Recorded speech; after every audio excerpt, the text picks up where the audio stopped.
The Secret of Success. In every chapter of this book, mention is made of the money-making secret that has made fortunes for the exceedingly wealthy men whom I have carefully analyzed over a long period of years. The secret was first brought to my attention by Andrew Carnegie. The canny, lovable old Scotsman carelessly tossed it into my mind when I was but a boy. Then he sat back in his chair with a merry twinkle in his eyes and watched carefully to see if I had brains enough to understand the full significance of what he'd said to me. When he saw that I had grasped the idea, he asked if I would be willing to spend 20 years or more preparing myself to take it to the world, to men and women who, without the secret, might go through life as failures. I said I would, and with Mr. Carnegie's cooperation, I have kept my promise. Editor's comments. In 1908, during a particularly down time in the U.S. economy and with no money and no work, Napoleon Hill took a job as a writer for Bob Taylor's magazine. He was hired to write success stories about famous men. Although it would not provide much in the way of income, it offered Hill the opportunity to meet and profile the giants of industry and business, the first of whom was the creator of America's steel industry, multimillionaire Andrew Carnegie, who was to become Hill's mentor. Carnegie was so impressed by Hill's perceptive mind that following their 3-hour interview, he invited Hill to spend the weekend at his estate so they could continue the discussion. During the course of the next 2 days, Carnegie told Hill that he believed any person could achieve greatness if they understood the philosophy of success and the steps required to achieve it. "It's a shame," he said, "that each new generation must find the way to success by trial and error when the principles are really clear-cut." Carnegie went on to explain his theory that his knowledge could be gained by interviewing those who had achieved greatness and then compiling the information and research into a comprehensive set of principles. He believed that it would take at least 20 years, and that the result would be the world's first philosophy of individual achievement. He offered Hill the challenge, for no more compensation than that Carnegie would make the necessary introductions and cover travel expenses. It took Hill 29 seconds to accept Carnegie's proposal. Carnegie told him afterward that had it taken him more than 60 seconds to make the decision, he would have withdrawn the offer. For a man who cannot reach a decision promptly, once he has all the necessary facts, cannot be depended upon to carry through any decision he may make. It was through Hill's unwavering dedication that this book was eventually written. For detailed information on the life of Hill, read or listen to the audiobook of A Lifetime of Riches, the Biography of Napoleon Hill, by Michael J. Ritt, Jr. and Kurt Landers. Michael Ritt worked as Hill's assistant for 10 years and was the first employee of the Napoleon Hill Foundation, where he served as executive director, secretary, and treasurer. The material in his book comes from his own personal knowledge of Hill, as well as from Hill's unpublished autobiography. That is the end of the editor's comment. This book, Think and Grow Rich, contains the Carnegie secret, a secret that has been tested by thousands, now millions of people in almost every walk of life. It was Mr. Carnegie's idea that the magic formula, which gave him a stupendous fortune, ought to be placed within reach of people who do not have the time to investigate how others had made their money. It was his hope that I might test and demonstrate the soundness of the formula through the experience of men and women in every calling. He believed the formula should be taught in all public schools and colleges. He said that if it were properly taught, it would revolutionize the entire educational system, and the time spent in school could be reduced to less than half. In Chapter 4, On Faith, you will read the astounding story of the organization of the giant United States Steel Corporation. It was conceived and carried out by one of the young men through whom Mr. Carnegie proved that his formula will work for all who are ready for it. This single application of the secret, by Charles M. Schwab, made him a huge fortune in both money and opportunity. Roughly speaking, this particular application of the formula was worth $600 million. These facts give you a fair idea of what reading this book may bring to you, provided you know what it is that you want. Editor's comment. According to one method of calculation, through inflation alone, it would take approximately $20 in 2001 to buy what $1 would have bought in 1901. However, to find the contemporary equivalent value of $600 million is not simply a matter of multiplying by the increase in the cost of living. Although there are other factors and variables in calculating buying power, even by conservative estimates, the $600 million would translate into at least $12 billion at the beginning of the 21st century. That's the end of the editor's comment.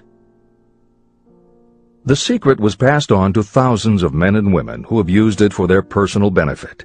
Some have made fortunes with it. Others have used it successfully in creating harmony in their homes. A clergyman used it so effectively that it brought him an income of upwards of $75,000 a year, approximately $1.5 million in contemporary terms. Arthur Nash, a Cincinnati tailor, used his near-bankrupt business as a guinea pig on which to test the formula. The business came to life and made a fortune for its owners. The experiment was so unique that newspapers and magazines gave it millions of dollars worth of publicity. The secret was passed on to Stuart Austin Weir of Dallas, Texas. He was ready for it, so ready that he gave up his profession and studied law. Did he succeed? You'll read the answer in Chapter 6, Specialized Knowledge. While I was the advertising manager of the LaSalle Extension University, I had the privilege of seeing J.G. Chaplin, president of the university, use the formula so effectively that he made LaSalle one of the great extension schools of this country. The secret is mentioned no fewer than 100 times throughout this book. It has not been directly named, for it seems to work more successfully when it is merely left in sight, where those who are ready and searching for it may pick it up. That is why Andrew Carnegie passed it to me without giving me its specific name. If you are ready to put it to use, you will recognize this secret at least once in every chapter, but you will not find an explanation of how you will know if you are ready. That would deprive you of much of the benefit you will receive when you make the discovery in your own way. If you have ever been discouraged, if you have had difficulties that took the very soul out of you, if you have tried and failed, if you were ever handicapped by illness or physical affliction, the story of my own son's discovery and use of the Carnegie formula may prove to be the oasis in the desert of lost hope for which you have been searching. This secret was extensively used by President Woodrow Wilson during the World War and by President Roosevelt during the Second World War. It was passed on to every soldier in the training received before going to the front. President Wilson told me it was a powerful factor in raising the funds needed for the war. A peculiar thing about this secret is that those who acquire and use it find themselves literally swept on to success. However, as is often pointed out in this book, there is no such thing as something for nothing. The secret cannot be had without paying a price, although the price is far less than its value. Another peculiarity is that the secret cannot be given away, and it cannot be purchased for money. Unless you are intentionally searching for the secret, you cannot have it at any price. That is because the secret comes in two parts, and in order for you to get it, one of those parts must already be in your possession. The secret will work for anyone who is ready for it. Education has nothing to do with it. Long before I was born, the secret had found its way into the possession of Thomas A. Edison, and he used it so intelligently that he became the world's leading inventor, although he had only 3 months of schooling. The secret was passed on to Edwin C. Barnes, a business associate of Mr. Edison's. He used it so effectively that he accumulated a great fortune and retired from active business while still a young man. You will find his story at the beginning of the next chapter. It should convince you that riches are not beyond your reach, and that no matter where you are in life, you can still be what you wish to be. Money, fame, recognition, and happiness can be had by you if you are ready and determined to have these blessings. How do I know these things?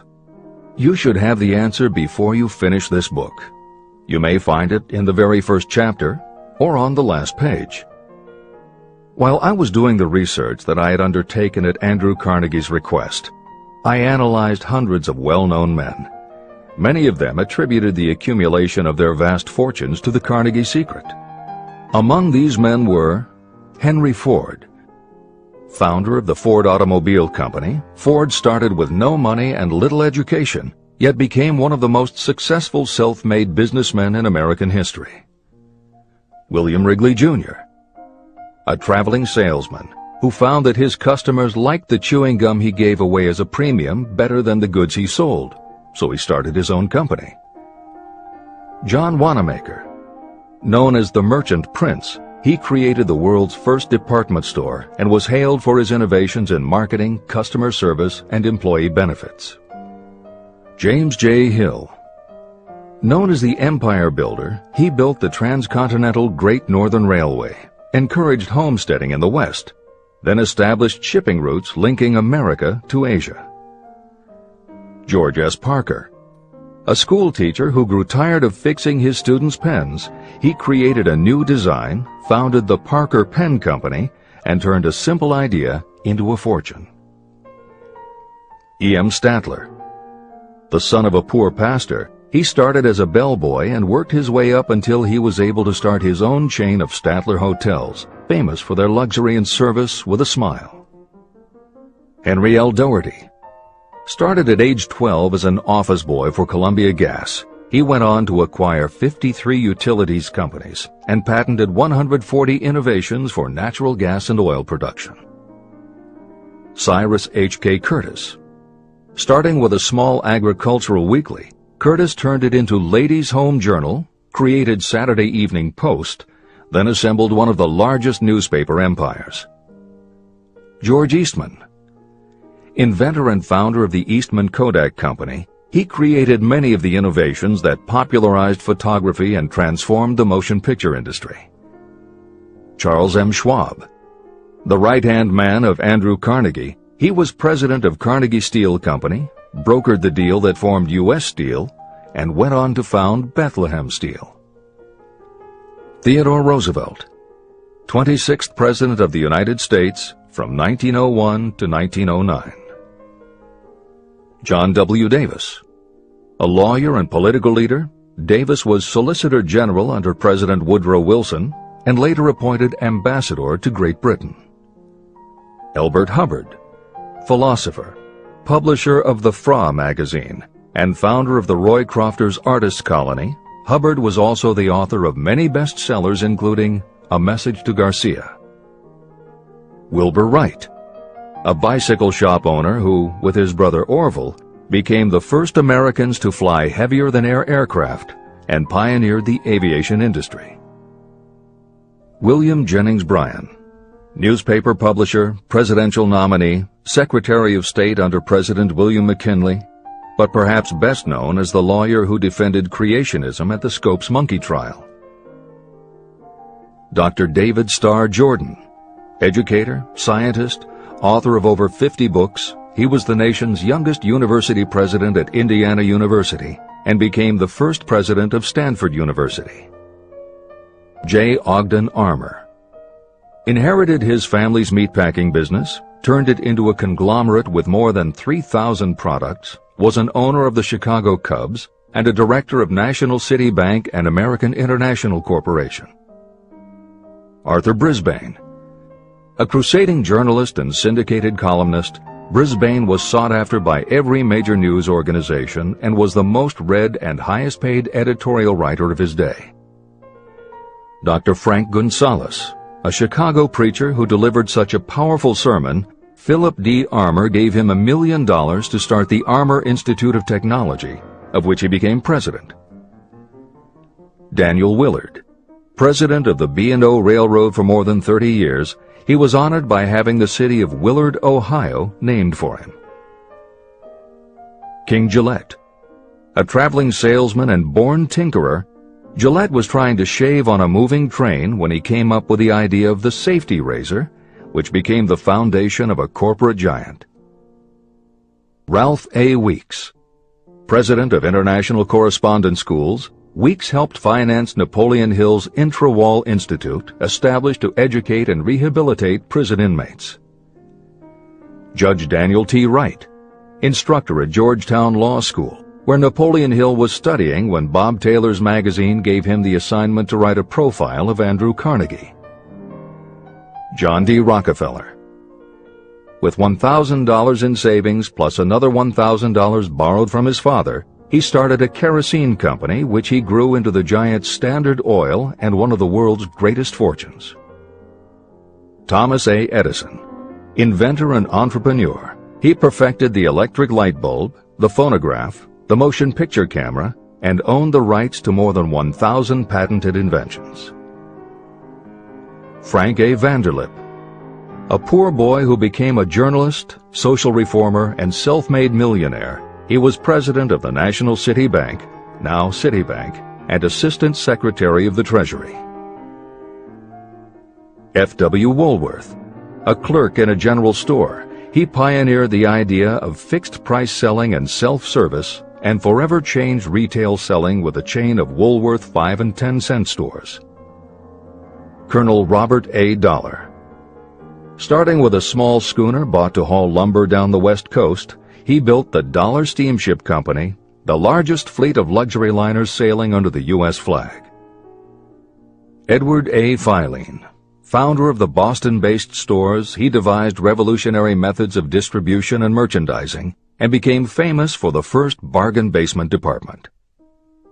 Edwin C. Barnes. The only man Thomas Edison ever had as a partner, Barnes took Edison's failing dictaphone and sold it so successfully it became a fixture in offices and made him a multimillionaire. Arthur Nash. A Cincinnati tailor who used his bankrupt business as a guinea pig for the Carnegie Secret and was so successful the newspapers made him famous as Golden Rule Nash. Clarence Darrow. Famed as a lawyer, public speaker, and defender of the underdog, Darrow is best known as the lawyer who defended teaching the theory of evolution at the Scopes monkey trial. Woodrow Wilson. 28th President of the United States of America from 1913 to 1921. William Howard Taft. 27th President of the United States of America from 1909 to 1913. Luther Burbank. World-renowned horticulturalist who introduced over 800 varieties of new plants in his effort to improve the quality of plants and thereby increase the world's food supply. Edward W. Bok. Although he had only 6 years schooling, by the age of 20 he was editor of Ladies' Home Journal, which he helped to build into the world's most widely circulated magazine. Frank A. Munsey. A telegraph operator who quit to launch Argosy magazine, then parlayed his fortune into a newspaper empire that included the Washington Times and the New York Herald. Elbert H. Gary. Chairman of U.S. Steel, at the time the largest corporation in the world, Gary spearheaded the construction of its first major project, the Gary Works Steel Plant, and the city of Gary, Indiana. Dr. Alexander Graham Bell. Best known as the inventor of the telephone, Bell also perfected recording devices, advances in aircraft, and was a co-founder of the National Geographic Society. John H. Patterson. President of National Cash Register, Patterson was known as an advertising visionary and a genius at motivating his sales force, which made NCR the leader in its field. Julius Rosenwald.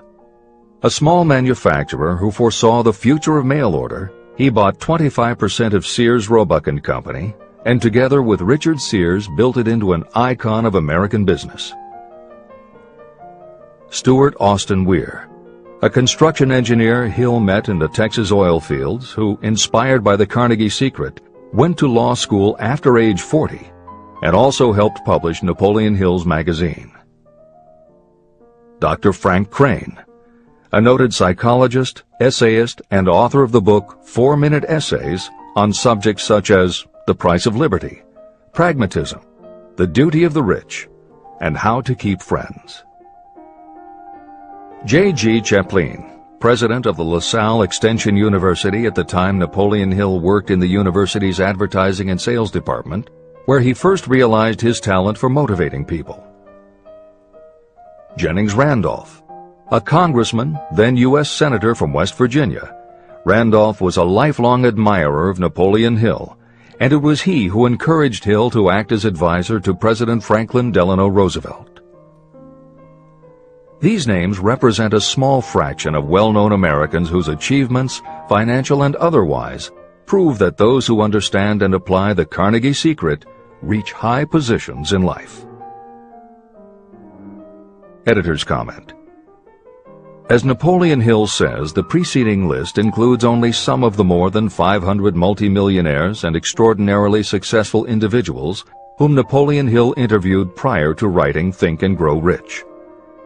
It does not include the equally impressive list of people he came in contact with after the publication, nor does it include the names of those who did not have the opportunity to meet Napoleon Hill personally, but who attribute their success to having read this book. It is said that Napoleon Hill and Think and Grow Rich have made more millionaires than any other person in history. It might equally well be said that Napoleon Hill inspired more motivational experts than any other man in history. It is practically impossible to find a motivational speaker who does not draw upon Hill's work.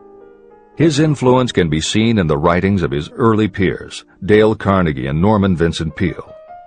Later, successful authors and speakers such as W. Clement Stone, Og Mandino, and Earl Nightingale either worked directly with Napoleon Hill or with the Napoleon Hill Foundation.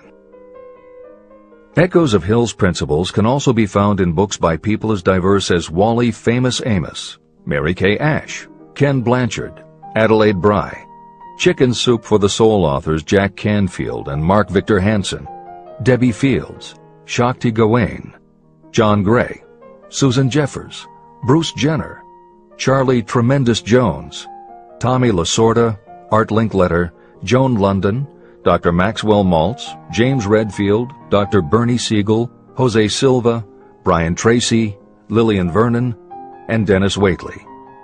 Stephen Covey, author of The 7 Habits of Highly Effective People, has often spoken of the influence of Napoleon Hill.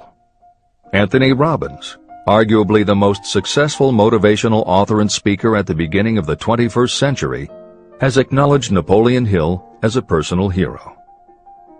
That is the end of the editor's comment. I have never known anyone who was inspired to use the Carnegie Secret who did not achieve noteworthy success. On the other hand, I have never known anyone to distinguish themselves or to accumulate riches of any consequence without possession of the secret. From these two facts, I draw the conclusion that the secret is more important for self-determination than anything you receive through what is popularly known as education. Somewhere, as you read, the secret will jump from the page and stand boldly before you, if you are ready for it. When it appears, you will recognize it. Whether you receive the sign in the first chapter or the last, stop for a moment when it presents itself, and make a note of the time and place. You will want to remember, because it will mark the most important turning point of your life. Remember, too, as you go through the book, that it deals with facts and not with fiction. Its purpose is to convey a great universal truth through which you, if you are ready, may learn what to do and how to do it. You will also receive the needed stimulus to make a start. As a final word of preparation, may I offer one brief suggestion which may provide a clue how the Carnegie Secret may be recognized? It is this: achievement and all earned riches have their beginning in an idea. If you are ready for the secret, you already possess one half of it. Therefore, you will recognize the other half the moment it reaches your mind. Editor's comment.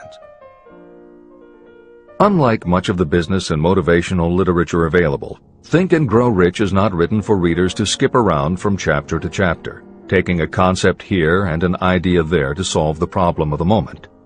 This book is written as a carefully integrated whole, to be read in its entirety, from beginning to end.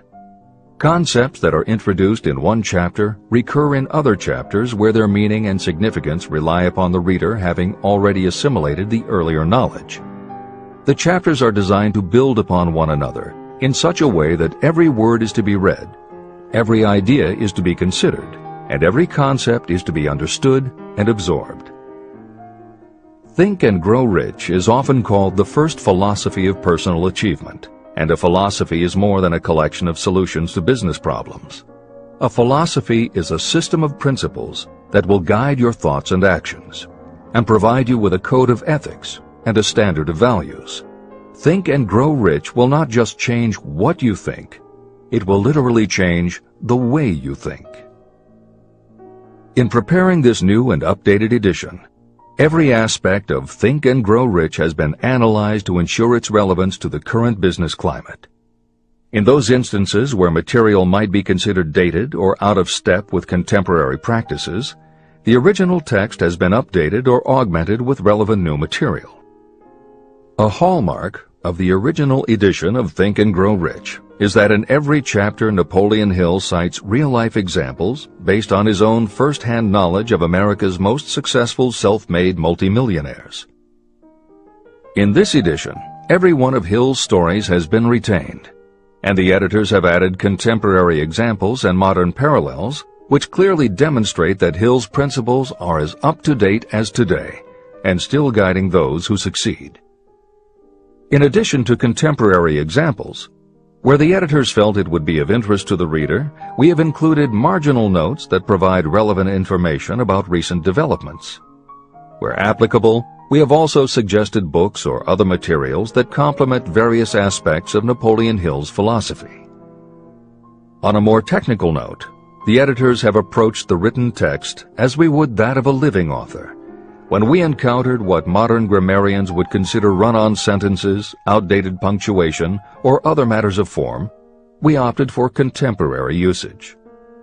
Those readers familiar with earlier editions will note that the chapter numbers have been changed in this edition. Originally, Think and Grow Rich began with an unnumbered chapter, a word from the author. In this edition, that text appears as Chapter 1 and is renamed The Secret of Success. The chapters that follow are renumbered sequentially and proceed in their original order. The chapter that was previously titled The Mystery of Sex Transmutation has been retitled Sexuality, Charisma and Creativity, and the text has been restructured and annotated to reflect the role of women in contemporary society. All editorial commentary is clearly set off in a font and style that is different from the original text. This is the end of the editor's comments.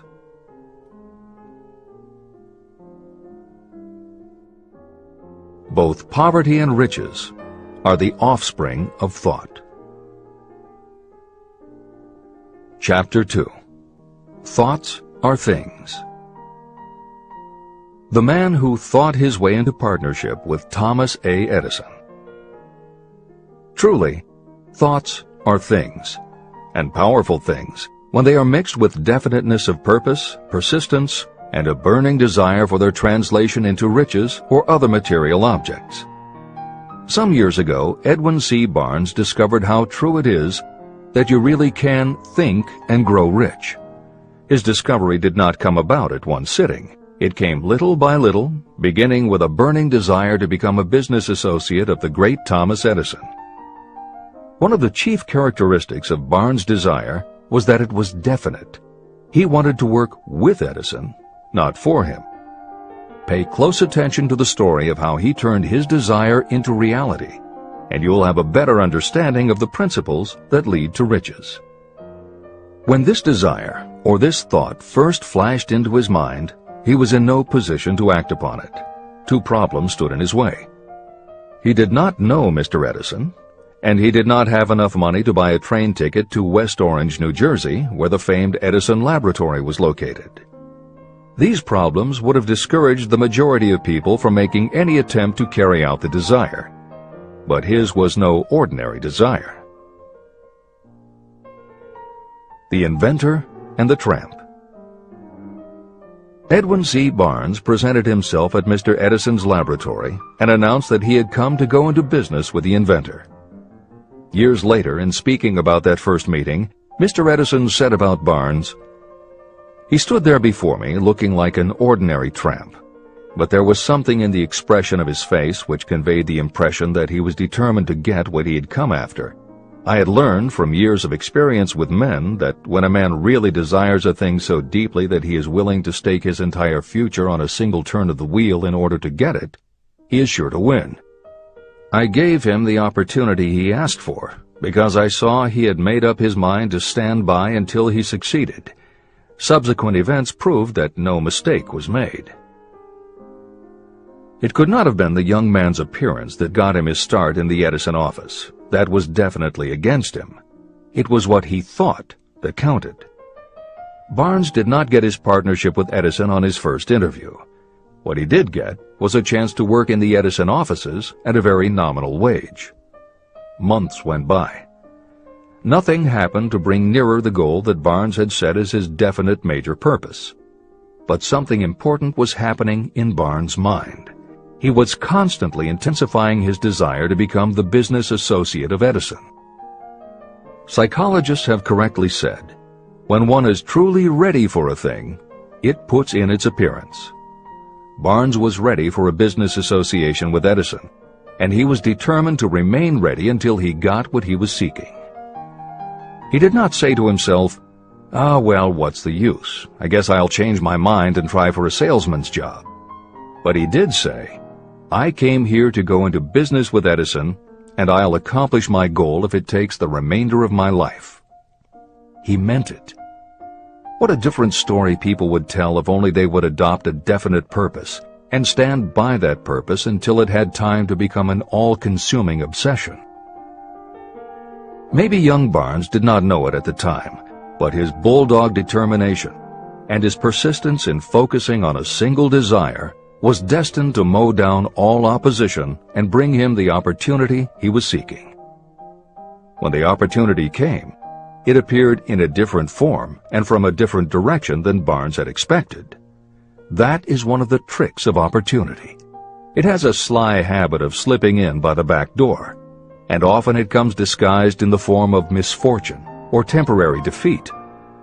Perhaps this is why so many people fail to recognize opportunity. Mr. Edison had just perfected a new device, known at that time as the Edison dictating machine. His salesmen were not enthusiastic about the machine. They did not believe it could be sold without great effort.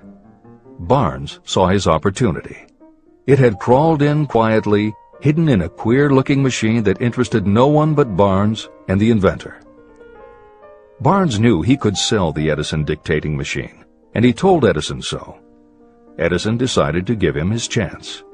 And Barnes did sell the machine.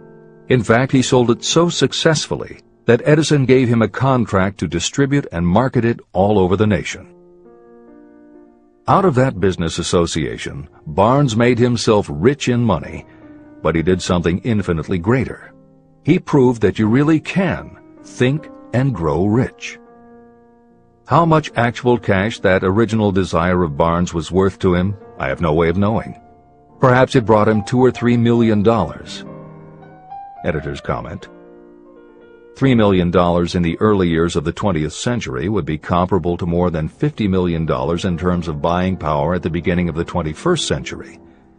This is the end of the editor's comment. But the amount becomes insignificant compared with the greater asset he acquired. The definite knowledge that an intangible impulse of thought can be transmuted into material rewards by the application of known principles. Barnes literally thought himself into a partnership with the great Edison. He thought himself into a fortune. He had nothing to start with except knowing what he wanted and the determination to stand by that desire until he realized it. 3 feet from gold. One of the most common causes of failure is the habit of quitting when you're overtaken by temporary defeat. Every person is guilty of this mistake at one time or another. During the gold rush days, An uncle of my friend R.U. Darby was caught by gold fever, and he went west to Colorado to dig and grow rich. He had never heard that more gold has been mined from the thoughts of men than has ever been taken from the earth. He staked a claim and went to work with pick and shovel. After weeks of labor, he was rewarded by the discovery of the shining ore.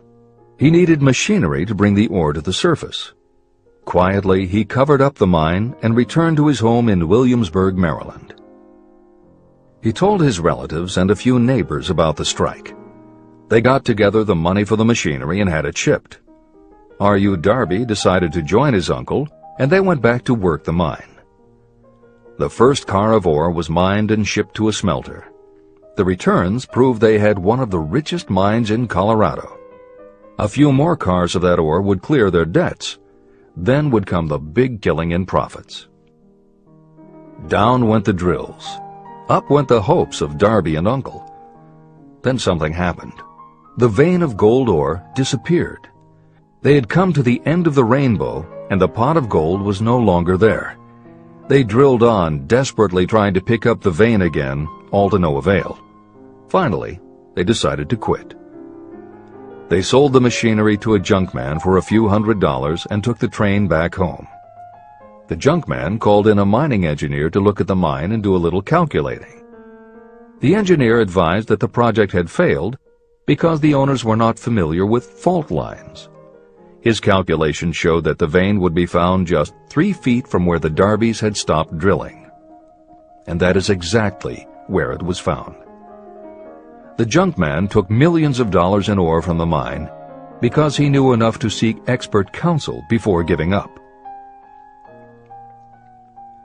Long afterward, Mr. Darby recouped his loss many times over when he made the discovery that desire can be transmuted into gold. The discovery came after he went into the business of selling life insurance. Never forgetting that he lost a huge fortune because he stopped 3 feet from gold, Darby profited by the experience in his newly chosen field. He simply said to himself, "I stopped 3 feet from gold, but I will never stop because men say no when I ask them to buy insurance." Darby became one of a small group of men who sell over $1 million in life insurance annually. He owed his stickability to the lesson he learned from his quitability in the gold mining business. Before success comes in anyone's life, that person is sure to meet with much temporary defeat, and perhaps some failure. When defeat overtakes a person, the easiest and most logical thing to do is to quit. That is exactly what the majority of people do. More than 500 of the most successful people this country has ever known told me their greatest success came just one step beyond the point at which defeat had overtaken them. Failure is a trickster with a keen sense of irony and cunning. It takes great delight in tripping you just when success is almost within reach. Editor's comments. Napoleon Hill's creed, "Every failure brings with it the seed of an equivalent success," was the inspiration for entrepreneur and motivational speaker Wayne Allen Root to write his book, The Joy of Failure. Published in the late 1990s, it not only tells Wayne's personal story of using his failures as stepping stones to success, he also recounts stories from other successful people, which prove that the rich and famous got to be that way only because of what they learned from their failures. People such as Jack Welch, the hugely successful CEO of General Electric, who early in his career failed dramatically when a plastics plant for which he was responsible blew up. Billionaire Charles Schwab was a failure at school and university, flunking basic English twice due to a learning disability, and then failed on Wall Street more than once before he thought of the idea that grew to make him very rich indeed. Sylvester Stallone, Bruce Willis, Oprah Winfrey, Bill Clinton, Stephen Jobs, Donald Trump, and a host of other equally well-known achievers all had to fail in order to learn the lessons that ultimately made them successes. Every one of them was a failure, but none of them was defeated. Charles F. Kettering, who patented more than 200 inventions including the automobile ignition, the spark plug, Freon for air conditioners and the automatic transmission, said, "From the time a person is 6 years old until he graduates from college, he has to take 3 or 4 examinations a year. If he flunks once, he is out." But an inventor is almost always failing. He tries and fails maybe 1,000 times. If he succeeds once, then he's in. These two things are diametrically opposite. We often say that the biggest job we have is to teach a newly hired employee how to fail intelligently. We have to train him to experiment over and over and to keep on trying and failing until he learns what will work. Failures are just practice shots. This is the end of the editor's comment. A 50-cent lesson in persistence. Shortly after Mr. Darby received his degree from the University of Hard Knocks, he witnessed something that proved to him that no does not necessarily mean no. One afternoon, he was helping his uncle grind wheat in an old-fashioned mill. The uncle operated a large farm on which a number of sharecropper farmers lived. Quietly, the door was opened, and a small child, the daughter of a tenant, walked in and took her place near the door. The uncle looked up, saw the child, and barked at her roughly, "What do you want?" Meekly, the child replied, "My mom says to send her 50 cents. "I'll not do it," the uncle retorted. "Now you run on home." But she did not move. The uncle went ahead with his work, not noticing that she did not leave. When he looked up again and saw her still standing there, he said, "I told you to go on home. Now go, or I'll take a switch to you." But she did not budge. The uncle dropped a sack of grain he was about to pour into the mill hopper and started toward the child. Darby held his breath. He knew his uncle had a fierce temper. When the uncle reached the spot where the child was standing, she quickly stepped forward one step, looked up into his eyes, and screamed at the top of her voice, "My mom's got to have that 50 cents!" The uncle stopped, looked at her for a minute, put his hand in his pocket, took out $50, and gave it to her. The child took the money and slowly backed toward the door, never taking her eyes off the man whom she had just conquered. After she had gone, the uncle sat down on a box and looked out the window into space for more than 10 minutes. He was pondering, with awe, over the whipping he had just taken. Mr. Darby, too, was doing some thinking. This was the first time in all his experience that he had seen a child deliberately master an adult. How did she do it? What happened to his uncle that caused him to lose his fierceness and become as docile as a lamb? What strange power did this child use that made her master of the situation? These questions flashed into Darby's mind, but he did not find the answer until years later when he told me the story. Strangely, the story of this unusual experience was told to me in the old mill on the very spot where the uncle took his whipping. As we stood there in that musty old mill, Mr. Darby repeated the story and finished by asking, "What can you make of it? What strange power did that child use that so completely whipped my uncle?" The answer to his question will be found in the principles described in this book. The answer is full and complete. It contains enough details and instructions for you to understand and apply the same force that the little child accidentally stumbled upon. Keep your mind alert, and you will learn exactly what strange power came to the rescue of the child. You may catch a glimpse of the power in this chapter, or it may flash into your mind in some later chapter. If you stay alert to the possibility, somewhere you will find the idea that will quicken your receptive powers and place at your command this same irresistible power. It may come in the form of a single idea, or it may come as a complete plan or a purpose.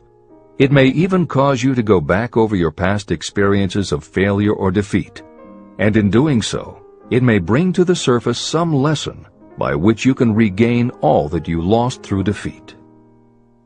After I had explained to Mr. Darby the power unwittingly used by the little child, he mentally retraced his 30 years as a life insurance salesman. As he did so, it became clear to him that his success was due, in no small degree, to the lesson he had learned from the child. Mr. Darby pointed out, "Every time a prospect tried to bow me out without buying, I saw that child standing there in the old mill, her big eyes glaring in defiance, and I said to myself, I've got to make this sale. The better portion of all sales I have made were made after people had said no." He also recalled his mistake in having stopped only 3 feet from gold. "But," he said, "that experience was a blessing in disguise. It taught me to keep on keeping on, no matter how hard the going may be. A lesson I needed to learn before I could succeed in anything."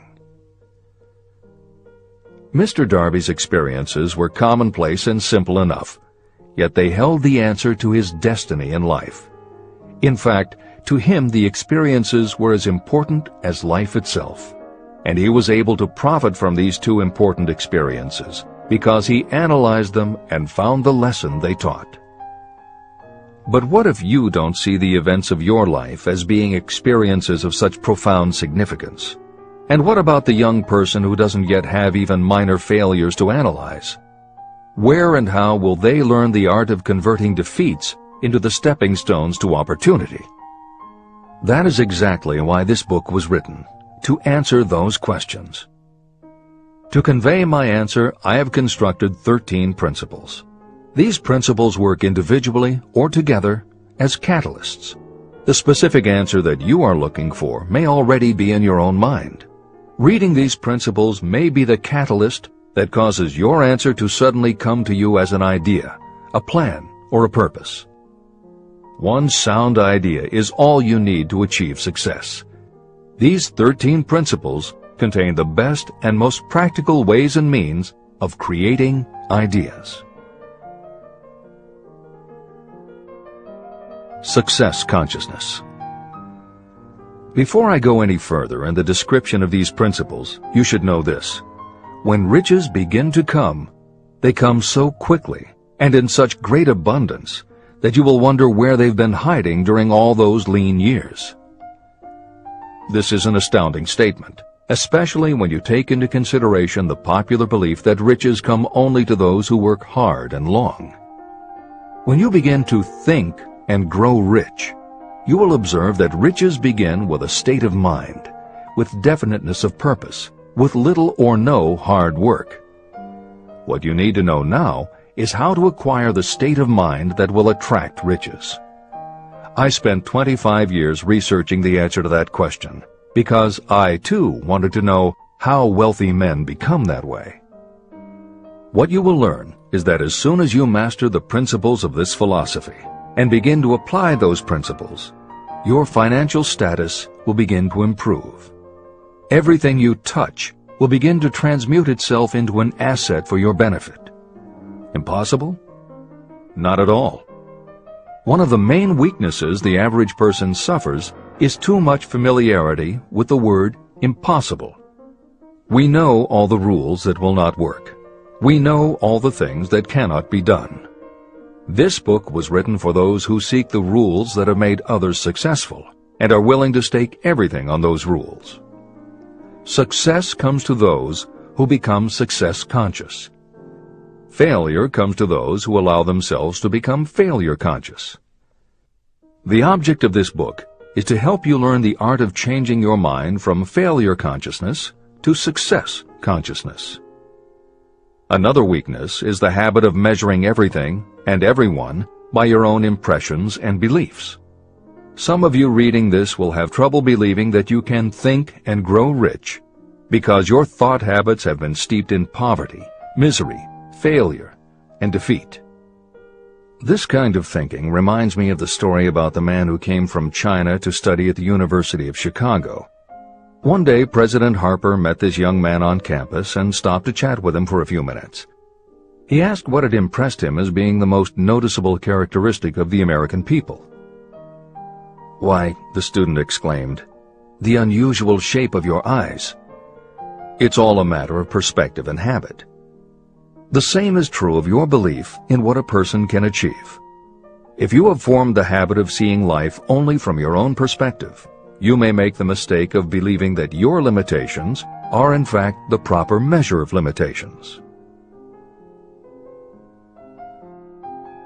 The impossible Ford V8 motor.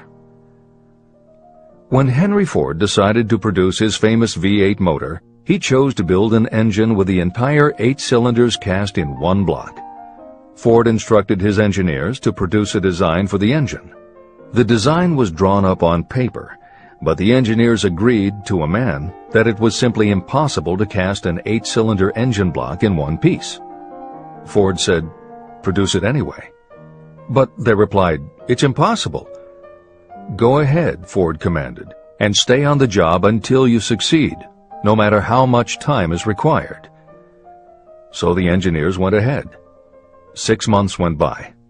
Nothing happened. Another 6 months passed, and still nothing. The engineers tried every conceivable plan to carry out the orders, but the thing seemed out of the question. Impossible. At the end of the year, Ford again checked with his engineers, and again they told him they had found no way to carry out his orders. "Go right ahead," said Ford. "I want it, and I'll have it." They went ahead. And then, as if by a stroke of magic, the secret was discovered. The Ford determination had won once more. Henry Ford was a success because he understood and applied the principles of success. One of these principles is desire, knowing clearly what you want. Remember this Ford story as you continue reading this book. Pick out the lines in which the secrets of his stupendous achievement have been described. If you do this, if you can put your finger on those particular principles that made Henry Ford rich, you may equal his achievements in almost any calling for which you are suited. Editor's comments. To those readers who may interpret Ford's actions as nothing more than obstinacy, the editors would point out that he was employing a technique that has become a common part of strategic planning in many industries, including aerospace, computers, medicine, and the military. When launching large, complicated, long-term projects, the planners often know that at certain points along the way, they will need components that simply do not yet exist. The fact that at the beginning there is no way to get from A to B does not deter them. There are many parts of the project they can get started on now, and they just assume that by the time they get to the point where they will need a technology or a device, they will have solved the problem of making it, and they have been proven right time and again. Stated simply, the technique is to clearly know what you want to accomplish, have faith in your ability to do it, and persist until you have accomplished your goal. This is the end of the editor's comments. Why you are the master of your fate. When the famed English poet William Henley wrote the prophetic lines, "I am the master of my fate, I am the captain of my soul," he should have informed us that the reason we are the masters of our fate, the captains of our souls, is that we have the power to control our thoughts. He should have told us that it is because in some way our brains become magnetized with the dominating thoughts that we hold in our minds. And it is as though our magnetized minds attract to us the forces, the people, and the circumstances of life that are in sync with our dominating thoughts.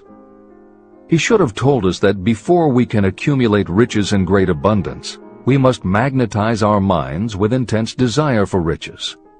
That we must become money conscious until the desire for money drives us to create definite plans for acquiring it. But being a poet, Henley contented himself by stating a great truth in poetic form, leaving those who followed him to interpret the philosophical meaning of his lines.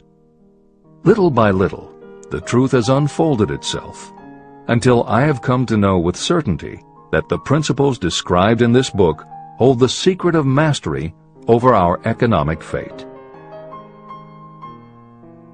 Principles that can change your destiny.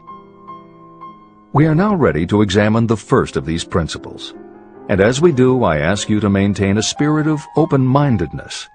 Remember as you read that these principles are not my invention, nor are they the invention of any one person. These principles have worked for literally millions of people. You, too, can put them to work for you and your own enduring benefit. You will find it easy, not hard to do. Some years ago, I delivered the commencement address at Salem College in Salem, West Virginia. I emphasized with so much intensity the need to have a burning desire that one of the members of the graduating class became completely convinced and made it a cornerstone of his own philosophy. That young man became a congressman and an important factor in President Franklin D. Roosevelt's administration.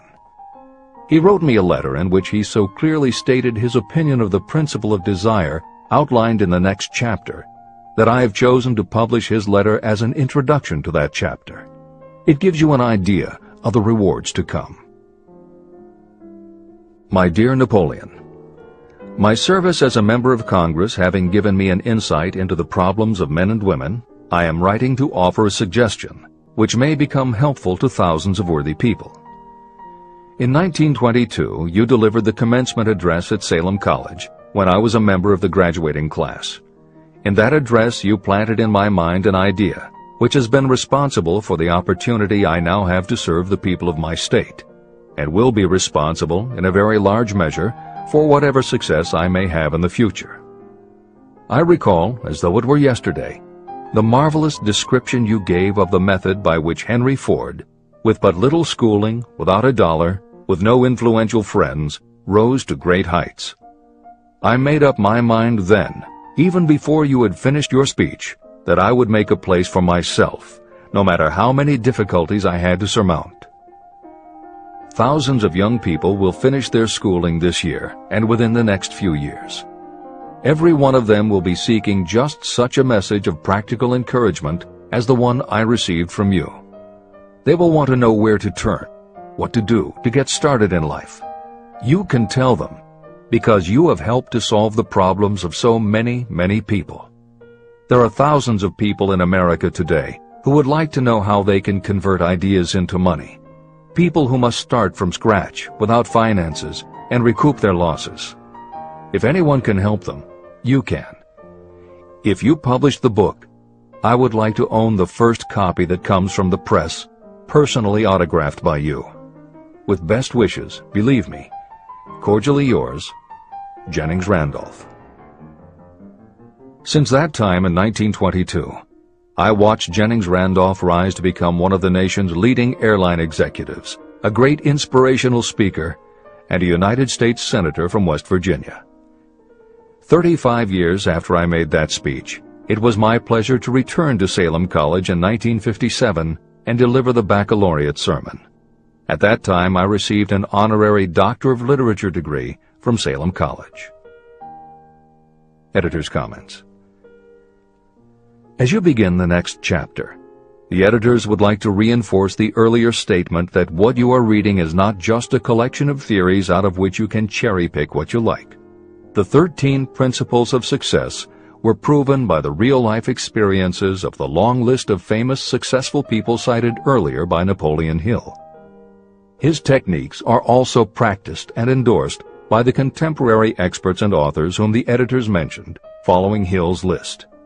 More than 60 million people have purchased copies of the book that you are now holding in your hands. If this book has proven to be that successful, surely you owe it to yourself to give it every chance to work for you too. Read it. Don't question it. Do it.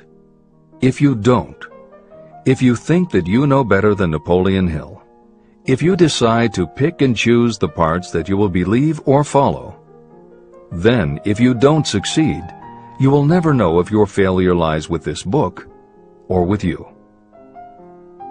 This is the end of the editor's comments. Whatever the mind of man can conceive and believe, it can achieve.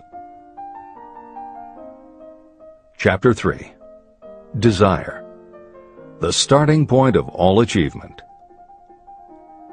The first step toward riches. When Edwin C. Barnes climbed down from the freight train in West Orange, New Jersey, he may have resembled a tramp, but his thoughts were those of a king. As he made his way from the railroad tracks to Thomas A. Edison's office, his mind was at work. He saw himself standing in Edison's presence. He heard himself asking Mr. Edison for an opportunity to carry out the one consuming obsession of his life, a burning desire to become the business associate of the great inventor. Barnes' desire was not a hope. It was not a wish. It was a pulsating desire which transcended everything else. It was definite. A few years later, Edwin C. Barnes again stood before Edison in the same office where he first met the inventor. This time, his desire had been translated into reality. He was in business with Edison. The dominating dream of his life had become a reality. Barnes succeeded because he chose a definite goal, placed all his energy, all his willpower, all his effort. He put everything he had into achieving that goal. 5 years passed before the chance he had been seeking made its appearance. To everyone except himself, he appeared to be just another cog in the Edison business wheel. But in Edwin Barnes' own mind, he was the partner of Edison every minute from the very day that he first went to work there. It is a remarkable illustration of the power of a definite desire. Barnes won his goal because he wanted to be a business associate of Mr. Edison's more than he wanted anything else. He created a plan by which to attain that purpose, and he burned all bridges behind him. He stood by his desire until it became the dominating obsession of his life, and finally, a fact. When he went to West Orange, he did not say to himself, "I will try to induce Edison to give me a job of some sort." He said, "I will see Edison and put him on notice that I have come to go into business with him." He did not say, "I will keep my eyes open for another opportunity in case I fail to get what I want in the Edison organization." He said, "There is one thing in this world that I am determined to have, and that is a business association with Thomas A. Edison. I will burn all bridges behind me and stake my entire future on my ability to get what I want." He left himself no possible way of retreat. He had to win or perish. That is all there is to the Barnes story of success. Allow yourself no retreat. A long while ago, a great warrior faced a situation in which he had to make a decision that ensured his success on the battlefield. He was about to send his armies against a powerful foe whose men outnumbered his. He loaded his soldiers into boats, sailed to the enemy's country, and unloaded the soldiers and equipment. Then he gave the order to burn the ships that had carried them. Addressing his men before the first battle, he said, "You see the boats going up in smoke. That means we cannot leave these shores alive unless we win. We now have no choice. We win or we perish." They won. Every person who wins in any undertaking must be willing to burn his ships and cut all sources of retreat. That is the only way you can be sure of maintaining the state of mind known as a burning desire to win. It is essential to success. The morning after the Great Chicago Fire, a group of merchants stood on State Street, looking at the smoking remains of what had been their stores. They went into a conference to decide if they would try to rebuild or if they would leave Chicago and start over in a more promising section of the country. They decided to leave, all except one. The merchant who decided to stay and rebuild pointed a finger at the remains of his store and said, "Gentlemen, on that very spot I will build the world's greatest store, no matter how many times it may burn down." That was in 1871. The store was built. It still stands there today. The Marshall Field's department store is a towering monument to the power of that state of mind known as a burning desire. The easy thing would have been for Marshall Field to do exactly what his fellow merchants did. When the going was hard and the future looked dismal, they pulled up and went where the going seemed easier. Mark well this difference between Marshall Field and the other merchants. It is that difference which distinguishes those who succeed from those who fail. Every human being old enough to understand the value of money wishes for it, but wishing will not bring riches. Desiring riches, with a state of mind that becomes an obsession, then planning definite ways and means to acquire riches, and backing those plans with persistence, a persistence which does not recognize failure, that's what will bring riches. Editor's comments. In other of his writings, Napoleon Hill uses the term definiteness of purpose as being interchangeable with desire.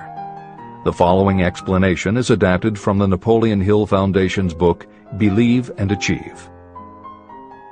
Desire, or definiteness of purpose, is more than goal setting. In simplest terms, your desire is your roadmap to achieving an overall career objective. Your goals represent specific steps along the way. Having a desire, or definiteness of purpose for your life, has a synergistic effect on your ability to achieve your goals. As you become better at what you do, you devote all of your resources toward reaching your objective. You become more alert to opportunities, and you reach decisions more quickly. Every action you take ultimately boils down to the question, will this goal help me reach my desire, my overall objective, or won't it? Your purpose will become your life.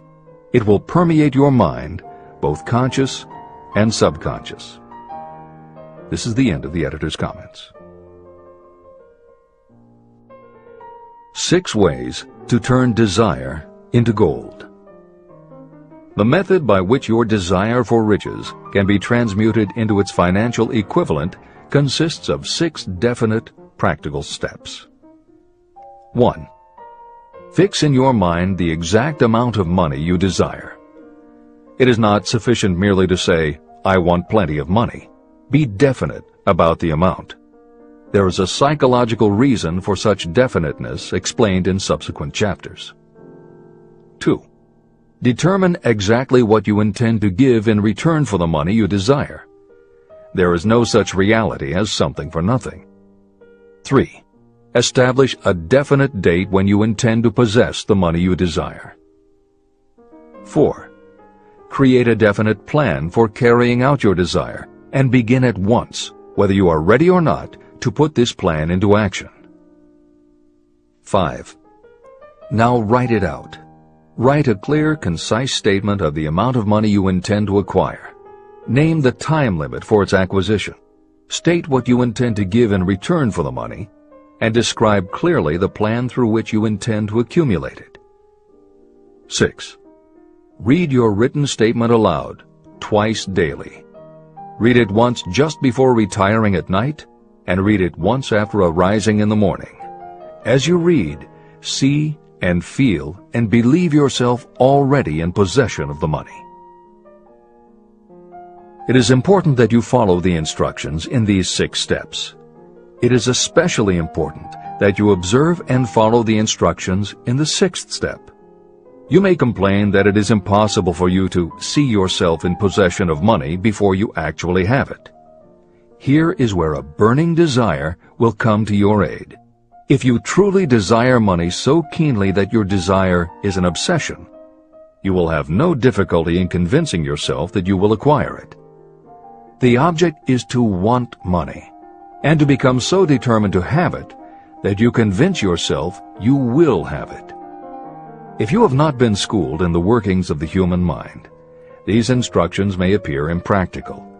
It may help you to know that the information they convey was given to me by Andrew Carnegie, who made himself into one of the most successful men in American history. Carnegie began as an ordinary laborer in the steel mills, but managed, despite his humble beginning, to make these principles yield him a fortune of considerably more than $100 million. Editor's comment. In today's terms, the value of Carnegie's fortune would be at least $20 billion and probably a good deal more. End of editor's comment. It may be of further help to know that the 6 steps were carefully scrutinized by the famed inventor and successful businessman, Thomas A. Edison. He gave his stamp of approval, saying they are not only the steps essential for the accumulation of money, but also for the attainment of any goal. Editor's comments. In the time since Napoleon Hill wrote these words, advances in our understanding of both the physiology of the brain and the psychology of the mind have yielded a much greater understanding of human motivation. Even so, the methods used by modern motivational experts are essentially the same techniques advised by Hill. Research studies confirm that there is sound psychological basis for doing as Hill advises. Be very specific when setting goals. Perform the physical act of committing those goals to paper, and repeat your stated goal aloud to yourself often. These techniques have gained wide acceptance among modern experts in the field. The psychological principle at work is similar to that which underlies autosuggestion and self-hypnosis, concepts that will be discussed in greater depth in Chapter 5, Autosuggestion, and in Chapter 13, The Subconscious Mind. Hill's instruction to see yourself as you will be when you have already achieved your objective is also a specific technique. Today it is commonly taught by motivational experts under the term creative visualization. In Chapter 4 on faith and in Chapter 5 on autosuggestion, Hill elaborates on his method. Before moving on, the editors would like to reinforce Hill's advice to follow his instructions to the letter. The editors know there is a tendency for the reader to assume that it is enough for them just to intellectually understand a concept. As you read Hill's 6 points, you probably found yourself thinking, sure, some people might need to write things down, but I'm not a kid, I get the idea. Or, okay, I understand that saying it out loud might help some less sophisticated people, but I already understand the point intellectually.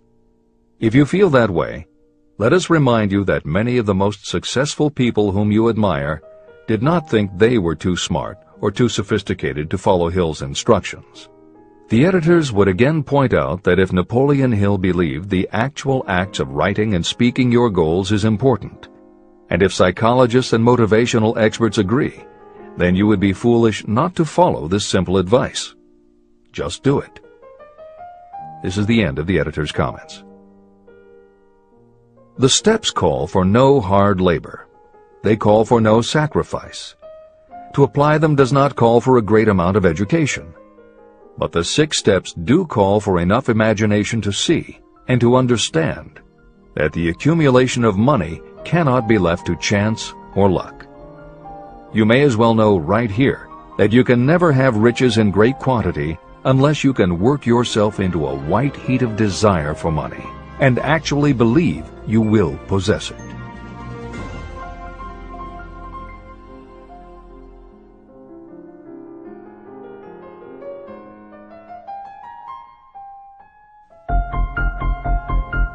The power of great dreams.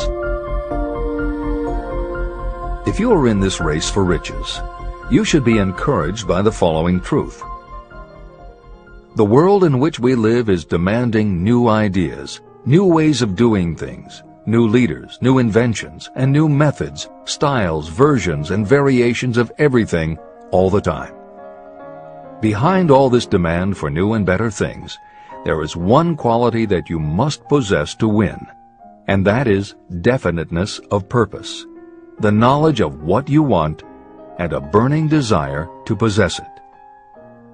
If you truly desire riches, remember that the real leaders of the world have always been people who harnessed and put into practical use the intangible, unseen forces of opportunity. Leaders are the people who convert those opportunities into cities, skyscrapers, factories, transportation, entertainment, and every form of convenience that makes things easier, faster, better, or just make life more pleasant. In planning to acquire your share of the riches, don't let anyone put you down for being a dreamer. To win the big stakes in this changing world, you must catch the spirit of the great pioneers, whose dreams have given to civilization all that it has of value. It is that spirit which serves as the lifeblood of our own country, your opportunity and mine to develop and market our talents. A burning desire to be and to do is the starting point from which the dreamer must take off. Dreams are not born of indifference, laziness, or lack of ambition. If the thing you wish to do is right and you believe in it, go ahead and do it. Never mind what they say if you meet with temporary defeat. They do not know that every failure brings with it the seed of an equivalent success. Marconi dreamed of a system for sending sound from one place to another without the use of wires. It may interest you to know that Marconi's friends had him taken into custody and examined in a psychiatric hospital when he announced he had discovered a principle by which he could send messages through the air. Evidence that he did not dream in vain may be found in every radio and television set, cellular phone, communication satellite, and every other wireless device in the world. Fortunately, the dreamers of today fare better. Today, your world is filled with an abundance of opportunity that the dreamers of the past never knew. If you doubt this is true, if you are feeling crushed because of a recent failure, you are about to learn how your failure can be your most valuable asset. Almost everyone who succeeds in life gets off to a bad start and passes through many heartbreaking struggles before they arrive. The turning point in the lives of those who succeed usually comes at the moment of some crisis through which they are introduced to their other selves. Editor's comments. Napoleon Hill's concept of the other self is mentioned elsewhere in Think and Grow Rich, but he does not comment on it extensively. The following elaboration is taken from his later writings. You've been thinking about your losses to the exclusion of everything else. The more you concentrate on them, the more you attract other losses. Stop thinking about them and make up your mind that you are going to benefit from your experience. Whatever personal obstacles you face, you must start getting to know that side of your personality that knows no obstacles, that recognizes no defeats. Cultivate a friendship with the other you, so no matter what you're doing, you are allied with someone who shares your goals. All the philosophy and advice about persuading others will be much more useful to you if you practice it yourself. This is the end of the editor's comment. Sidney Porter discovered the genius that slept within his brain only after he had met with great misfortune. He was found guilty of embezzlement and confined to a prison cell in Columbus, Ohio, and it was there that he became acquainted with his other self. He began to write short stories. Then, while locked in his cell, he began to sell those stories to magazines under the pen name O. Henry. Through the use of his imagination, he discovered himself to be a great author instead of a miserable criminal and outcast. By the time he was released from prison, O. Henry was the most popular short story writer in the country. Editor's comments. More recently, in another prison, another kind of writer met his other self, and country music gained one of its most talented songwriters and biggest stars. As a kid, Merle Haggard's family home was a converted boxcar in Bakersfield, California. After his father died when Merle was 9, more often than not, home for young Merle was a series of juvenile detention centers. At 16, he quit school, and for the next 4 years the only mark Merle Haggard made in the world was a rap sheet for stolen cars, burglaries, and bogus checks. By the age of 20, he was serving time in San Quentin and gaining a reputation as a hard-case con. Then he met his other self. Inspired by a concert Johnny Cash played for the inmates, plus conversations with men on death row and the time he spent in solitary confinement, Haggard learned that he had another self, and that self had something to say through his music. When he got out of solitary, Haggard asked for the hardest job the prison had to offer. He enrolled in night school courses at the prison, straightened himself out, and won his parole after 2.5 years. He went back to Bakersfield and dug ditches during the day so he could polish his songwriting and performing at night. Within 3 years, he had a recording contract. Within 5 years, he had his first top 10 hit, and has since gone on to become one of the most influential voices in modern country music. This is the end of the editor's comments. Thomas Edison dreamed of a lamp that could be operated by electricity, and he began where he stood to put his dream into action. He failed more than 10,000 times. Despite his failures, he stood by that dream until finally he was driven to the discovery of the genius that slept within his brain. Editor's comments. Dean Kamen got to know his other self very early in life. While he was a teenager, Kamen started his own company, building and selling control systems for automated sound and light shows. He was still in high school when he got the contract to automate the Times Square New Year's Eve ball. Though he went on to attend university, he never bothered to graduate because he was too busy working on something he called auto syringe, the first wearable infusion pump for administering drug therapies. His invention was hailed as a medical landmark, as were many of his other breakthroughs, which include a revolutionary kidney dialysis machine, an insulin pump for diabetics, an improved stent used for heart patients, and more than 150 other devices he has patented. One day, seeing the difficulty a man in a wheelchair was having getting up a curb, Kamen set his mind to creating a device that would liberate people confined to wheelchairs. The result is the iBot, a revolutionary wheel device that uses computers and a system of stabilizing gyroscopes that imitate the working of the human body. It not only goes over curbs, but it will even go up and down stairs, travel over almost any kind of rough ground, and will allow the user to raise themselves eye to eye with a standing person. And it does it all without the user having to get out of the device or needing anyone's assistance. In 2001, Kamen hit the front pages when he introduced the Segway, a one-person people mover based on his iBot technology. It's a two-wheel scooter-like device that zips and zooms forward, backward, left, right, and comes to a stop without the rider doing anything more than barely shifting his or her body. It is so sensitive that it is almost as though it obeys the user's thoughts. The Segway may be a world-changing invention, with possible applications for work and travel that stagger the imagination. As this is being written, the Segway is already being used to navigate large warehouses and is being tested by police departments and postal employees. While traffic cops and City Hall wrangle over whether the Segway belongs on the sidewalk or the road, Dean Kamen is dreaming a new dream. This time, the dream is an invention that may literally bring light to some of the darkest corners of the earth. Kamen has developed a non-polluting electric generator that can use almost anything as fuel. But here's the extraordinary part. He has created a revolutionary closed system so that the engine's heat is used to purify 10 gallons of drinkable water every hour. This amazing invention could bring safe drinking water to parts of the world where contaminated water kills millions, and at the same time, it will provide a source of cheap, reliable electric power.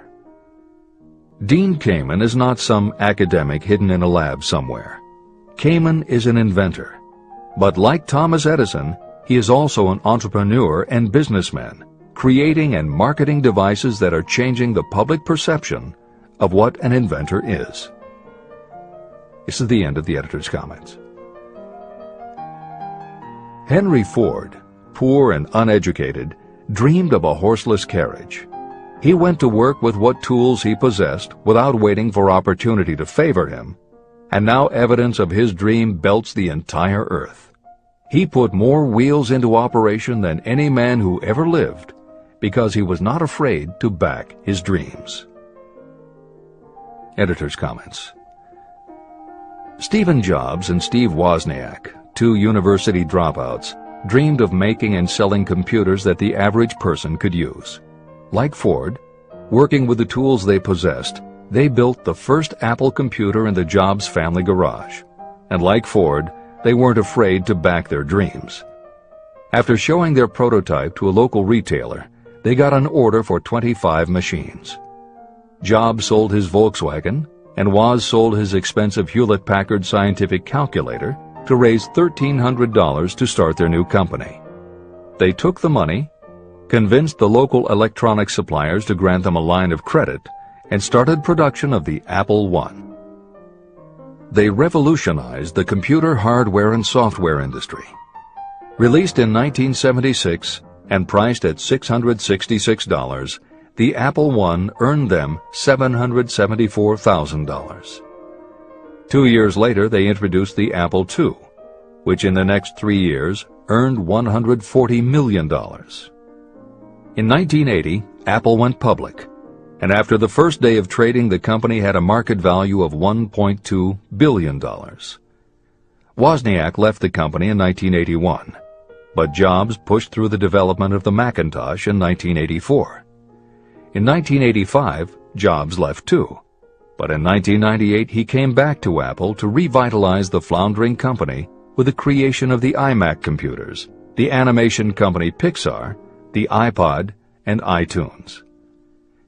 In presenting stories of contemporary successes, the editors have followed Hill's style of using real people to illustrate the principles of success. But Napoleon Hill was granted a rare privilege. Unlike anyone before or after, he had the opportunity to personally meet the most powerful and successful people and learn firsthand the dreams that inspired them, the obstacles that confronted them, and how they found the courage within themselves to overcome their failures. Hill met many of the inventors and the empire builders who laid the foundations of 20th century American industry while they were still news, not history. Then for more than 25 years, he studied the habits and learned the secrets of the next generations who built on the foundations, forged new industries, devised new systems, and dreamed new dreams. It was only because Hill was given such unprecedented access over such a long period that he was able to compare, contrast, analyze, and then formulate a philosophy of achievement based on the real stories of real people who had used these techniques to create their success. Think and Grow Rich revolutionized self-help writing, and to this day is the standard against which all motivational literature is measured. Its success also helped create the market for the thousands of business biographies that tell in detail how the dreams were born, plans were made, frustrations were faced, and triumphs achieved in every sector of modern business. And because this wealth of information is now available, with little more than the click of a mouse, you can read, hear, or watch today's greatest entrepreneurs and most successful CEOs confirming in their own words the basic truth behind every one of the principles Napoleon Hill explains in this book. The products or services they sell may be different, but the story of their success is the same. Dreams, followed by failures, followed by lessons learned, then success. For every Henry Ford, Thomas Edison, or O. Henry that Napoleon Hill cites to make a point, today there is a Steve Jobs, Dean Kamen, or Merle Haggard proving that Hill's points are still valid. This is the end of the editor's comments. There is a difference between wishing for a thing and being ready to receive it. No one is ready for a thing until they believe they can acquire it. The state of mind must be belief, not mere hope or wish. Open-mindedness is essential for belief. Closed minds do not inspire faith, courage, and belief. Remember, no more effort is required to aim high in life, to demand abundance and prosperity, than is required to accept misery and poverty. A great poet has correctly stated this universal truth through these lines. I bargained with life for a penny, and life would pay no more. However, I begged at evening when I counted my scanty store. For life is a just employer. He gives you what you ask. But once you have set the wages, why, you must bear the task. I worked for a menial's hire, only to learn dismayed that any wage I had asked of life, life would have willingly paid. Desire outwits Mother Nature. As a fitting climax to this chapter, I wish to introduce one of the most unusual persons I have ever known. I first saw him a few minutes after he was born. He came into the world without any physical sign of ears. When pressed for an opinion, the doctor concluded that the child might be deaf and mute for life. I challenged that doctor's opinion. I had the right to do so. I was the child's father. I, too, reached a decision. But I expressed my opinion silently, in the secrecy of my own heart. In my own mind, I knew that my son would hear and speak. How? I was sure there must be a way, and I knew I would find it. I thought of the words of the immortal Emerson. The whole course of things goes to teach us faith. We need only obey. There is guidance for each of us, and by lowly listening, we shall hear the right word. The right word? Desire. More than anything else, I desired that my son should not be deaf and unable to speak. From that desire, I never receded, not for a second. What could I do about it? Somehow, I would find a way to transplant into that child's mind my own burning desire for ways and means of conveying sound to his brain without the aid of ears. As soon as the child was old enough to cooperate, I would fill his mind so completely with a burning desire to hear that nature would, by methods of her own, translate it into physical reality. All this thinking took place in my own mind, but I spoke of it to no one. Every day I renewed the pledge I had made to myself that my son should not be deaf. As he grew older and began to take notice of things around him, we observed that he had a slight degree of hearing. When he reached the age when children usually begin talking, he made no attempt to speak, but we could tell by his actions that he could hear certain sounds slightly. That was all I needed to know. I was convinced that if he could hear, even slightly, he might develop still greater hearing capacity. Then something happened that gave me hope. It came from an entirely unexpected source. We bought a phonograph. When the child heard the music for the first time, he went into ecstasies. He promptly appropriated the machine.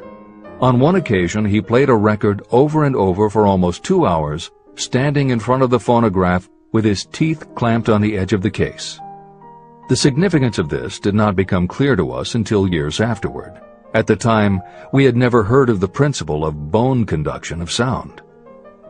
Shortly after he appropriated the phonograph, I discovered that he could hear me quite clearly when I spoke with my lips touching his mastoid bone at the base of the skull. Having determined that he could hear the sound of my voice plainly, I began immediately to transfer to his mind the desire to hear and speak. When I discovered that my son enjoyed bedtime stories, I went to work creating stories designed to develop in him self-reliance, imagination, and a strong desire to hear. There was one storyline in particular that I emphasized over and over. Every time I told it, I gave it some new and dramatic coloring.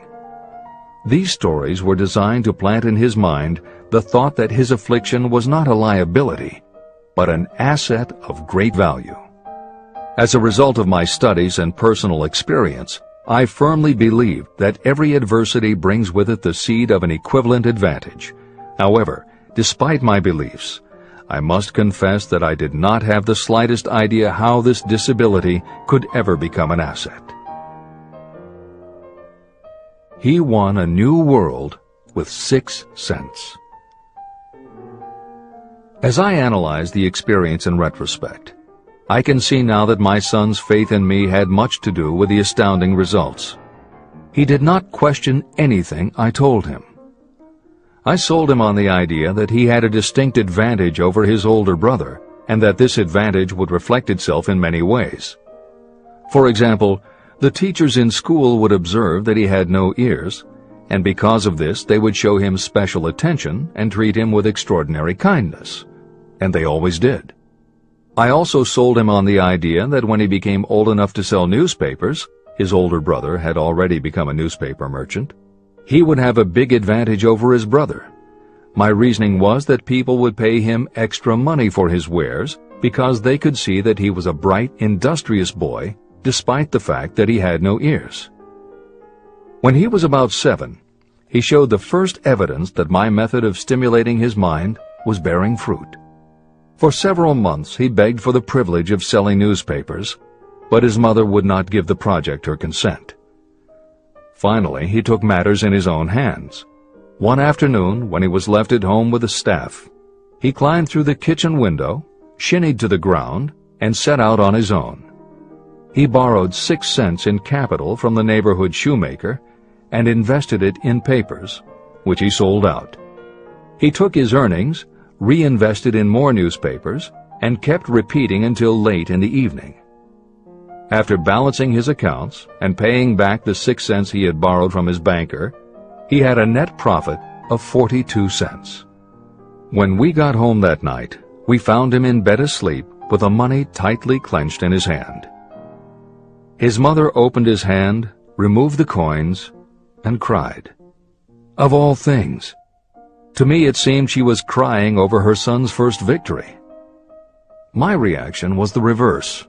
I laughed, for I knew that my endeavor to plant in my son's mind an attitude of faith in himself had been successful. His mother saw in his first business venture a little deaf boy who had gone out in the streets and risked his life to earn money. I saw a brave, ambitious, self-reliant little businessman whose stock in himself had been increased 100%. He had gone into business on his own initiative and had won.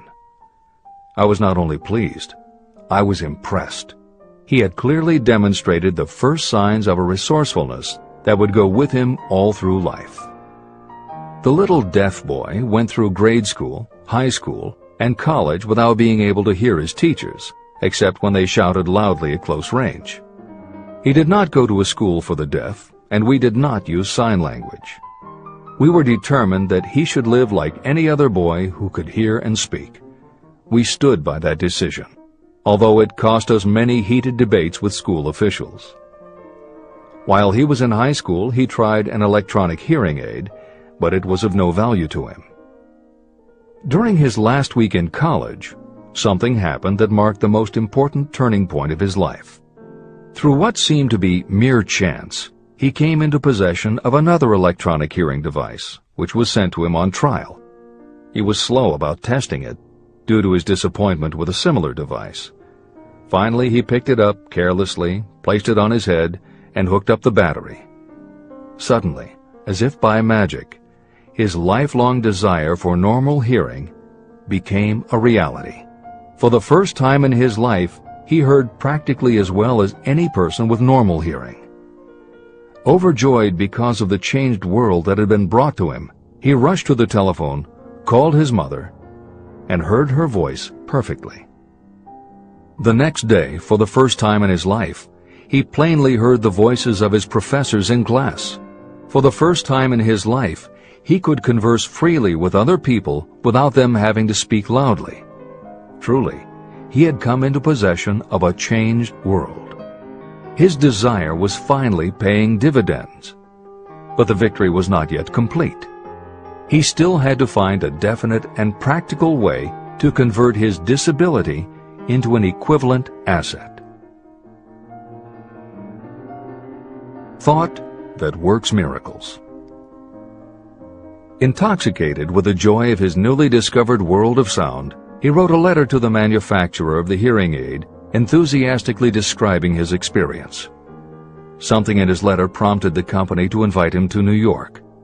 He was escorted through the factory, and while talking with the chief engineer, telling him about his changed world, a hunch, an idea, or an inspiration, call it what you wish, flashed into his mind. It was this impulse of thought that converted his disability into an asset destined to pay dividends in both money and happiness to thousands for all time to come. The sum and substance of that impulse was this. It occurred to him that he might be of help to the millions of people who go through life without the benefit of hearing devices, if he could find a way to tell them the story of his changed world. For an entire month, he carried out intensive research, during which he analyzed the entire marketing system of the manufacturer of the hearing device. Then he created a plan for reaching out to other hearing-impaired people all over the world, to share with them his newly discovered changed world. When this was done, he put in writing a 2-year plan based upon his findings. When he presented the plan to the company, he was instantly given a position for the purpose of carrying out his ambition. Little did he dream when he went to work that he was destined to bring hope and practical relief to thousands of people who, without his help, would have been limited forever by deafness. There's no doubt in my mind that Blair would have been deaf and unable to speak all his life if his mother and I had not managed to shape his mind as we did. When I planted in his mind the desire to hear and talk and live as other people, there went with that impulse some strange influence that caused nature to become bridge builder and span the gulf of silence between his brain and the outer world. Truly, a burning desire has devious ways of transmuting itself into its physical equivalent. Blair desired normal hearing. Now he has it. He was born with a condition that in those days might easily have sent a person with a less defined desire to the street with a bundle of pencils and a tin cup. The little white lie I planted in his mind when he was a child, by leading him to believe his impaired hearing would become a great asset, has justified itself. I am convinced it is a fact that there is nothing, right or wrong, that belief plus burning desire cannot make real. These qualities are free to everyone. Editor's comments. As Napoleon Hill was finishing this chapter on desire, it was reported that the famed opera singer Madame Schumann-Heink had died. A passage in her obituary struck Hill as being so appropriate to the subject of this chapter that he was moved to comment as follows. End of editor's comment. One short paragraph in the newspaper story about the famed opera singer Madame Schumann-Heink gives the clue to this unusual woman's stupendous success. I quote the paragraph because the clue it contains is none other than desire. Early in her career, Madame Schumann-Heink visited the director of the Vienna Court Opera to have him test her voice, but he did not test it. After taking one look at the awkward and poorly dressed girl, he exclaimed, none too gently, "With such a face, and with no personality at all, how can you ever expect to succeed in opera? My good child, give up the idea. Buy a sewing machine and go to work. You can never be a singer." Never is a long time. The director of the Vienna Court Opera may have known much about the technique of singing, but he knew little about the power of desire when it assumes the proportion of an obsession. If he had known more of that power, he would not have made the mistake of condemning genius without giving it an opportunity. Editor's comments. Although few readers of this edition will be familiar with Madame Schumann-Heink, every reader knows a half-dozen similar stories. It is true for every generation and every kind of music. At some time, even the biggest stars were failures. At some time, someone told them they weren't good enough. But every one of those times that they failed, their desire was bigger than their failure. That is why you know their stories. And it's also why you've never heard about the thousands of other performers who were also told they weren't good enough. The ones you've never heard of are the ones whose desire wasn't big enough. They are the ones who believed that failure was defeat. This is the end of the editor's comment. Several years ago, one of my business associates became ill. He became worse as time went on, and finally was taken to the hospital for an operation. The doctor warned me that there was little if any chance of my ever seeing him alive again. But that was the doctor's opinion. It was not the opinion of the patient. Just before he was wheeled away, he whispered to me, "Do not be disturbed, Chief.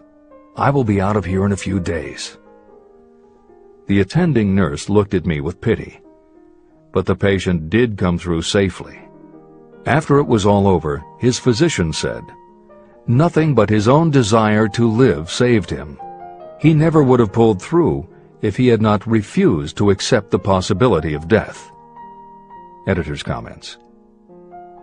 By the 1980s, the phenomenon that Napoleon Hill wrote about in the preceding paragraph was embraced by a growing segment of the population.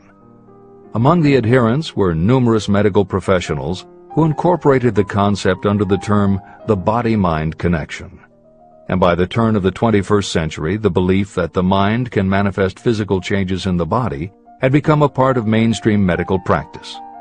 In Chapter 5, Autosuggestion, you will find further comment on the medical aspects of having a burning desire. This is the end of the editor's comment.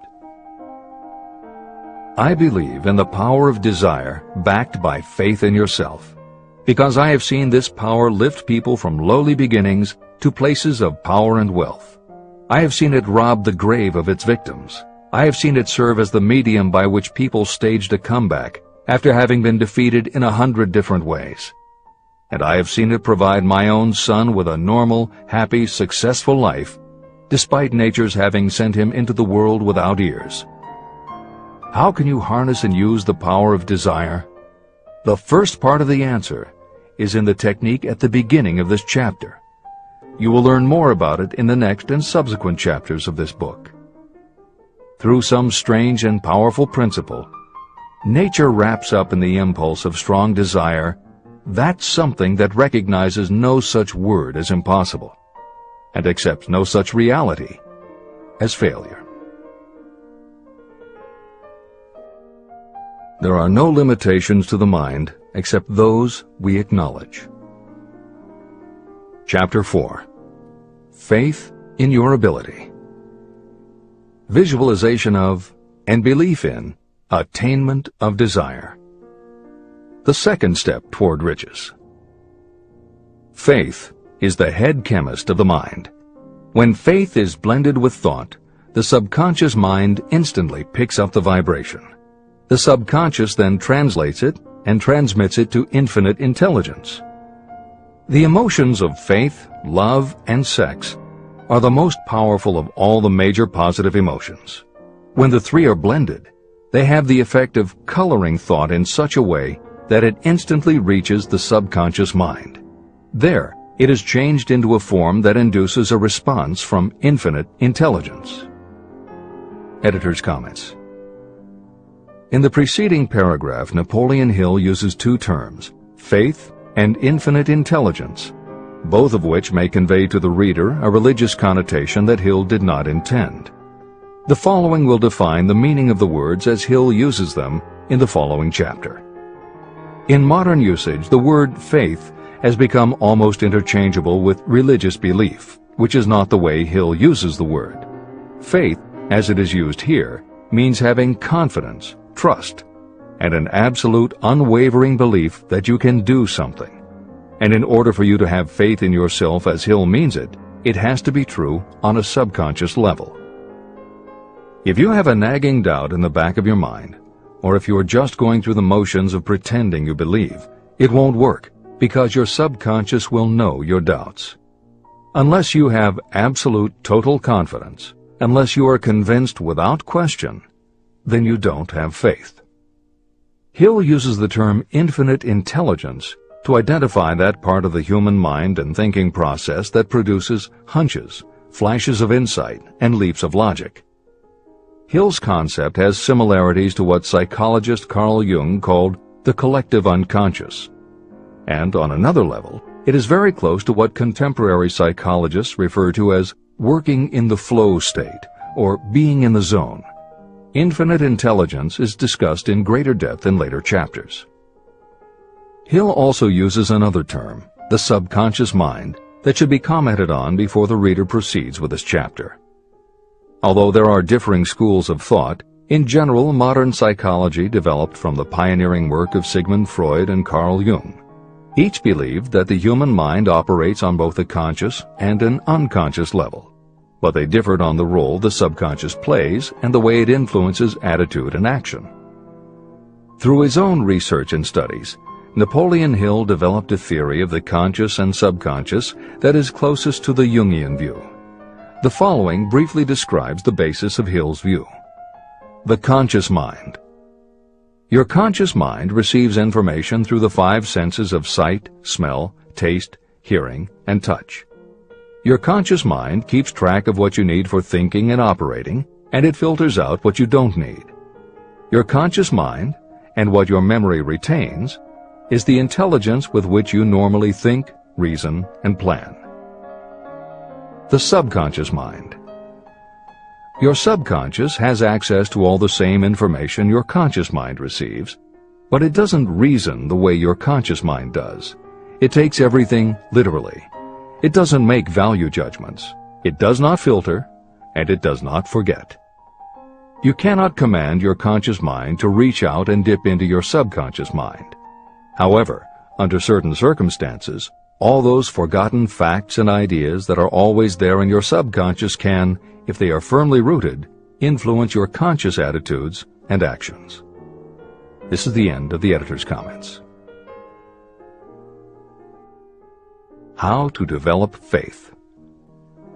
The following statement is very important in understanding the importance of autosuggestion in the transmutation of desire into its physical or monetary equivalent. Namely, faith is a state of mind that may be induced or created by affirmation or repeated instructions to the subconscious mind through the principle of autosuggestion. The repetition of affirmations is like giving orders to your subconscious mind, and it is the only known method of voluntary development of the emotion of faith, absolute belief that you can do something. As an illustration, consider why you are reading this book. You want to acquire the ability to transmute the intangible thought impulse of desire into its physical counterpart, money. By following the instructions laid down in the later chapters on autosuggestion and the subconscious mind, you will learn techniques to convince your subconscious mind that you believe you will receive that for which you ask. Your subconscious will act upon that belief and pass it back to you in the form of faith, followed by definite plans for procuring that which you desire. Faith in yourself and your abilities is a state of mind that you will be able to develop at will after you have mastered the 13 principles in this book. This is true because faith is a state of mind that will develop naturally within you when you use and apply these principles. The emotions, or the feeling portion of thoughts, are what give your thoughts vitality, life, and action. The emotions of faith, love, and sex, when mixed with any thought impulse, give it even greater action. All thoughts that have been emotionalized, given feeling, and mixed with faith, absolute belief in your ability, begin immediately to translate themselves into their physical equivalent or counterpart. However, this is not only true of thought impulses that have been mixed with faith, but it is true with any emotion, including negative emotions. What this means is that the subconscious mind will translate into its physical equivalent a thought impulse of a negative or destructive nature just as readily as it will act upon thought impulses of a positive or constructive nature. The following statement made by a noted criminologist illustrates the point. When men first come into contact with crime, they abhor it.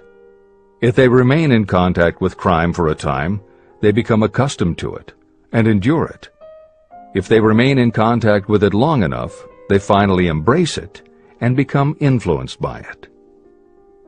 This is the equivalent of saying that a negative impulse of thought that is repeatedly passed on to the subconscious mind often enough is finally accepted and acted upon by the subconscious mind.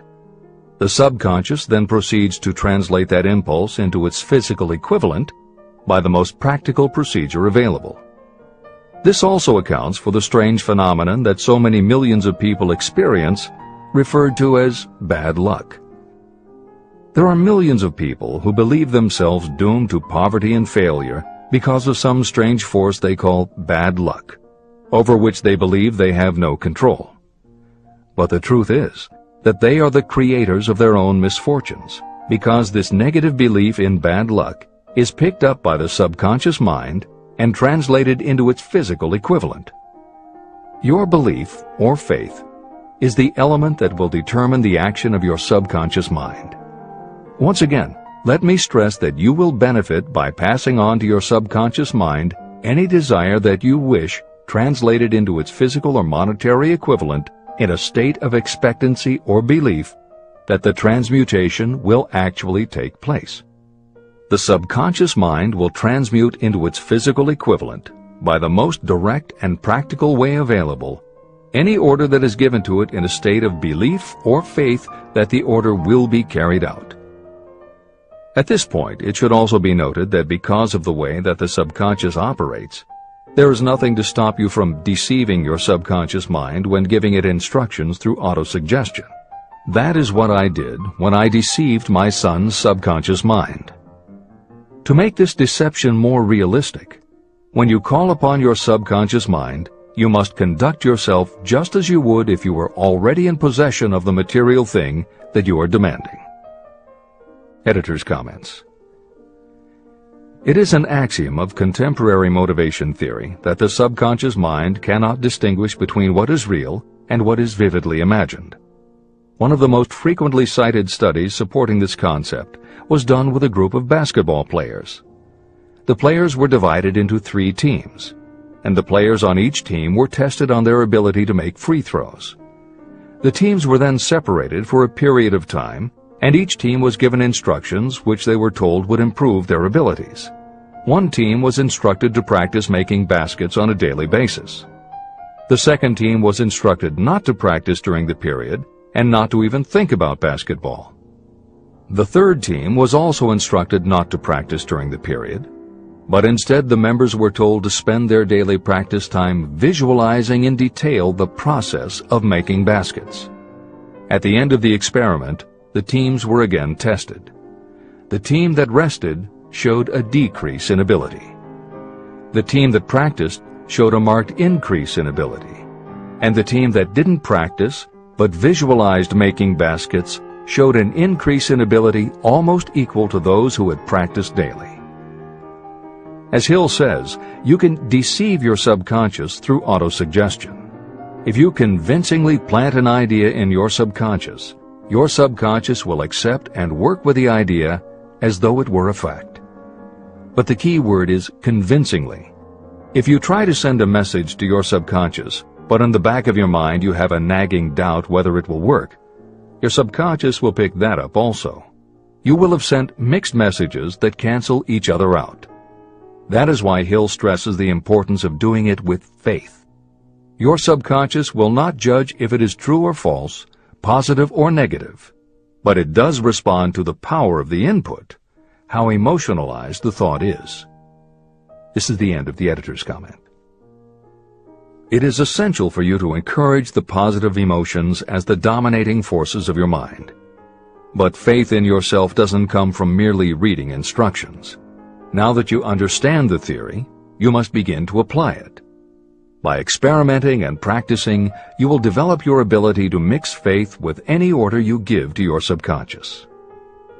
When you have faith in your ability, then you can give your subconscious mind instructions, which it will accept and act upon immediately. When your mind is dominated by positive emotions, it will encourage the state of mind known as faith. Faith in yourself is a state of mind that you can create by autosuggestion. All through the ages, religious leaders have admonished people to have faith. They say to have faith in this, that, and the other dogma or creed, but they have failed to tell people how to have faith. They have not stated that faith is a state of mind that may be induced by self-suggestion.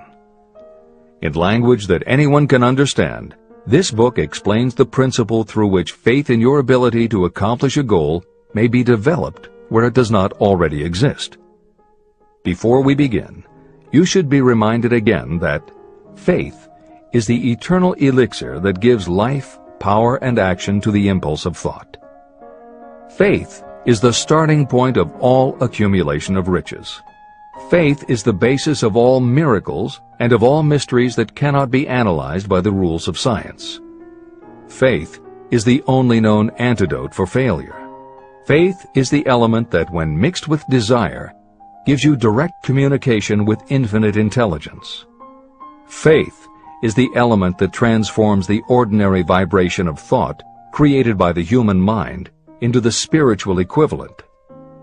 Faith is the only way the force of infinite intelligence can be harnessed and used. The magic of self-suggestion. It is a fact that you will come to believe whatever you repeat to yourself, whether the statement is true or false. If you repeat a lie over and over, you will eventually accept that lie as truth. Moreover, you will believe it to be the truth. You are what you are because of the dominating thoughts that you permit to occupy your mind. Thoughts that you deliberately place in your own mind and encourage with sympathy, and with which you mix any one or more of the emotions, constitute the motivating forces that direct and control your every movement, act, and deed. The following sentence is a very significant statement of truth. Thoughts that are mixed with any of the feelings of emotions become like a magnetic force, which attracts other similar or related thoughts. A thought that is magnetized with one of the emotions may be compared to a seed. When it is planted in fertile soil, it germinates, grows, and multiplies itself over and over again. What was originally one small seed becomes countless millions of seeds of the same kind. The human mind is constantly attracting vibrations that are in sync with whatever dominates the mind. Any thought, idea, plan, or purpose that you hold in your mind attracts a host of its relatives. Add these relatives to its own force, and it grows until it becomes the prime motivator of the person in whose mind it has been housed. Now, let us go back to the starting point.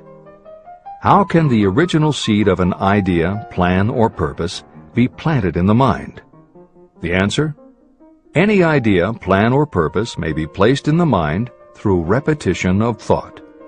This is why you are asked to write out a statement of your major purpose, or definite chief aim.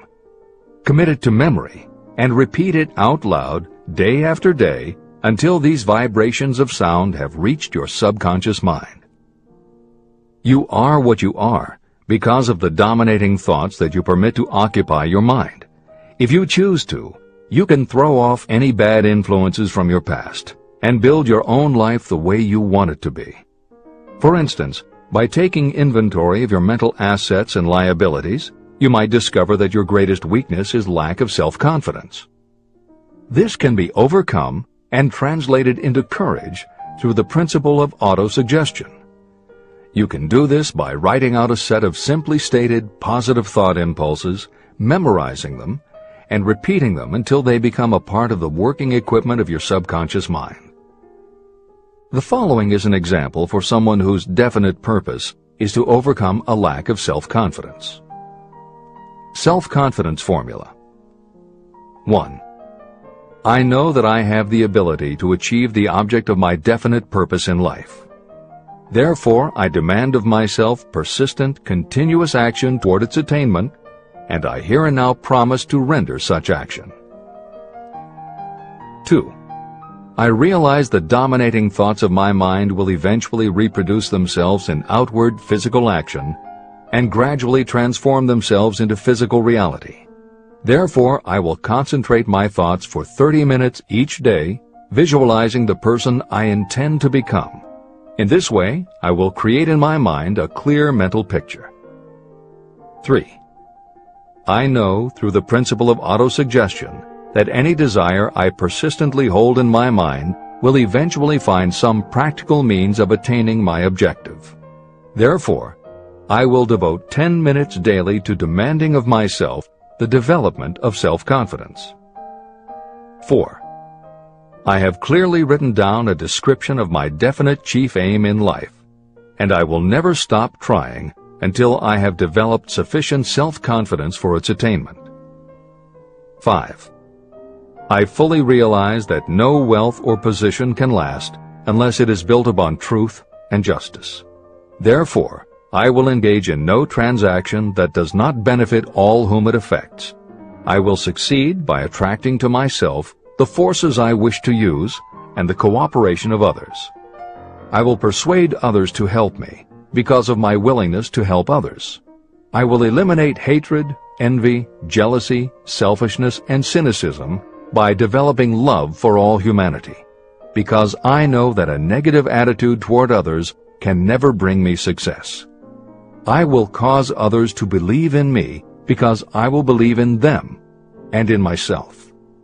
I will sign my name to this formula, commit it to memory, and repeat it aloud once a day, with full faith that it will gradually influence my thoughts and actions so that I will become a self-reliant and successful person. Behind this formula is a law of nature that psychologists call autosuggestion or self-suggestion. It is a proven technique that will work for your success if it is used constructively. On the other hand, if used destructively, it will destroy just as readily. In this statement may be found a very significant truth, namely that those who go down in defeat and end their lives in poverty, misery, and distress do so because of negative application of the principle of autosuggestion.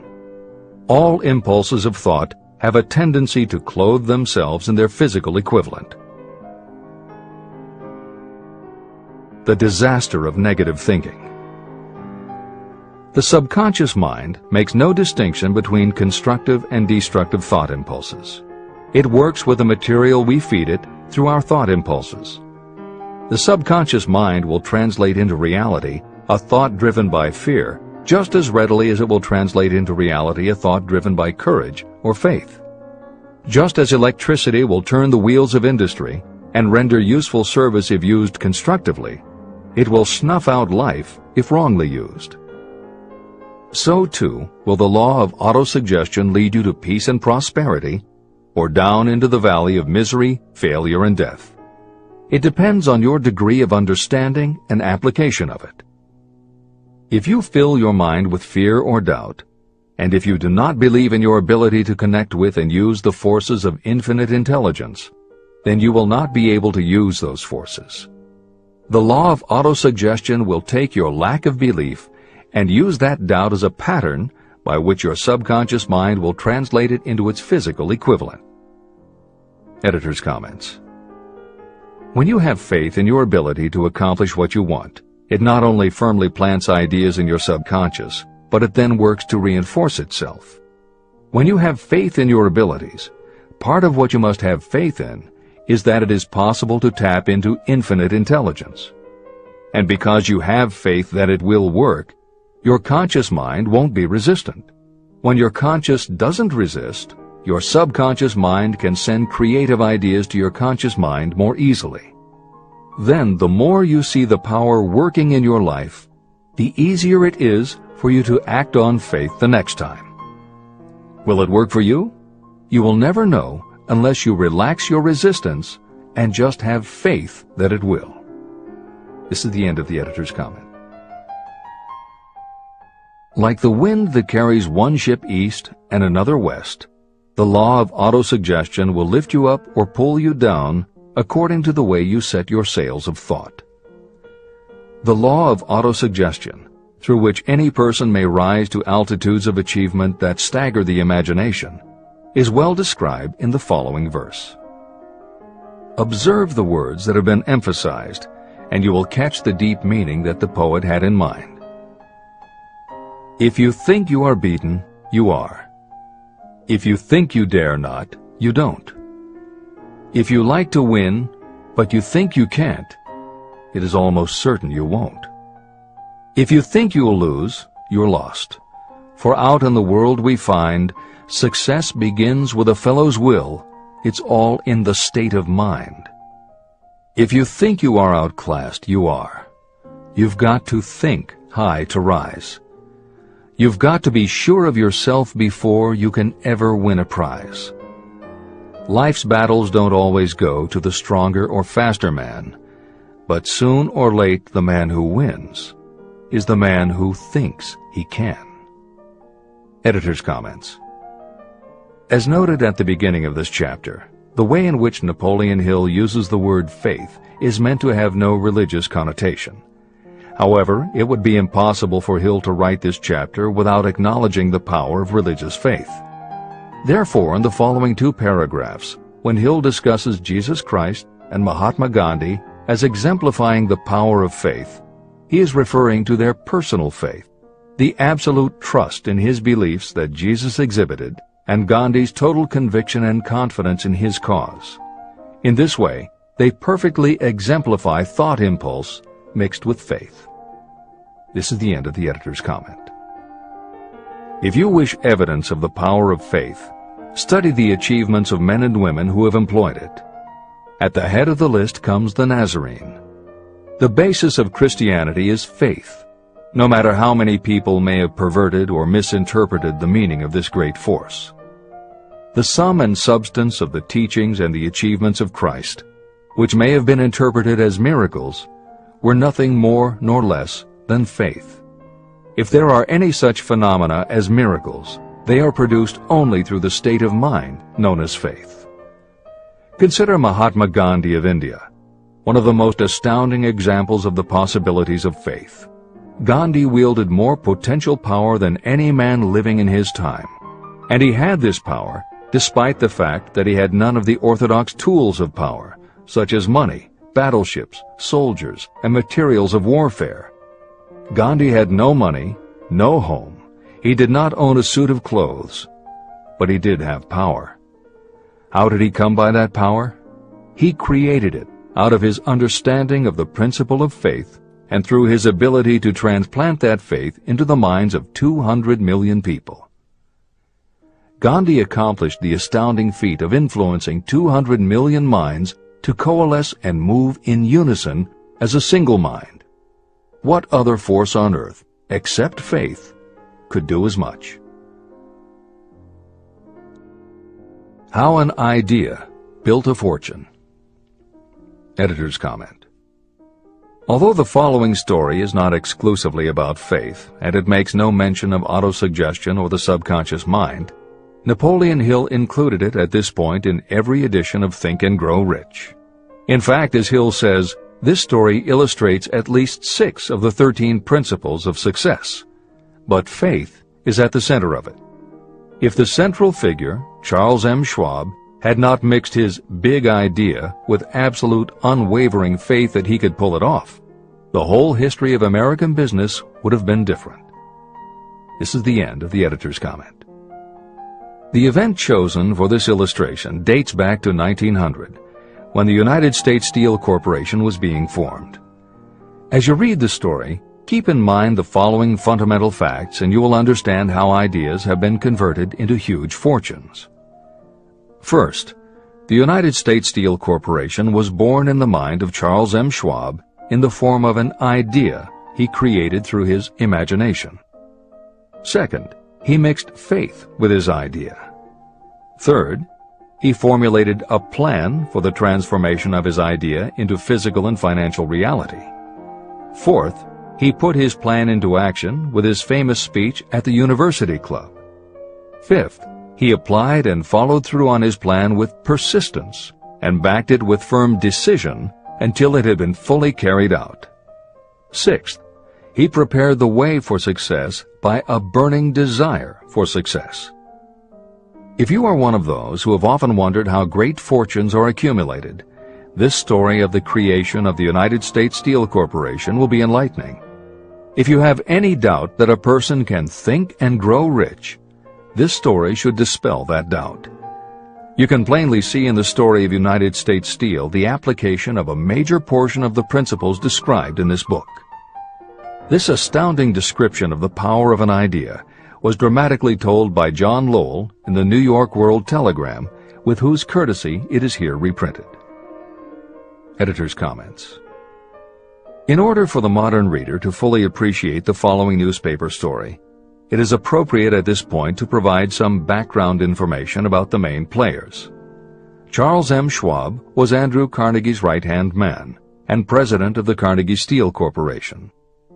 Andrew Carnegie was a wealthy and powerful steel baron whose company controlled 25% of the iron and steel production in America.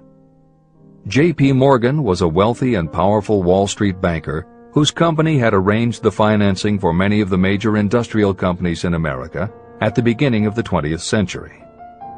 All the reader needs to know about the other men mentioned in the story is that at the beginning of the 20th century, finance, business, and industry were dominated by a few hundred men, most of whom had amassed great fortunes through some connection with the railroads that had opened the country. These people were well known to readers of the New York World Telegram because of their financial influence. And that sets the stage for the following newspaper article, which is not only a fascinating story about the power of faith in an idea, but also a wonderful example of the irreverent writing style that was used by many newspaper journalists of the day. This is the end of the editor's comment. A pretty after-dinner speech for $1 billion. When on the evening of December 12, 1900, some 80 of the nation's financial nobility gathered in the banquet hall of the University Club on Fifth Avenue to do honor to a young man from out of the West, not half a dozen of the guests realized they were to witness the most significant episode in American industrial history.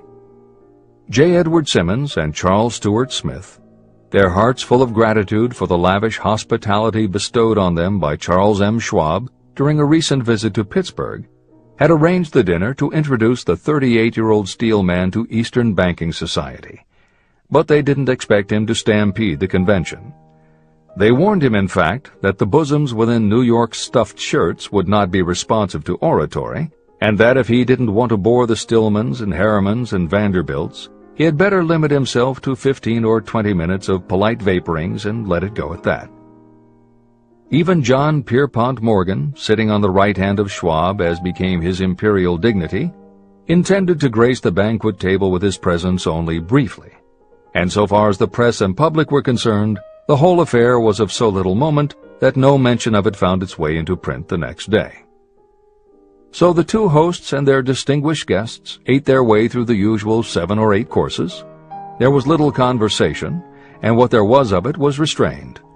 Few of the bankers and brokers had met Schwab, whose career had flowered along the banks of the Monongahela, and none knew him well. But before the evening was over, they, and with them Money Master Morgan, were to be swept off their feet, and $1 billion baby, the United States Steel Corporation, was to be conceived.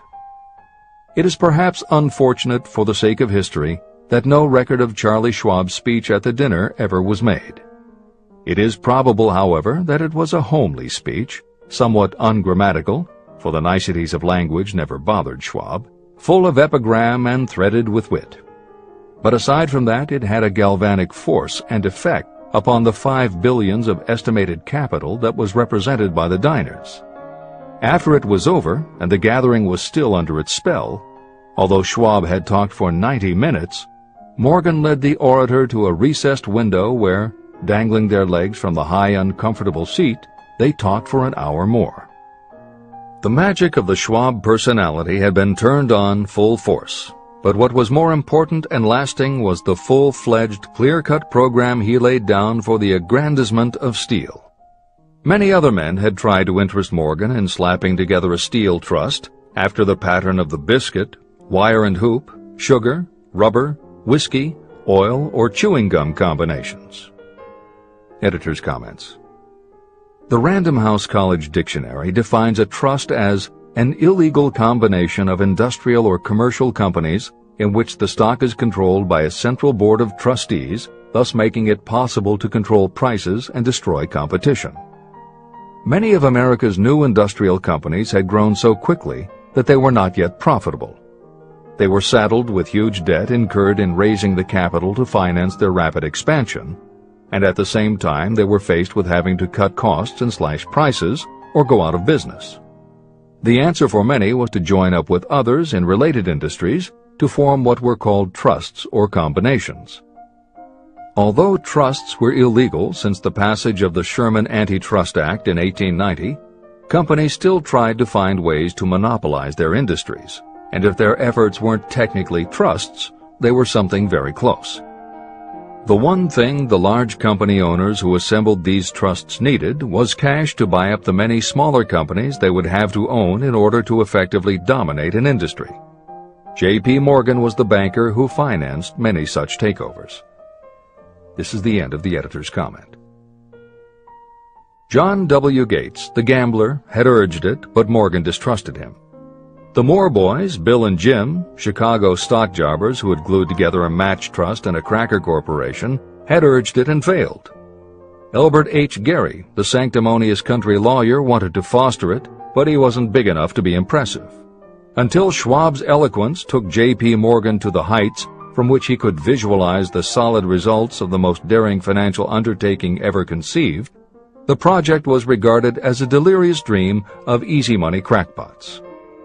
The financial magnetism that began a generation ago to attract thousands of small and sometimes inefficiently managed companies into large and competition-crushing combinations had become operative in the steel world through the devices of that jovial business pirate, John W. Gates. Gates already had formed the American Steel and Wire Company out of a chain of small concerns, and together with Morgan had created the Federal Steel Company. But by the side of Andrew Carnegie's gigantic vertical trust, a trust owned and operated by 53 partners, those other combinations were picayune. They might combine to their heart's content, but the whole lot of them couldn't make a dent in the Carnegie organization, and Morgan knew it. The eccentric old Scot knew it, too. Editor's comments. Andrew Carnegie was born in Scotland and came to America when he was just a boy. He made his first move to join the elite group of American tycoons when he quit his job as a bobbin boy in a cotton mill, earning $1.20 a week, and got a job as a telegraph messenger boy.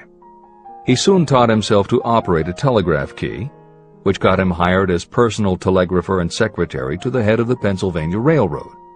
It wasn't long before he'd worked his way up the ranks to superintendent of the Pittsburgh division, which in turn put him in a position to become an early investor in the Pullman Company, which became the leading manufacturer of railway cars. Carnegie's investment in Pullman and some successful real estate ventures gave him the capital to go into business for himself. At the end of the Civil War, Carnegie left railroading and started a company that built iron bridges for railroad companies. From building iron bridges, it was a short step to starting his own steel mill, which led him to acquire control of other steel mills, then his own coal fields to supply his smelters, then his own ore boats and rail lines to haul the ore and coal. Because of Carnegie's vertical integration and his use of the most up-to-date manufacturing methods, he was able to sell top-grade steel at the lowest price. He managed to drop the price of steel from $140 a ton to $20 a ton. By 1899, the Carnegie Steel Company controlled about 25% of the iron and steel production in America. The smaller steel manufacturers couldn't compete with Carnegie, so they went to J.P. Morgan for help. He arranged for the financing, and a wide-ranging alliance was put together of companies that were in the business of manufacturing products made from steel. Part of the deal was that they would not buy steel from Carnegie. Andrew Carnegie was not about to be put out of business by a collection of small companies. He announced that he would buy or build his own manufacturing companies to produce finished goods made of steel. This is the end of the editor's comments, and the New York World Telegram story continues. From the magnificent heights of Skibo Castle, he had viewed, first with amusement and then with resentment, the attempts of Morgan's smaller companies to cut into his business. When the attempts became too bold, Carnegie's temper was translated into anger and retaliation. He decided to duplicate every mill owned by his rivals. Hitherto, he hadn't been interested in wire, pipe, hoops, or sheet. Instead, he was content to sell such companies the raw steel and let them work it into whatever shape they wanted. Now, with Schwab as his chief and able lieutenant, he planned to drive his enemies to the wall. So it was that in the speech of Charles M. Schwab, Morgan saw the answer to his problem of combination. A trust without Carnegie, giant of them all, would be no trust at all, a plum pudding, as one writer said, without the plums. Schwab's speech on the night of December 12, 1900, undoubtedly carried the inference, though not the pledge, that the vast Carnegie enterprise could be brought under the Morgan tent.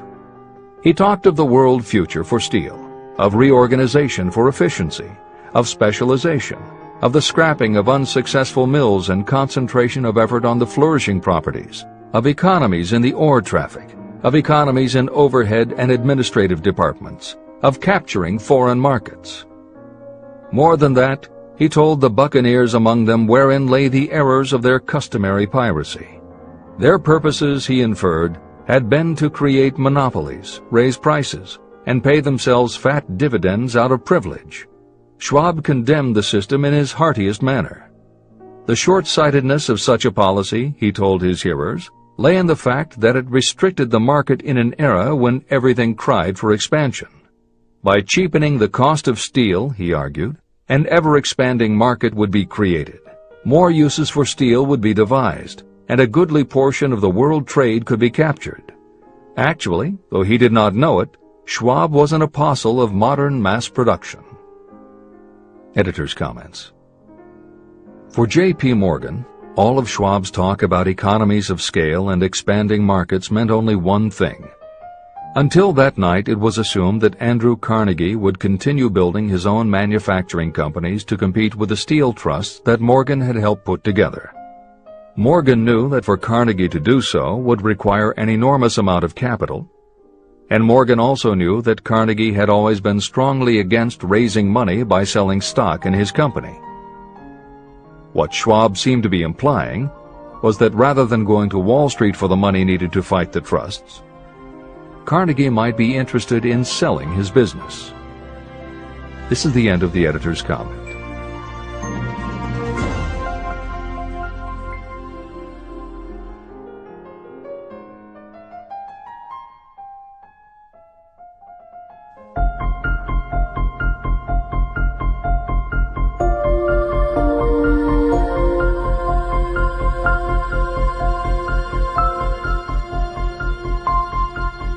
New York World Telegram story continues.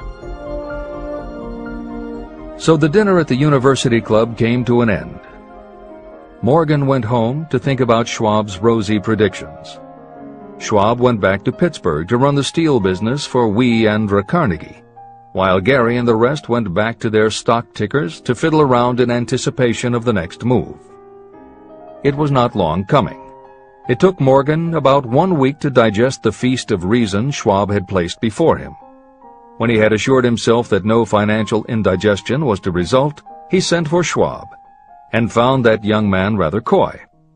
Mr. Carnegie, Schwab indicated, might not like it if he found his trusted company president had been flirting with the Emperor of Wall Street, the street upon which Carnegie was resolved never to tread. Then it was suggested by John W. Gates, the go-between, that if Schwab happened to be in the Bellevue Hotel in Philadelphia, J.P. Morgan might also happen to be there. When Schwab arrived, however, Morgan was inconveniently ill at his New York home, and so on the elder man's pressing invitation, Schwab went to New York and presented himself at the door of the financier's library. Now, certain economic historians have professed the belief that from the beginning to the end of the drama, the stage was set by Andrew Carnegie. That the dinner to Schwab, the famous speech, the Sunday night conference between Schwab and the Money King, were events arranged by the canny Scot. The truth is exactly the opposite. When Schwab was called in to consummate the deal, he didn't even know whether the little boss, as Andrew was called, would so much as listen to an offer to sell, particularly to a group of men whom Andrew regarded as being endowed with something less than holiness. But Schwab did take into the conference with him, in his own handwriting, 6 sheets of copperplate figures, representing to his mind the physical worth and the potential earning capacity of every steel company he regarded as an essential star in the new metal firmament. 4 men pondered over these figures all night. The chief, of course, was Morgan, steadfast in his belief in the divine right of money.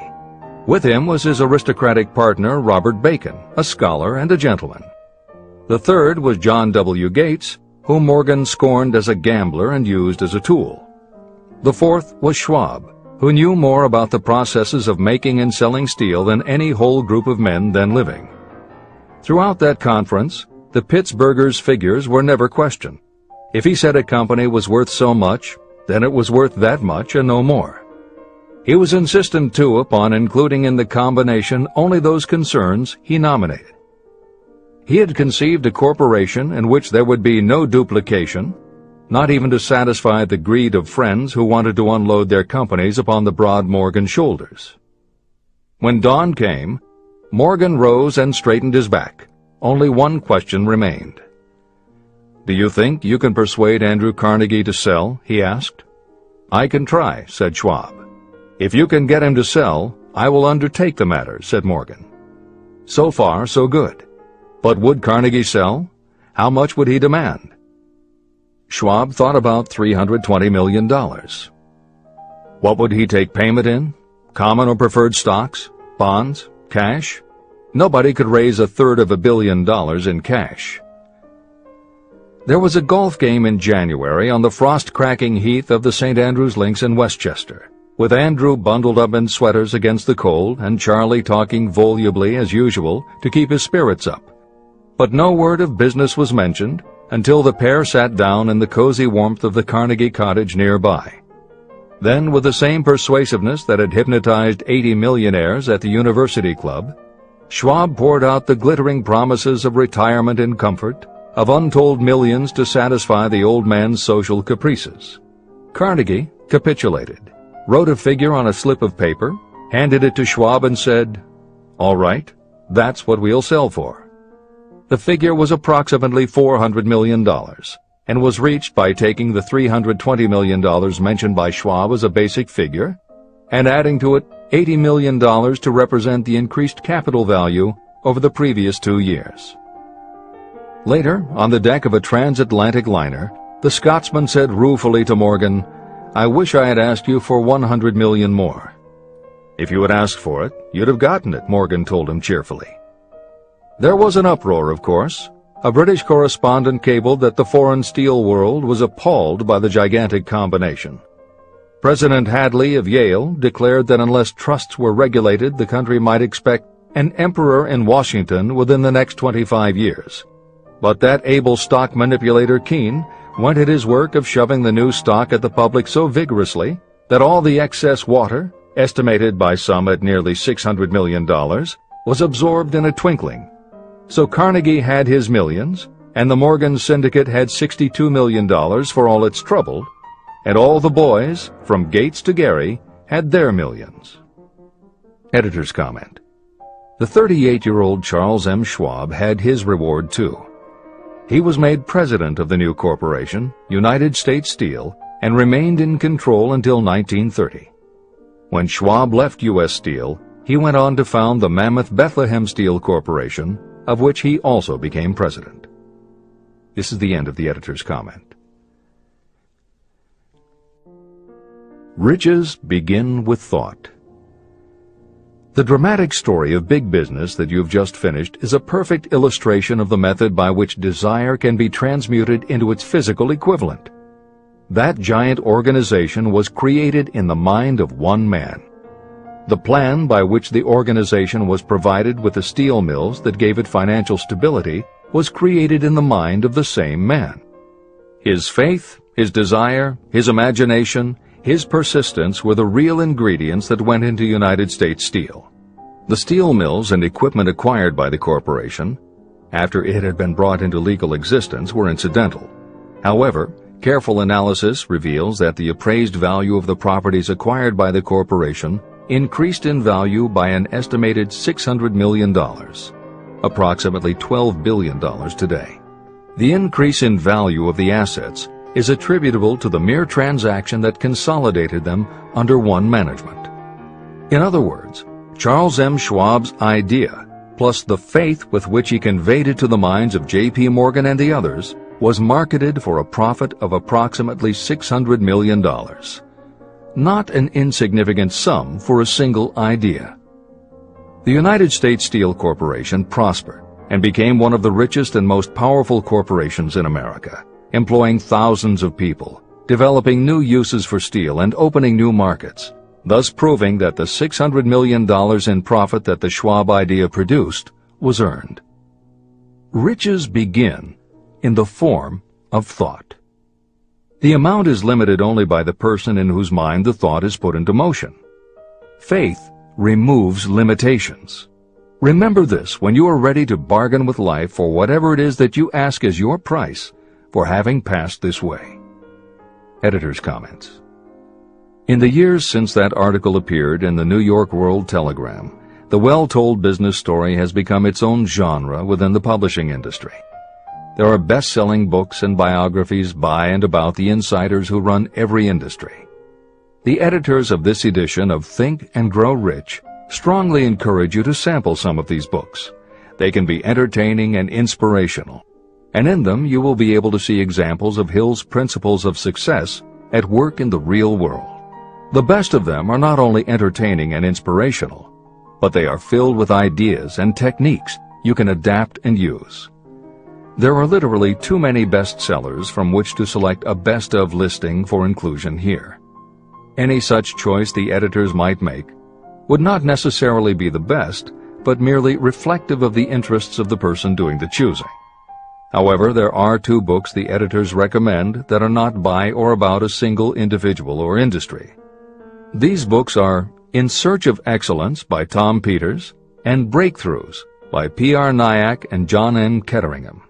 Each of these books deals with a broad spectrum of industries, and within each industry they single out certain companies and individuals for analysis. Both were published at the beginning of the business book trend in the 1980s, but there are few books since then that better convey the importance of faith in a good idea. In Search of Excellence, chosen by a panel of experts as the most influential book of the past 20 years, was a runaway bestseller and will likely be in print for years to come. Breakthroughs may be harder to find, but it will be well worth the effort. This is the end of the editor's comments.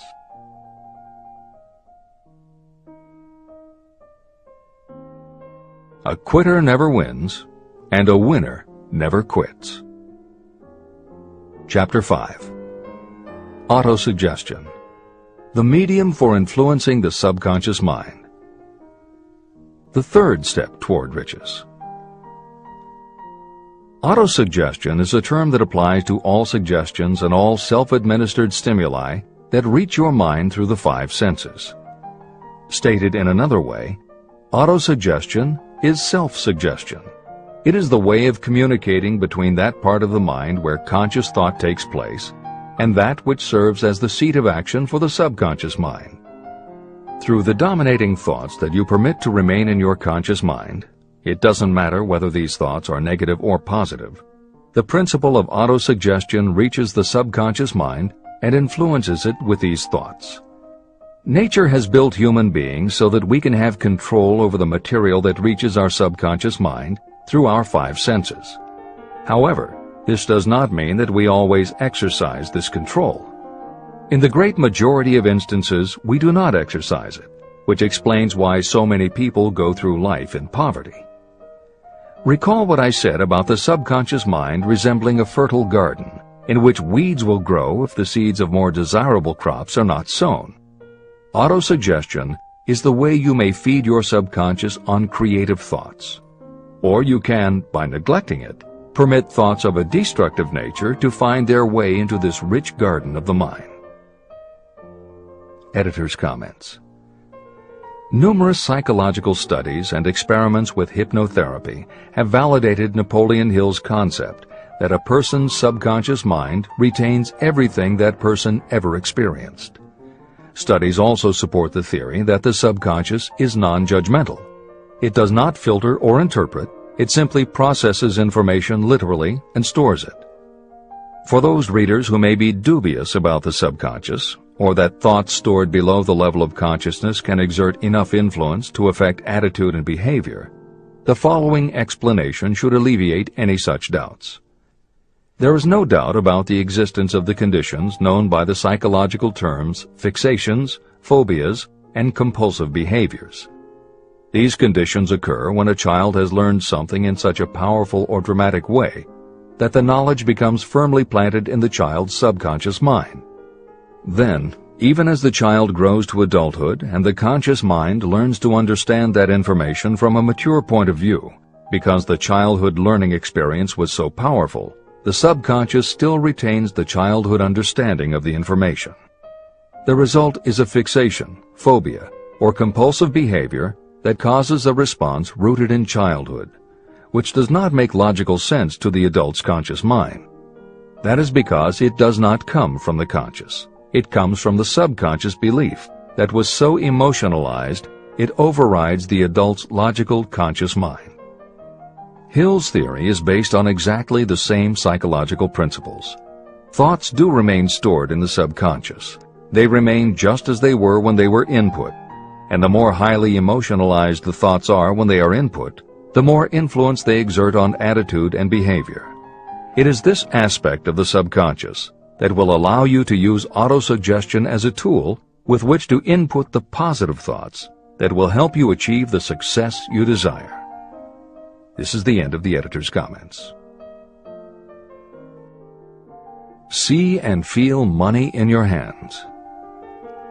You were instructed in the last of the 6 steps described in Chapter 3 on desire to read aloud twice daily the written statement of your desire for money.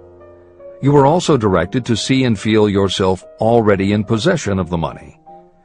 By following these instructions, you communicate the object of your desire directly to your subconscious mind in a spirit of absolute faith. Through repetition of this procedure, you will create thought habits that reinforce your efforts to transmute desire into its monetary equivalent. Read these steps again, very carefully, before you proceed further. 1. Fix in your mind the exact amount of money you desire. It is not sufficient merely to say, "I want plenty of money." Be definite about the amount. 2. Determine exactly what you intend to give in return for the money you desire. There is no such reality as something for nothing. 3. Establish a definite date when you intend to possess the money you desire. 4. Create a definite plan for carrying out your desire and begin at once, whether you are ready or not, to put this plan into action. 5. Now write it out. Write a clear, concise statement of the amount of money you intend to acquire, name the time limit for its acquisition, state what you intend to give in return for the money, and describe clearly the plan through which you intend to accumulate it. 6. Read your written statement aloud twice daily. Read it once just before retiring at night, and read it once after arising in the morning. As you read, see and feel and believe yourself already in possession of the money. Remember, when reading aloud the statement of your desire, through which you will develop a money consciousness, that the mere reading of the words is of no consequence, unless you mix emotion or feeling with your words. Your subconscious mind recognizes and acts only upon thoughts that have been well mixed with emotion or feeling. This is a fact of such importance as to warrant repetition in practically every chapter. The lack of understanding of this is the main reason the majority of people who try to apply the principle of autosuggestion get no desirable results. Plain, unemotional words do not influence the subconscious mind. You will get no appreciable results until you learn to reach your subconscious mind with thoughts or spoken words that have been well emotionalized with belief. Do not become discouraged if you cannot control and direct your emotions the first time you try. Remember, there is no such possibility as something for nothing. You cannot cheat even if you desire to do so. The price of ability to influence your subconscious mind is persistence in applying the principles described here. You cannot develop the desired ability for a lower price. You, and you alone, must decide whether or not the reward, the money consciousness, is worth the price you must pay for it in effort. Your ability to use the principle of autosuggestion will depend very largely upon your capacity to concentrate on a given desire until that desire becomes a burning obsession. How to strengthen your powers of concentration. When you begin to carry out the instructions in the 6 steps, it will be necessary for you to make use of the principle of concentration. Following are suggestions for the effective use of concentration. When you begin the first of the 6 steps, which instructs you to fix in your own mind the exact amount of money you desire, close your eyes and hold your thoughts on that amount of money until you can actually see the physical appearance of the money. Do this at least once each day. As you go through these exercises, follow the instructions given in Chapter 4 on faith and see yourself actually in possession of the money. Here is a most significant fact. The subconscious mind takes any orders given to it in a spirit of absolute faith and acts upon those orders. But the orders often have to be presented over and over again, repeated positive affirmation, before they are interpreted by the subconscious mind. Because of this, you might consider the possibility of playing a perfectly legitimate trick on your subconscious mind. Make it believe, because you believe it, that you must have the amount of money you are visualizing. Make it believe that this money is already awaiting your claim, so the subconscious mind must hand over to you practical plans for acquiring the money that is yours. Give this thought to your imagination, and see what your imagination can or will do to create practical plans for the accumulation of money through transmutation of your desire. Do not wait for a definite plan through which you will exchange services or merchandise in return for the money you are visualizing. Just start right now to see yourself in possession of the money, demanding, and expecting that your subconscious mind will hand over the plans you need. Be on the alert for these plans, and when they appear, put them into action immediately. When the plans appear, they will probably flash into your mind in the form of an inspiration or intuition from infinite intelligence. Treat it with respect and act upon it as soon as you receive it. In the fourth of the 6 steps, you are instructed to create a definite plan for carrying out your desire and begin at once to put this plan into action. Do the same thing here. Close your eyes and create in your mind a vivid image of you carrying out the instructions. Do not trust to your reason when creating your plan for accumulating money through the transmutation of desire. Your reasoning faculty may be lazy, and if you depend entirely upon it to serve you, it may disappoint you. When visualizing the money you intend to accumulate, see yourself rendering the service or delivering the merchandise you intend to give in return for this money. This is important. Editor's comments. The basic principle underlying autosuggestion is closely related to self-hypnosis, and both techniques played an important role in the development of modern psychology. Although all 3 concepts, autosuggestion, hypnosis, and psychology, had to overcome initial public skepticism, unfortunately, autosuggestion and hypnotism were hampered by events that further delayed their acceptance. Hypnosis was an integral part of the therapies used by the major figures in the development of psychology, including Sigmund Freud, Carl Jung, and William James. It fell out of favor as a therapeutic method when stage magicians began to use the technique in their acts. People found it difficult to give serious consideration to a method that was being used in theaters and nightclubs to make members of the audience do ridiculous things for comic effect. Autosuggestion encountered a similar problem. French psychiatrist Émile Coué was the best-known early advocate of autosuggestion. A contemporary of Sigmund Freud, Coué operated a clinic that treated patients diagnosed with psychosomatic ailments, individuals who have convinced themselves they are ill and even show symptoms but do not actually have a disease. Coué treated his patients with an autosuggestion technique that involved the repetition of statements he termed positive affirmations.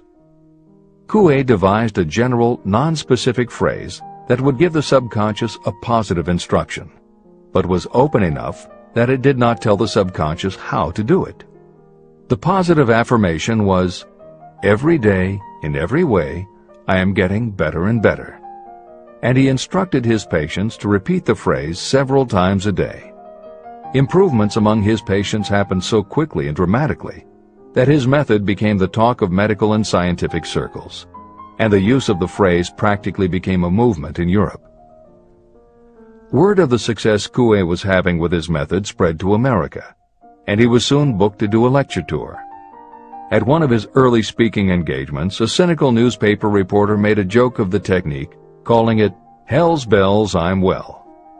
The joke followed Coué wherever he spoke, and the press coverage was so negative he canceled his tour and returned to practice in Europe. Serious scientists and therapists continued to work with autosuggestion. But just as had happened when stage magicians cast doubt upon the efficacy of hypnosis, Coué's method of positive affirmation fell out of favor with the general public. It took the openness of the latter part of the 20th century before the techniques of hypnosis and autosuggestion gained general acceptance once again. Today, if you go on the internet, there are over 40,000 web links featuring positive affirmations, and numerous bestsellers have been written on the subject. Virtually every newspaper, magazine, and television news program regularly features stories on the crucial role the mind plays in personal growth and achievement. Techniques based on autosuggestion have fostered countless best-selling books, audiobooks, and video programs. And every week thousands of people attend seminars, lectures, and retreats to be inspired by motivational speakers or spiritual leaders, and to learn techniques that will help them achieve success, almost all of which are based on the basic principles Napoleon Hill advocates in this book. When Hill instructs the reader to close your eyes and hold your thoughts on that amount of money until you can actually see the physical appearance of the money, he is in fact describing the autosuggestion technique most widely taught by contemporary motivational experts. Today it is called creative visualization, and it is regularly used by some of the most successful trainers of Olympic athletes and professional sports teams. It is used by NASA in training astronauts, and medical professionals use it in a variety of ways, including teaching it to patients who need to elevate their autoimmune system. Using visualization effectively is much more than simply daydreaming about something you would like to have or a goal you would like to achieve. Visualization is a specific technique that involves the use of imagination, creativity, vivid imagery, and affirmations, all focused on creating something you wish to manifest in reality.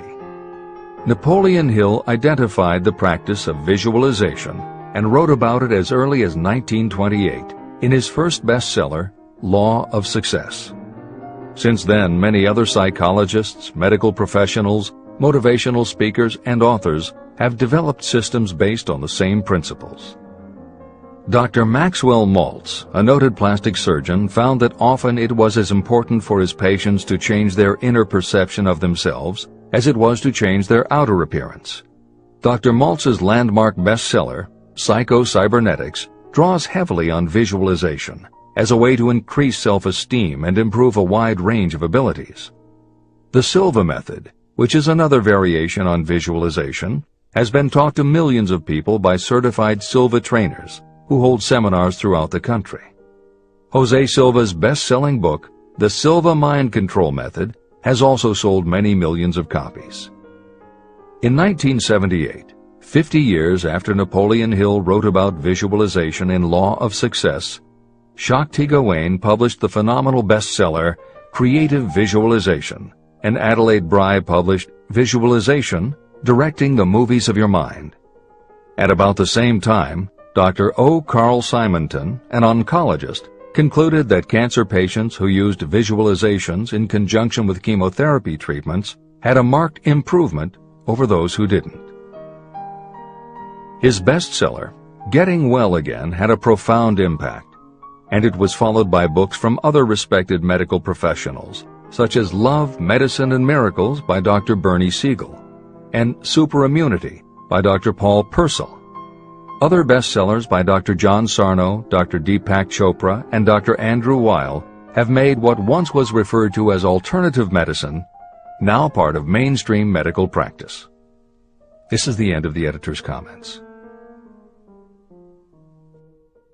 Stimulate your subconscious mind. The instructions given previously for the steps necessary in your desire for money will now be summarized and blended with the principles covered by this chapter as follows. 1. Go to some quiet spot, preferably in bed at night, where you will not be disturbed or interrupted. Close your eyes and repeat aloud, so that you may hear your own words, the written statement of the amount of money you intend to accumulate. Be specific about the time limit for its accumulation, and a description of the service or merchandise you intend to give in return for the money. As you carry out these instructions, see yourself already in possession of the money. For example, Suppose that you intend to accumulate $50,000 by the 1st of January, 5 years from now, and that you intend to give your personal services as a salesperson in return for the money. Your written statement of your purpose should be similar to the following. By the first day of January, I will have in my possession $50,000, which will come to me in various amounts from time to time during the interim. In return for this money, I will give the most efficient service of which I am capable. I will give the fullest possible quantity and the best possible quality of service as a salesperson of, and describe the service or merchandise you intend to sell. I believe that I will have this money in my possession. My faith is so strong that I can now see this money before my eyes. I can touch it with my hands. It is now awaiting transfer to me at the time and in the proportion that I deliver the service in return for it. I am awaiting a plan for getting this money, and I will follow that plan when it is received. 2. Repeat this program night and morning until you can see in your imagination the money you intend to accumulate. 3. Place a written copy of your statement where you can see it night and morning and read it just before retiring and upon rising until it has been memorized. Editor's comments. The following is another suggestion adapted from Hill's later writings, which appear in Napoleon Hill's Keys to Success. Surround yourself with books, pictures, mottos, and other suggestive devices. Pick things that symbolize and reinforce achievement and self-reliance. Constantly add to your collection, and move things to new places where you can see them in a different light and in association with different things. I had a friend who was a realtor who kept her $1 Million Club certificate over her desk to remind herself of what she was capable. One day she took it down to dust and set it on top of a newspaper. When she picked it up again, she saw beneath it an article about the new football coach who had been hired at the university. Guess who bought a house she had been struggling to sell? This is the end of the editor's comments.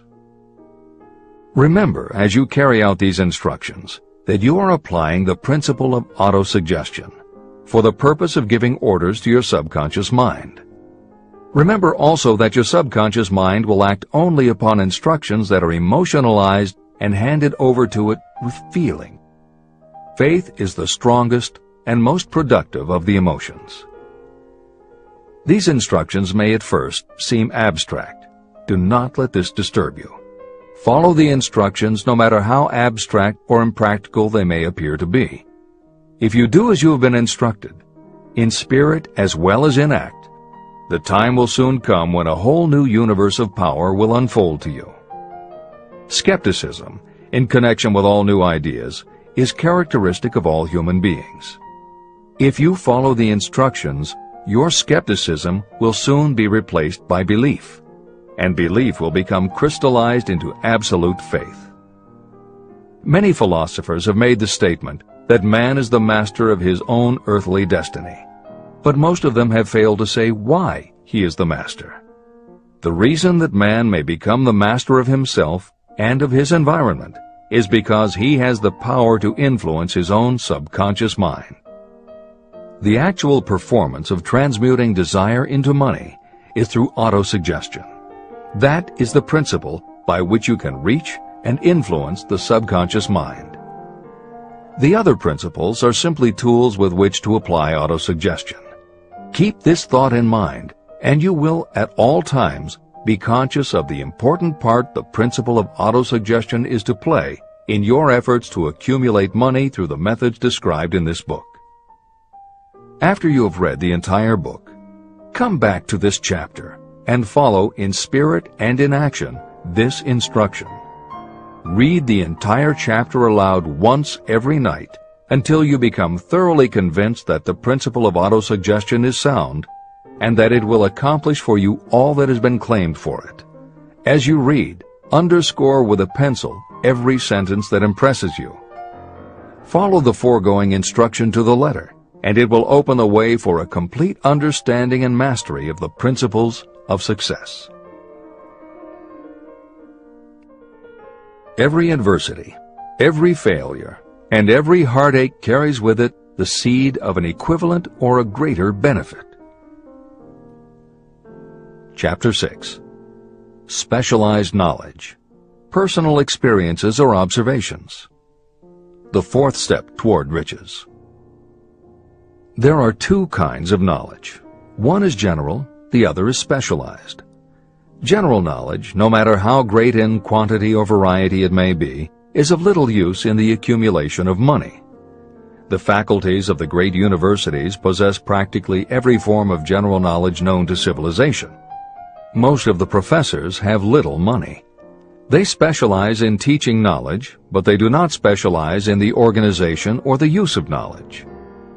Knowledge will not attract money unless it is organized and directed through practical plans for the specific purpose of accumulating money. Lack of understanding of this fact has been the source of confusion to millions of people who falsely believe that knowledge is power. It is nothing of the sort. Knowledge is only potential power. It becomes power only when and if it is organized into definite plans of action and directed to a definite end. The missing link in all systems of education is that educational institutions fail to teach their students how to organize and use the knowledge after they have acquired it.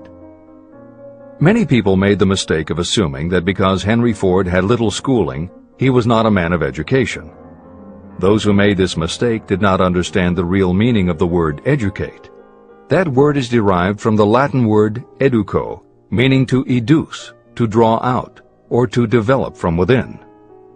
An educated person is not necessarily one who has an abundance of general or specialized knowledge. An educated person is one who has so developed the faculties of their mind that he or she may acquire anything they want or its equivalent without violating the rights of others. During the World War, a Chicago newspaper published editorials in which, among other statements, Henry Ford was called an ignorant pacifist. Mr. Ford objected to the statements and sued the paper for libeling him. When the suit was tried in the courts, the attorneys for the paper called Mr. Ford to the witness stand for the purpose of proving to the jury that he was ignorant. They asked Mr. Ford a great variety of questions. All of them intended to prove that while he might possess considerable specialized knowledge about manufacturing automobiles, he was in the main ignorant. Mr. Ford was asked such questions as, who was Benedict Arnold? And how many soldiers did the British send over to America to put down the rebellion of 1776? In answer to the last question, Mr. Ford replied, I do not know the exact number of soldiers the British sent over, but I have heard that it was a considerably larger number than ever went back. Finally, Mr. Ford became tired of this line of questioning. In reply to a particularly offensive question, he leaned over, pointed his finger at the lawyer who had asked the question, and said, If I should really want to answer the foolish question you have just asked, or any of the other questions you have been asking me, let me remind you that I have a row of electric push buttons on my desk, and by pushing the right button I can summon to my aid men who can answer any question I desire to ask concerning the business to which I am devoting most of my efforts. Now, will you kindly tell me why I should clutter up my mind with general knowledge for the purpose of being able to answer questions when I have men around me who can supply any knowledge I require? That answer floored the lawyer. Every person in the courtroom realized it was the answer not of an ignorant man, but of a man of education. Any person is educated who knows where to get knowledge when they need it and how to organize that knowledge into definite plans of action. Through the assistance of his mastermind group, Henry Ford had at his command all the specialized knowledge he needed to become one of the wealthiest men in America. It was not essential that he have this knowledge in his own mind. You can get all the knowledge you need. Before you can transmute your desire into money, you will require specialized knowledge of the service, merchandise, or profession that you intend to offer in return for fortune. Perhaps you may need much more specialized knowledge than you have the ability or the inclination to acquire. If this is true, you may bridge your weakness through the aid of your mastermind group. The mastermind is defined as coordination of knowledge and effort in a spirit of harmony between two or more people for the attainment of a definite purpose. The larger meaning of the mastermind group is explained in greater detail in later chapters. Editor's comments. After reading Hill's definition of the mastermind, many people may assume that he is describing teamwork. That would not be correct. The following explanation is adapted from the Napoleon Hill Foundation's book, Believe and Achieve. Teamwork can be achieved by any group, even one whose members have disparate interests, because all it requires is cooperation. In teamwork, people might simply be cooperating because they like the leader or out of a sense of duty. Some team members will give 100% to any team that pays them enough, but they have little concern about the objective. And sometimes there is good teamwork because different members have different agendas. A board of directors may disagree, even be unfriendly, and still run a business successfully. Musical groups are made up of notoriously self-centered people who work as a team if it will help them get ahead. Masterminds, on the other hand, are formed of individuals who have the same agenda, a deep sense of mission, and commitment to the same goal. Masterminds represent the highest order of thinking by a group of knowledgeable people, each contributing their absolute best according to their abilities, expertise, and background. If you have ever been a part of a meeting when everything just clicked and ideas built upon other ideas, with each member contributing until out of the group activity came the best possible idea or solution, that was a mastermind at work. Napoleon Hill believed that you must make the mastermind experience a regular part of your life if you really want to succeed. How to select the right people for your mastermind will be discussed further in Chapter 11, The Power of the Mastermind. This is the end of the editor's comment. The accumulation of great fortunes calls for power, and power is acquired through highly organized and intelligently directed specialized knowledge. That knowledge does not necessarily have to be in the possession of the person who accumulates the fortune. This should give hope and encouragement to those who want to accumulate a fortune, but don't have the necessary education to supply such specialized knowledge. People sometimes go through life suffering from inferiority complexes because they are not people of education. The person who can organize and direct a mastermind group of people who possess the knowledge needed is just as much a person of education as any other individual in the group. Thomas A. Edison had only 3 months of schooling during his entire life, but he did not lack education. Neither did he die poor. Henry Ford had less than a 6th grade schooling, but he managed to do pretty well by himself financially. Albert Einstein was working as a clerk in a patent office when he began to develop his world-altering scientific theories. Editor's comments. Had Einstein been born today, he might have been diagnosed in his early years as having attention deficit disorder. As a child, he was slow to learn to talk. As a student, he showed little promise and was expelled from at least one school. But what Einstein could do was to focus his concentration on a goal of his choice. His famous theories were the result of thought experiments that took place inside his mind. It is said that the breakthrough which led him to the theory of relativity came not from specialized knowledge of physics or mathematics, but from his ability to imagine what would happen if he were riding on a beam of starlight through space. This is the end of the editor's comments. Specialized knowledge is among the most plentiful and the cheapest forms of service that may be had. If you doubt this, consult the payroll of any university. It pays to know how to purchase knowledge, and it pays to know where to look. First of all, decide the sort of specialized knowledge you require and the purpose for which it is needed. To a large extent, your major purpose in life, the goal toward which you are working, will help determine what knowledge you need.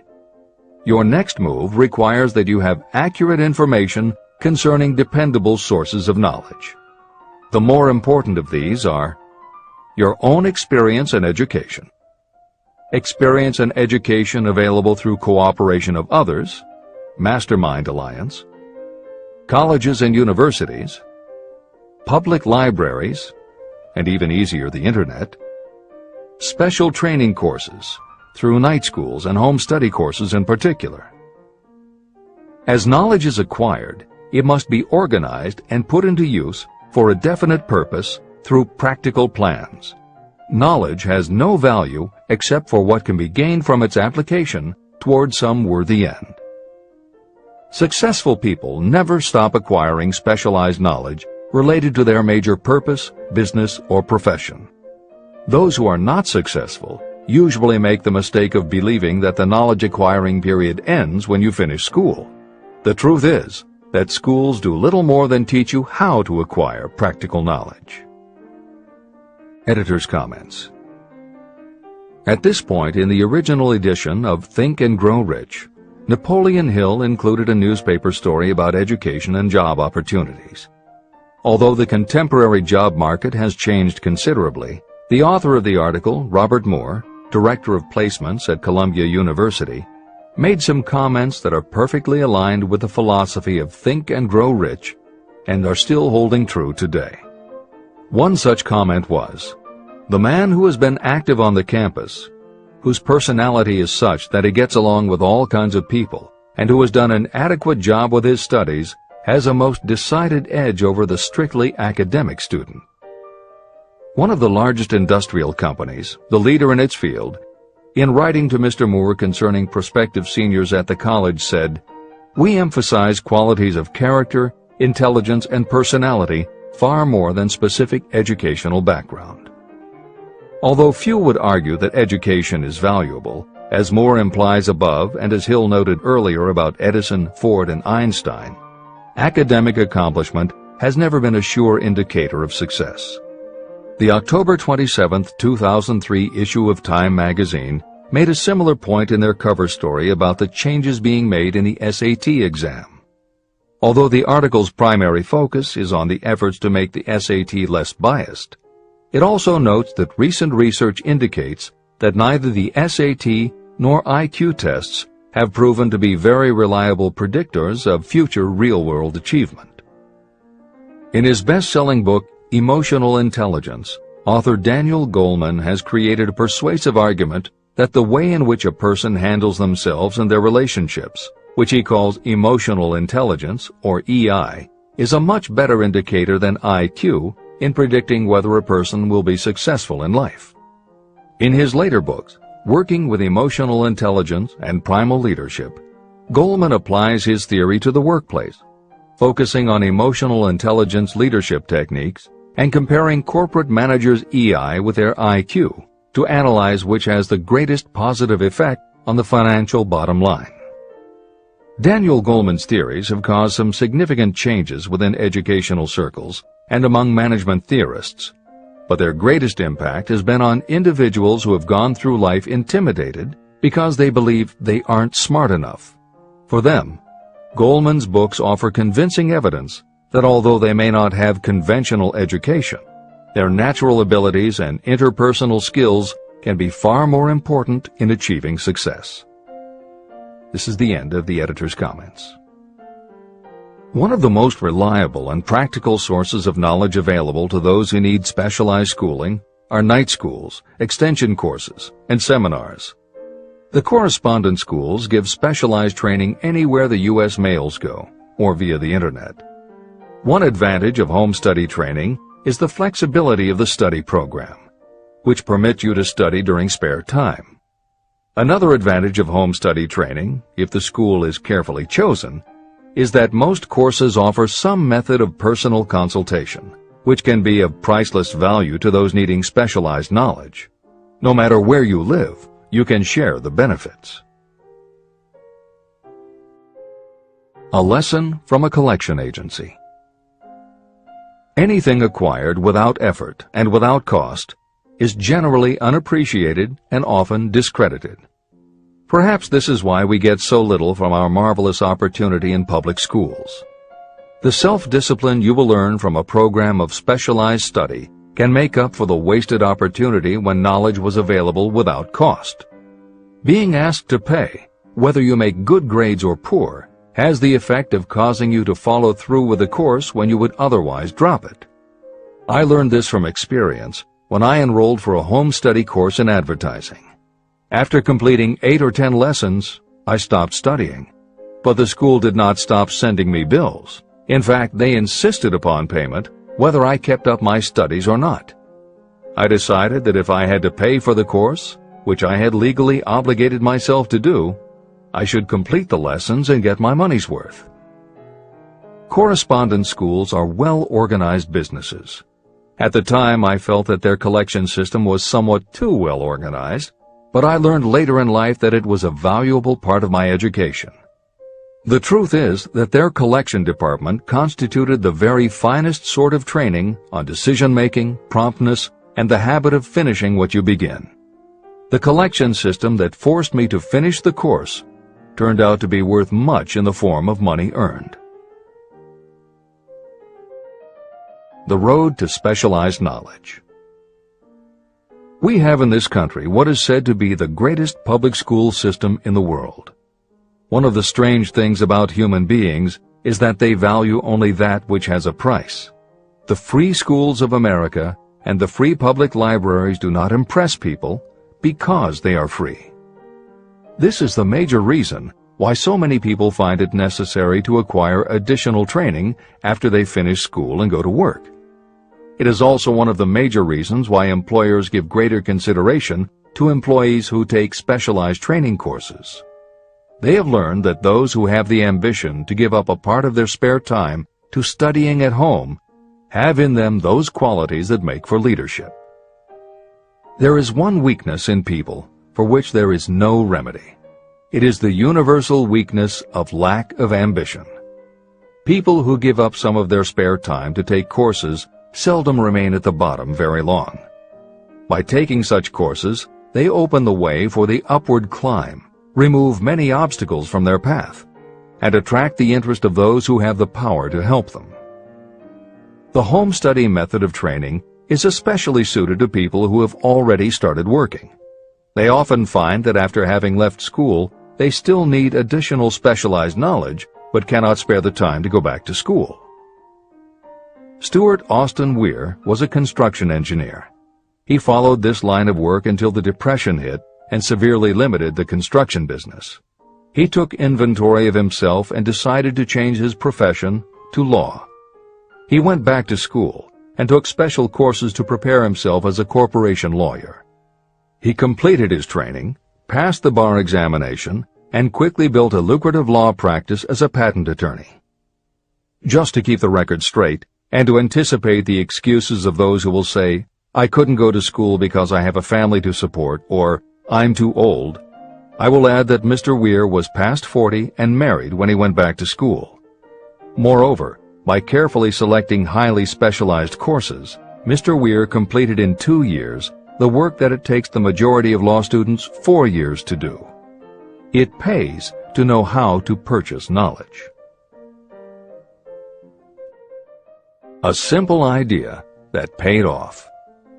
Here's another specific example about a salesman in a grocery store who found himself suddenly unemployed.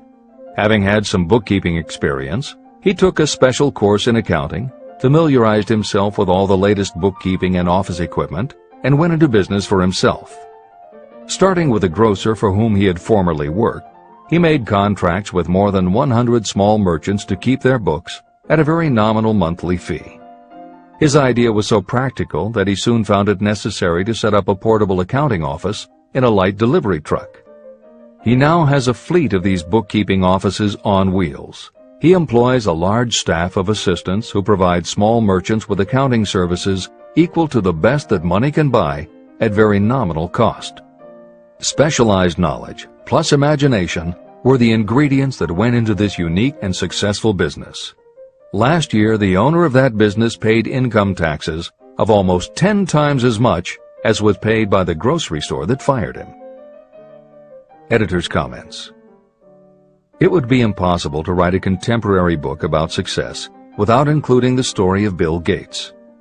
And although the connection between the world's wealthiest man and Hill's story about a man who started a mobile accounting business may not be immediately obvious, the fact is that this is a very apt place to include the story of Microsoft. Just as with the mobile accountant, the two defining characteristics of Bill Gates' success are specialized knowledge and imagination. Everyone had recognized at an early age that Bill Gates was a very bright student, but he had little interest in anything other than science and math. And when the mothers group at his school arranged for the students to learn about computing, that became his passion. By the time he was 13, he taught himself computer programming.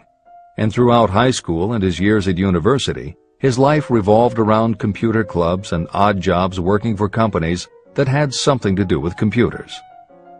Although at various times he toyed with the idea of a career in science or law, it is probably fair to say that while he was still in school, Bill Gates knew, in general terms, what his burning desire in life would be.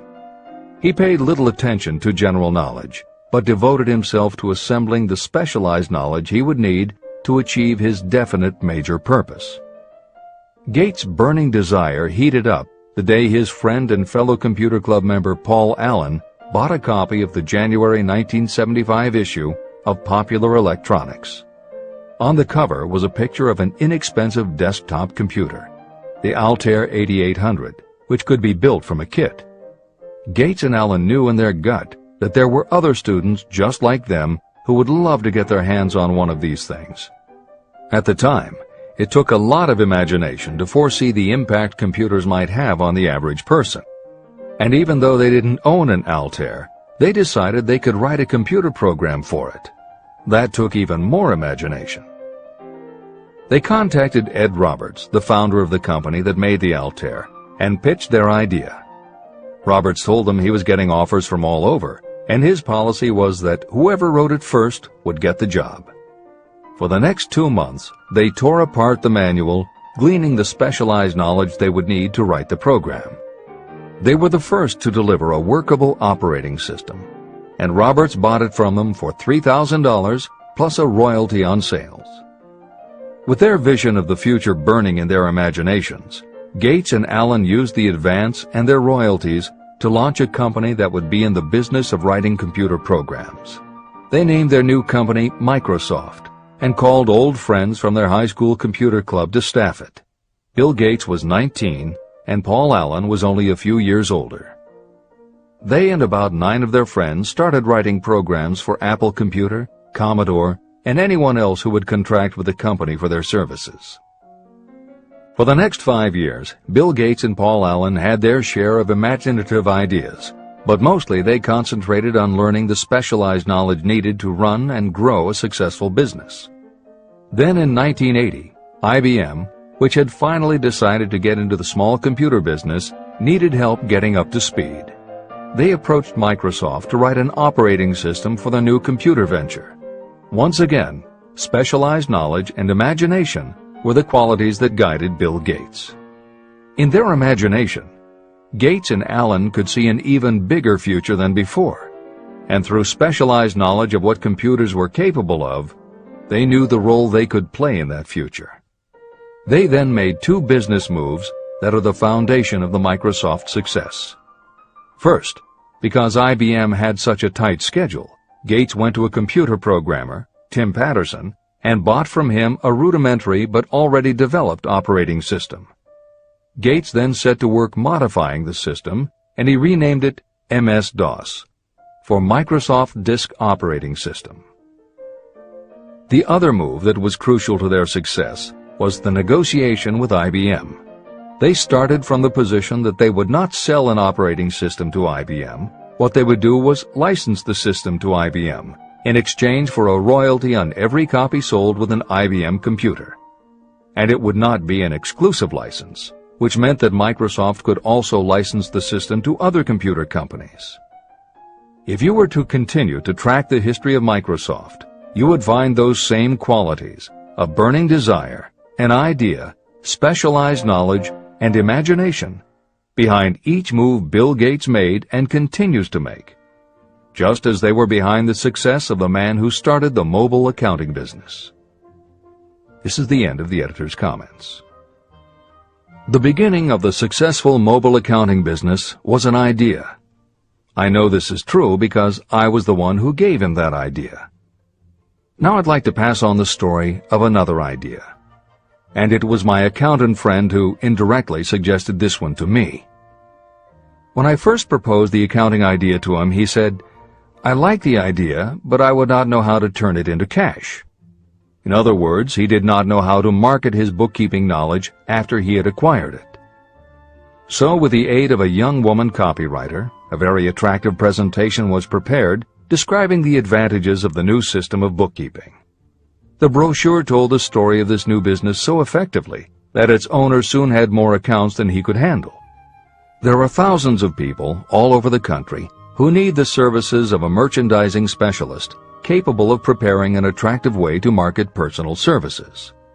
This idea was born of the necessity to solve a specific problem. But it did not stop by serving merely one person. The woman who created the presentation has a keen imagination. She saw in her newly born brainchild the making of a new profession to serve thousands of people who need practical guidance in marketing personal services. Spurred to action by the success of her first prepared plan to market personal services, this woman turned to solving a similar problem for her son. He had just finished college, but had been totally unable to find a market for his services. The plan she created for him was the best example of merchandising personal services I have ever seen. When the presentation had been completed, it contained nearly 50 pages of beautifully typed, properly organized information. It told the story of her son's natural abilities, schooling, personal experiences, and a great variety of other information. The book also contained a complete description of the position her son desired, together with a marvelous word picture of the exact plan he would use in filling his position. The preparation of the presentation required several weeks of her time, during which she sent her son to the public library almost daily to get specific data needed to sell his services to best advantage. She also sent him to all the competitors of his prospective employer, where he gathered information concerning their business methods. This was of great value in the formation of the plan he intended to use in filling the position he sought. When the plan was finished, it contained more than half a dozen very fine suggestions that would benefit the prospective employer. You don't have to start at the bottom. You may be inclined to ask, why go to all this trouble to secure a job? The answer is, doing a thing well is never trouble. The plan prepared by this woman for her son helped him get the job at the first interview and at a salary fixed by himself. Moreover, and this too is important, the position did not require the young man to start at the bottom. He began as a junior executive at an executive salary. Why go to all this trouble? Well, for one thing, this young man's planned presentation saved him no less than 10 years of working his way up.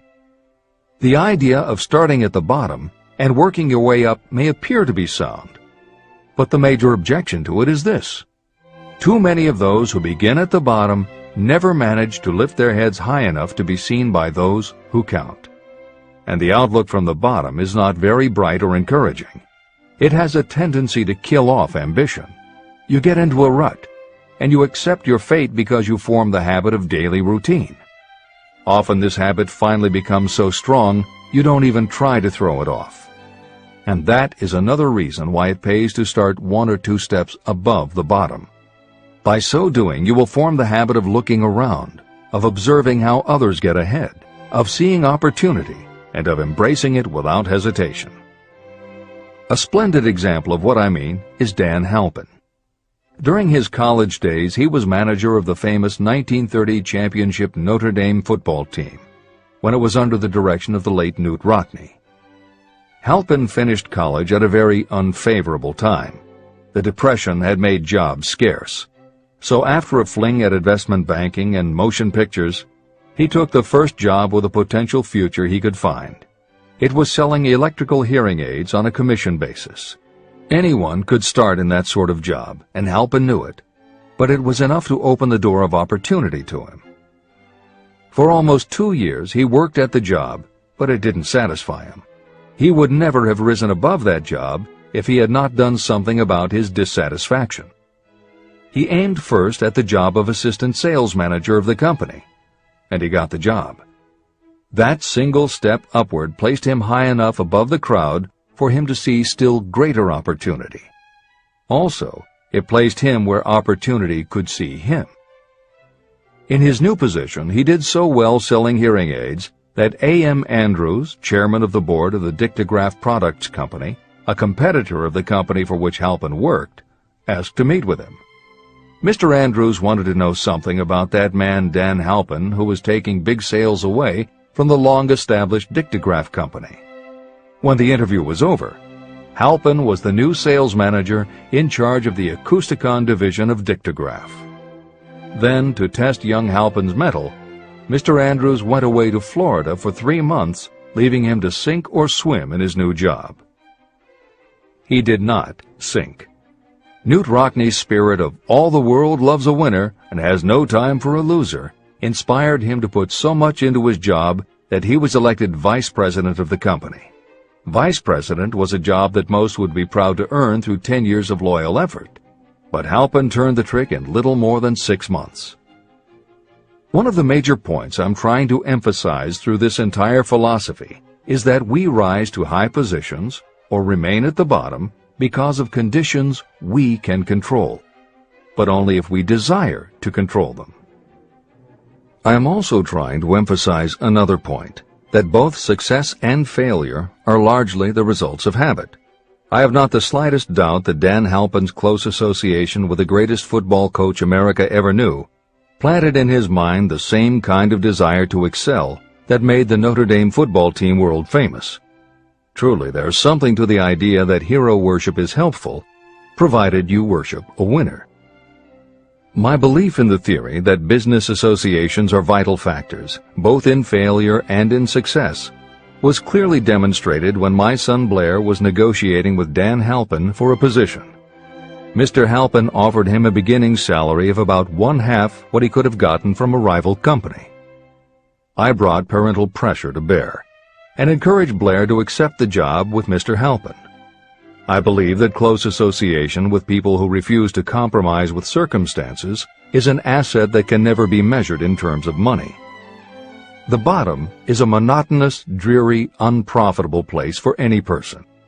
That is why I have taken the time to describe how lowly beginnings can be overcome by proper planning. Make your ideas pay off through specialized knowledge. The woman who prepared the personal service sales plan for her son now receives requests from all parts of the country, from others who want to market their personal services for more money. But don't think that all her plan consists of is clever salesmanship to help her clients get more money for the same services they formerly sold for less. She looks after the interests of the purchaser as well as the seller of personal services. She prepares her plans so that the employers receive full value for the additional money they pay.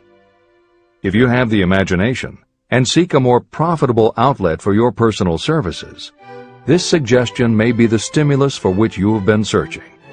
The idea could earn you an income far greater than that of the average doctor, lawyer, or engineer whose education required several years in college. Editor's comments. Mary Kay Ash was literally researching and writing down specialized knowledge when the idea for a new business was born in her imagination. Mary Kay had quit her job as a very successful sales manager in the gift business because she had become discouraged by seeing the men she had trained earning more and being promoted ahead of her. She decided to write an advice book for career women, but as she assembled the knowledge women would need to get ahead, she realized she was writing a business plan for the kind of business she would like to run. She took her life savings of $5,000, went out and found a skincare cream she liked, acquired the rights to it, and began to contact her friends and friends of friends to see if they would like to be beauty consultants for her new company. But what she was offering wasn't just a chance to sell skincare products. It was a very imaginative combination of philosophy and opportunity that gave women the chance to achieve both personal satisfaction and financial success. The company showed a modest profit in its first year, and continued to grow each year until, by the beginning of the 21st century, there were over 1 million independent beauty consultants in 30 countries with wholesale sales of more than $1.5 billion. 3 times Mary Kay Cosmetics was named as one of the 100 best companies to work for in America, and Lifetime Television Network named Mary Kay the businesswoman of the century. She became one of the most in-demand motivational speakers and the best-selling author of 3 books. Neil Balter also started his company based on specialized knowledge and imagination. He got his specialized knowledge from his job as a carpenter's apprentice. His imagination came into play the day he was hired by a customer who wanted to clear up a messy closet by having shelves installed. Now that kind of job must have been offered to thousands of carpenters, but not one of them had the imagination to see in it what Neil Balter saw. When he finished the work, Balter didn't just see nicely fitted shelves. He saw that he had created a solution for a problem that was common to every household in America. He took the money he earned from the job and started his own business, California Closet Company, which specialized in shelves and fittings designed to attractively organize closet space for maximum efficiency. But Balter's imagination didn't stop once he had his own business up and running. Now he could imagine an even bigger operation. So he went out to find new specialized knowledge about operating and franchising a business. Neil Balter had licensed more than 100 California Closet franchises when Williams-Sonoma offered to buy the company for $12 million. Lillian Vernon's specialized knowledge was in an area that many women had, but they didn't have the imagination she had. To quote from her autobiography, An Eye for Winners, handbags. I knew about those, why not sell them? And belts to match. Didn't every teenage girl strolling along the street anywhere in the United States sport a handbag and belt? And my handbags would offer something special. Each one would be personalized with initials. I knew with absolute certainty that teenagers would go for items that made them feel unique.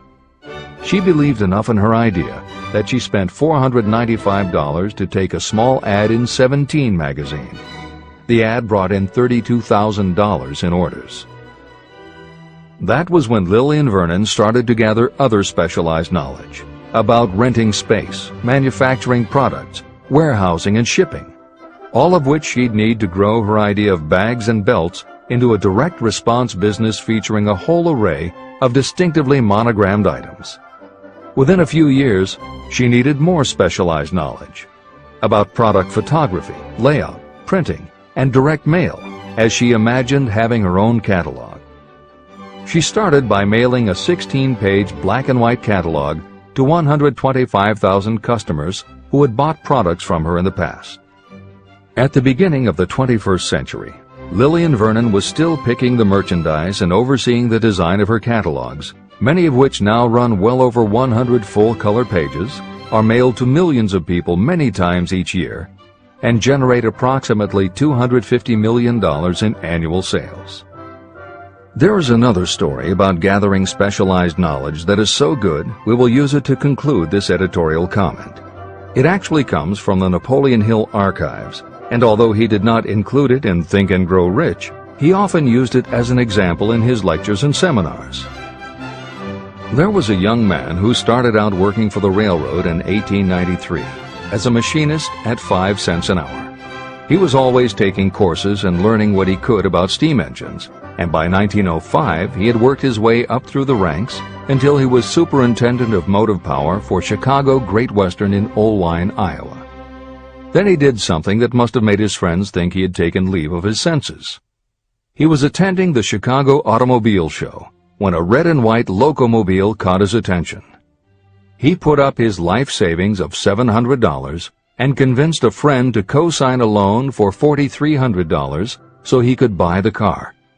He promptly took it home, put it into a shed, jacked it up, and proceeded to take it apart piece by piece. Then he put it back together again. Then he took it apart and put it back together again. After doing that a few more times, he had learned what he wanted to know. And that was how Walter P. Chrysler gathered the specialized knowledge he needed to get himself out of railroading and into the automobile business. This is the end of the editor's comment. There is no fixed price for sound ideas. Behind all ideas is specialized knowledge. But remember, specialized knowledge is more abundant and more easily acquired than ideas. Because of this truth, there are ever-increasing opportunities for the person capable of helping men and women sell their personal services. Capability means imagination, the one quality needed to combine specialized knowledge with ideas to create organized plans that will yield riches. If you have imagination, this chapter may present you with an idea that is the beginning of the riches you desire. Remember, the idea is the main thing. Specialized knowledge may be found just around the corner. Any corner.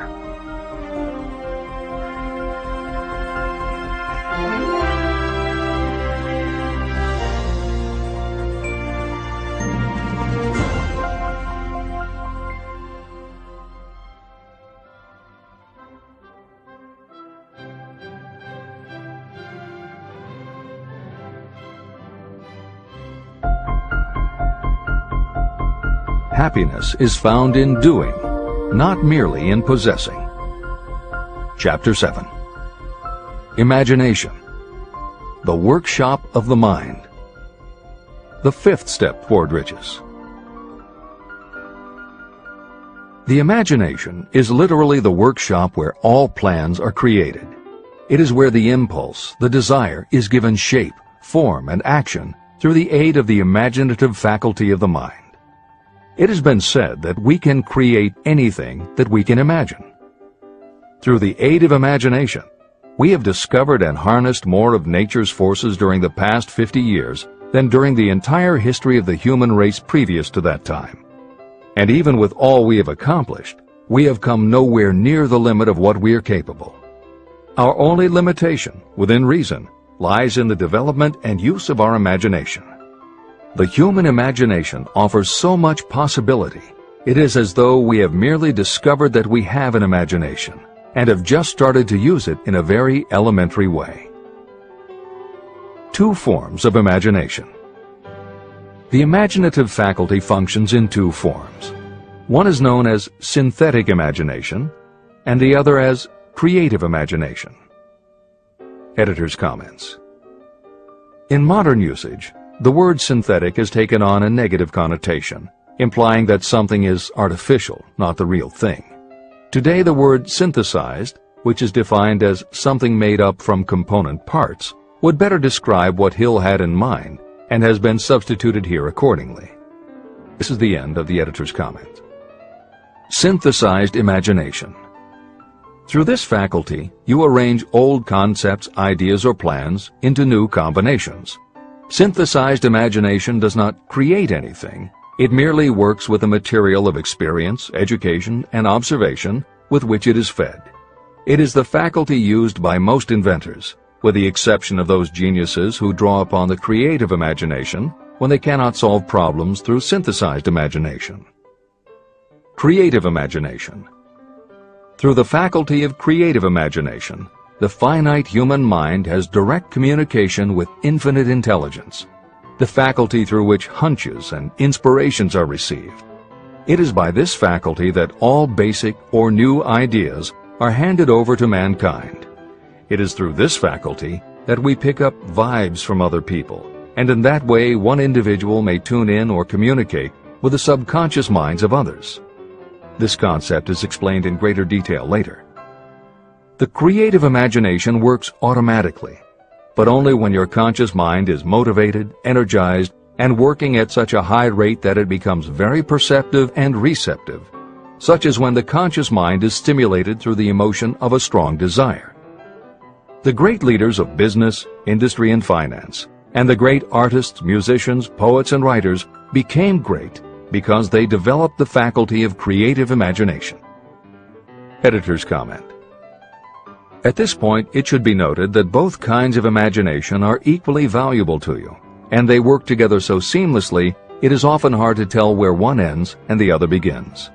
For instance, when Jeff Bezos created the idea of Amazon.com, was it synthesized imagination or creative imagination?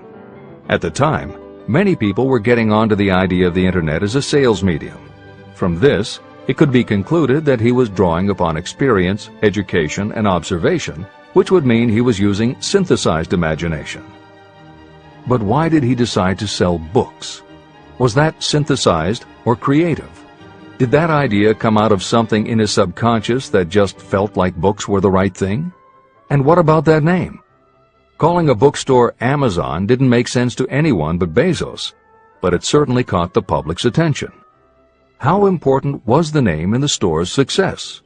Was that choice creative or synthesized? Now take it a step further. What about eBay? Amazon had already shown that you could sell a lot of goods on the internet. When Pierre Omidyar hit on the idea of selling things on the internet by turning it into an auction house, what part was synthesized and what part was creative? The answer is, it doesn't matter. Whether you are consciously assembling the parts of a plan, or if subconsciously the pieces fall into place and suddenly hit you in a flash of inspiration, all that matters is that you are putting your imagination to work. And the more you use it, the better both the synthesized and the creative will work for you. This is the end of the editor's comment. Desire is a thought, an impulse. It is nebulous and ephemeral. It is abstract and of no value until it has been transformed into its physical counterpart. While the synthesized imagination is the one that will be used most frequently in the process of transforming desire into money, there will be circumstances and situations that demand the use of the creative imagination as well. Both the synthesized and the creative imagination become more alert and receptive with use. And though your imaginative faculty may have become weak through lack of use, you can revive it. Just as any muscle or organ of the body develops the more it is used, your imagination also becomes more receptive in direct response to the amount that you use it. Use your synthesized imagination. First, let us focus attention on the development of the synthesized imagination. This is the faculty that you will use more often in converting desire into money. Transformation of the intangible impulse of desire into the tangible reality of money calls for the use of a plan or plans. To make plans, you must use your imagination. Mainly, this will require you to use your synthesized imagination as you draw upon your experience, your education, and your observations. Editor's comment. The following is adapted from Hill's later writing and appears in Napoleon Hill's Keys to Success. An excellent example of synthesized imagination is Edison's invention of the light bulb.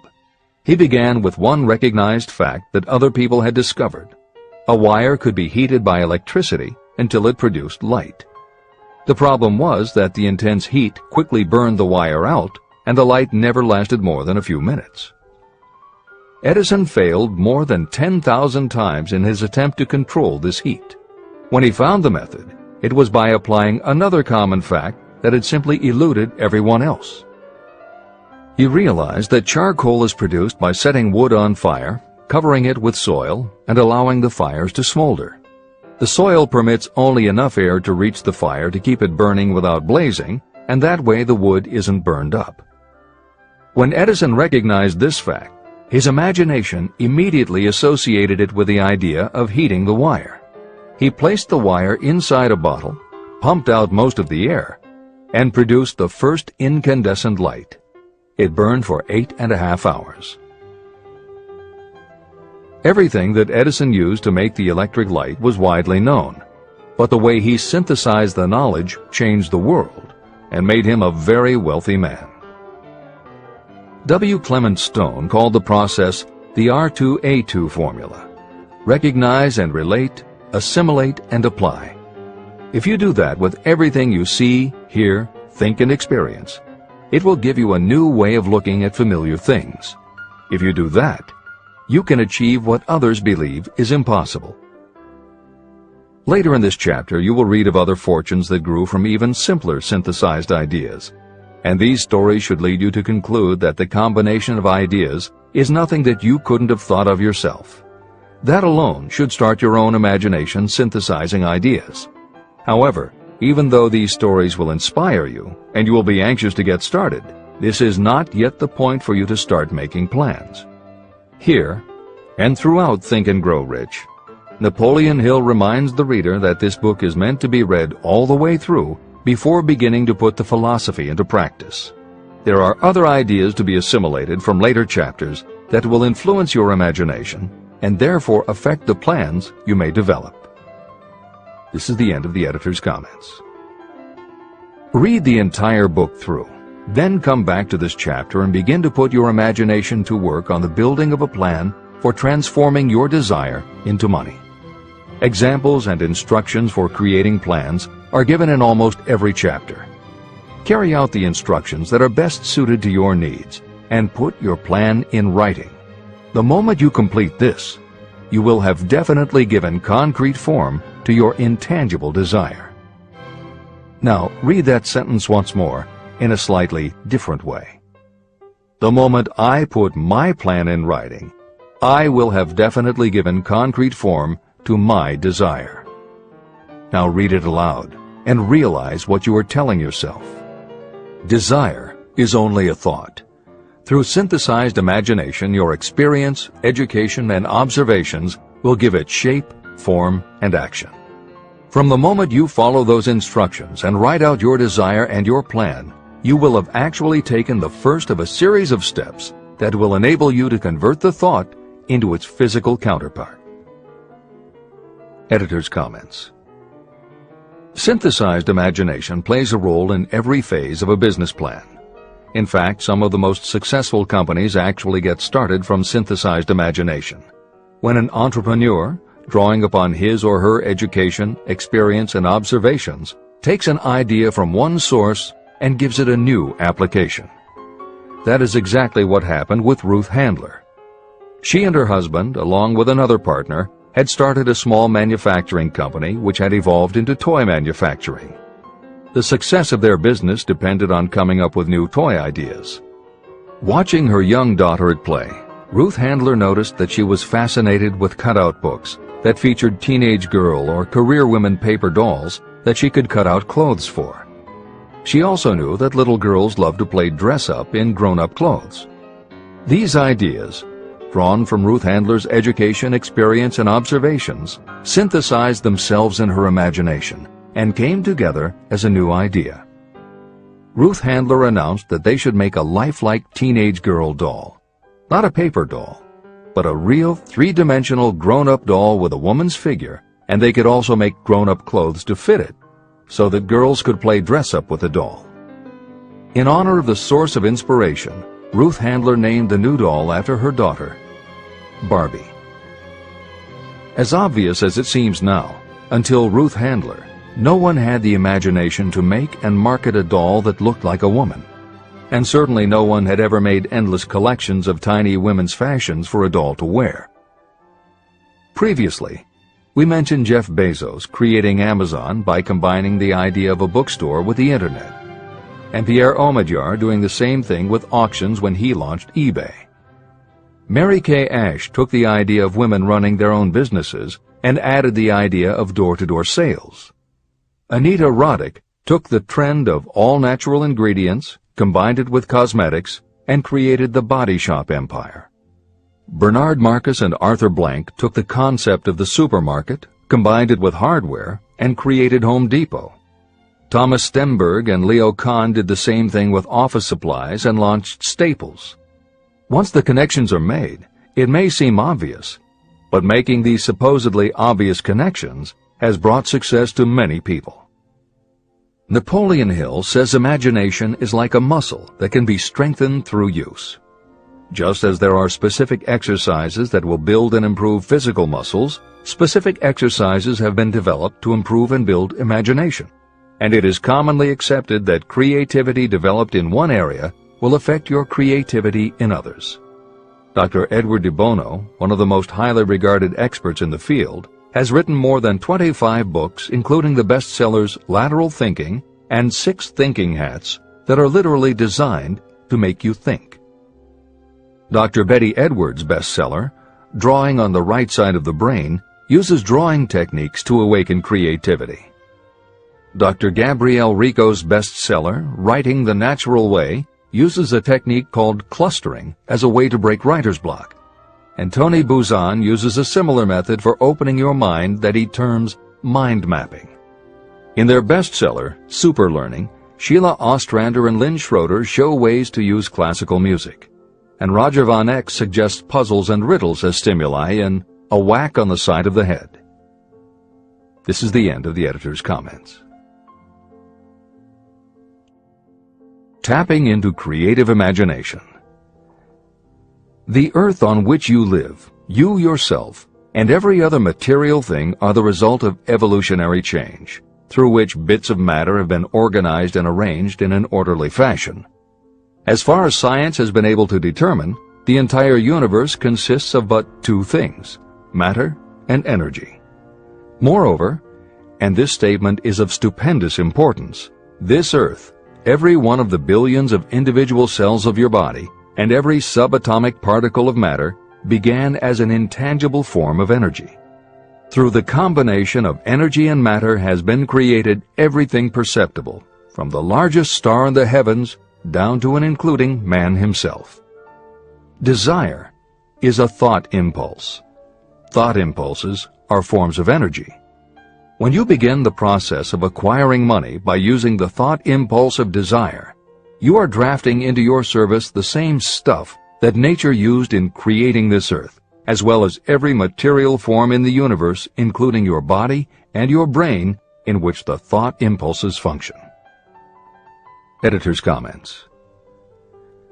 Although recent developments in physics, gauge theory, string theory, membrane theory, and others, have advanced our understanding of matter and energy, Hill's preceding description remains in accord with modern science. The newer theories are variations on and refinements of the basic concept that everything in the universe is either space, time, matter, or energy. And as Einstein stated, energy and matter are in fact different forms of the same thing. As Hill says, everything from the stars to the solar system to the earth, to you, your brain, and that little spark called a thought, are all the same stuff. As when a tablecloth is spread out, there are folds and bumps in the fabric that are all different from each other, but they are all still tablecloth. Like the folds and bumps in the tablecloth, energy and matter are the same thing in different forms.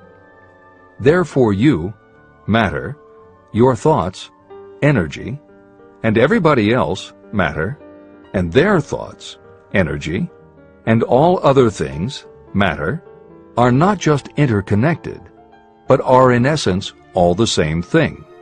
Hill calls this interrelation of everything to everything else infinite intelligence. In the chapter on faith, he made his first mention of infinite intelligence being the source of hunches, intuition, and flashes of inspiration. In the chapter on autosuggestion, he proposed that the subconscious mind is the connection with infinite intelligence. In this chapter, Hill elaborates that creative imagination is the receiver through which these flashes of insight come to us from infinite intelligence. Under some circumstances, when your mind is operating at a high rate, your creative intelligence receives not just an idea, but also a flash of intuition. You get a hunch or a premonition about something or somebody. That flash could not come from your conscious or your subconscious because neither ever had the information. Because everything is a part of everything else, your creative imagination, energy, pulled the thought, energy, directly from the common pool of infinite intelligence, energy, that contains not just your subconscious, energy, but all other subconscious minds, energy, as well. Infinite intelligence is a complex concept, and for those readers who find themselves questioning the process, be assured that Hill expands on the theory in later chapters. The editors advise the reader to set aside any questions for the moment and focus on the logical and practical application Hill had in mind. This is the end of the editor's comments. You are engaged in trying to turn your desire into its physical or monetary counterpart, and there are laws of physics and principles of psychology that can help you. But first, you must give yourself time to become familiar with these laws and learn to use them. Through repetition, and by describing these principles from every conceivable angle, I hope to reveal to you the secret through which every great fortune has been accumulated. Strange and paradoxical as it may seem, the secret is not a secret. It is made obvious in the earth, the stars, the planets, in the elements above and around us, in every blade of grass, and every form of life within our vision. Do not be discouraged if you do not fully understand or accept this theory. I do not expect that you will accept all that is in this chapter on your first reading. Assimilate as much as you can now as you read this for the first time. Later, when you reread and study it, you will discover that something has happened to clarify it and give you a broader understanding of the whole. Above all, do not stop nor hesitate in your study of these principles until you have read the book at least 3 times. Then you will not want to stop. How to make practical use of imagination. Ideas are the beginning points of all fortunes. Ideas are products of the imagination. Following are 2 true stories about ideas that have yielded huge fortunes. I hope that these stories will convey how important a role imagination can play in turning an idea into success, and that they will illustrate the method by which imagination may be used in accumulating riches. The Enchanted Kettle. In the late 1880s, an old country doctor drove to town, hitched his horse, quietly slipped into a drugstore by the back door, and began dickering with a young drug clerk. For more than an hour behind the prescription counter, the old doctor and the clerk talked in low tones. Then the doctor left. He went out to the buggy and brought back a large old-fashioned kettle, a big wooden paddle, used for stirring the contents of the kettle, and deposited them in the back of the store. The clerk inspected the kettle, reached into his inside pocket, took out a roll of bills, and handed it over to the doctor. The roll contained exactly $500, the clerk's entire savings. The doctor handed over a small slip of paper on which was written a secret formula. The words on that small slip of paper were worth a king's ransom, but not to the doctor. Those magic words were needed to start the kettle to boiling, but neither the doctor nor the young clerk knew what fabulous fortunes were destined to flow from that kettle. The old doctor was glad to sell the outfit for $500. The clerk was taking a big chance by staking his entire life savings on a mere scrap of paper and an old kettle. He never dreamed his investment would start a kettle to overflowing with gold that would one day surpass the miraculous performance of Aladdin's lamp.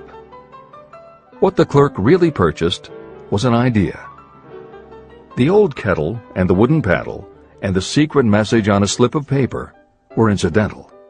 The miracle of that kettle only began to take place after the new owner mixed with the secret instructions an ingredient of which the doctor knew nothing. See if you can discover what it was that the young man added to the secret message, which caused the kettle to overflow with gold. Here you have a story of facts stranger than fiction, facts that began in the form of an idea. Just look at the vast fortunes of gold this idea has produced. It has paid, and still pays, huge fortunes to men and women all over the world who distribute the contents of the kettle to millions of people. The old kettle is now one of the world's largest consumers of sugar, thus providing jobs to thousands of men and women engaged in growing sugarcane and in refining and marketing sugar.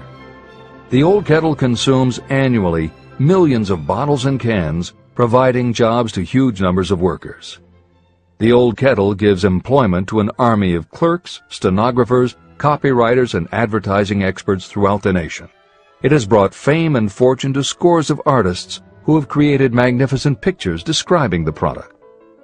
The old kettle has converted Atlanta, which was a small southern city, into the business capital of the South, where it now benefits, directly or indirectly, every business and practically every resident of the city. The influence of this idea now benefits every civilized country in the world, pouring out a continuous stream of gold to all who touch it. Gold from the kettle built and maintains one of the most prominent colleges of the South, where thousands of young people receive the training essential for success. If the product of that old brass kettle could talk, it would tell thrilling tales in every language, tales of love, of business, of professional men and women who are daily being stimulated by it. I am sure of at least one such tale of romance, for I was a part of it, and it all began not far from the very spot on which the drug clerk purchased the old kettle. It was there that I met my wife, and it was she who first told me of the enchanted kettle. It was the product of that kettle we were drinking when I asked her to accept me for better or worse. Whoever you are, wherever you may live, whatever your occupation, just remember every time you see the words Coca-Cola that its vast empire of wealth and influence grew out of a single idea. And that idea, the mysterious ingredient the drug clerk, Asa Candler, mixed with a secret formula, was imagination. Stop and think of that for a moment. Keep in mind that the steps to riches described in this book are the very same principles through which the influence of Coca-Cola has been extended to every city, town, village, and crossroads of the world. Now here's the most important thing to remember. The ideas you create may have the possibility of duplicating the enormous success of this worldwide thirst killer. Editor's comments. Harlan Sanders, too, had a recipe in a magic kettle. Actually, his kettle was a pressure cooker, but neither his cooker nor his recipe of 11 herbs and spices would be mentioned here if he didn't also have imagination. Harlan Sanders owned and operated a successful motel and cafe in Corbin, Kentucky. Then, when the new interstate highway came through, it bypassed Sanders' location. In a short time, his business went broke, leaving him with little more than his recipe for fried chicken and a way to make it quickly in a pressure cooker.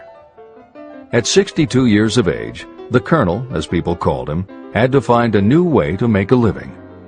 That's when the magic ingredient, imagination, came in.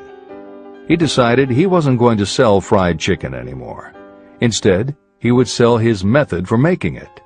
He packed his recipe and cooker into the back of his car and hit the road to demonstrate his fried chicken to other restaurant owners. In the first 2 years, he managed to sell 5 franchises. 2 years later, he'd sold 200. 4 years later, he was up to 600 locations when he was approached by an investment group to sell his company. Recognizing that the magic wasn't just in the kettle or the recipe, the new owners asked Colonel Sanders to stay on as spokesman for the company, which he did until his death in 1980. Today, there are almost 12,000 KFC locations in more than 80 countries with sales of nearly $10 billion a year. Debbie Fields was a 20-year-old housewife who loved to bake cookies. She had no formal education and no business experience, but she had a recipe and an imaginative idea that people would like to buy fresh, hot, soft cookies from a walk-up store. The business people and bankers she approached told her she was crazy, but she and her husband continued to pitch her idea to banker after banker until they finally wore one down enough to give Debbie Fields a loan to open a store in Palo Alto, California. By noon on her first day, she still hadn't sold a cookie, so she went out into the street and gave away samples. That did it. Her walk-in try-a-sample cookie store took off. Today, Mrs. Fields' stores are all across America. Harvard Business School uses her methods as a case study in efficiency, and Debbie Fields has become a best-selling author, an in-demand motivational speaker, and a television personality. Wally Famous Amos was a Los Angeles talent agent who copied a cookie recipe off the back of a bag of Nestle's chocolate chips. He made a few changes to personalize the recipe and started to give out his version of homemade cookies as a sort of calling card. His clients and business associates liked them so much that Wally finally decided to quit show business and open a store. He did it with a Hollywood agent's flair. He opened on Sunset Boulevard with 2,000 invitations, a red carpet, and celebrities. With the same flair, he put his picture on the bag, filled the bags with cookies, and started selling them to exclusive department stores and specialty shops. 10 years later, Famous Amos cookies were a $10 million business. Ray Kroc was over 50 and selling milkshake mixers when he heard about a hamburger stand in California, owned by Dick and Mac McDonald, that was doing great business. He packed his car and headed to San Bernardino to check it out. What he saw was a sit-down restaurant that had a limited menu featuring a good hamburger recipe, and they were serving them faster than any place he'd ever seen. Figuring that if there were more places like this, he could sell them a lot of milkshake mixers, Kroc pitched the McDonald brothers on the idea of opening some more McDonald's. They were interested, but they didn't know who they could get to open the new restaurants. This time, it was a recipe and a magic griddle, but it still needed the extra ingredient, imagination. On the spot, Ray Kroc offered to go into business with them and open the restaurants himself. According to the signs on the golden arches, Ray Kroc's imagination paid off in billions of hamburgers sold.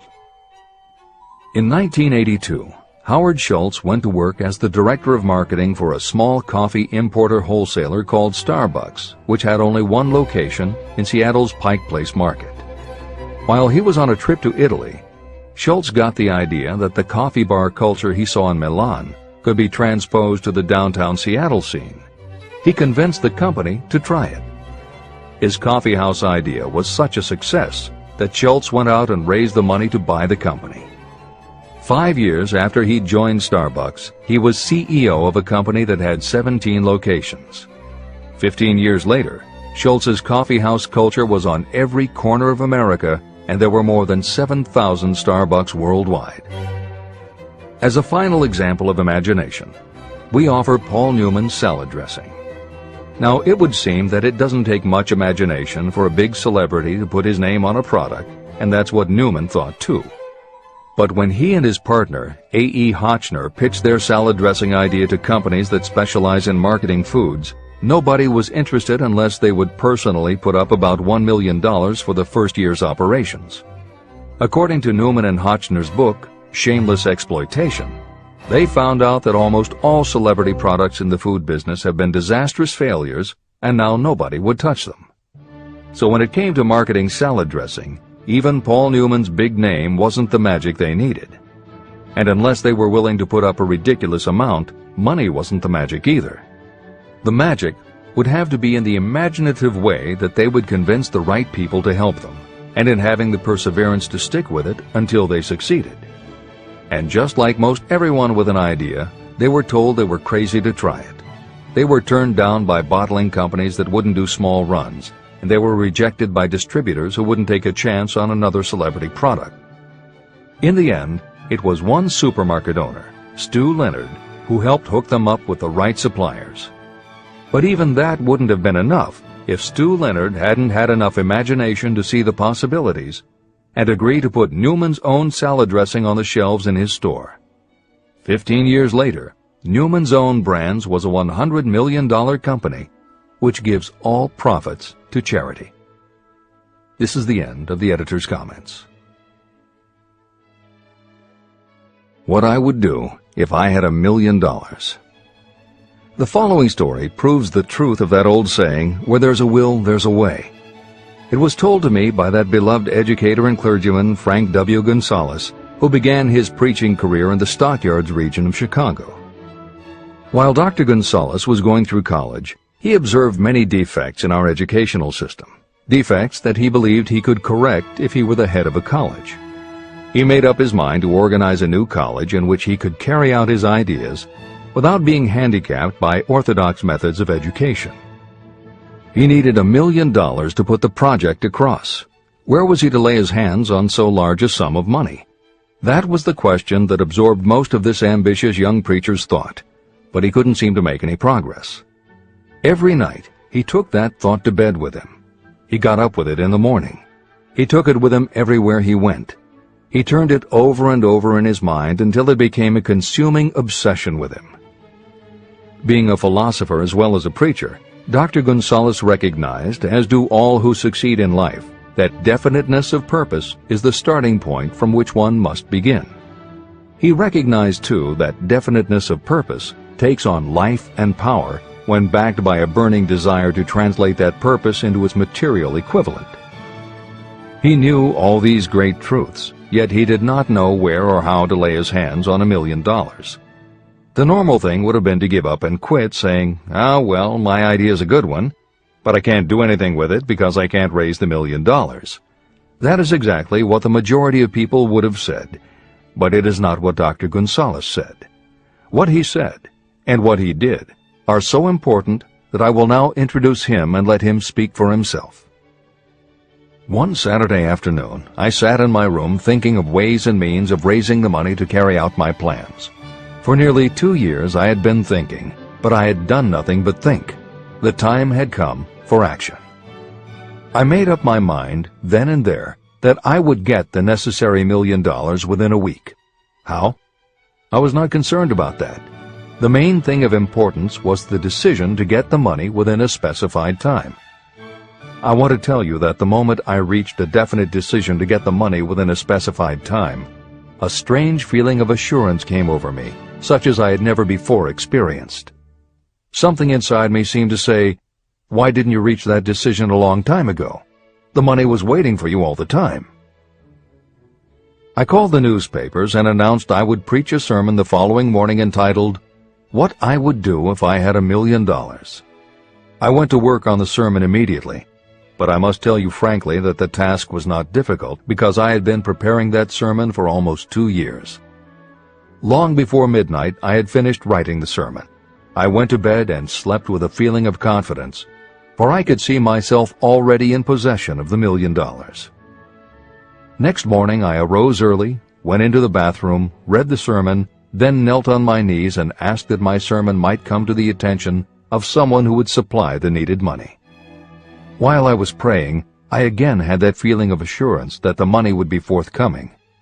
In my excitement, I walked out without my sermon and did not discover the oversight until I was in my pulpit and about ready to begin delivering it.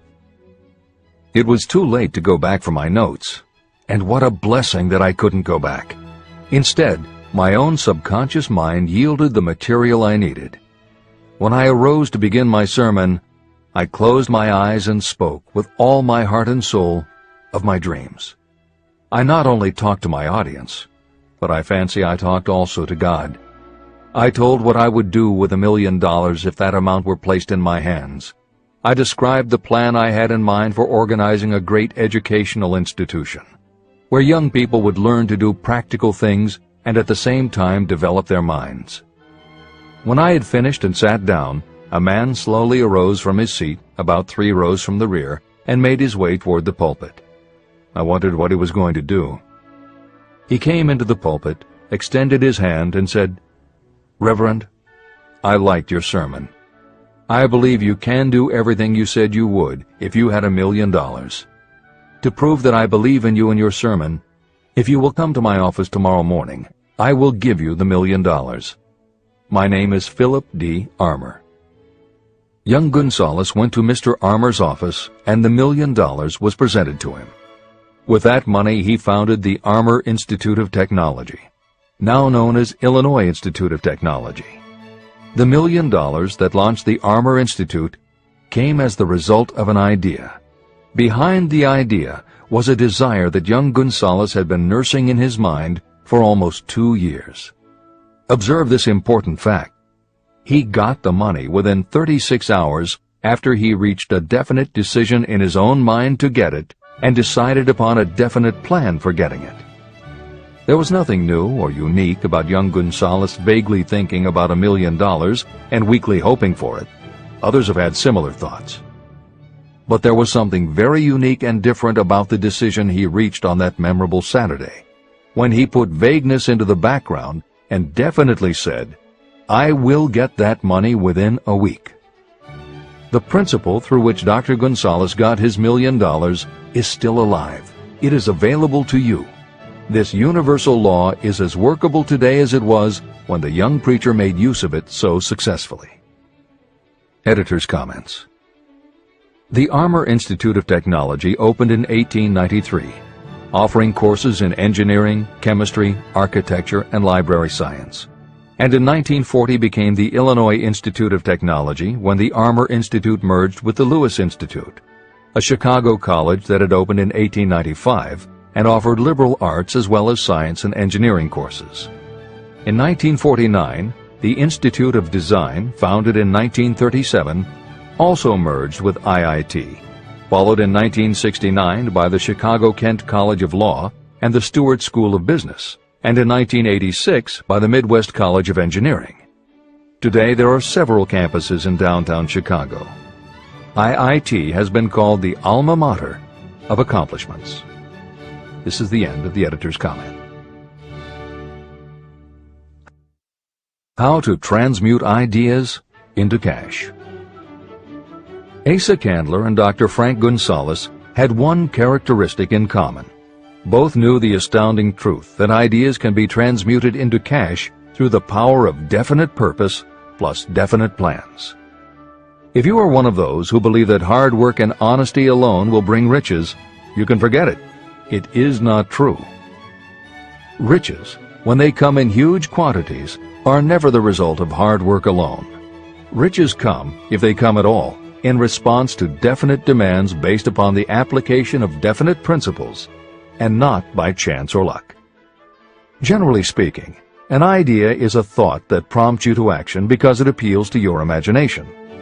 All master salespeople know that ideas can be sold where merchandise cannot. Ordinary salespeople do not know this. That is why they are ordinary. A publisher of low-priced books made a discovery that has been worth much to publishers. He learned that many people buy titles and not the contents of books. By merely changing the name of one book that was not moving, his sales of that book jumped upward more than 1 million copies. The inside of the book was not changed in any way. He merely ripped off the cover and put on a new cover with a title that had box office appeal. That, as simple as it may seem, was an idea. It was imagination. Editor's comment. For those readers who think that replacing the cover of a book is just too simple, or that they couldn't do it anyway because they are not book publishers, the editors would point out that if you had had that simple idea before the publisher did, he probably would have been glad to sell you those failed books at pennies on the dollar. Then you could have been the one to change the cover, and suddenly you would have been the publisher of a bestseller.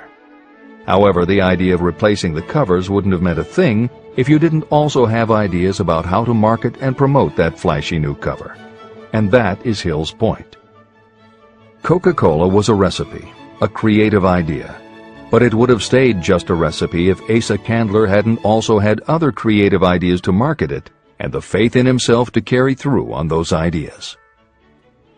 Spence Silver was a chemist working for 3M when, by accident, he created a glue that wasn't very sticky. Needless to say, 3M was not much interested in glue that didn't stick, and Silver's invention was shelved as a failure. But Silver liked his glue, so for 5 years he kept demonstrating it to anyone who would listen. Nobody did, until Arthur Fry, who worked in the tape division at 3M, found that when he was at choir practice, he kept losing his place in the hymnal because the pieces of paper he used to mark his place slipped down or fell out of the book. A little of Silver's not very sticky glue on the slips of paper, and they stayed where he wanted them, then peeled off easily when he was done. That was the eureka moment. They had just invented the world's best bookmark, Post-its. But that's not the end of the story, or the end of the imaginative ideas that were needed to make Post-its happen. Fry would also need perseverance. First, he had to convince the engineers to solve production problems, and to do it, he knocked a hole in his basement wall so he could install a prototype of the production equipment. He stuck with it, and finally, 2 years later, 3M gave the project to their marketing department. The marketing experts put together ads and brochures selling this sticky notepad idea and rolled it out in a 4-city test. The results were a disaster. Nobody got it, so nobody bought it. Who would pay money for scratch paper? The Post-it project was about to be scrapped when Jeffrey Nicholson and Joseph Ramey added their imaginations. Like Silver and Fry, Nicholson and Ramey had faith in the idea because they saw how people in their office fell in love with these little sticky pieces of paper once they started working with them. So Nicholson and Ramey went to Richmond, Virginia, one of the 4 test cities that had failed, and they went up and down the business district, going into offices and giving pads of Post-its to receptionists, secretaries, and anyone else who would listen. Whereas 3M's conventional marketing machinery had failed, Giving Post-its to the people who would actually use them did the trick. Once those Richmond office workers started to use Post-its, it didn't seem like a bad idea at all to pay for scratch paper. They got it, and they bought it. The Richmond test turned from failure to success, and soon Post-its were sticking to everything around the world. Here's another simple idea that imagination turned into success. The story began with a man whose problem was just the opposite of spent silvers. This man had something that stuck too well. George de Mestral was a Swiss mountaineer who went hunting one day with his dog. But when they got home, they were both covered with burrs.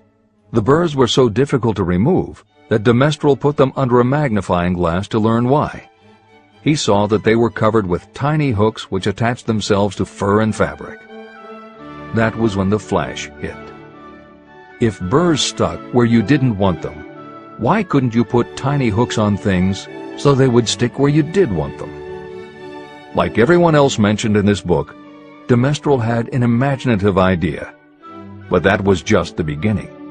He also had the faith in himself to keep going when people laughed at his idea, which many did, until he eventually found a French textile plant that would help him do what he wanted. However, even when they finally worked out a way to use cotton fabric to make what they called locking tape, they couldn't afford to mass produce it.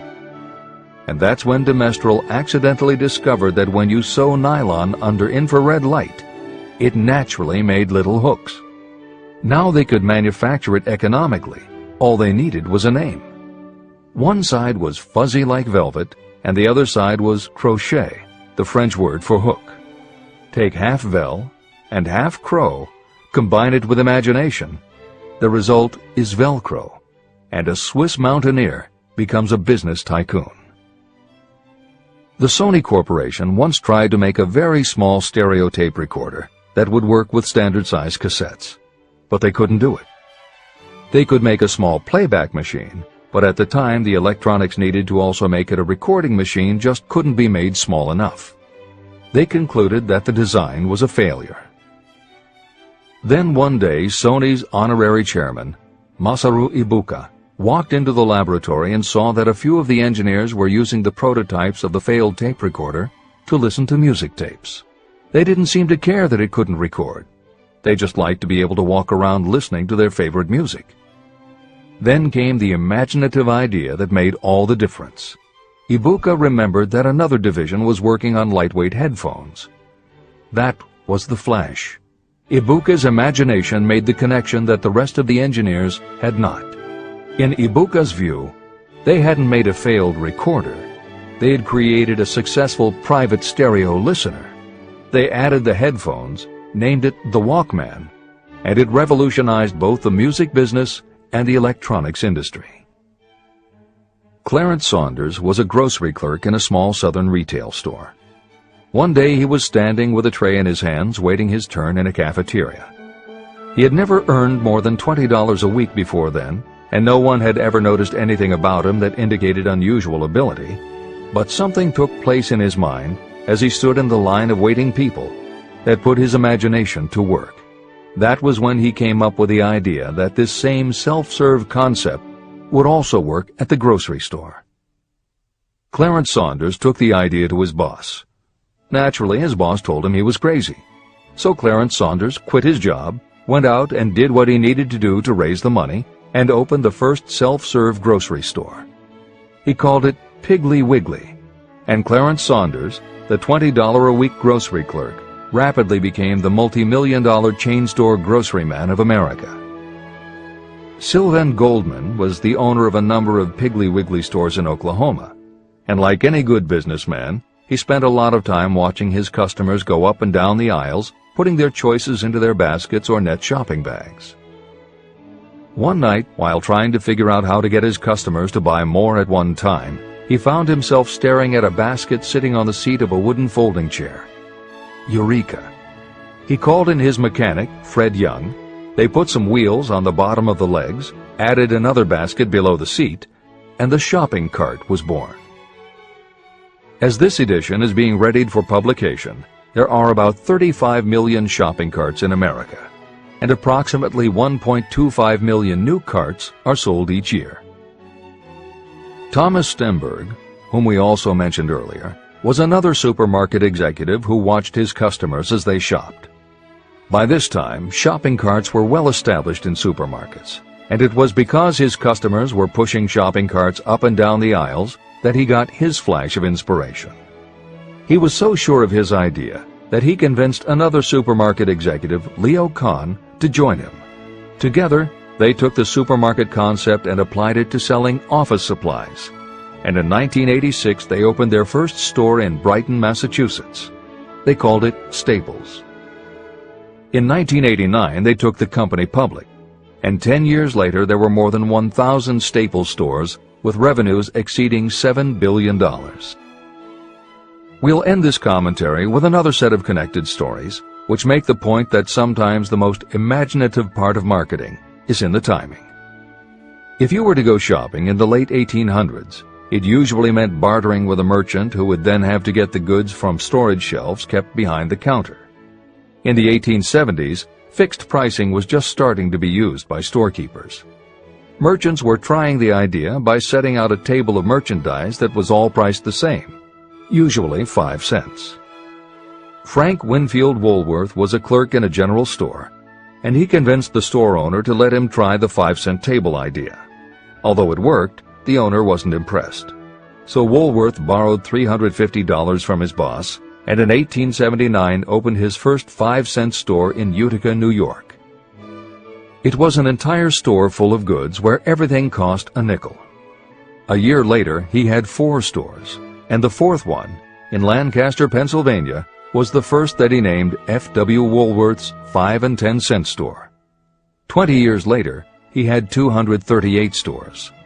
By the time of his death in 1919, there were over 1,000 F.W. Woolworth locations. He had established the first nationwide chain of general merchandise stores, and he had built the tallest building in New York City as his headquarters.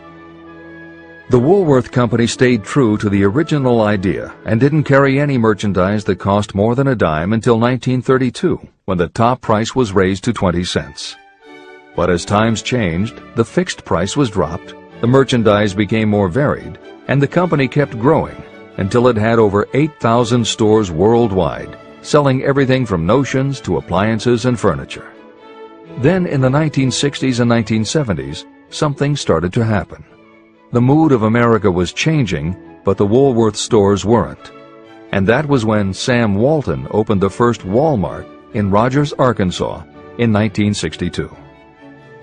Walton got into the retail business after the Second World War, when his father-in-law loaned him the money to buy a franchise Butler Brothers store in Bentonville, Arkansas. By 1962, Sam and his brother Bud owned 16 variety stores in Arkansas, Missouri, and Kansas. It was in these stores that Sam Walton first started adding the magic ingredient of imagination.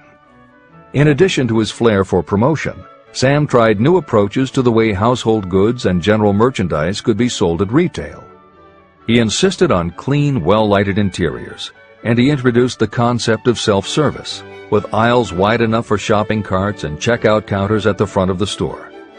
He also started buying direct from manufacturers, and he created profit-sharing plans that kept his family of employees loyal, hard-working, and neighborly. In 1962, he incorporated those and other imaginative ideas when he opened his first store that he called Walmart. The basic magic was that he sold brand-name merchandise at discount prices.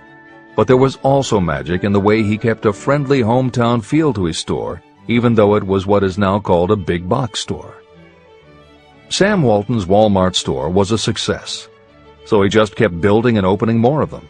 First in small towns and rural areas, then in larger towns, then big cities, and it wasn't long before he had a national chain. By 1992, when Sam Walton died, there were more than 1,700 Walmart stores. It was the biggest retailer in the country. It employed more than 600,000 people, and Sam Walton was the richest man in America. In 2003, the stores numbered more than 3,200 in the U.S. and more than 1,100 in foreign countries. The company employed more than 1,300,000 people worldwide and served more than 1 million customers a week. Along the way, Woolworths and other older retailers such as Kresge's tried to get on the bandwagon with their Woolco and Kmart stores, but they couldn't seem to get it right. They had given up their old five and dime identity to become higher-priced general retailers. And when Walmart came along and redefined that part of the market, the others seemed to have run out of the kind of imagination they'd had in the beginning. Now, here's the twist to the story. David Gold was running a liquor store that he had inherited from his father. He noticed that whenever he put out a display of goods priced at 98 cents or $1, the goods would sell okay. But if his sign said 99 cents, the goods sold out in no time. He decided that he would open a store called the 99-cent only store, where everything would be priced at 99 cents. Sound familiar? Frank Woolworth's imaginative idea from 1879, which had been dropped at his namesake chain by the 1940s and 1950s, had just gotten a fresh shot of imagination from David Gold in 1982. As usual, friends and family told him he was crazy, but David Gold went out to find suppliers who would sell him discontinued merchandise or overproduced products at a price low enough that he could offer them to the public at 99 cents. He found them. And they even had brand-name products of everything from hardware to pantyhose, cleaning products, motor oil, kitchenware, cosmetics, electronics, toys, canned goods, frozen foods, cookies, fresh fruit, even gourmet foods. More than 5,000 items that he could sell for 99 cents and still make a profit. David Gold opened his first well-lighted, brightly colored green and fuchsia wide-aisle store in Inglewood, California in 1982.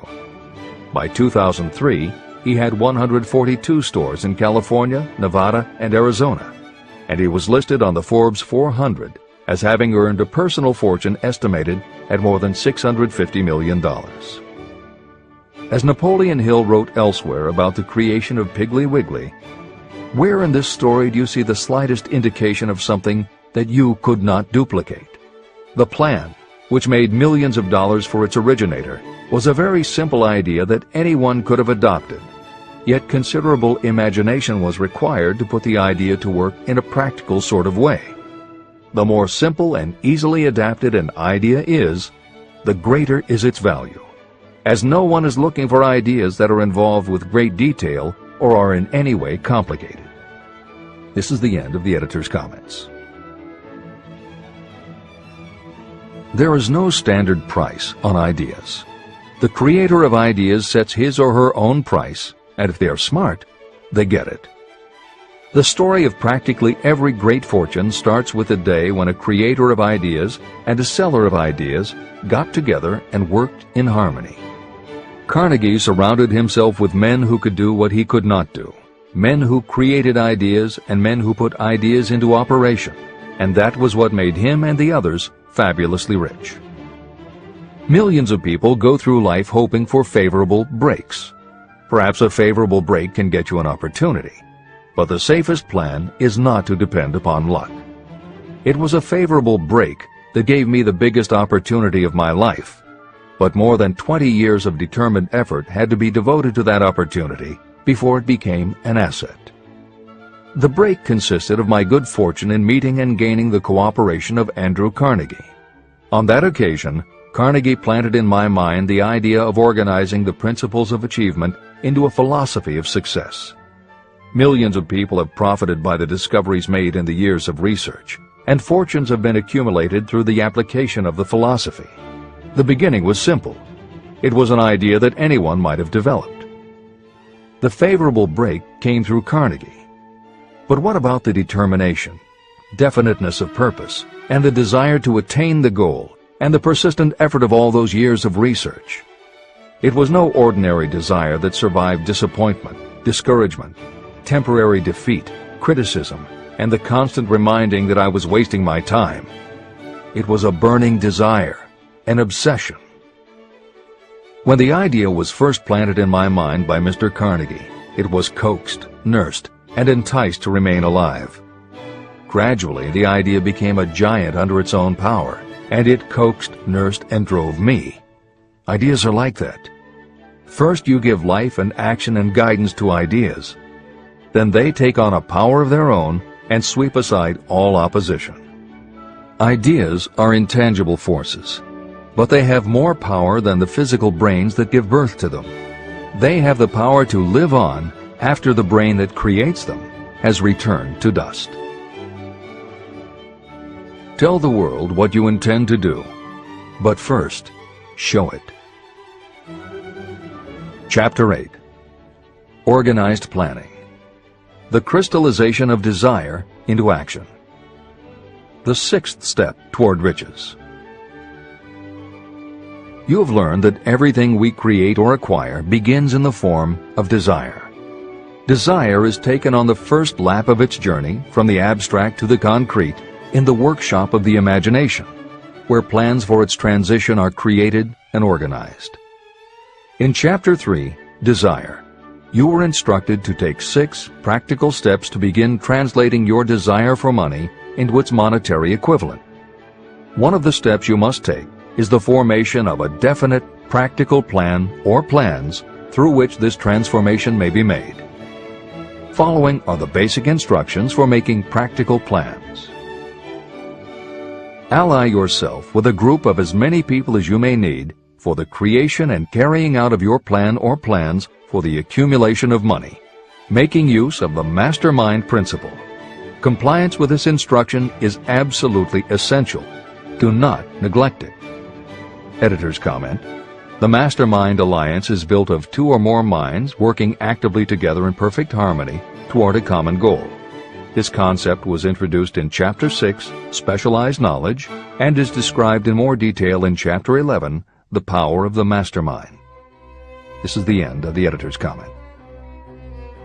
Before forming your Mastermind Alliance, decide what advantages and benefits you may offer the individual members of your group in return for their cooperation.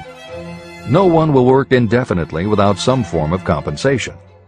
No intelligent person should request or expect another to work without adequate compensation, although this may not always be in the form of money. Arrange to meet with the members of your mastermind group at least twice a week, and more often if possible, until you have jointly perfected the necessary plan or plans for the accumulation of money. Maintain perfect harmony between yourself and every member of your mastermind group. If you fail to carry out this instruction to the letter, you may expect to meet with failure. The mastermind principle cannot work where perfect harmony does not prevail. Keep in mind these facts. You are engaged in an undertaking of major importance to you. To be sure of success, you must have plans that are faultless. You must have the advantage of the experience, education, native ability, and imagination of other minds. This is the way it has been done by every person who has accumulated a great fortune. No individual has sufficient experience, education, natural ability, and knowledge to ensure the accumulation of a great fortune without the cooperation of other people. Every plan you adopt for making money should be the joint creation of yourself and every other member of your mastermind group. You may originate your own plans, either in whole or in part, but see that those plans are checked and approved by the members of your mastermind alliance. If your first plan fails, try another. If the first plan that you adopt does not work successfully, replace it with a new plan. If this new plan fails to work, replace it with still another, and so on, until you find a plan that does work. Right here is the point at which the majority of people meet with failure, because of their lack of persistence in creating new plans to take the place of those that fail. The most intelligent person living cannot succeed in accumulating money, or in any other undertaking, without plans that are practical and workable. Just keep this fact in mind, and remember when your plans fail that temporary defeat is not permanent failure. It may only mean that your plans have not been sound. Build other plans. Start all over again. Temporary defeat should mean only one thing: the certain knowledge that there is something wrong with your plan. Millions of people go through life in misery and poverty because they lack a sound plan through which to accumulate a fortune. Your achievement can only be as good as the plans you make. You are never whipped until you quit in your own mind. James J. Hill, who was the greatest railroad builder of them all, met with temporary defeat when he first tried to raise the capital needed to build the Great Northern Railroad from the east to the west. But he turned defeat into victory through new plans. Henry Ford met with temporary defeat not only at the beginning of his automobile career, but even after he had gone a long way toward the top. But he, too, created new plans and went marching on to financial victory. We see people who have accumulated great fortunes, but we often recognize only their triumph, and we overlook the temporary defeats that they had to surmount before arriving. No follower of this philosophy can reasonably expect to accumulate a fortune without experiencing temporary defeat. When defeat comes, accept it as a signal that your plans are not sound. Rebuild those plans and set sail once more toward your goal. If you give up before your goal has been reached, you're a quitter. A quitter never wins, and a winner never quits. Write this sentence on a piece of paper in letters an inch high and place it where you will see it every night before you go to sleep and every morning before you go to work. When you begin to select members for your mastermind group, choose those who do not take defeat seriously. Some people foolishly believe that only money can make money. This is not true. Desire, transmuted into its monetary equivalent through the principles in this book, is the way money is made. Money, of itself, is nothing but inert matter. It cannot move, think, or talk, but it can hear when someone who desires it calls it to come. Intelligent planning is essential for success in any undertaking designed to accumulate riches. Following are detailed instructions to those who must begin the accumulation of riches by selling personal services. It should encourage you to know that practically all the great fortunes began either from selling personal services or from the sale of ideas. When you think about it, what else except ideas and personal services can you give in return for riches if you don't have products or property? Leaders and followers. Broadly speaking, there are two types of people in the world. One type is known as leaders, and the other as followers. Decide at the outset whether you intend to become a leader in your chosen calling or remain a follower. The difference in compensation is vast. The follower cannot expect to make as much as a leader, although some followers make the mistake of thinking they should. It is no disgrace to be a follower. On the other hand, it is no credit to remain a follower. Most great leaders began as followers. They became great leaders because they were intelligent followers. With few exceptions, the person who cannot follow a leader intelligently cannot become an efficient leader. The person who can follow a leader most efficiently is usually the person who develops into leadership most rapidly. An intelligent follower has many advantages, including the opportunity to acquire knowledge from the leader. The major attributes of leadership. The following are important factors of leadership. 1. Unwavering courage based upon knowledge of yourself and your occupation. No follower wishes to be dominated by a leader who lacks self-confidence and courage. Certainly no intelligent follower will be dominated by such a leader for very long. 2. Self-control. The person who cannot control himself can never control others. Self-control sets a strong example for your followers, which the more intelligent followers will emulate. 3. A keen sense of justice.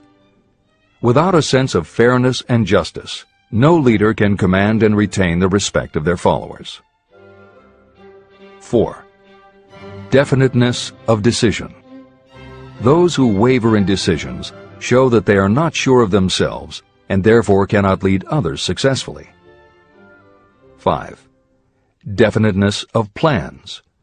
Successful leaders must plan their work and work their plans.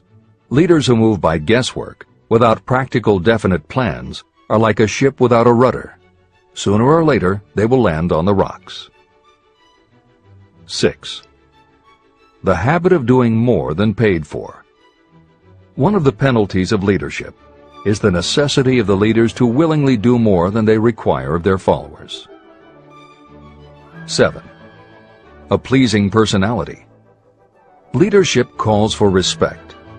Followers will not respect a leader who does not grade high on all of the factors of a pleasing personality. 8. Sympathy and understanding. Successful leaders must be in sympathy with their followers. Moreover, they must understand them and their problems. 9. Mastery of detail. Successful leadership calls for mastery of the details of the leader's position. 10. Willingness to assume full responsibility. Successful leaders must be willing to assume responsibility for the mistakes and the shortcomings of their followers. If a leader tries to shift this responsibility, that leader will not remain the leader. If one of your followers makes a mistake or is incompetent, you must consider that it is you who failed. 11. Cooperation. The successful leader must understand and apply the principle of cooperative effort and be able to induce followers to do the same. Leadership calls for power, and power calls for cooperation. There are two forms of leadership. The first, and by far the most effective, is leadership by consent of and with the sympathy of the followers. The second is leadership by force, without the consent and sympathy of the followers. History is filled with evidences that leadership by force cannot endure. The downfall and disappearance of dictators and kings is significant. It means that people will not follow forced leadership indefinitely. Napoleon, Mussolini, Hitler were examples of leadership by force. Their leadership passed.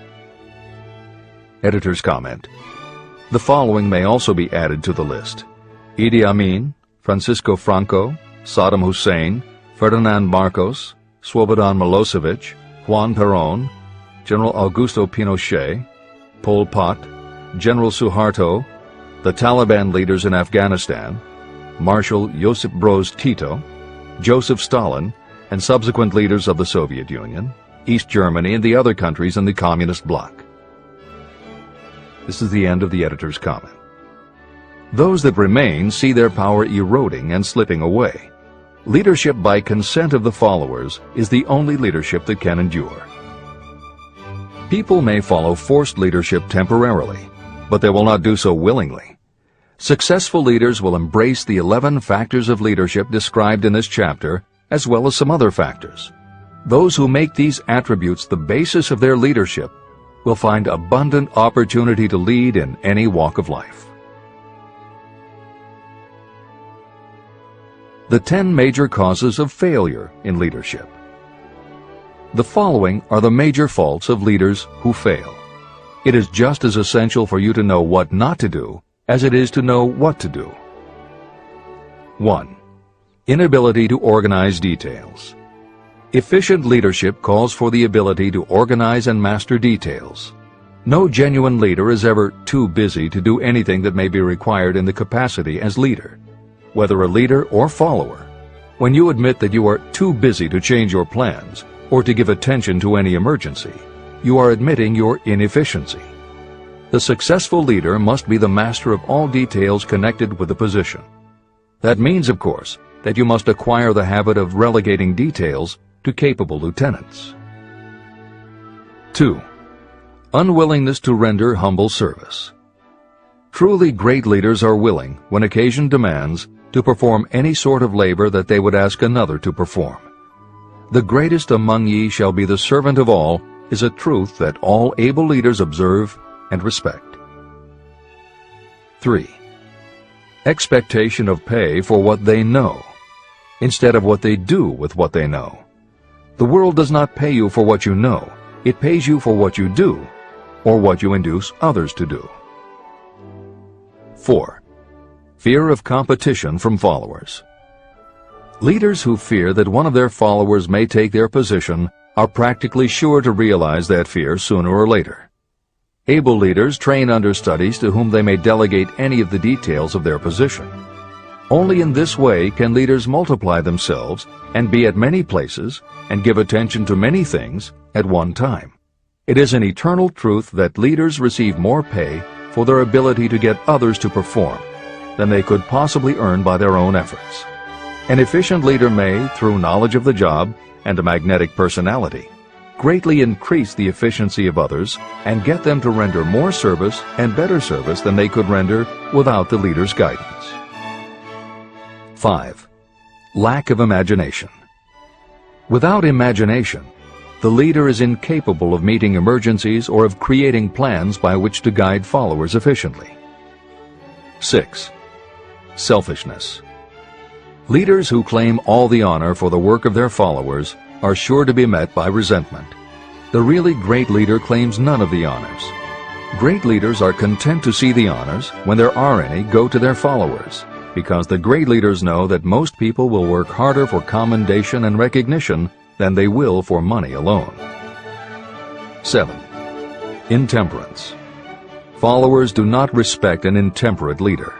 Moreover, intemperance in any form destroys the endurance and the vitality of those who indulge in it. 8. Disloyalty. Perhaps this should have come at the head of the list. Leaders who are not loyal to their duty, and to those both above and below them, cannot maintain their leadership for long. Disloyalty marks you as being less than the dust of the earth, and it will bring the contempt it deserves. Lack of loyalty is one of the major causes of failure in every walk of life. 9. Emphasis of the authority of leadership. The efficient leader leads by encouraging, and not by trying to instill fear in the hearts of those who follow. Leaders who try to impress their followers with their authority come within the category of leadership through force. If you are a real leader, you will have no need to advertise that fact. It is apparent in your conduct, by your sympathy, understanding, fairness, and a demonstration that you know your job. 10. Emphasis of title. Competent leaders require no title to give them the respect of their followers. Leaders who make too much of their titles generally have little else to emphasize. The doors to the office of the real leader are open to all and free from formality or ostentation. These are among the most common causes of failure in leadership. Any one of these faults is sufficient to cause failure. Study the list carefully if you aspire to leadership, and make sure that you are free of these faults. Editor's comment. Warren Bennis, a professor who teaches management and organization, said, "A manager is someone who does things right. A leader is someone who does the right thing." Admiral Grace Hopper was the ranking female Navy officer when she was interviewed for 60 Minutes. She said, "You manage things. You lead people." This is the end of the editor's comment.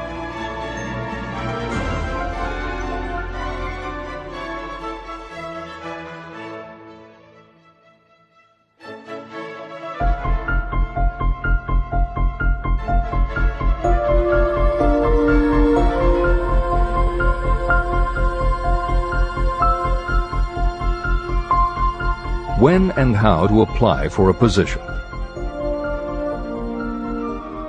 The information described here is the net result of many years of experience, during which thousands of men and women were helped to market their services effectively. Editor's comment.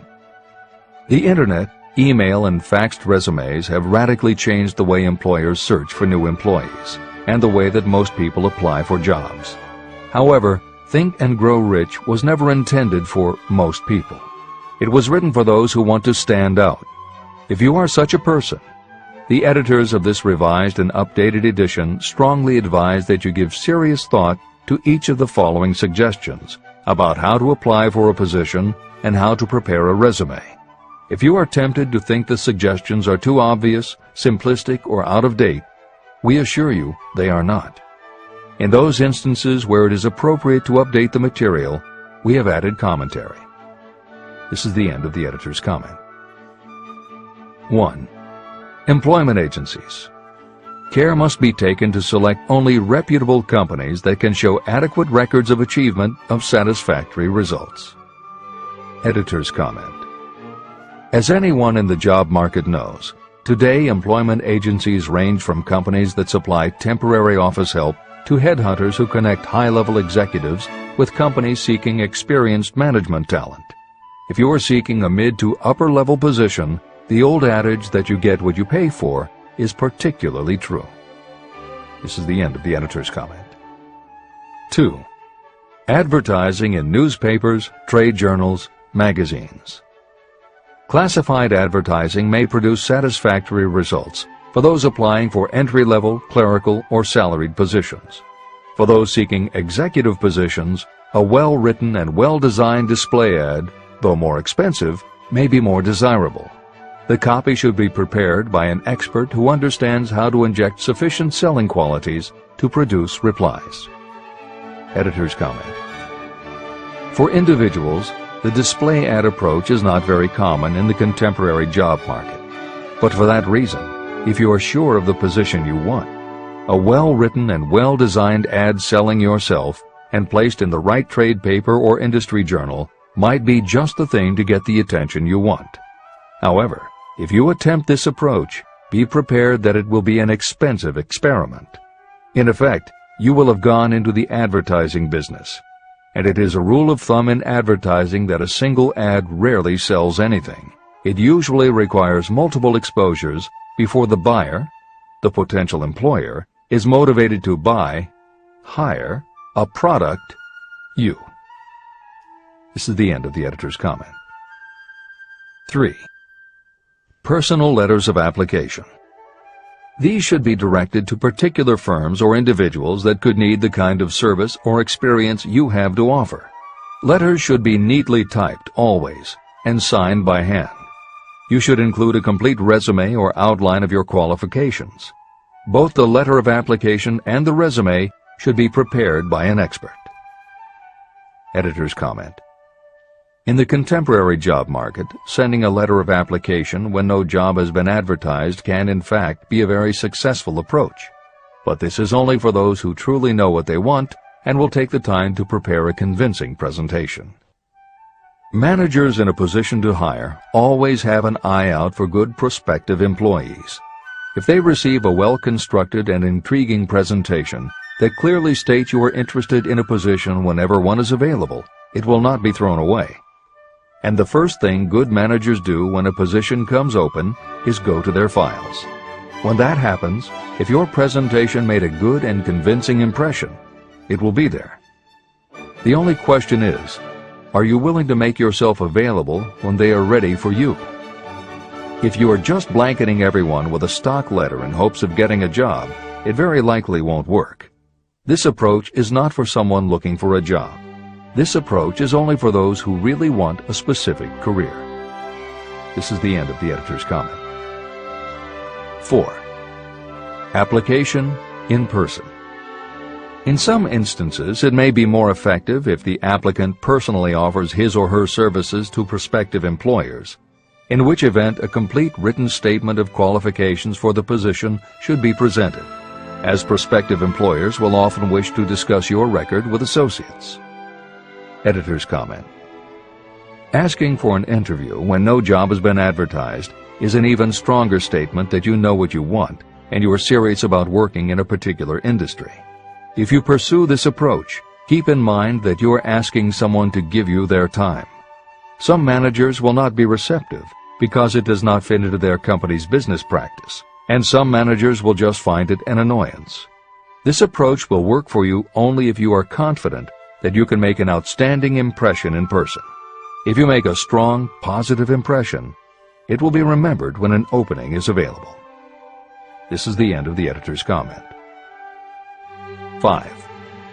Application through personal acquaintances. When possible, the applicant should approach prospective employers through some mutual acquaintance.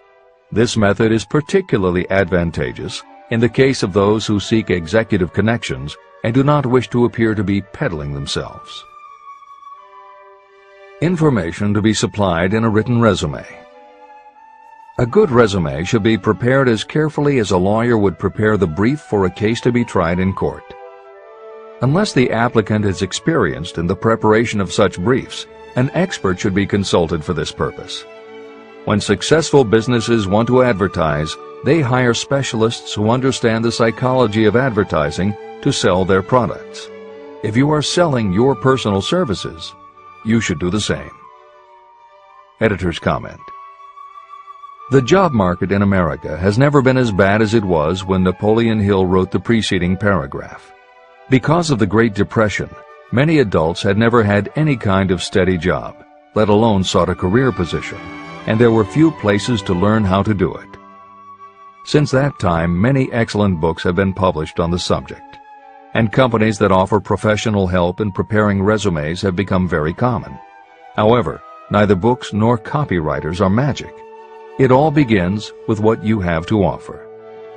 The editors of this edition suggest that you start to assemble your presentation using the guidelines that appear below. Once you have a first draft, you should review at least one of the books on the subject to see what suggestions are offered that might help you sell yourself better than you have already done. Then, depending how satisfied you are, you might also want to seek advice from a professional who specializes in such presentations. We offer 2 notes of caution. First, make sure that your presentation does not look like something turned out by a resume mill.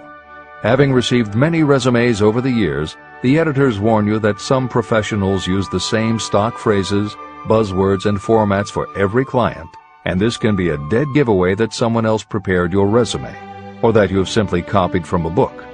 Your intention should be to make yours stand out. The second word of caution is, don't go overboard in trying to stand out. There is a balance between catching an employer's attention and looking like you are trying too hard. For instance, if you are a New York marketing executive applying to a Los Angeles company, sending your application with a bag of fresh bagels by next morning FedEx would probably make a good impression, whereas sending a dartboard with your picture in the center might be viewed as just a little too cute and a little too much. Clever is good, but professional is a must. Never be so clever that you don't look professional. Following are a set of guidelines for preparing your resume. Because part of your search for a position will involve responding to ads for job openings, and because it has become common to respond by faxing applications and resumes, Napoleon Hill's guidelines should be used to prepare 2 separate presentations. As Hill suggests below, you should prepare an elaborate presentation to be used when mailed or presented in person. But you should also prepare a second, shorter version that is designed specifically to be faxed. Take care to make your fax version complete and interesting, but it should be no more than 3 pages. The following information should appear in your presentation. 1. Education. State briefly but definitely what schooling you've had and in what subjects you specialized in school, giving the reasons for that specialization. Editor's comments. Never exaggerate. This is very serious advice, and it applies not only to education, but also the next 2 categories, experience and references. Smart employers will check in all 3 areas. Labor laws have become so demanding that employers filling responsible positions are very cautious about whom they hire in the first place. There are rules about such things as the difference between salaried and hourly employment, sexual harassment, what constitutes grounds for dismissal, what questions can and cannot be asked in job interviews, and a host of other things that leave the employer open to potential lawsuits. Consequently, smart employers, the kind you want to work for, will check your education, experience, and references. Also, bear in mind, you are providing information that will follow you for the rest of your career. If you keep up with the news, you know that in recent times even executives headed for the top have been dismissed. Military men have resigned in disgrace. Politicians have been removed from office, and professors have been forced to resign, all because someone looked into their background and found that they had exaggerated their qualifications. This is the end of the editor's comments. 2. Experience. If you have had experience in connection with positions similar to the one you seek, describe it fully. Give the names and addresses of former employers. Be sure to clearly point out any special experience you may have had that would equip you to fill the position you seek. 3. References. Practically every business firm wants to know as much as possible about the background of prospective employees who seek positions of responsibility. Attach copies of letters from former employers, from teachers under whom you studied, and from prominent people whose judgment may be relied upon. 4. Photograph of yourself. Include a recent professional photograph of yourself as a part of your presentation. Editor's comment. In the contemporary job market, this is not a common practice at all.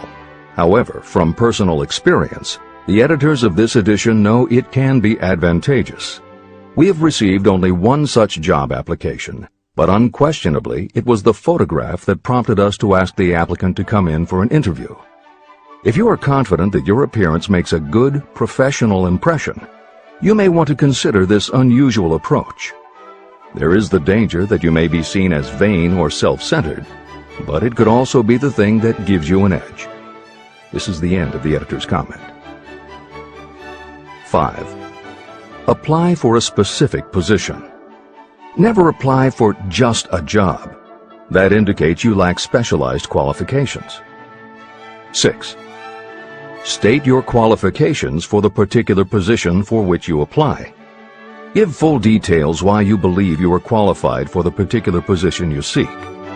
This is the most important detail of your application. It will determine, more than anything else, what consideration you receive. 7. Offer to go to work on probation. This may appear to be a radical suggestion, but experience has proved that it seldom fails to win at least a trial. If you are sure of your qualifications, a trial is all you need. Incidentally, such an offer indicates that you have confidence in your ability to fill the position you seek. It is most convincing. Make it clear that your offer is based on your confidence in your ability to fill the position, your confidence in your prospective employer's decision to employ you after the trial period, and your determination to have the position. Editor's comments. As you will learn in Chapter 10, when you read the story of Napoleon Hill's application to Rufus Ayers, Hill gives this advice based on his personal experience. Unfortunately, this is one of those instances where times may have changed so much that the approach is rarely applicable. In today's environment, modern labor laws and business practice may prevent an employer from taking you up on your offer. However, today many companies do have internship programs that allow an employer to test drive employees to see how well they might fit in. This is the end of the editor's comment. 8. Knowledge of your prospective employer's business. Before applying for a position, do sufficient research to familiarize yourself thoroughly with that business and indicate the knowledge you have acquired in this field. This will be impressive because it indicates that you have imagination and a real interest in the position you seek. Editor's comment. When you do this, and you certainly should, bear in mind that you will be talking with people who really know the business. Even by researching extensively, at best you will only know about their business. If you try to appear too knowledgeable or familiar, it may backfire and reveal that you have only a superficial view of the business. Unless you are already working in a particular industry and have insights based on experience, do not be presumptuous. Use your knowledge to indicate that you have taken the time to educate yourself and that you really are interested, but don't try to tell a prospective employer how you would run the business. This is the end of the editor's comment. Remember that it is not the lawyer who knows the most law, but the one who best prepares his case who wins. If your case is properly prepared and presented, your victory will have been more than half won at the outset. Do not be afraid of making your presentation too long. Employers are just as much interested in purchasing the services of well-qualified applicants as you are in securing employment. In fact, the success of most successful employers is due to their ability to select well-qualified lieutenants. They want all the information available. Editor's comment. As noted above, when faxing a resume, it should be no more than 3 pages and should state that you will be pleased to provide a more detailed resume if required. This is the end of the editor's comment. Remember another thing. Neatness in the preparation of your resume and application will indicate that you are a painstaking person. Successful salespeople groom themselves with care. They understand that first impressions are lasting. Your presentation is your sales rep. Give it a good suit of clothes, so it will stand out in bold contrast to anything else your prospective employer ever saw.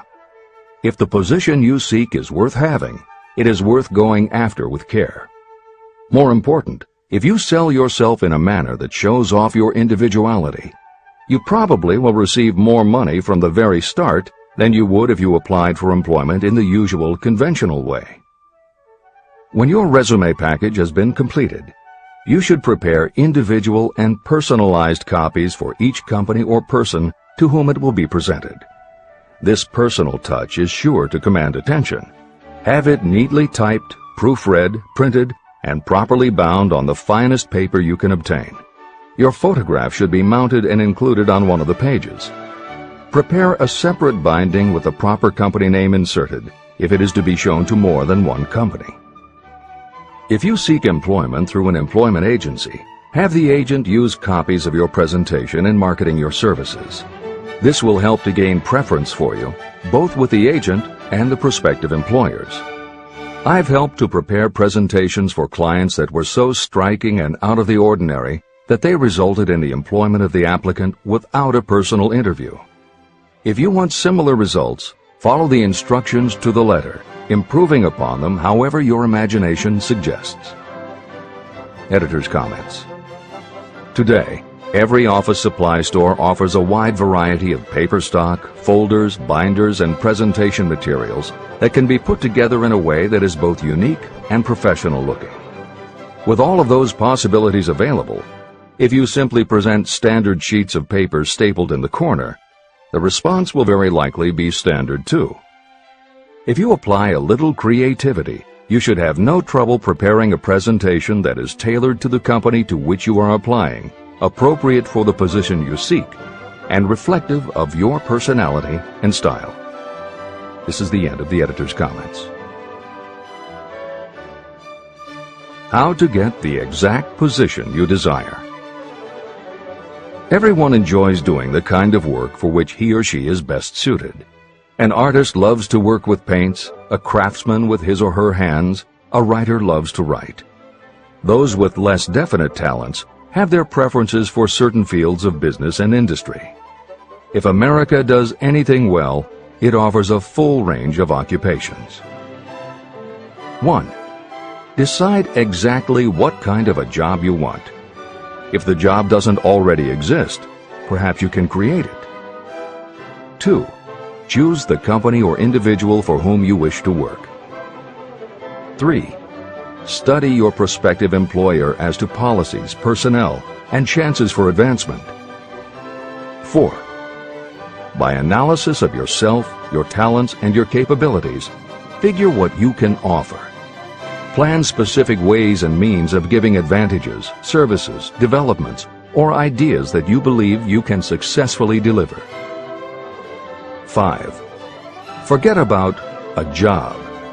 Forget whether or not there is an opening. Forget the usual routine of, have you got a job for me? Concentrate on what you can give. 6. Once you have your plan in mind, put it on paper in neat form and in full detail. 7.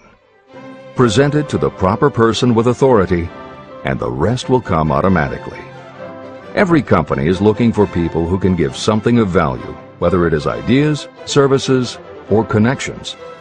Every company has room for the person who has a definite plan of action that is to the advantage of that company. This procedure may take a few days or weeks of extra time, but the difference in income, in advancement, and in gaining recognition will save years of hard work at small pay. It has many advantages, the main one being that it will often save you from 1 to 5 years of your time in reaching a chosen goal. Every person who starts or gets in halfway up the ladder does so by deliberate and careful planning. The new way of marketing services. Men and women who market their services must recognize the change that has taken place in connection with the relationship between employer and employee. The future relationship should be more in the nature of a partnership, consisting of the employer, the employee, and the public they serve. In the past, employers and employees have bartered among themselves, not considering that in reality they were bargaining at the expense of the third party, the public they serve. Both the employer and the employee should consider themselves as fellow employees whose business it will be to serve the public efficiently. Editor's comment. In the preceding paragraph, Napoleon Hill once again demonstrates his foresight into the future direction of American business. As you will recognize in the following section, the point he makes by citing the coal and gas companies would at a later time be equally applicable to the telephone monopolies, and later still to computer software and internet companies, and to cable television suppliers when competitors started to offer satellite TV. This snapshot of how and why business has changed should provide you with a blueprint for the attitude you must adopt and the way you must conduct yourself if you are going to attain the success you're seeking. This is the end of the editor's comment. During the Depression, I spent several months in the anthracite coal region of Pennsylvania, studying conditions that all but destroyed the coal industry. The coal operators and the unions drove hard bargains in negotiating their labor contracts. The cost of the bargaining was passed on to the customer by adding to the price of the coal. However, in the end, they discovered their actions had worked against them. What their delays and high prices had actually accomplished was to open the market to their competitors. Inadvertently, they had built up a wonderful business for the manufacturers of oil-burning stoves and furnaces, as well as for the producers of oil. A similar experience happened to the gas companies. We can all remember the time when the gas meter reader pounded on the door hard enough to break the panels. When the door was opened, he pushed his way in uninvited with a scowl on his face that plainly said, "What the hell did you keep me waiting for?" All that has undergone a change. The meter man now conducts himself as a gentleman who is delighted to be at your service, sir. Before the gas companies learned that their scowling meter men were offending customers, their competitors, the polite salesman of oil burners came along and did a land office business. These illustrations are mentioned here to show that we are where we are and what we are because of our own conduct. If there is a principle of cause and effect that controls business, finance, and transportation, this same principle controls individuals and determines their economic status. Courtesy and service are the watchwords of merchandising today, and they apply to the person who is marketing personal services even more directly than to the employer. In the final analysis, you are employed by the customer. If you fail to serve well, both you and your employer will pay for it by the loss of the privilege of serving. What is your QQS rating? In the preceding, the causes of success in marketing services effectively and permanently have been clearly described. Unless those causes are studied, analyzed, understood, and applied, no one can market services effectively and permanently. Every man or woman must be their own sales force of their personal services. The quality and the quantity of service rendered, and the spirit in which it is rendered, determine the price and the duration of employment. To market your personal services effectively, which means a permanent market at a satisfactory price under pleasant conditions, you must adopt and follow the QQS formula.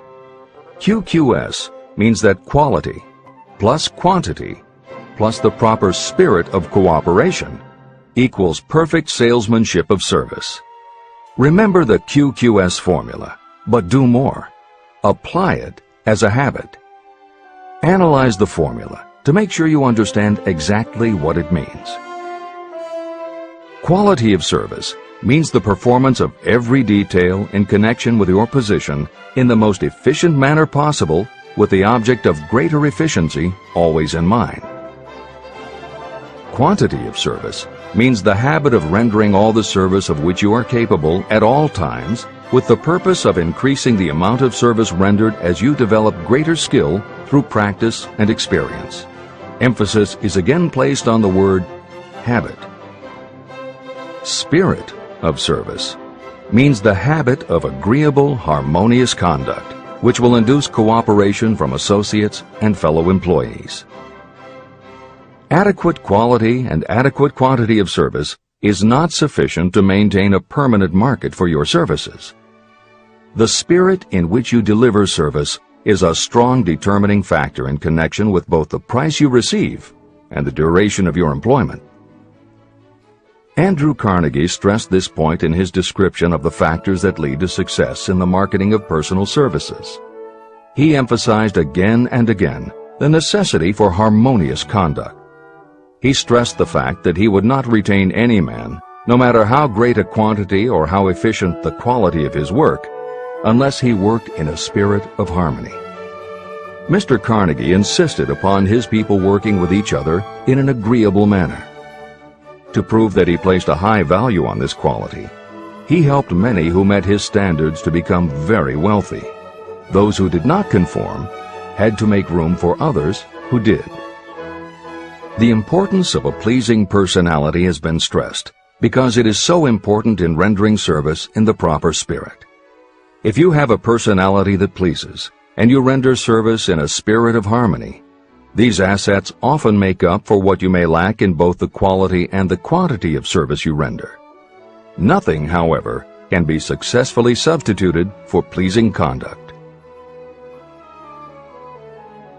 The capital value of your services. The person whose income is derived entirely from the sale of personal services is a merchant, just like the person who sells hard goods, and such a person is subject to exactly the same rules of conduct as the merchant who sells merchandise. I emphasize this because many people who live by the sale of personal services make the mistake of considering themselves free from the rules of conduct and the responsibilities attached to those who are engaged in marketing commodities. The day of the go-getter has been supplanted by the go-giver. The actual capitalized value of your brain power may be determined by the amount of income you can produce by marketing your services. A fair estimate of the capital value of your brain power may be made by using the following assumptions. Money, the amount of capital, can be borrowed from a bank at a certain rate of interest. Money is worth no more than brains, and it is often worth much less. Therefore, if your brain power is as valuable as money, in effect, you should be lending your brain power, your amount of capital, at least at the same rate that banks charge to lend money. This means that what you earn in a year, your income, is comparable to what a bank earns from a loan in a year, the interest they charge. You can then calculate the capital value of your brain power using this formula. Divide 100 by the current rate of interest that banks charge for lending money. Then multiply the result by the amount of your annual income. As an example, assume that the current interest rate is 5%. Assume your annual income is $50,000. The formula would be as follows. 100 divided by 5 equals 20, and 20 multiplied by 50,000 equals $1 million. Therefore, if you lend out your brain power, your capital, at the same rate as the bank lends money, 5% interest, your brain power is worth $1 million. Competent brains, if effectively marketed, represent a much more desirable form of capital than the money that is required to conduct a business dealing in commodities. This is true because brains are a form of capital that cannot be permanently depreciated by economic depressions, nor can this form of capital be stolen or spent. Moreover, the money that is essential for the conduct of business is as worthless as a sand dune until it has been mixed with efficient brains. The 31 major causes of failure. Life's greatest tragedy consists of men and women who earnestly try and fail. The tragedy lies in the overwhelmingly large majority of people who fail as compared with the few who succeed. I have had the privilege of analyzing several thousand men and women, 98% of whom were classed as failures. My analysis proved that there are 13 major principles through which people accumulate fortunes.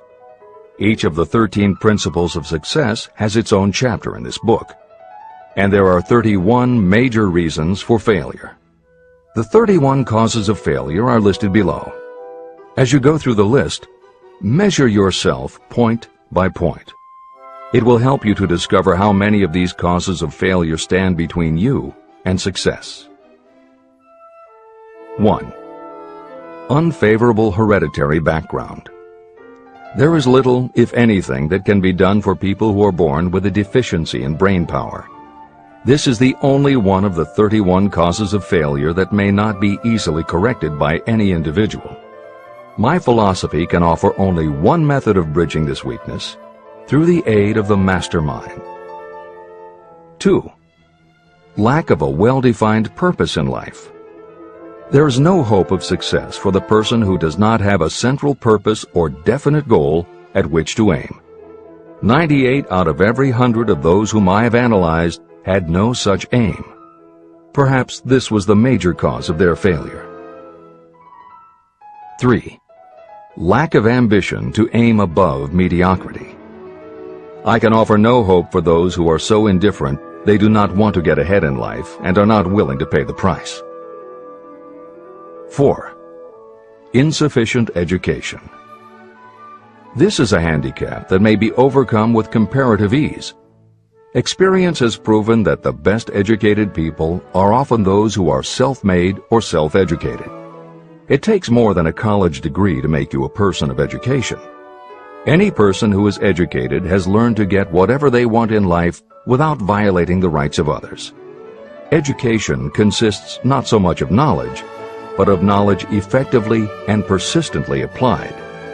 You are paid not merely for what you know, but for what you do with what you know. 5.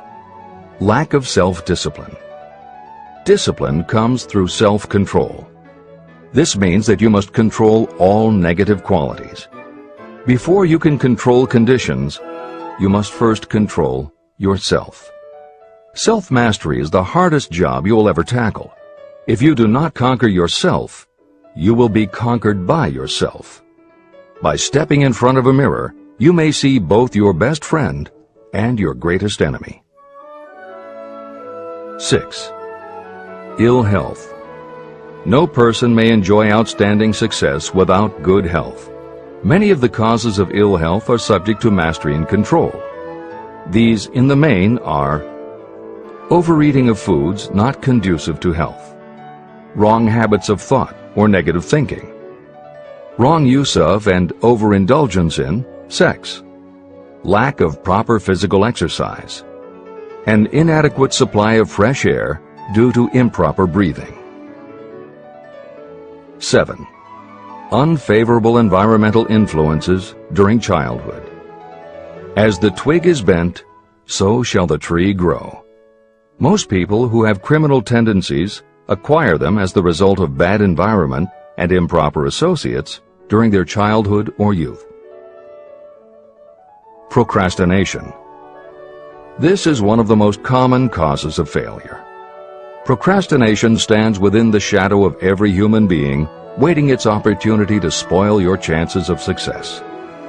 Most of us go through life as failures because we are waiting for the time to be right to start doing something worthwhile. Do not wait. The time will never be just right. Start where you stand.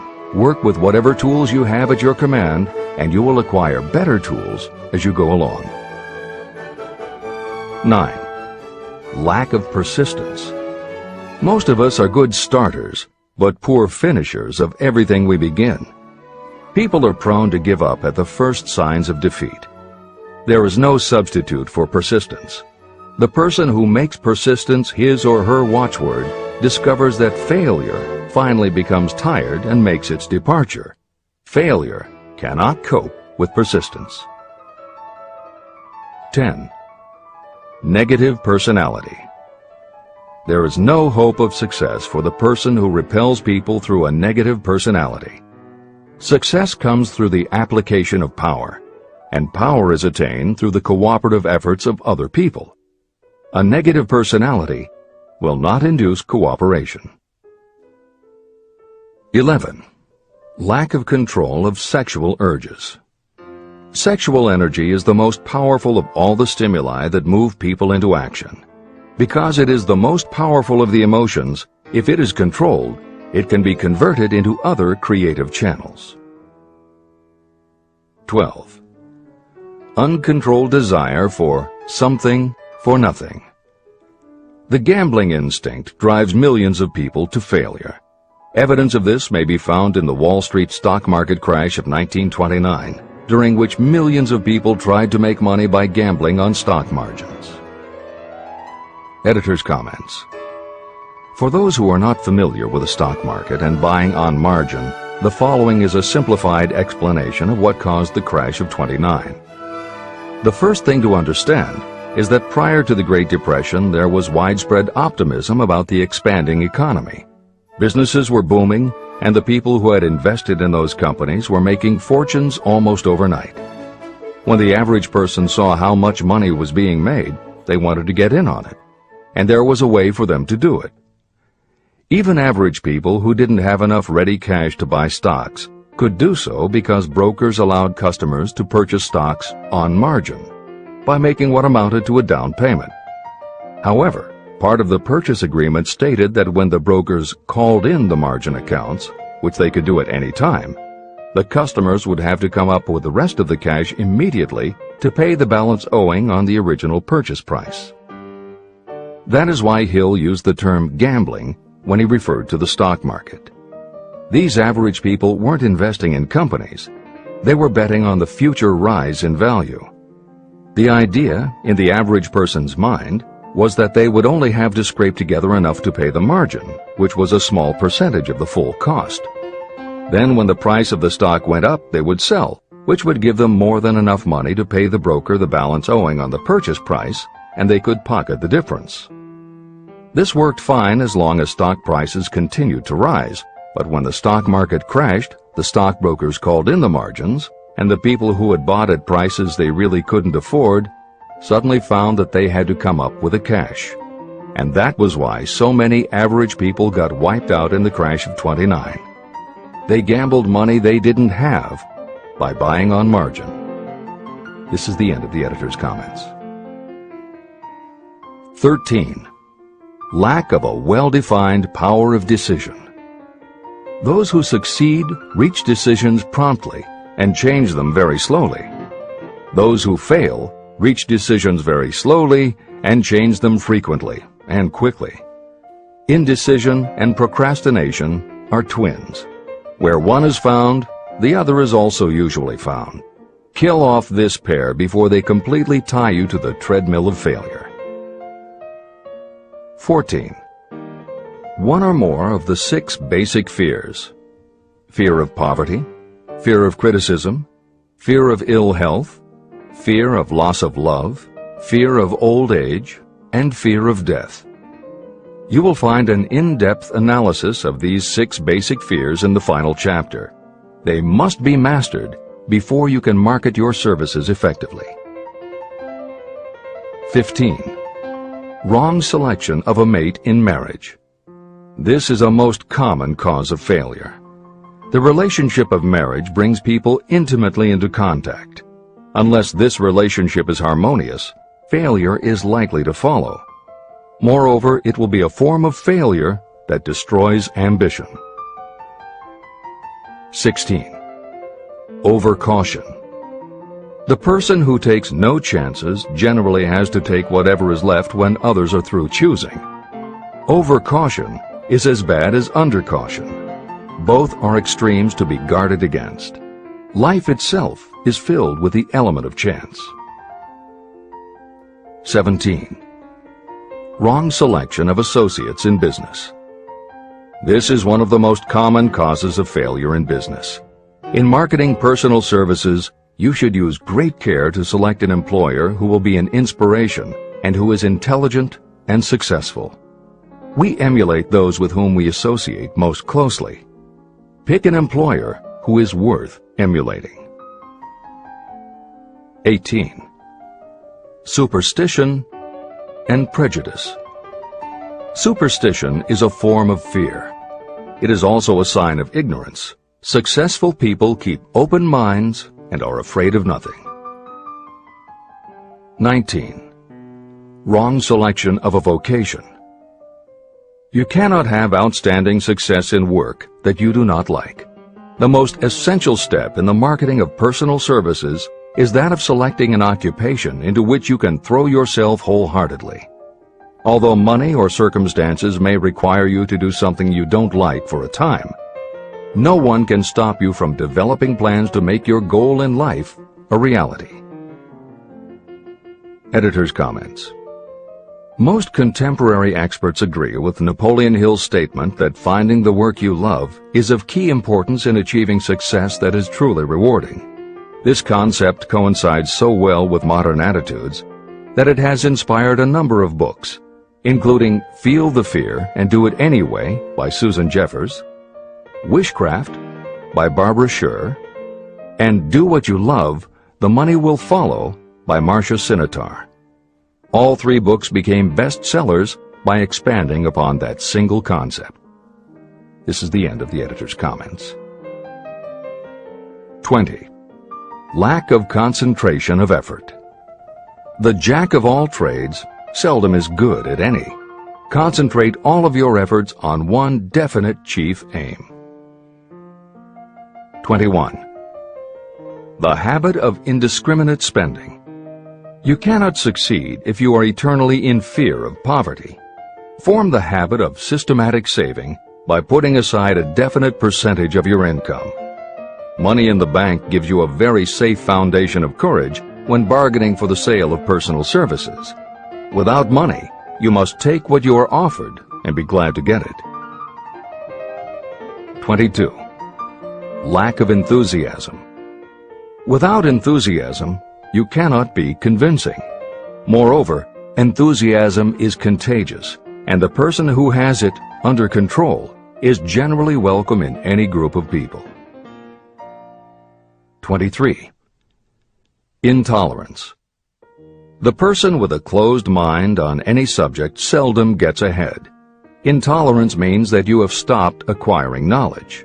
The most damaging forms of intolerance are those connected with religious, racial, and political differences of opinion. 24. Intemperance. The most damaging forms of intemperance are connected with overeating, alcohol, drugs, and sexual activities. Overindulgence in any of these can be fatal to success. 25. Inability to cooperate with others. More people lose their positions and their big opportunities in life because of this fault than for all other reasons combined. It is a fault that no well-informed business person or leader will tolerate. 26. Possession of power that was not acquired through self-effort. Sons and daughters of wealthy parents and others who inherit money that they did not earn. Power in the hands of one who did not acquire it gradually is often fatal to success. Quick riches are more dangerous than poverty. 27. Intentional dishonesty. There is no substitute for honesty. You may be temporarily dishonest because of circumstances over which you have no control without permanent damage.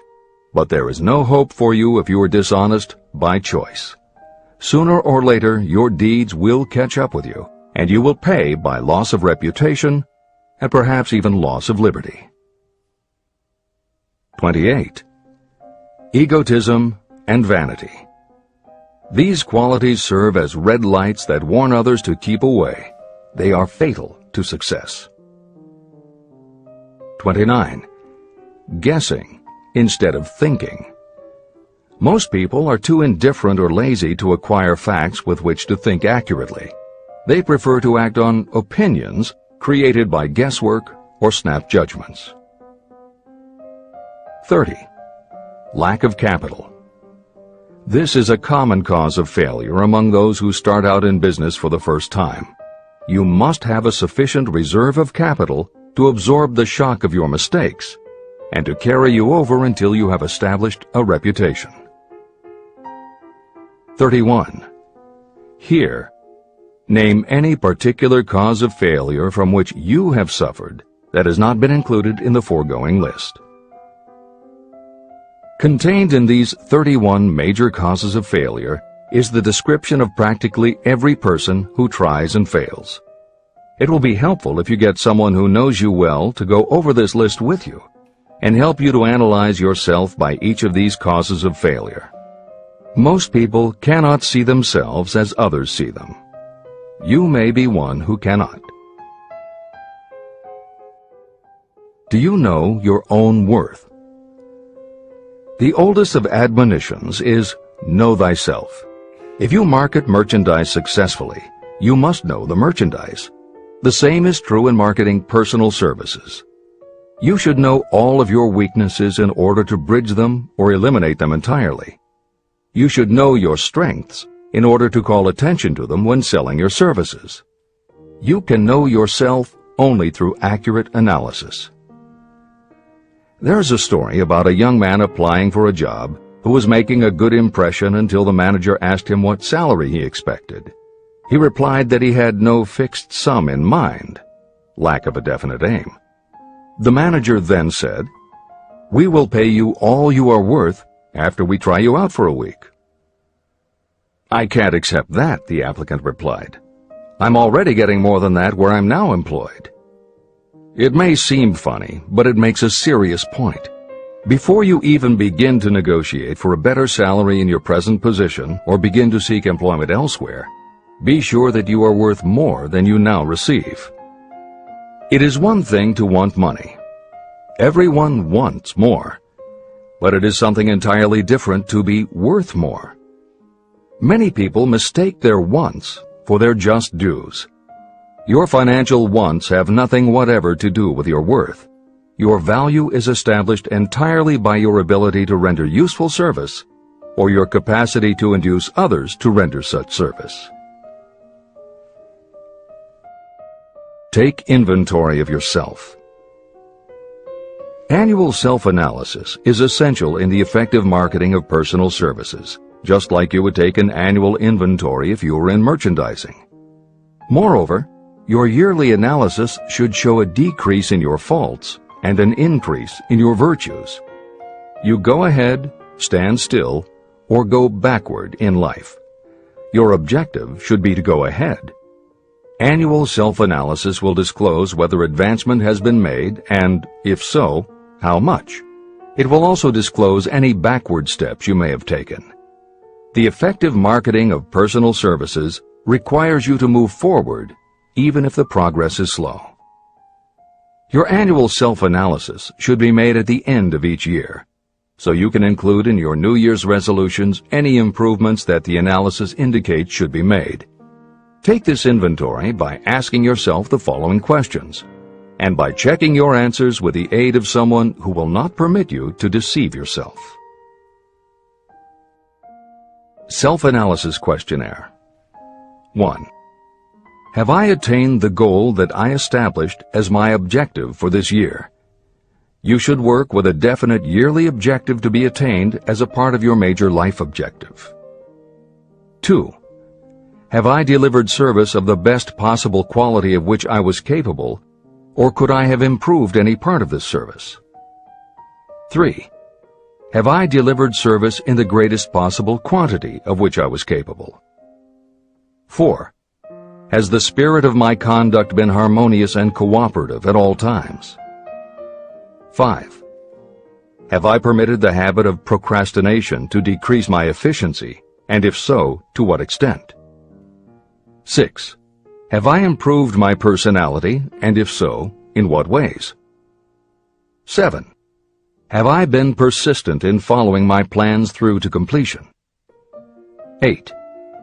Have I reached decisions promptly and definitely on all occasions? 9.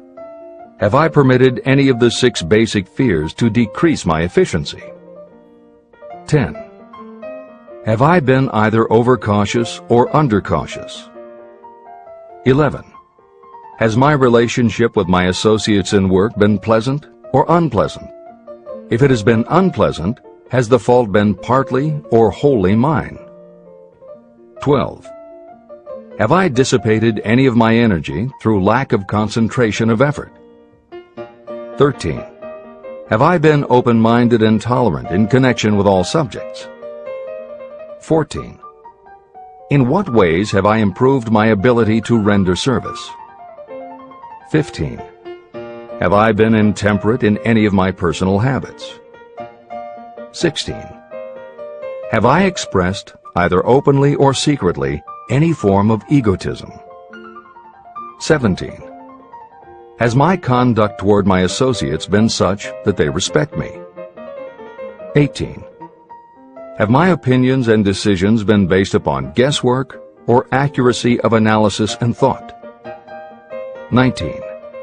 Have I followed the habit of budgeting my time, my expenses, and my income, and have I been conservative in these budgets? 20. How much time have I devoted to unprofitable effort which I might have used to better advantage? 21.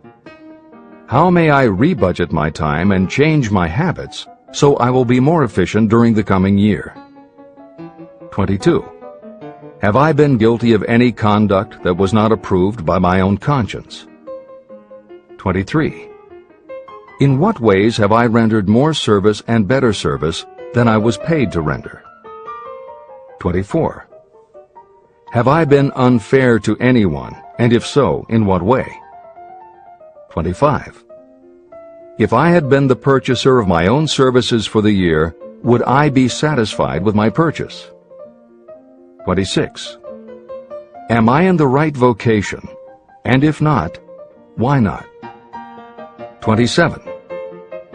Has the purchaser of my services been satisfied with the service I have rendered?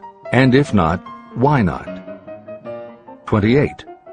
What is my present rating on the fundamental principles of success? Make this rating fairly and frankly, and have it checked by someone who is courageous enough to do it accurately. After you have finished reading through to the end of this book at least once, and you are sure you have assimilated the information in this chapter, you will be ready to create a practical plan for marketing your personal services. In this chapter, you should have found adequate descriptions of every principle essential in planning the sale of personal services. These include the major attributes of leadership, the most common causes of failure in leadership, a description of the fields of opportunity for leadership, the main causes of failure in all walks of life, and the important questions that should be used in self-analysis. This extensive and detailed presentation has been included because it will be needed by you if you are going to earn your riches by marketing your personal services. Those who have lost their fortunes and those who are just beginning to earn money have nothing but personal services to offer in return for riches. Therefore, it is essential that you have real, practical information that you'll need to market your services to best advantage. Complete assimilation and understanding of the information will help you to market your services, and it will help you to become more analytical and capable of judging people. The information will be priceless to you if you work in an executive position where you select employees. Where and how to find opportunities to accumulate riches. Now that we have analyzed the principles by which riches may be accumulated, you naturally ask, where can I find the opportunities to apply these principles? Very well. Let us take inventory and see what the United States of America offers the person seeking riches. To begin with, remember that we live in a country where every law-abiding citizen enjoys freedom of thought and freedom of deed unequaled anywhere in the world. Most of us have never taken inventory of the advantages of this freedom. We have never compared our unlimited freedom with a curtailed freedom in other countries. Here we have freedom of thought, freedom in the choice and enjoyment of education, freedom in religion, freedom in politics, freedom in the choice of a business, profession, or occupation, freedom to accumulate and own all the property we can accumulate, freedom to choose our place of residence, freedom in marriage, freedom through equal opportunity to all races, freedom of travel from one state to another, freedom in our choice of foods, and freedom to aim for any station in life for which we have prepared ourselves, even for the presidency of the United States. We have other forms of freedom, but this list gives an overview of the most important freedoms that offer you the opportunity to think and grow rich. The United States is the only country guaranteeing to every citizen, whether native-born or naturalized, so broad and varied a list of freedoms. Next, let us recount some of the blessings that our widespread freedom has placed within our hands. Take the average American family of average income and sum up the benefits available to every member of the family in this land of opportunity and plenty. Food. Next to freedom of thought and deed comes food, clothing, and shelter, the three basic necessities of life. Because of our universal freedom, the average American family has available at its door the choicest selection of food to be found anywhere in the world, and at prices within its financial range. Shelter. This family lives in a comfortable apartment or house, complete with light, heat, water, and many conveniences. The toast they had for breakfast was toasted in an electric toaster, which cost but a few dollars. The apartment is cleaned with a vacuum cleaner that is run by electricity. Hot and cold water is available at all times in the kitchen and the bathroom. The food is kept cool in a refrigerator. Clothes are washed and dried, dishes are clean, and numerous labor-saving devices are run on power obtained by putting a plug into a wall socket. The family receives entertainment and information from all over the world 24 hours a day if they want it, by merely flipping a switch on their radio or television or computer. There are other conveniences, but the foregoing list will give a fair idea of some of the concrete evidences of the freedoms that we, of America, enjoy. Clothing. Anywhere in the United States, the family with average clothing requirements can dress very comfortably at a cost that is only a small portion of their earnings. Only the three basic necessities of food, clothing, and shelter have been mentioned. The average American also has other options and advantages that are available in return for reasonable effort. The average American has security of property rights not found in any other country in the world. We can place any surplus money in a bank with the assurance that our government will protect it and make good to us if the bank fails. If an American citizen wants to travel from one state to another, he or she needs no passport and no one's permission. You may go when you please, and you may travel by car, train, bus, airplane, ship, or any other method that you can afford. The miracle that has provided these blessings. We often hear politicians proclaiming the freedom of America when they solicit votes, but they seldom take the time or trouble to analyze the source of this freedom. Having no axe to grind, no grudge to express, and no ulterior motives, I will give you a frank analysis of that mysterious, abstract, greatly misunderstood something that gives to every citizen of America more blessings, more opportunities to accumulate wealth, and more freedom of every nature than may be found in any other country. I have the right to analyze the source and nature of this unseen power because I know, and have known for more than half a century, many of the men who organized that power, and many who are now responsible for its maintenance. The name of this mysterious benefactor of mankind is capital. Capital consists not only of money, but also of highly organized, intelligent groups of individuals who plan ways and means of using money efficiently for the good of the public and profitably to themselves. These groups consist of scientists, educators, chemists, inventors, business analysts, publicists, transportation experts, accountants, lawyers, doctors, and other men and women who have highly specialized knowledge in all fields of industry and business. They pioneer, experiment, and blaze trails in new fields of endeavor. They support colleges, hospitals, schools, build good roads, publish newspapers, pay most of the cost of government, and take care of the many details essential to human progress. Stated briefly, the capitalists are the brains of civilization because they supply the entire fabric of which all education, enlightenment, and human progress consist. Money without brains is always dangerous. Properly used, it is the most important essential of civilization. To give you an idea of how important organized capital is, try to imagine that it is your job to provide and prepare a simple family breakfast, but you have to do it without the aid of capital. To supply the tea, you would have to make a trip to China or India. Unless you are an excellent swimmer, you would become rather tired before making the round trip. Then, too, another problem would confront you. What would you use for money, even if you had the physical endurance to swim the ocean? To supply sugar, you would have to take another swim to the Caribbean islands, or a long walk to the sugar beet section of Utah. But even then you might come back without the sugar, because organized effort and money are necessary to produce sugar, to say nothing of what is required to refine, transport, and deliver it to the breakfast table anywhere in the United States. Eggs you could obtain easily enough from nearby farms, but you might have a very long walk to Florida or California and back before you could serve grapefruit juice. You would have another long walk to Kansas or one of the other wheat-growing states when you went after wheat bread. Dry cereal would have to be omitted from the menu because it would not be available except through the labor of a trained group of workers and suitable machinery, all of which call for capital. After resting, you could take off for another little swim down to South America, where you would pick up a couple of bananas. On your return, you could take a short walk to the nearest farm having a dairy and pick up some butter and cream.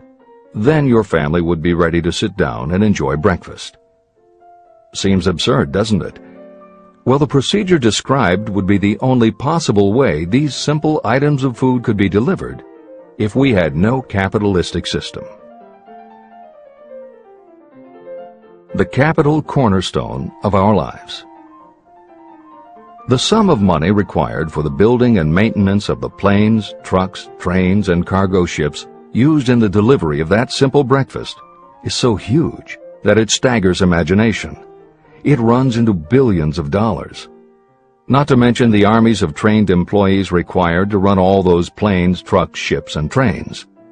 But transportation is only a part of the requirements of modern civilization in capitalistic America. Before there can be anything to haul, something must be grown from the ground or manufactured and prepared for market. This calls for more billions of dollars for equipment, machinery, packaging, marketing, and to pay the wages of millions of men and women. Transportation systems do not spring up from the earth and function automatically. They come in response to the call of civilization. They come through the labor and ingenuity and organizing ability of people who have imagination, faith, enthusiasm, decision, and persistence. These men and women are known as capitalists. They are motivated by the desire to build, construct, achieve, render useful service, earn profits, and accumulate riches. And because they render service without which there would be no civilization, they earn for themselves great riches. Just to keep the record simple and understandable, I will add that these capitalists are the same men and women who are often denounced as the greedy establishment or Wall Street. I'm not attempting to present a case for or against any group or any system of economics. The purpose of this book, a purpose to which I have faithfully devoted more than half a century, is to present to anyone who wants the knowledge the most dependable philosophy through which individuals may accumulate riches in whatever amounts they desire. The reasons I have analyzed the economic advantages of the capitalistic system are: 1. To point out that all who seek riches must recognize and adapt themselves to the system that controls all approaches to fortunes, large or small. 2. To present the side of the picture opposite to the one portrayed by politicians and demagogues and the media, who often refer to organized capital as if it were something poisonous. This is a capitalistic country. It was developed through the use of capital. We who claim the right to partake of the blessings of freedom and opportunity, we who seek to accumulate riches here, should know that neither riches nor opportunity would be available to us if organized capital had not provided these benefits. There is only one dependable method of accumulating and legally holding riches, and that is by rendering useful service. No system has ever been created by which anyone can legally acquire riches through mere force of numbers, or without giving in return an equivalent value of one form or another. Your opportunities in the midst of riches. America provides all the freedom and all the opportunity to accumulate riches that any honest person may require. When you go hunting for game, you select hunting grounds where game is plentiful. When you are seeking riches, the same rule naturally applies. If it is riches you are seeking, do not overlook the possibilities of a country whose citizens are so rich that women alone spend billions of dollars each year for cosmetics and other beauty products. Do not be in too big a hurry to get away from a country whose men willingly, even eagerly, hand over more billions of dollars annually for football, basketball, baseball, and all the related products that go with these and other sporting events. Only a few of the luxuries and non-essentials have been mentioned, but remember that the business of producing and marketing these few products gives regular employment to many millions of men and women, who receive for their services many millions of dollars monthly, and spend it freely for both the luxuries and the necessities. Especially, remember that behind all this exchange of merchandise and personal services is an abundance of opportunity to accumulate riches. Here our American freedom comes to your aid. There is nothing to stop you or anyone from engaging in any portion of the effort necessary to carry on these businesses. If you have superior talent, training, experience, you may accumulate riches in large amounts. Those not so fortunate may accumulate smaller amounts. Anyone may earn a living in return for a very nominal amount of labor. So there you are. Opportunity has spread its wares before you. Step up to the front, select what you want, create your plan, put the plan into action, and follow through with persistence. Capitalistic America will do the rest. You can depend on this much. Capitalistic America ensures every person the opportunity to render useful service and to collect riches in proportion to the value of the service. The system denies no one this right, but it does not and cannot promise something for nothing.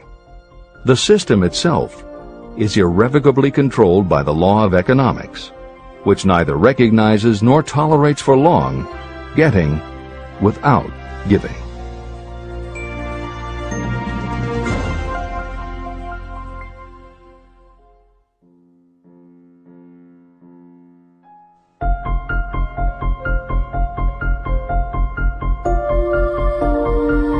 Conceit is a fog that envelops a man's real character beyond his own recognition.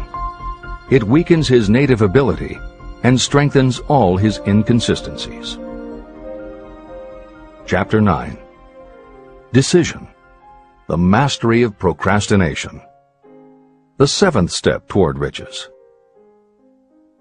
Analysis of over 25,000 men and women who had experienced failure reveals that lack of decision was near the head of the list of the 31 major causes of failure. Procrastination, the opposite of decision, is a common enemy which practically every person must conquer. You will have an opportunity to test your capacity to reach quick and definite decisions when you finish reading this book and begin to put the principles into action. My analysis of several hundred people who had accumulated fortunes well beyond the $1 million mark disclosed the fact that every one of them had the habit of reaching decisions promptly and of changing these decisions slowly.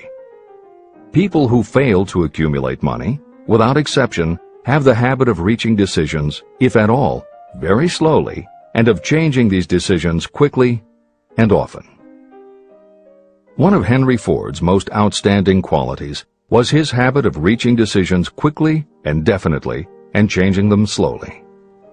This quality was so pronounced in Mr. Ford that it gave him the reputation of being obstinate.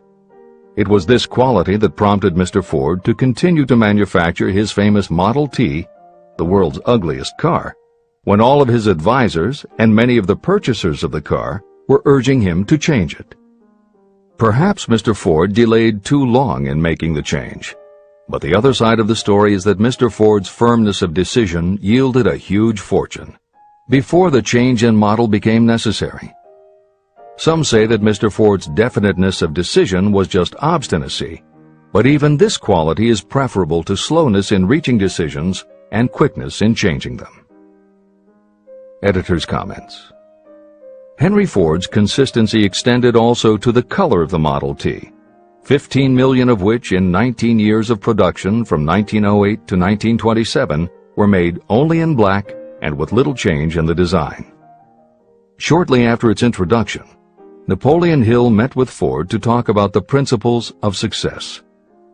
According to Hill, in Michael Ritt's biography of Napoleon Hill, A Lifetime of Riches, Henry Ford was cold, indifferent, unenthusiastic, and spoke only when forced to, unless he was talking about his car. Early on, few people other than Carnegie could foresee the success Ford would achieve, which Hill later attributed to Ford's self-control and concentrated effort. At Hill's first meeting with him in 1911, Ford was interested only in talking about the Model T. After Ford took him for a spin around the factory, Hill bought one for $680. This is the end of the editor's comments. Making your own decisions. The majority of people who fail to accumulate the money they need are generally easily influenced by the opinions of others. They permit gossip, rumors, other people's opinions, and the news reporters to do their thinking for them. Opinions are the cheapest commodities on earth. Everyone has a flock of opinions they are ready to tell anyone who will listen. If you are too influenced by other people's opinions when you reach decisions, you will not succeed in any undertaking, much less in that of transmuting your own desire into money. If you are influenced by the opinions of others, you will have no desire of your own. Keep your own counsel. Rely on yourself to reach your own decisions when you begin to put these principles into practice, and follow through on your decisions. Take no one into your confidence except the members of your mastermind group, and be very sure that you choose for your group only those who will be in complete sympathy and harmony with your purpose. Close friends and relatives, while not meaning to do so, often handicap one through opinions. And for some reason, even friends often seem to think that ridiculing you and your plans is funny. Thousands of men and women carry inferiority complexes with them all through life because some well-meaning but ignorant person destroyed their confidence through opinions or ridicule. You have a brain and mind of your own. Use it, and reach your own decisions.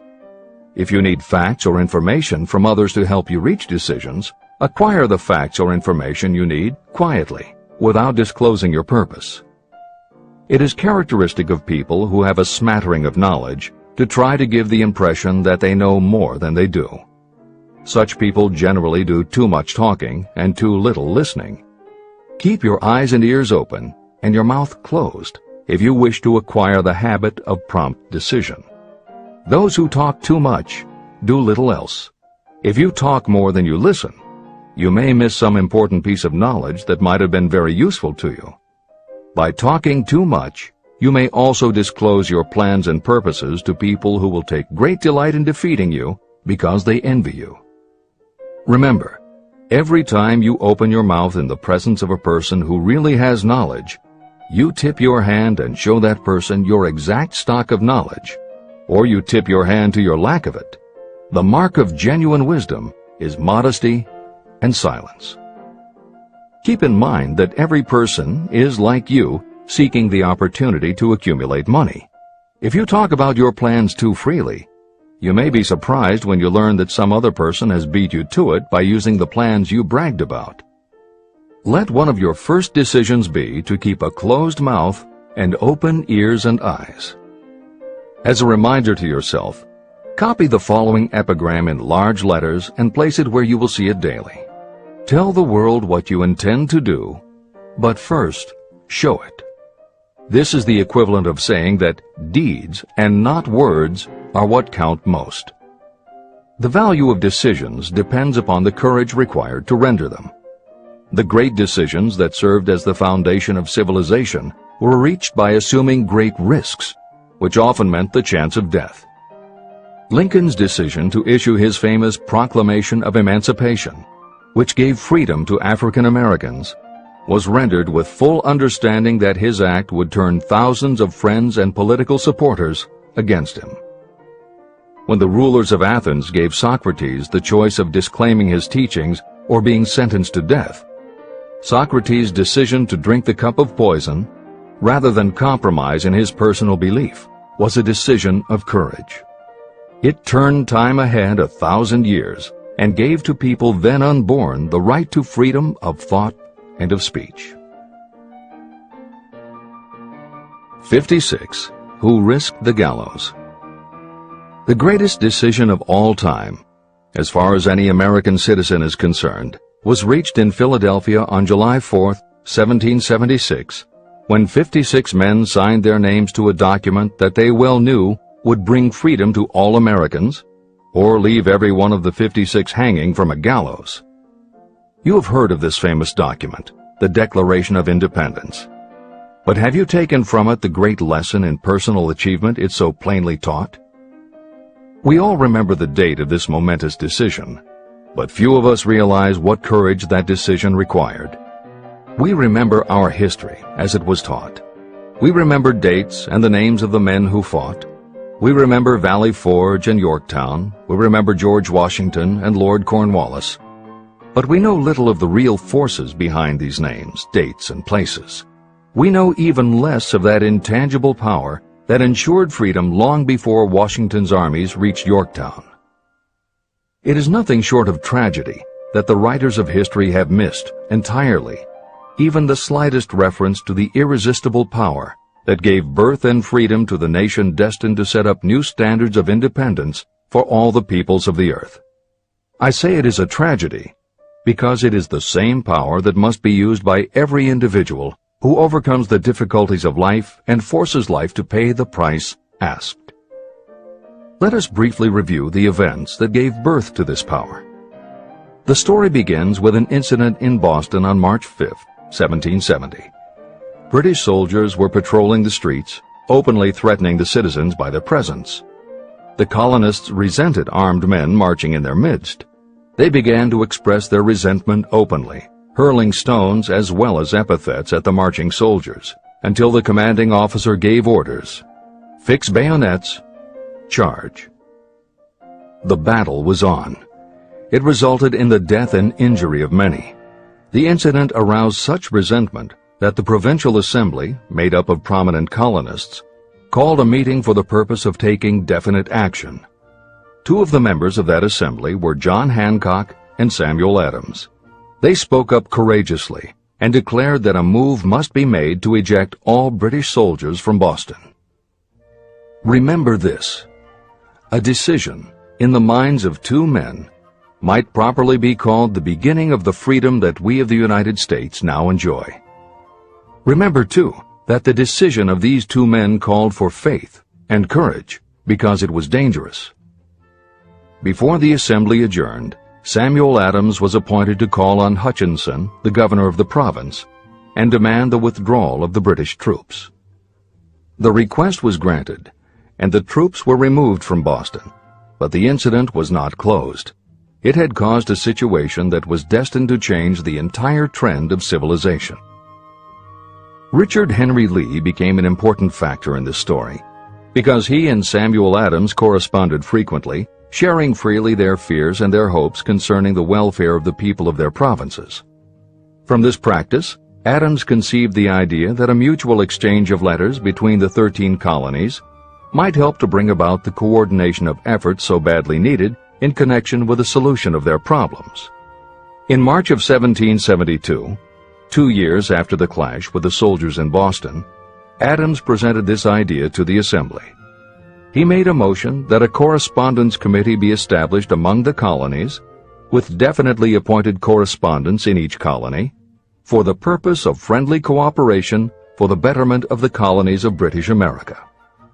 It was the beginning of the organization of the far-flung power destined to give freedom to you and to me. A mastermind group had already been organized. It consisted of Adams, Lee, and Hancock. The Committee of Correspondence was organized. The citizens of the colonies had been waging disorganized warfare against the British soldiers through incidents similar to the Boston riot, but nothing of benefit had been accomplished. Their individual grievances had not been consolidated under one mastermind.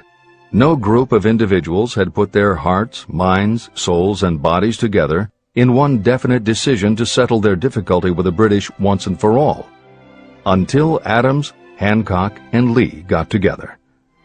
Meanwhile, the British were not idle. They too were doing some planning and masterminding, and they had the advantage of having behind them money and organized soldiery. A decision that changed history. The Crown appointed Gage to supplant Hutchinson as the governor of Massachusetts. One of the new governor's first acts was to send a messenger to call on Samuel Adams for the purpose of endeavoring to stop his opposition by fear. You will best understand the spirit of what happened from this quotation of the conversation between Colonel Fenton, the messenger sent by Gage, and Adams. Colonel Fenton: I have been authorized by Governor Gage to assure you, Mr. Adams, that the governor has been empowered to confer upon you such benefits as would be satisfactory, an obvious endeavor to win Adams by promise of bribing him, upon the condition that you engage to cease in your opposition to the measures of the government. It is the governor's advice to you, sir, not to incur the further displeasure of His Majesty. Your conduct has been such as makes you liable to penalties of an act of Henry VIII, by which persons can be sent to England for trial for treason or misprision of treason at the discretion of a governor of a province. But by changing your political course, you will not only receive great personal advantages, but you will make your peace with the king. Samuel Adams had the choice of two decisions. He could cease his opposition and receive personal bribes, or he could continue and run the risk of being hanged. Clearly, the time had come when Adams was forced to reach, instantly, a decision that could have cost his life. Adams insisted upon Colonel Fenton's word of honor that the colonel would deliver to the governor the answer exactly as Adams would give it to him. Adams' answer: Then you may tell Governor Gage that I trust I have long since made my peace with the King of Kings. No personal consideration shall induce me to abandon the righteous cause of my country. And tell Governor Gage it is the advice of Samuel Adams to him no longer to insult the feelings of an exasperated people.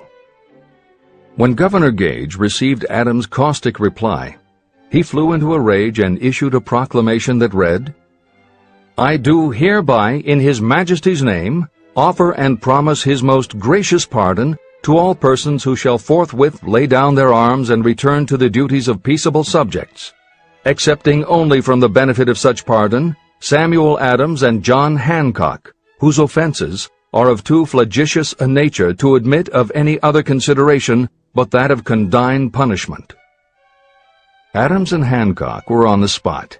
The threat of the irate governor forced the two men to reach another decision, equally as dangerous. They hurriedly called a secret meeting of their staunchest followers. After the meeting had been called to order, Adams locked the door, placed the key in his pocket, and informed all present that it was imperative that a Congress of the colonists be organized, and that no man should leave the room until the decision for such a Congress had been reached. Great excitement followed. Some weighed the possible consequences of such radicalism. Some expressed grave doubt as to the wisdom of so definite a decision in defiance of the Crown. Locked in that room were two men immune to fear, blind to the possibility of failure. Hancock, and Adams.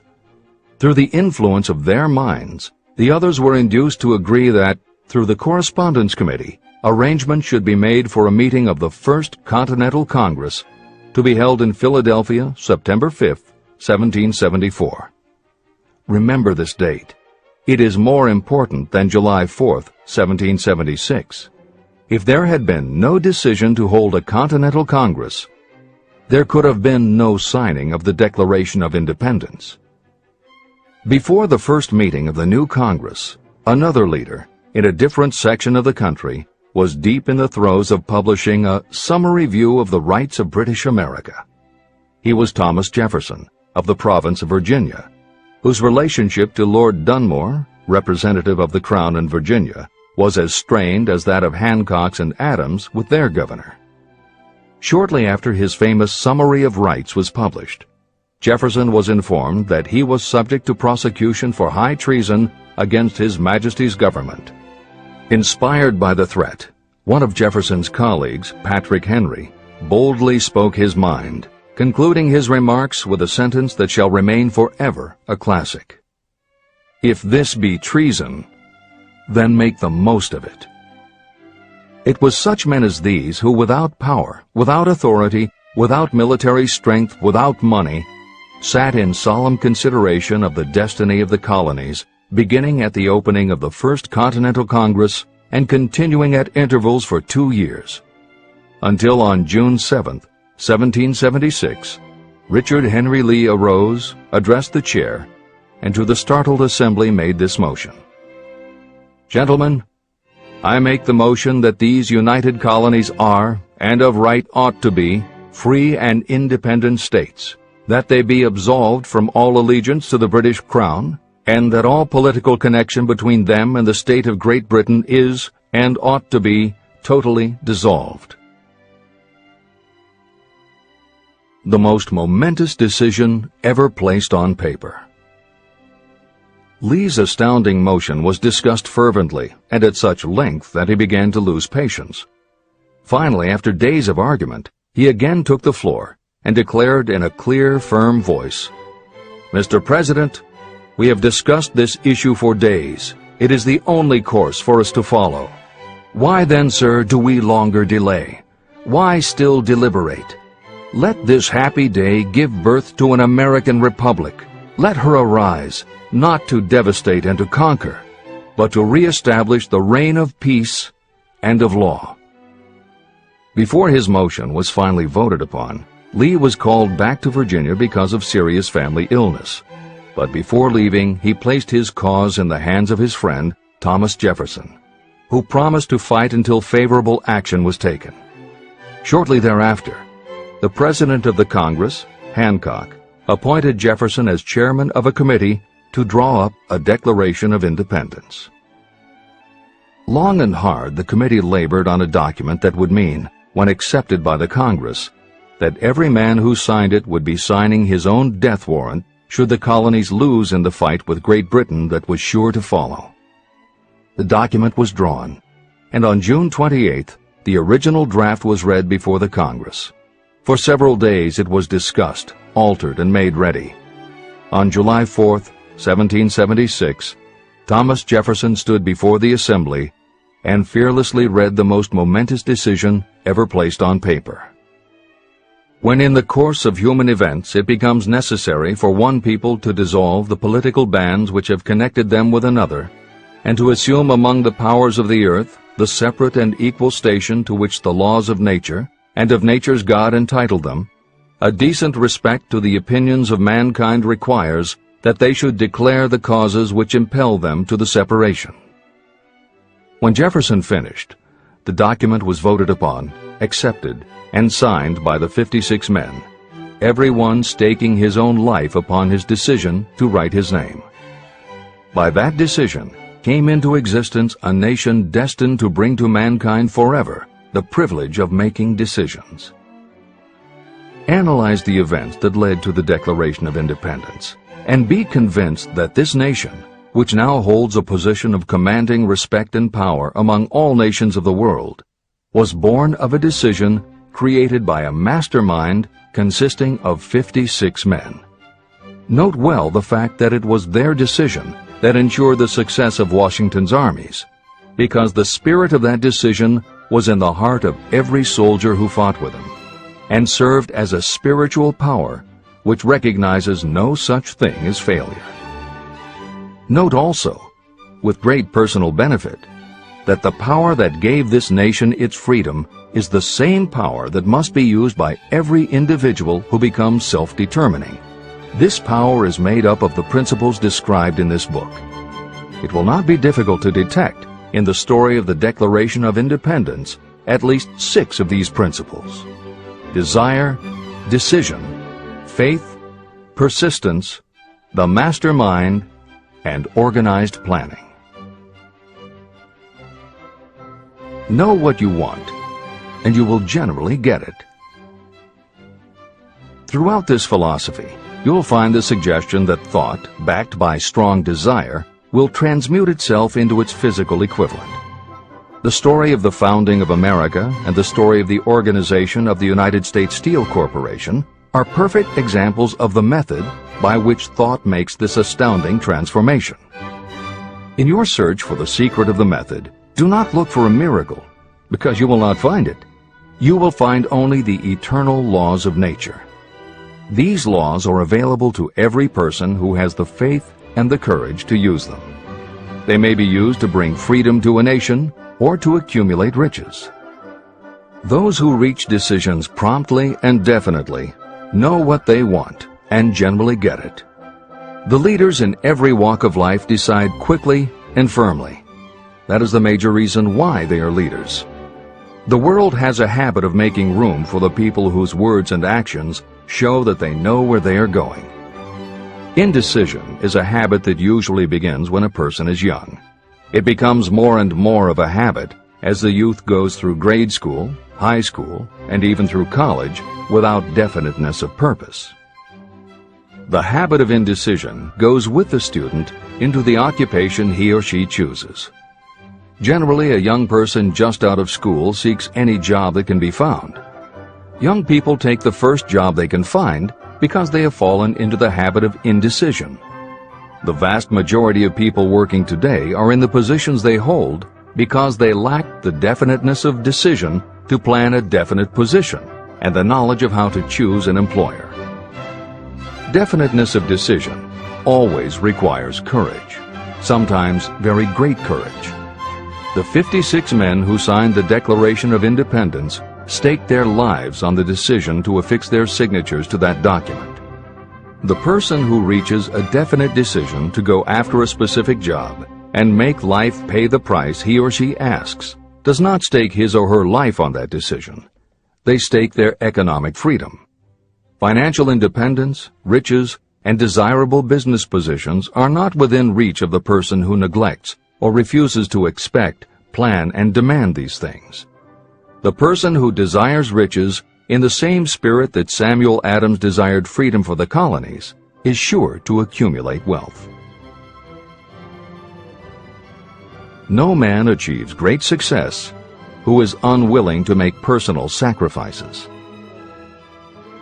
Chapter 10. Persistence. The sustained effort necessary to induce faith. The 8th step toward riches. Persistence is an essential factor in the procedure of transmuting desire into its monetary equivalent. The basis of persistence is the power of will. Willpower and desire, when properly combined, make an irresistible pair. Those who accumulate great fortunes are sometimes called cold-blooded or ruthless. Frequently, it is simply because their critics simply don't understand that what they have is a strong desire backed up by willpower, which they mix with persistence. It is the combination that ensures the attainment of their objectives. The majority of people are ready to throw their aims and purposes overboard and give up at the first sign of opposition or misfortune. A few carry on despite all opposition until they attain their goal. There may be no heroic connotation to the word persistence, but persistence does for your character what carbon does to iron. It hardens it to steel. The building of a fortune will involve the application of the entire 13 factors of this philosophy. These principles must be understood, and they must be applied with persistence by all who accumulate money. Your test of persistence. If you are reading this book with the intention of seriously applying the knowledge, the first test of your persistence will come when you begin to follow the 6 steps described in the 3rd chapter. Desire.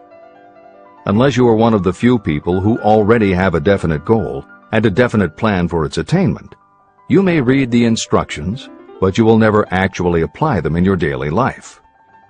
Lack of persistence is one of the major causes of failure. Moreover, my experience with thousands of people has proved that lack of persistence is a weakness common to the majority of people. However, it is a weakness that may be overcome by effort. The ease with which lack of persistence may be conquered will depend entirely upon the intensity of your desire. The starting point of all achievement is desire. Keep this constantly in mind. Weak desires bring weak results, just as a small amount of fire makes a small amount of heat. If you are lacking in persistence, this weakness may be remedied by building a stronger fire under your desires. Continue reading through to the end of this book. Then go back to chapter 3 and start immediately to carry out the instructions for using the 6 steps. The eagerness with which you follow these instructions will indicate clearly how much or how little you really desire to accumulate money. If you find that you are indifferent, you may be sure that you have not yet acquired the money consciousness that you must possess before you can be sure of accumulating a fortune. Fortunes gravitate to those whose minds have been prepared to attract them, just as surely as water gravitates to the ocean. If you are weak in persistence, focus on the instructions in Chapter 11, Power of the Mastermind. Surround yourself with a mastermind group, and through the cooperation of the members of this group, you can develop persistence.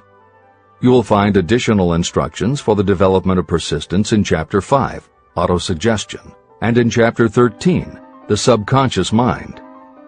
Follow the instructions in these chapters until you build up habits that convey to your subconscious mind a clear picture of the object of your desire. From that point on, you will not be handicapped by lack of persistence. Your subconscious mind works continuously while you are awake and while you are asleep. Are you money conscious or poverty conscious? Occasional effort to apply the rules will be of no value to you. To get results, you must apply all of the rules until they become a fixed habit with you. In no other way can you develop the necessary money consciousness. Just as money is attracted to those who have deliberately set their mind on it, poverty is attracted to those whose mind is open to it. And although money consciousness must be developed intentionally, poverty consciousness develops without conscious application of habits favorable to it. Poverty consciousness will seize the mind that is not occupied with money consciousness.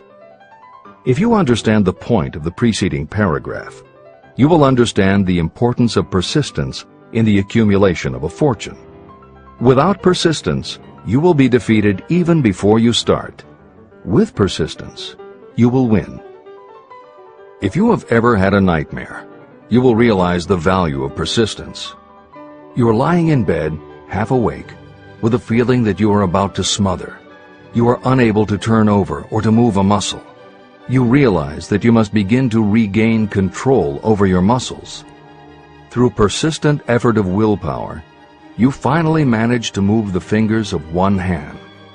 By continuing to move your fingers, you extend your control to the muscles of one arm until you can lift it. Then you gain control of the other arm. You finally gain control over the muscles of one leg, and then extend it to the other leg. Then, with one supreme effort of will, you regain complete control over your muscular system and snap out of your nightmare. You did it step by step. You may find it necessary to snap yourself out of your mental inertia in a similar way. First, by moving slowly, then increasing your speed, until you gain complete control over your will. Be persistent, no matter how slowly you may have to move at first. With persistence will come success.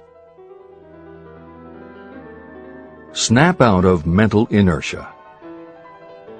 If you select your mastermind group with care, you will have in it at least one person who will aid you in the development of persistence. Some people who have accumulated great fortunes did so because of necessity. They developed the habit of persistence because circumstances forced them to become persistent. Those who have cultivated the habit of persistence seem to enjoy insurance against failure. No matter how many times they are defeated, they finally arrive up toward the top of the ladder. Sometimes it appears that there is a hidden guide whose duty is to test us through all sorts of discouraging experiences. Those who pick themselves up after defeat and keep on trying finally arrive, and the world says, "I knew you could do it." The hidden guide lets no one enjoy great achievement without passing the persistence test. Those who can't take it simply do not make the grade. Those who can take it are rewarded for their persistence, and in return they get the goal they are pursuing. But that is not all. They receive something infinitely more important than material compensation: the knowledge that every failure brings with it the seed of an equivalent advantage. Persist past your failures. The people who learn from experience the importance of persistence will not accept defeat as being anything more than temporary. They are the ones whose desires are so persistently applied that defeat is finally changed into victory. We see that an overwhelmingly large number of people go down in defeat, never to rise again. We also see the few who take the punishment of defeat as an urge to greater effort.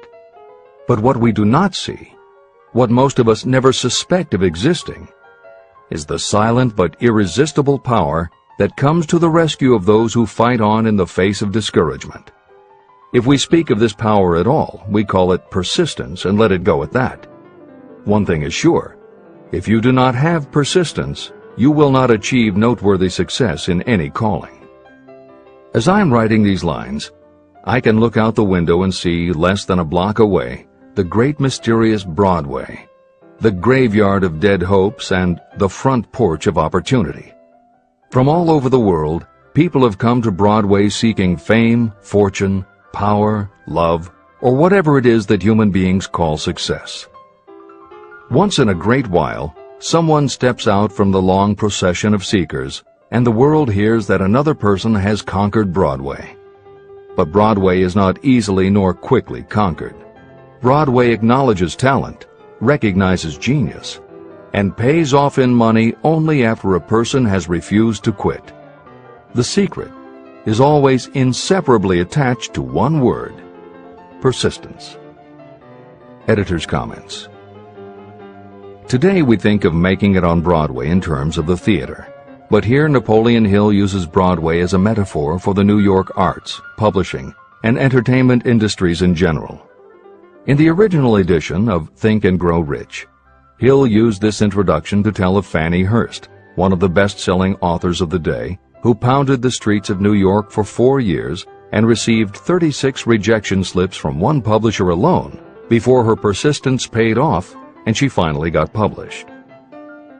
Although Napoleon Hill chose Fannie Hurst to illustrate his point about overcoming poverty and adversity, he knew all about both from personal experience. Hill's own story is one of very humble beginnings and devastating failures that would have defeated most people. It was only through his extraordinary persistence that the original edition of the book you hold in your hands was published. And for that reason, the editors of this edition have included this brief biography of Napoleon Hill.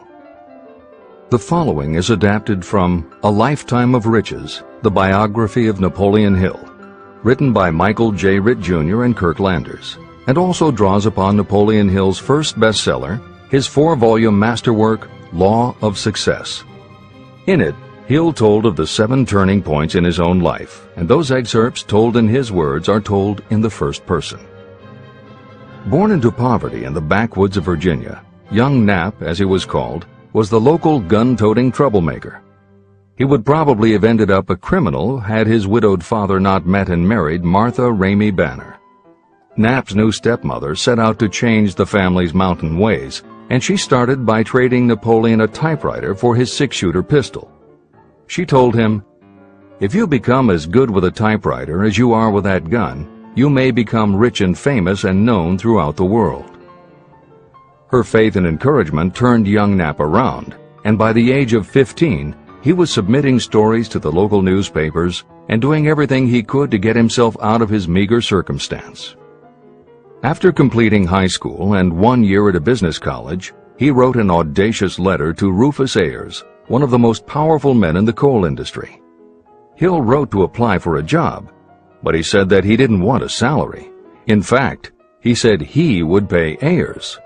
Hill proposed that Ayers could charge him whatever he wanted on a monthly basis, but if at the end of 3 months Hill had proved his worth, he then would expect Ayers to pay him a salary of the same monthly amount. Ayers admired Hill's style and hired him, with pay. First turning point. After finishing a course at a business college, I took a job as stenographer and bookkeeper. As a result of having practiced the habit of performing more work and better work than that for which I was paid, I advanced rapidly until I was assuming responsibilities and receiving a salary far out of proportion to my age. Hill also proved to be so trustworthy and honest that Ayers promoted him to replace the manager, making this 19-year-old the youngest manager of a mine and in charge of 350 men. Then fate reached out and gave me a gentle nudge. My employer lost his fortune, and I lost my position. This was my first real defeat, and even though it came about as a result of causes beyond my control, I didn't learn a lesson from it until many years later. Second turning point. My next position was that of sales manager for a large lumber manufacturer in the South. My advancement was rapid, and I did so well that my employer took me into partnership with him. We began to make money, and I began to see myself on top of the world again. Like a stroke of lightning out of a clear sky, the 1907 panic swept down, and overnight it rendered me an enduring service by destroying our business and relieving me of every dollar that I had. Editor's comment. The panic Hill refers to began in the summer of 1907, when a number of banks and stock brokerages declared bankruptcy. Word spread to the general public, and it created a run on the banks as depositors lined up to demand that they be given the money they had on deposit. Banks called in loans to meet the demand for cash, but those borrowers couldn't find buyers for their goods or property, so they couldn't pay back their loans. When the banks couldn't get back the money they had loaned, they repossessed the homes or businesses that the borrowers had put up as collateral. Businesses were closed, farmers were evicted from their land, jobs were lost, so even more banks were forced to close, and it just kept getting worse. America was caught in a downward spiral that was reversed only when the major Wall Street bankers and financial executives, who were themselves in danger of losing their businesses, stepped in to shore up troubled banks. It was in large part because of the bank panic of 1907 that legislation was enacted in 1913 to create the Federal Reserve System. This is the end of the editor's comments. Third turning point. This was my first serious defeat. I mistook it then for failure, but it was not. And before I complete this lesson, I will tell you why it was not. It required the 1907 panic and the defeat that it brought me to redirect my efforts from the lumber business to the study of law. I entered law school with the firm belief that I would emerge doubly prepared to catch up with the end of the rainbow and claim my pot of gold. Napoleon Hill planned to put himself and his brother through law school by writing articles for Bob Taylor's magazine. It was through the magazine that he arranged the fateful meeting with Andrew Carnegie, described at the beginning of this book. As was noted there, when Carnegie proposed the idea of writing The Philosophy of Success, he told Hill that he would have to earn his own way. I attended law school at night and worked as an automobile salesman during the day. Because of the job, I saw the need for trained automobile mechanics. I opened an educational department in the manufacturing plant and began to train ordinary machinists in automobile assembly and repair work. The school prospered, paying me over $1,000 a month in net profits. My banker knew that I was prospering, therefore he loaned me money with which to expand. A peculiar trait of bankers is that they will loan us money without any hesitation when we are prosperous. My banker loaned me money until I was hopelessly in his debt. Then he took over my business as calmly as if it had belonged to him, which it did. From an income of more than $1,000 a month, I was suddenly reduced to poverty. For the third time, Hill had experienced defeat, but he was not beaten. He got another job, and all the while continued to work on the Carnegie Project. Fourth turning point, 1912. Because my wife's family had influence, I secured the appointment as assistant to the chief counsel for one of the largest coal companies in the world. I was among friends and relatives, and I had a position that I could keep for as long as I wished without exerting myself. What more did I need? Nothing, I was beginning to say to myself. Then, without consultation with my friends and without warning, I resigned. This was the first turning point that was of my own selection. It was not forced upon me. I quit that position because the work was too easy and I was performing it with too little effort. This move proved to be the next most important turning point of my life, although it was followed by 10 years of effort that brought almost every conceivable grief the human heart can experience. I selected Chicago as my new field of endeavor. I made up my mind that if I could gain recognition in Chicago, in any honorable sort of work, it would prove that I had something that might be developed into real ability. Fifth turning point.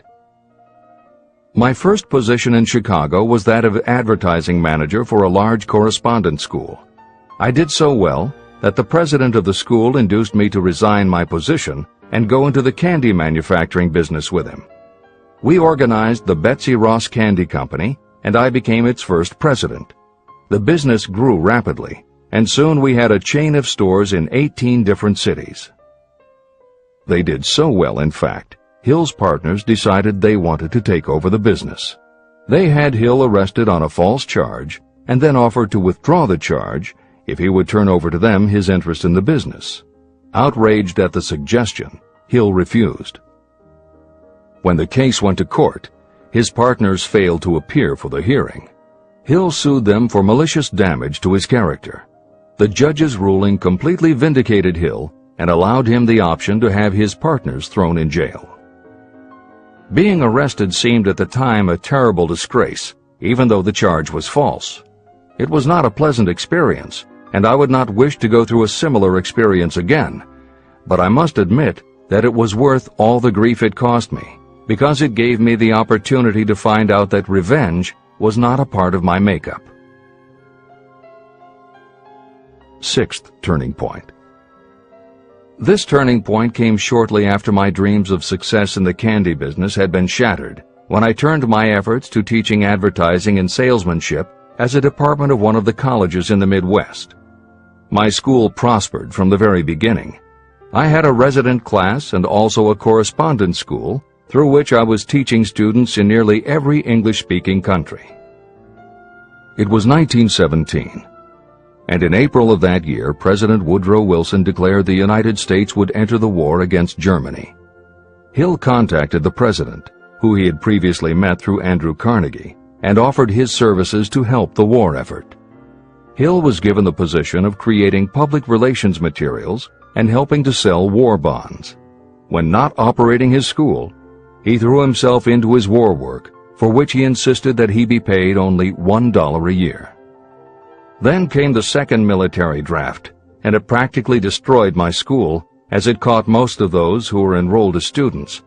At one stroke, I charged off more than $75,000 in tuition fees. Once more, I was penniless. Despite the fact that Hill had to scrape just to get by, He continued to work for President Wilson and continued to refuse to take any compensation. Though Hill had a family to support, and the ridicule of his relatives put a tremendous strain on relations, he also continued to work on the Carnegie Project. Hill later said, "Believe me, there were times when between the needling of my relatives and the hardships I endured, it was not easy to maintain a positive mental attitude and persevere. Sometimes in barren hotel rooms, I almost believed my family was right. The thing that kept me going was my conviction that one day I would not only successfully complete my work, but also be proud of myself when it was finished." Seventh turning point. To describe the seventh of the turning points in my life, I must go back to November 11th, 1918, Armistice Day, the end of the World War. The war had left me without a penny, as I have already said, but I was happy to know that the slaughter had ceased and reason was about to reclaim civilization. The time had come for another turning point. I sat down at my typewriter, and to my astonishment, my hands began to play a tune on the keyboard. I had never written so rapidly or so easily before. I did not plan or think about what I was writing. I just wrote whatever came into my mind. What Hill wrote was a long essay in which he described a new idealism based on the Golden Rule that he thought could emerge from the war. He declared that he would help spread the word, and promised that somehow he was going to find the money to launch a new magazine to be called Hill's Golden Rule. He took his essay to George Williams, a Chicago printer he had met while working at the White House, and by early January of 1919, Hill's Golden Rule magazine was on the newsstands. The first issue was 48 pages. In the beginning, with no money to pay anyone else, Hill wrote and edited every word himself, changing his writing style for each article as well as using a variety of pen names.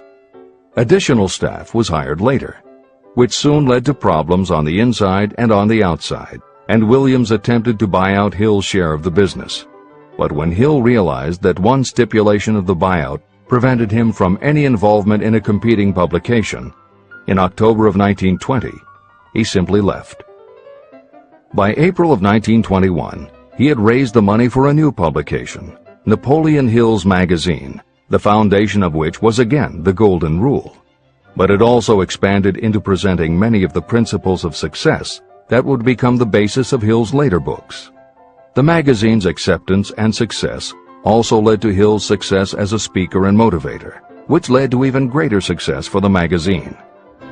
At the same time, Napoleon Hill was working with one of the inmates of a penitentiary to develop a correspondence course, which he took to the prisons to encourage prisoner rehabilitation. Most everything Hill did during this time was successful, and the success of the prison program was significant. But the greed of two members of the board of directors, one of whom was the prison chaplain, eventually led in 1923 to the demise of not only the educational rehabilitation programs, but also the magazine and numerous other successful offshoot ventures. The bleak irony, as Michael Ritt notes in A Lifetime of Riches, was that few enterprises in the 1920s could have been more idealistic or humanitarian in concept. Yet in seeking to stir goodness in men's souls, these enterprises had stirred mean-spirited men to a bloodlust that destroyed everything. Without his magazine, Hill went back to teaching and lecturing, which led to an introduction to a crusading newspaper publisher, Don Mellett, who offered to help Hill publish the results of his work on the Carnegie Project. At this same time, Mellett learned that Prohibition gangsters were selling narcotics and bootleg liquor to school children in Canton, and members of the local police force were being bribed to do nothing about it. Mellett was outraged and wrote an expose in his Canton Daily News, while Hill contacted the governor to implement a state investigation of the corrupt police department. A week before Hill and Mellett were to finalize the financing for the publication of Hill's book, Don Mellett was ambushed outside his home and assassinated by a gangster and a renegade cop. They tried to kill Hill, too, but through pure luck he escaped and fled to the Smoky Mountains, where he remained holed up in a backwoods shack for most of a year. Destitute and in fear for his life, he lapsed into a state of deep depression. Then, in one extraordinary night of self-analysis, he willed himself out of his depression and resolved to finish the challenge Carnegie had posed almost 20 years earlier. Hill went to Philadelphia, convinced a publisher to put up the money, then worked night and day for almost 4 months to finish the manuscript. In March of 1928, Hill published the results of his efforts, a multi-volume masterwork entitled Law of Success. No one had ever seen anything like it. It was a phenomenon, a runaway bestseller. A little over a year later, while Hill was finally enjoying the fruits of his long labors, the stock market crash of '29 hit. The bottom fell out of everything, including the market for books. Though he never gave up on his vision, like the rest of America, Hill struggled through the Depression. He lectured, he wrote, and he taught in every way he could, but it was very hard to preach personal achievement to a country that had lost faith in itself. Napoleon Hill made it his personal mission to turn the tide by creating a variety of self-help programs, but it became disappointingly apparent that it was going to take more than one man to do it. When Franklin Delano Roosevelt was elected president, he reached out to Hill. Though Napoleon Hill was an avowed capitalist, he believed enough in the ultimate goal of FDR's policies that he committed himself to helping the new administration. Throughout the Depression years, he became a close confidant of the president's, helping to guide Roosevelt in his efforts to revitalize America. It is said that it was Hill who gave FDR the famous line, "We have nothing to fear but fear itself." And though Hill was dead broke, just as he had done for President Wilson, he refused to accept more than $1 a year for his efforts. In 1937, as America was finally beginning to see glimmerings of hope that the Great Depression might end, Hill convinced his publisher that America now needed a book to help shake off the mental and emotional stigma of those terrible times. He was right. They released Think and Grow Rich to such resounding success that it sold well over 1 million copies even before the Depression ended. At this writing, it has sold more than 60 million copies worldwide, and to this day it still sells more than 1 million copies a year in its various editions. Take your own persistence inventory. Persistence is a state of mind. Therefore, it can be cultivated. Like all states of mind, persistence is based upon definite causes, among them these. Definiteness of purpose. Knowing what you want is the first and most important step toward the development of persistence. A strong motive will force you to surmount difficulties. Desire. It is comparatively easy to acquire and maintain persistence in pursuing the object of intense desire. Self-reliance. Belief in your ability to carry out a plan encourages you to follow the plan through with persistence. Self-reliance can be developed through the principle described in Chapter 5, Autosuggestion. Definiteness of plans. Organized plans, even ones that may be weak or impractical, encourage persistence. Accurate knowledge. Knowing that your plans are sound, based upon experience or observation, encourages persistence. Guessing, instead of knowing, destroys persistence. Cooperation. Sympathy, understanding, and cooperation with others tend to develop persistence. Willpower. The habit of concentrating your thoughts on making plans to attain your definite purpose leads to persistence. Habit. Persistence is the direct result of habit. The mind absorbs and becomes a part of the daily experiences upon which it feeds. Fear, the worst of all enemies, can be overcome by forcing yourself to perform and repeat acts of courage. Everyone who has seen active service in war knows this. Take inventory of yourself and determine what you are lacking in this essential quality of persistence. Measure yourself point by point and see how many of the previous 8 factors of persistence you lack. The analysis may lead to discoveries that will give you a new understanding of yourself and what you need to get ahead. The following is a list of the real enemies that stand between you and achievement. These are not only the symptoms indicating weakness of persistence, but also the deeply seated subconscious causes of this weakness. Study the list carefully, and face yourself squarely if you really wish to know who you are and what you are capable of doing. These are the weaknesses that must be mastered by anyone who really wants to accumulate riches. 1. Failure to recognize and to define clearly exactly what you want. 2. Procrastination, with or without cause, usually backed up with a long list of alibis and excuses. 3. Lack of interest in acquiring specialized knowledge. 4. Indecision, and the habit of passing the buck instead of facing issues squarely, also backed by alibis and excuses. 5. The habit of relying upon excuses instead of making definite plans to solve your problems. 6. Self-satisfaction. There is little remedy for this, and no hope for those who suffer from it. 7. Indifference, usually reflected in your readiness to compromise rather than meet opposition and fight it. 8. The habit of blaming others for your mistakes and accepting circumstances as being unavoidable. 9. Weakness of desire because you neglected to choose motives that will push you to take action. 10.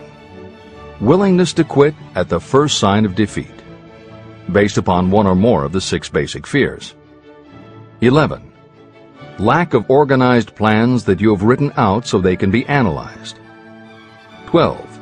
The habit of neglecting to act on ideas or to grasp opportunity when it presents itself. 13. Wishing instead of willing. 14. The habit of compromising with poverty instead of aiming at riches. A general lack of ambition to be, to do, or to own. 15. Searching for all the shortcuts to riches, trying to get without giving a fair equivalent, usually reflected in the habit of gambling or trying to drive unfair bargains. 16. Fear of criticism, resulting in failure to create plans and put them into action because of what other people might think, do, or say. This is one of your most dangerous enemies because it often exists in your subconscious mind and you may not even know it is there. See the 6 basic fears in the last chapter. If you fear criticism. Following is an examination of the symptoms of the fear of criticism. The majority of people permit relatives, friends, and the public at large to influence them so that they cannot live their own lives because they fear criticism. Many people make mistakes in marriage but stay married, then go through life miserable and unhappy because they fear criticism. Anyone who has submitted to this form of fear knows the irreparable damage it does by destroying one's ambition and the desire to achieve. Millions of people neglect to go back and get an education after having left school because they fear criticism. Countless numbers of men and women permit relatives to wreck their lives in the name of family duty because they fear criticism. Duty does not require you to submit to the destruction of your personal ambitions and the right to live your own life in your own way. People refuse to take chances in business because they fear the criticism that may follow if they fail. The fear of criticism in such cases is stronger than the desire for success. Too many people refuse to set high goals for themselves because they fear the criticism of relatives and friends who may say, "Don't aim so high, people will think you're crazy." When Andrew Carnegie suggested that I devote 20 years to the organization of a philosophy of individual achievement, my first impulse was fear of what people might say. His suggestion was far greater than anything I had ever conceived for myself. My first instinct was to create excuses, all of them traceable to the fear of criticism. Something inside of me said, "You can't do it. The job is too big and requires too much time. What will your relatives think of you? How will you earn a living? No one has ever organized a philosophy of success. What right have you to believe you can do it? Who are you anyway to aim so high? Remember your humble birth. What do you know about philosophy? People will think you are crazy, and they did. Why hasn't some other person done this before now? These and many other questions flashed into my mind. It seemed as if the whole world had suddenly turned its attention to me with the purpose of ridiculing me into giving up all desire to carry out Mr. Carnegie's suggestion. Later in life, after having analyzed thousands of people, I discovered that most ideas are stillborn. To grow, ideas need the breath of life injected into them through definite plans of immediate action. The time to nurse an idea is at the time of its birth. Every minute it lives gives it a better chance of surviving. The fear of criticism is what kills most ideas that never reach the planning and action stage. Breaks can be made to order. Many people believe that success is the result of lucky breaks. There may be something to that, but if you depend upon luck, you will almost surely be disappointed. The only break anyone can afford to rely on is a self-made break. These come through the application of persistence. The starting point is definiteness of purpose. Editor's comments. In 1999, Mark Myers, editor of one of the country's most influential self-help newsletters, Bottom Line Personal, wrote a book entitled How to Make Luck: 7 Secrets Lucky People Use to Succeed. In it, he tells of a study that was done by the psychology department at the University of Hertfordshire near London. They assembled a group of people, half of whom either thought themselves lucky or were considered to be lucky by others. The other half of the group believed they were unlucky. They were all brought to campus to watch a computerized random coin toss. Each person watched as a cartoon elf came on screen and flipped a coin. Each was asked to call heads or tails. The results of the experiment proved that the unlucky group guessed right approximately the same number of times as the lucky group. In follow-up interviews, the researchers concluded that the only difference between so-called lucky and unlucky people was that the lucky people tended to remember the good things that had happened in their lives, and those that thought they were unlucky tended to dwell on the bad things. The scientific fact is that luck, in terms of calling a coin toss, spinning a wheel, or turning a card, is completely random, and there's nothing we can do about it. All we can control is what we say and do. Everything else that happens to us depends upon the actions of others and the random world in which we live. Then why do some people seem to be so lucky and get all the lucky breaks? Myers says it is because, unlike luck, lucky breaks are something you can control. And lucky people, whether they know it or not, have taken specific steps to make their good luck. You can influence lucky breaks in 2 ways. You have to intentionally put yourself in luck's way, and you must make people want to help you because they believe that you deserve their help. Once you have let the world know you are ready for a break, luck is largely a matter of being introduced to opportunities by people who open doors for us. Myers calls these people gatekeepers. Gatekeepers offer help not only out of goodwill, but also because they hope you will help them in return when you are in a position to do so. People who are lucky make it a point to impress their gatekeepers so that they will be the first to come to mind when opportunities arise. Your gatekeepers must believe that you deserve a break, and that it is worth it to them to give you one. One of the best ways to do that is simply to behave and act lucky. If you act like a loser, people think you are a loser. If you perceive yourself as lucky, it will be easier for others to see you that way. And if you are believed to be a lucky person, your chances of receiving lucky opportunities will increase, partly because others hope some of your luck will rub off on them. This is the biggest secret lucky people know. They know that when they seem lucky, more people want to help them. There are people waiting to make a difference in your life if you show them you are willing to make an effort and that you are enthusiastic. Mark Myers' book is devoted to explaining ways to do that. As Hill says, the only lucky break anyone can afford to rely upon is a self-made break. These come through the application of persistence.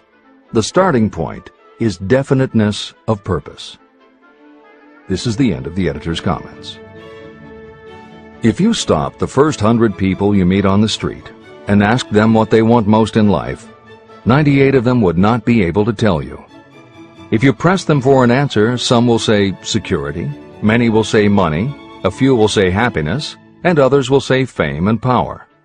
Some might tell you they want social recognition, ease in living, the ability to sing, dance, or write.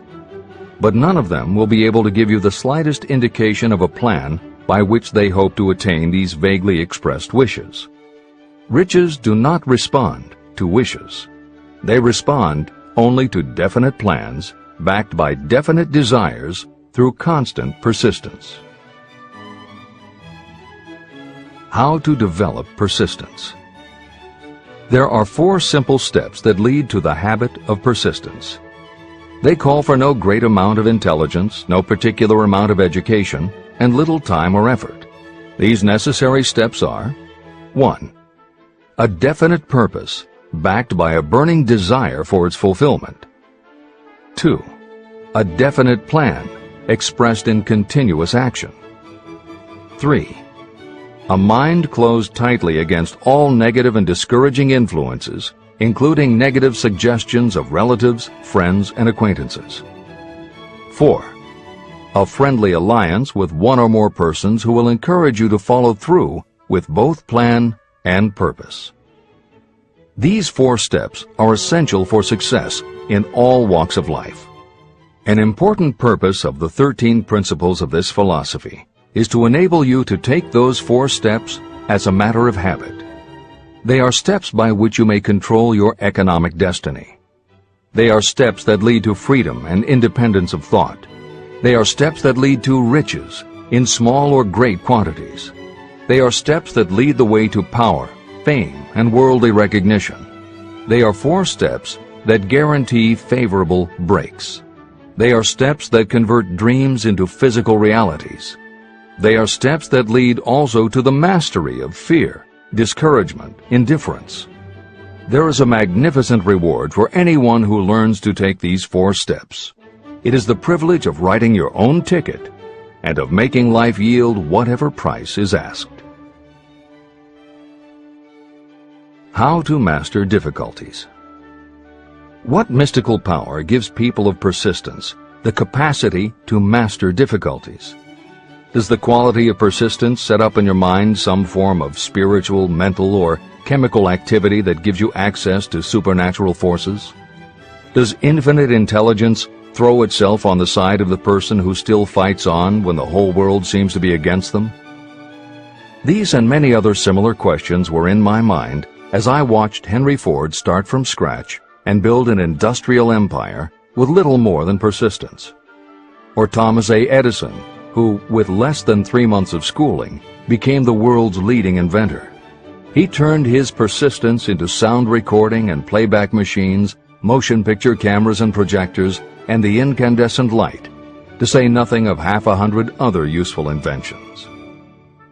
I had the opportunity to analyze both Mr. Edison and Mr. Ford up close and personal, year by year, over a long period of time.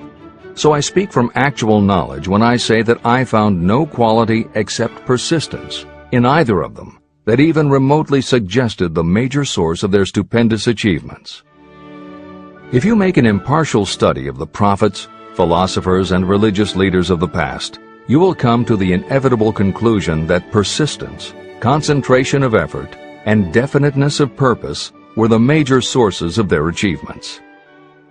Consider, for example, the fascinating story of Muhammad. Analyze his life. Compare him with men of achievement in this modern age of industry and finance, and observe how they all have one outstanding trait in common: persistence.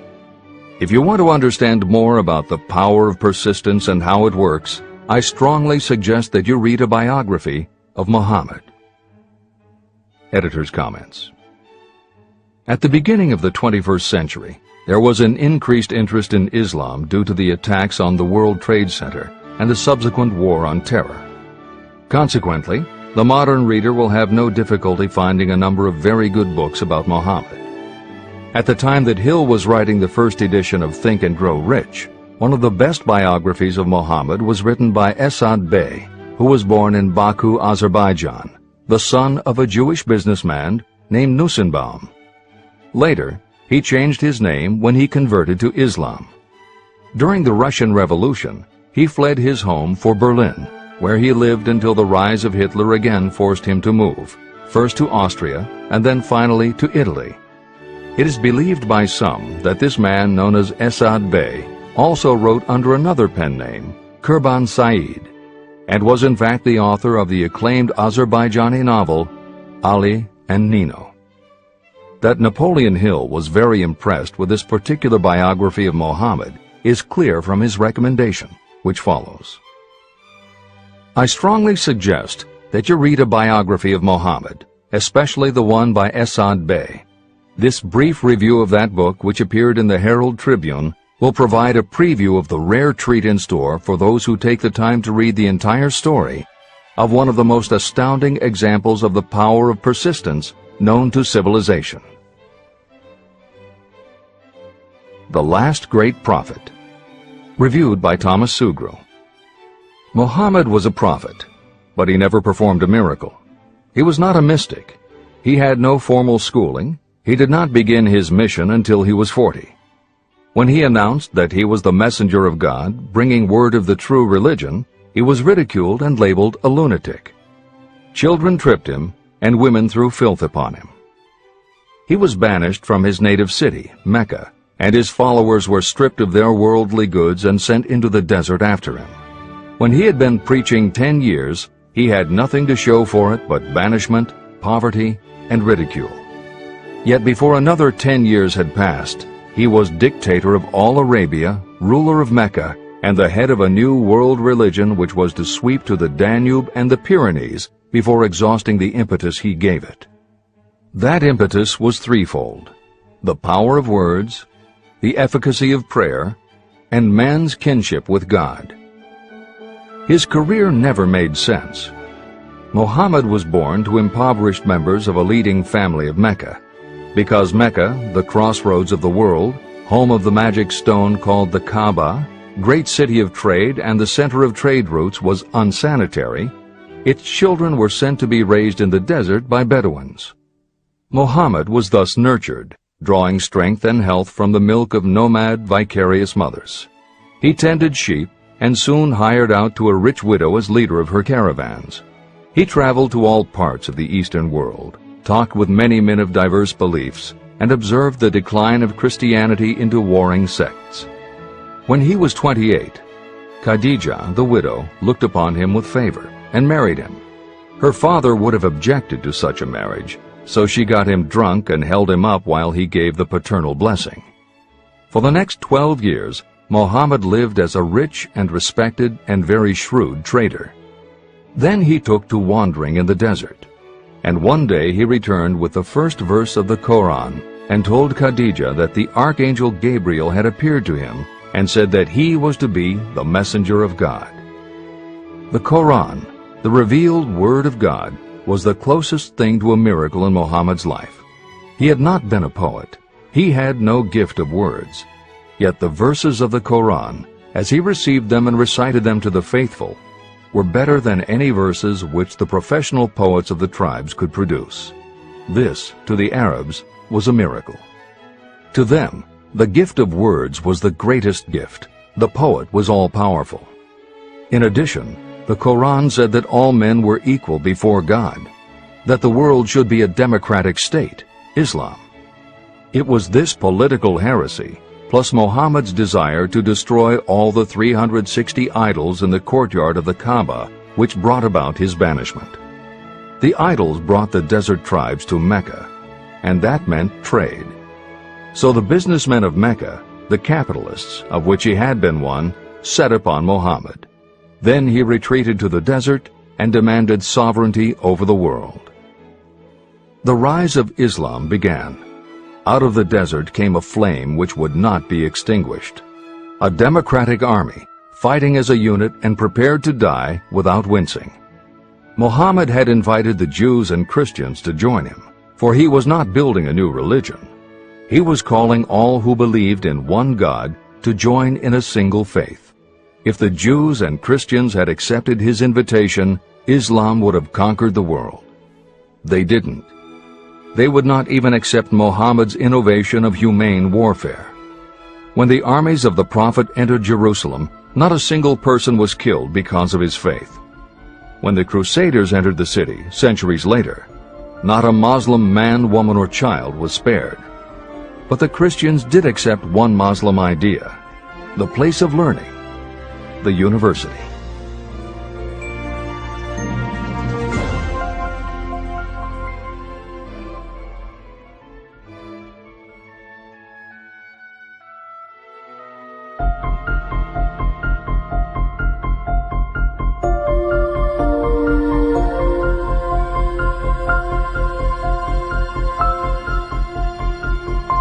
The ladder of success is never crowded at the top. Chapter 11. Power of the Mastermind, the Driving Force. The ninth step toward riches. Power is essential for success in the accumulation of money. Plans are useless without sufficient power to turn them into action. This chapter will describe the method by which an individual may attain and apply power. Power may be defined as organized and intelligently directed knowledge. Power, as the term is used here, refers to organized effort, sufficient to enable an individual to transmute desire into its monetary equivalent. Organized effort is produced through the coordination of effort of two or more people who work toward a definite end in a spirit of harmony. Power is required to accumulate money. Power is necessary to keep the money after it has been accumulated. How can power be acquired? If power is organized knowledge, let us examine the sources of knowledge. Infinite intelligence. This source of knowledge may be accessed with the aid of creative imagination through the subconscious mind, as described in the previous chapters on faith, autosuggestion, and imagination, and as will be elaborated on in Chapter 13, the subconscious mind, and Chapter 14, the brain. Accumulated experience. The accumulated experience of humanity may be found in any well-equipped public library. An important part of this accumulated experience is taught in public schools and colleges, where it has been classified and organized. Editor's comment. The computer revolution and the Internet have had a profound effect upon the quantity of information available and on the ease of access and ability to organize that information. This is the end of the editor's comment. Experiment and research. In the field of science, and in practically every other walk of life, people are gathering, classifying, and organizing new facts daily. This is the source to which you must turn when knowledge is not available through accumulated experience. Here, too, the creative imagination must often be used. Editor's comment. Today, because of the computer revolution and the Internet, publishing and dissemination of information happens so quickly that there is almost no lag time between experiment or research and the integration of those results into available knowledge. This is the end of the editor's comment. Knowledge may be acquired from any of the foregoing sources. It may be converted into power by organizing it into definite plans and by putting those plans into action. If you examine the three sources of knowledge, you will see how difficult it would be if you had to depend upon just your own efforts to assemble all the knowledge you need and turn it into definite plans of action. If your plans are big and comprehensive, generally you will have to get others to cooperate with you if you are going to organize your knowledge so that you can turn your plans into power. Gaining power through the mastermind. The mastermind may be defined as coordination of knowledge and effort in a spirit of harmony between two or more people for the attainment of a definite purpose. No individual may have great power without utilizing the mastermind. In Chapter 8, organized planning. I commented on how to create plans for translating desire into its monetary equivalent. If you carry out these instructions with persistence and intelligence, and use discrimination in choosing your mastermind group, your objective will have been halfway reached even before you begin to recognize it. Editor's comments. In the following section, Hill describes the two kinds of power that an individual can access by assembling a mastermind alliance and working with that group. The first kind of power that he mentions is economic power, which needs no comment from the editors. However, to describe the second kind of power, for want of a better term, Hill uses the term psychic. Because this word has taken on connotations that Hill never intended, this concept deserves clarification before you read on. As is obvious throughout this book, Napoleon Hill was a very practical man. His use of the word psychic in this chapter has nothing to do with seances, fortune-telling, magic, or any other aspect of the paranormal.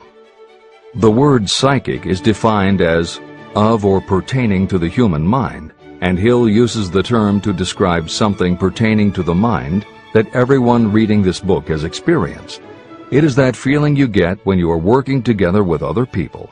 Everyone is very focused on the same goal, and it is going so well that you seem to be in tune with each other. When that happens, you not only work well with the others, but your own work and ideas also seem to be operating on a higher and better plane than usual. This is the end of the editor's comments. So you may better understand the potential power available to you through a properly chosen mastermind group, I will explain the two characteristics of the mastermind principle.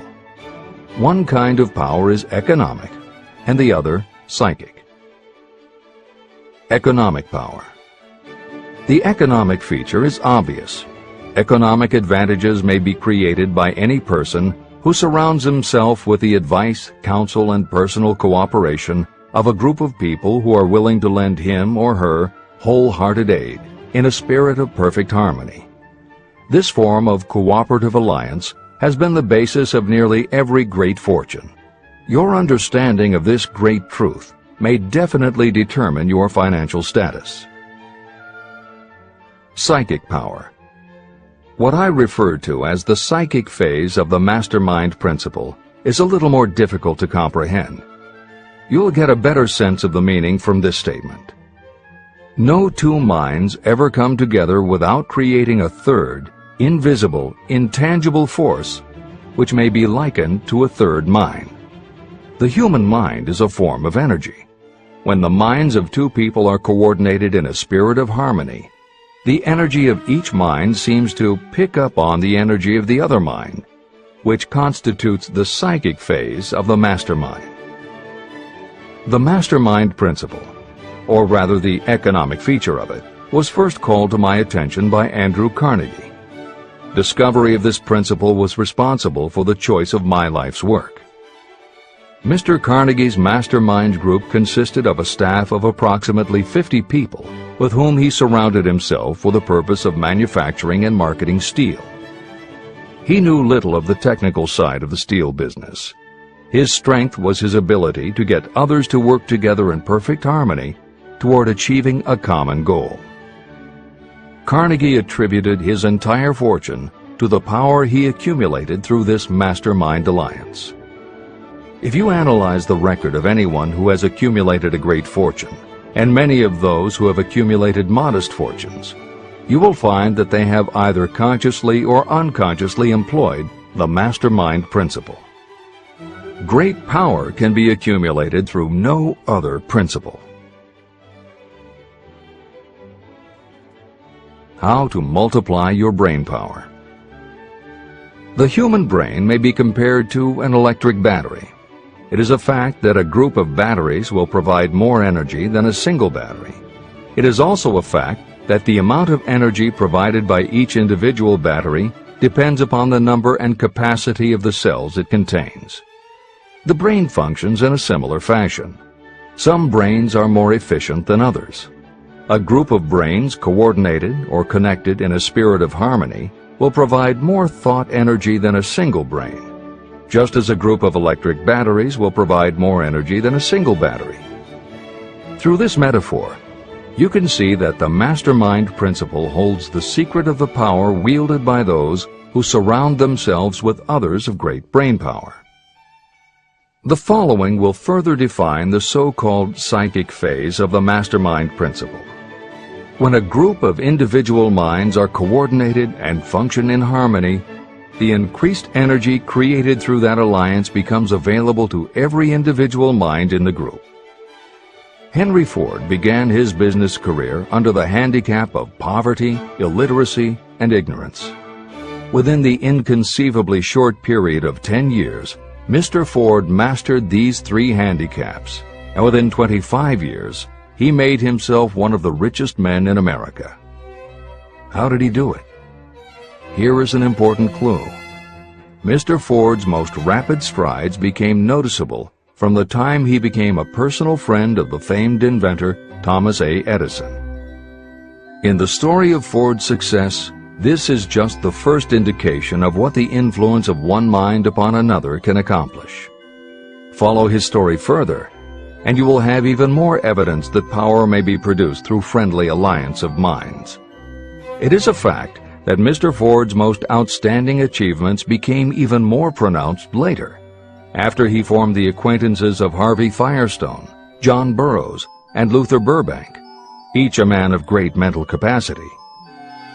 People take on the nature and the habits and the power of thought of those with whom they associate in a spirit of sympathy and harmony. Through his association with Edison, Burbank, Burroughs, and Firestone, Mr. Ford added to his own brain power the intelligence, experience, knowledge, and spiritual forces of these 4 men. Henry Ford used the mastermind principle in exactly the way it is described in this book. This principle is available to you. I have already mentioned Mahatma Gandhi. Let me review the method by which he attained his stupendous power. It may be explained in a few words.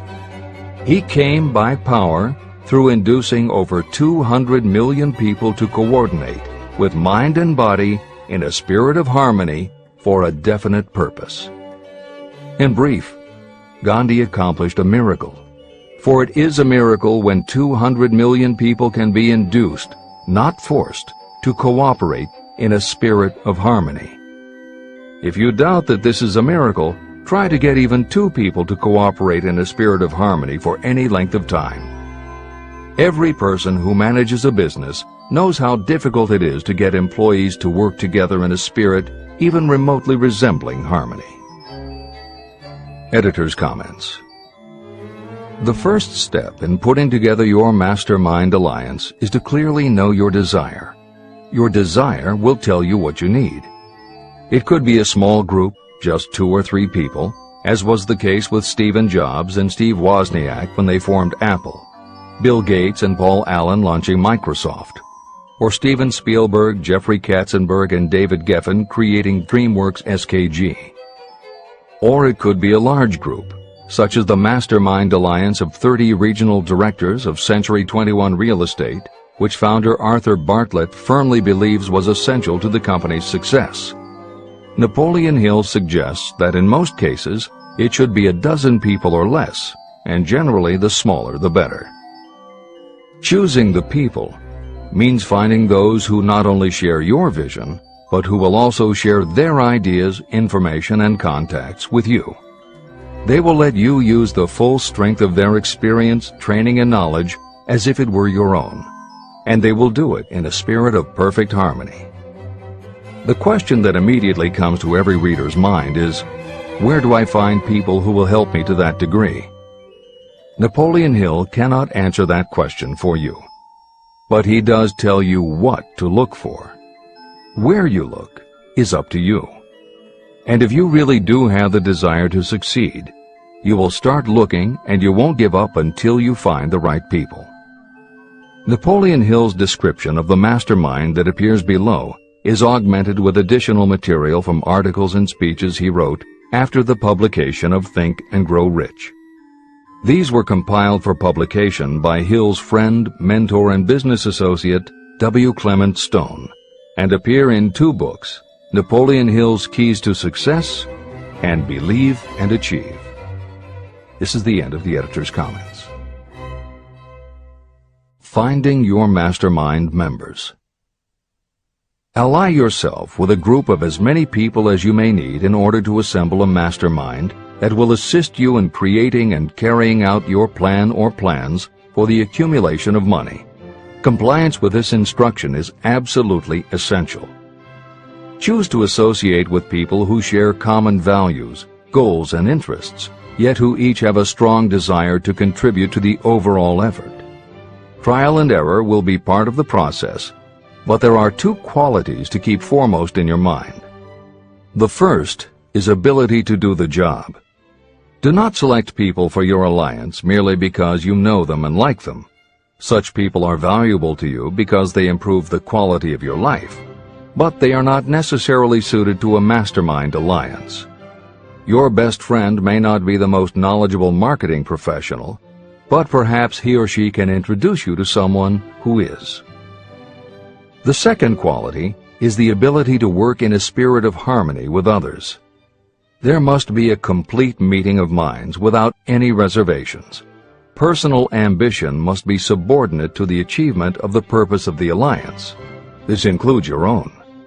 You must also insist upon confidentiality. Some people can give away an idea simply because they love to talk. You don't need them in your group. Attune yourself to every member of the group. Try to imagine how you would react in a given situation if you were in his or her shoes. Pay attention to body language. Sometimes facial expressions and movements say far more about what a person feels than the words that come out of his or her mouth. Be sensitive to what is not being said. Sometimes what is left out is far more important than what is included. Don't try to force the group along too quickly. Allow for those who want to test ideas by playing devil's advocate. Compensating your mastermind. Before forming your mastermind alliance, decide what advantages and benefits you may offer the individual members of your group in return for their cooperation. No one will work indefinitely without some form of compensation. No intelligent person should request or expect another to work without adequate compensation. Wealth will obviously have the most appeal to your members. Be fair and generous in your offer. Recognition and self-expression may be just as important as money to some of your members. Remember that in such partnerships, the principle of going the extra mile, doing more and better than paid for, is especially important. As the leader, you should set an example for the others to follow.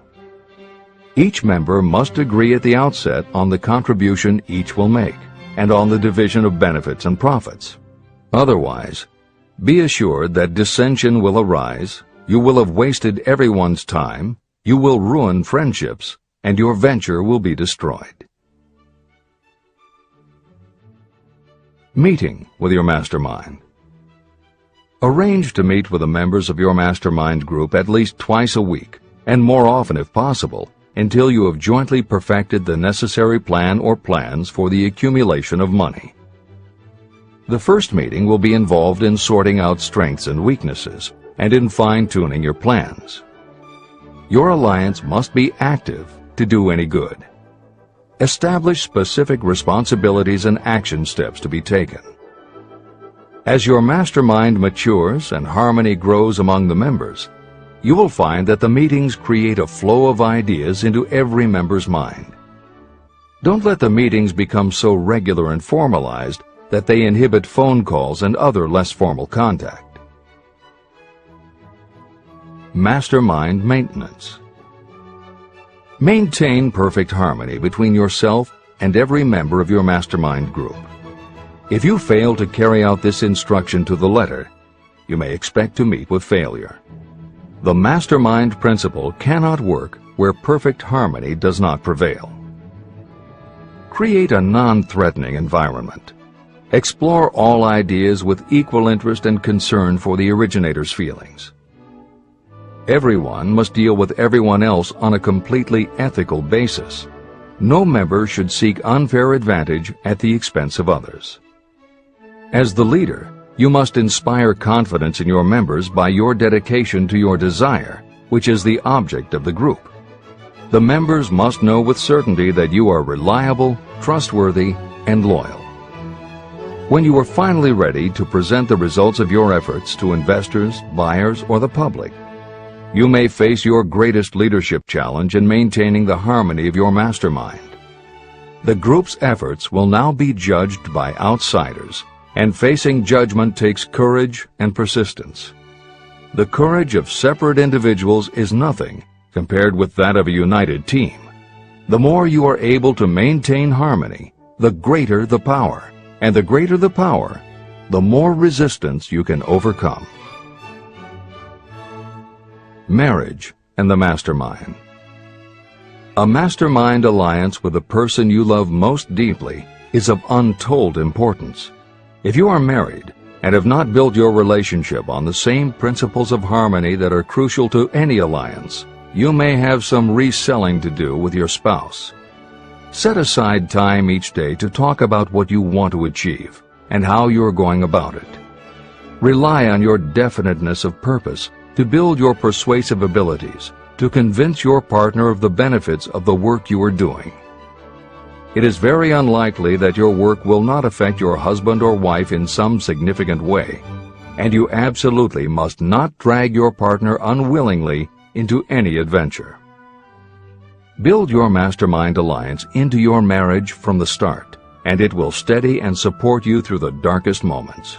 In fact, your whole family should be incorporated into your alliance. Lack of harmony at home can easily spill over elsewhere. A united family is a great team. The mastermind and infinite intelligence. The list of sources from which you can get power is headed by infinite intelligence. When two or more people coordinate in a spirit of harmony and work toward a definite objective, they place themselves in position to absorb power directly from that great universal storehouse that I refer to as infinite intelligence. This is the greatest of all sources of power. It is the source to which geniuses and great leaders turn, whether they may be conscious of the fact or not. In Chapter 13, the subconscious mind, and Chapter 14, the brain, the methods for accessing infinite intelligence will be described in greater detail. This is not a course on religion. Neither the principle of infinite intelligence nor any other principle in this book should be interpreted as interfering with, endorsing, or rejecting any person's religious beliefs. This book is confined exclusively to instructing the reader how to transmute the definite purpose of desire for money into its monetary equivalent. Read, and really think about what you are reading. Soon the entire subject will unfold, and you will see it in perspective. At this point, you are only seeing the detail of the individual chapters. Editor's comments.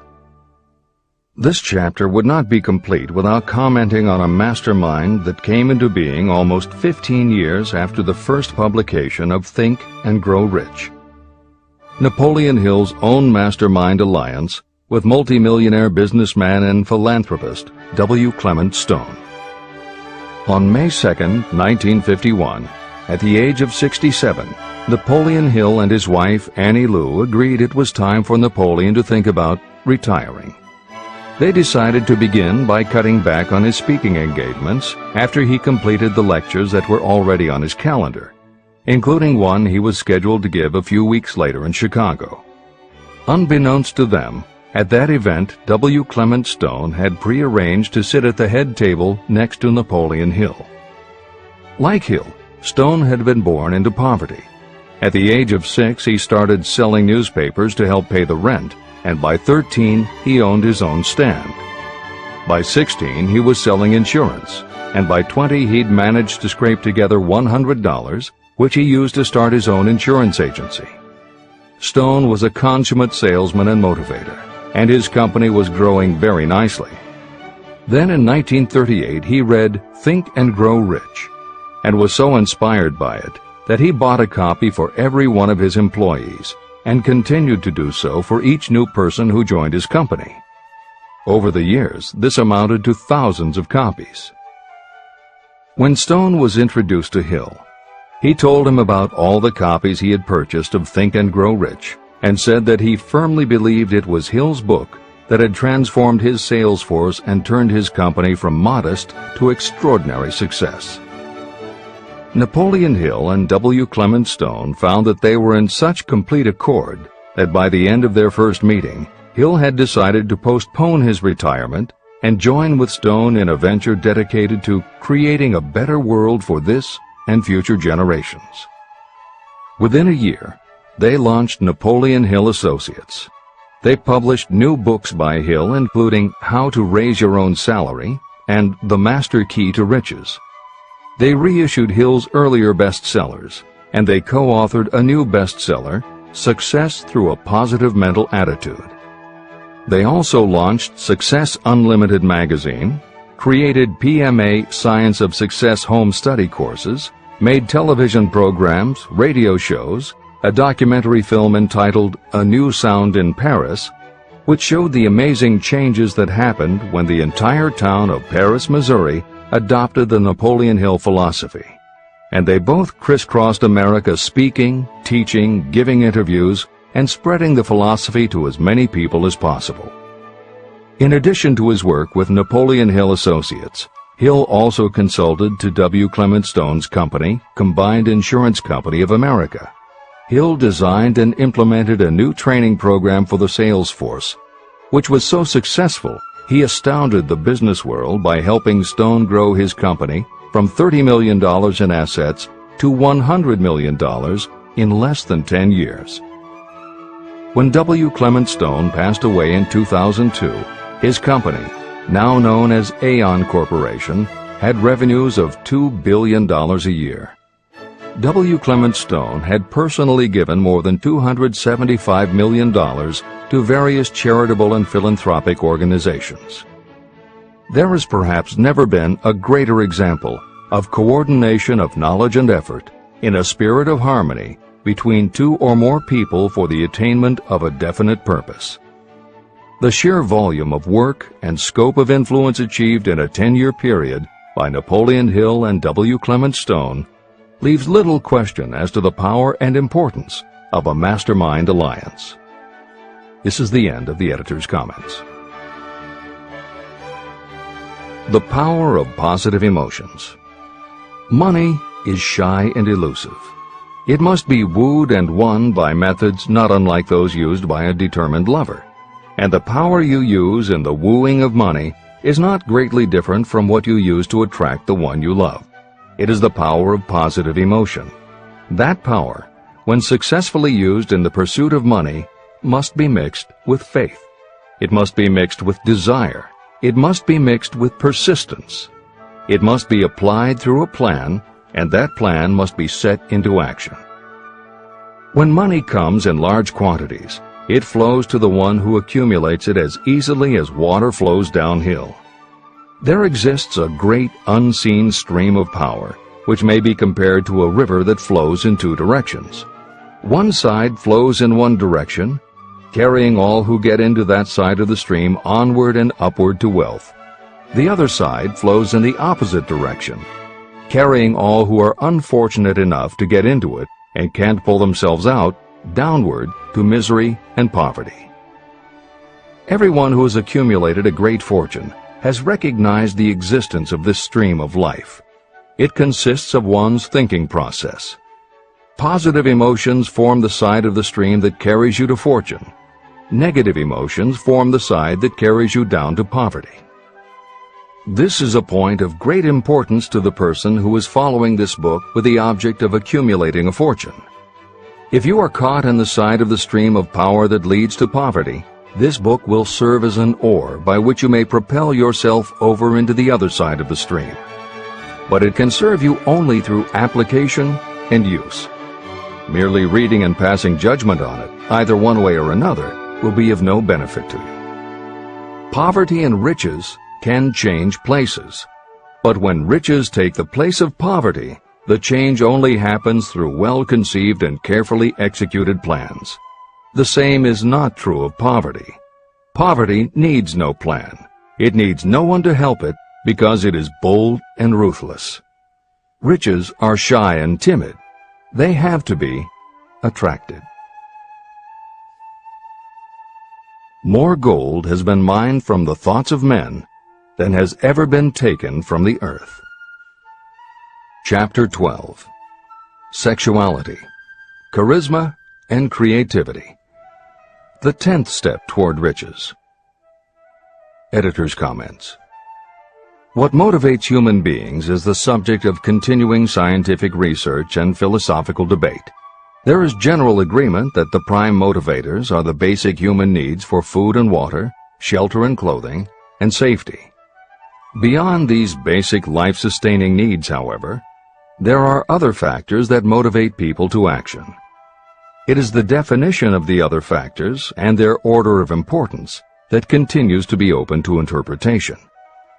Perhaps the most widely known theory is psychologist Abraham Maslow's hierarchy of human needs, which lists 8 levels of motivational forces, starting with the basic physiological and safety needs, then ascends through belonging and love, esteem, understanding, aesthetics, self-actualization, and transcendence. Other psychologists and sociologists have defined and arranged the categories differently, but in almost all cases there is agreement that after the primary life-sustaining needs are met, sex and love are the next most important motivating forces. Napoleon Hill also compiled a hierarchy of what he referred to as mind stimuli. Like Maslow and other researchers, Hill identified sex and love as the most powerful non-life-sustaining factors in human motivation. But his focus was not on sex and love as they pertain to procreation. Hill was intrigued by the theory that if sex and love are such powerful forces in driving humans to action, there might be a correlation to outstanding achievement or material success. And if such a relationship exists, can the motivating force be intentionally channeled to this purpose?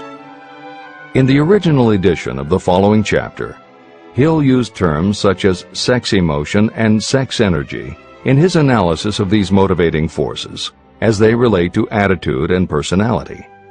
In this context, the use of the word sex was not meant to have the physical connotation that it often has today.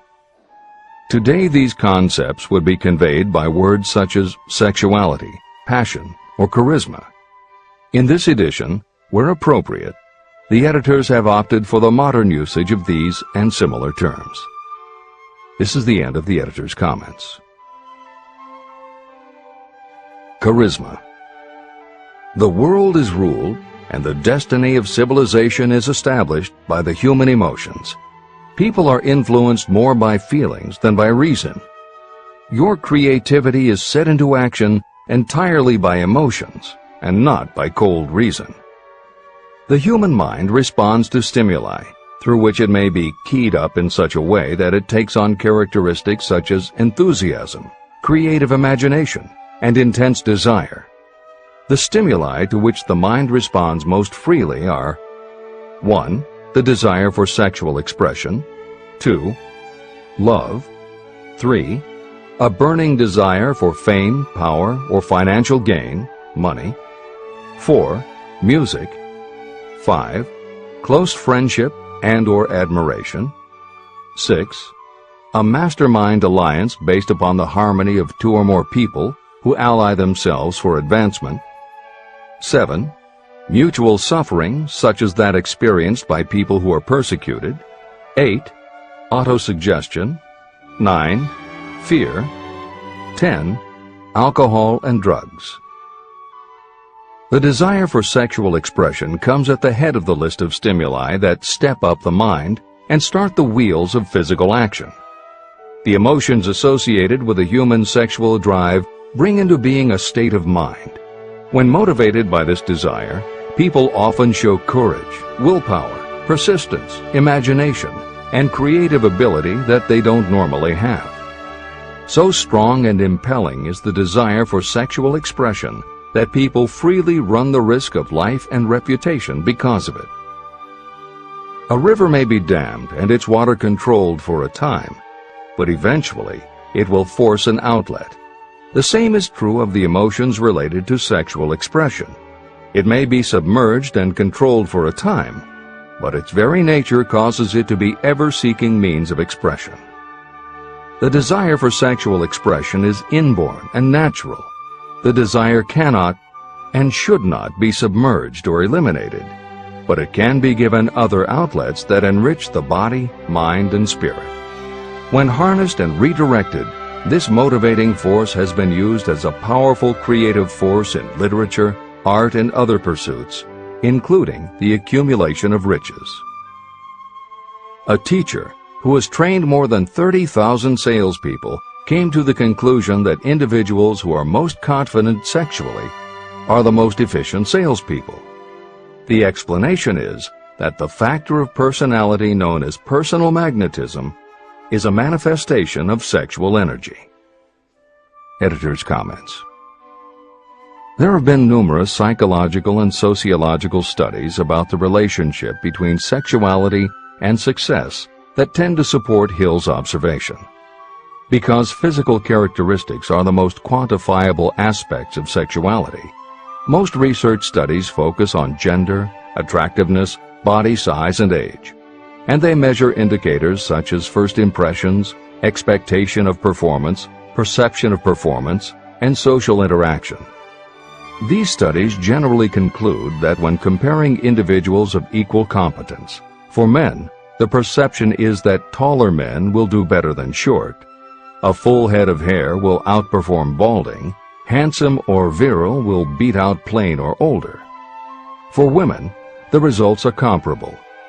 The perception is that attractive performs better than plain, slim or shapely scores higher than overweight, younger is expected to be superior to older. These observations about physical sexuality may seem obvious, but they lead to a conclusion that is very significant.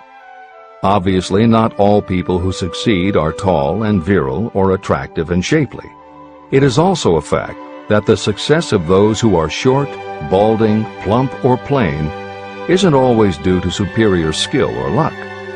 Clearly, there is another kind of attractiveness that often supersedes physical appeal. This other kind of attractiveness is connected to human sexuality, but it is not what would usually be referred to as sexy. People who have this quality are often said to have chemistry, personality, charm, or appeal. Hill called this kind of attraction personal magnetism. Today, the more common term is charisma. This is the end of the editor's comments.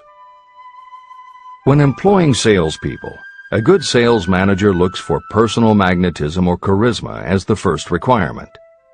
People who lack this kind of sexual energy will never become enthusiastic, nor inspire others with enthusiasm. And enthusiasm is one of the most important requisites in salesmanship, no matter what you're selling. The public speaker, preacher, lawyer, or salesperson who is lacking in charisma is a flop as far as being able to influence others is concerned. That, plus the fact that most people are influenced through an appeal to their emotions, should easily convince you of the importance of charisma as a part of the salesperson's ability. Master salespeople attain mastery in selling because they either consciously or unconsciously transmute charisma, sexual energy, into sales enthusiasm. That statement explains the actual, practical meaning of sexual transmutation. The meaning of the word transmute is, in simple language, the changing or transferring of one element or form of energy into another. The transmutation of sexual energy means switching the mind from thoughts of physical expression to thoughts of some other nature. Salespeople who know how to turn on charisma have acquired the art of sexual transmutation, whether they know it or not. The majority of salespeople who transmute their sexual energy do so without being aware of what they are doing or how they are doing it. You can cultivate and develop this quality in your dealings with others. Through cultivation and understanding, this vital motivating force may be drawn upon and used to great advantage in relationships between people. This energy may be communicated to others in the following ways. The handshake. The touch of the hand indicates instantly the presence of charisma or the lack of it. The tone of voice. Charisma, or sexual energy, is the factor with which the voice may be colored or made musical and charming. Posture and carriage of the body. People with charisma move briskly and with grace and ease. The vibrations of thought. People with charisma project sexuality through their personality in a way that influences those around them. Clothing and style. People who are charismatic are usually very careful about their personal appearance. They usually select clothing of a style becoming to their personality, physique, complexion, etc. Editor's comments. Having established a link between sexuality and success in the form of charisma, in the following section, Napoleon Hill explores how sexuality might also be a motivating factor in success by enhancing creativity.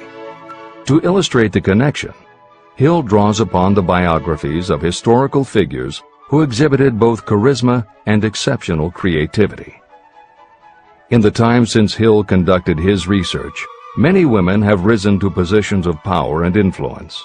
Their accomplishments have been well documented and are readily available in bookstores and libraries.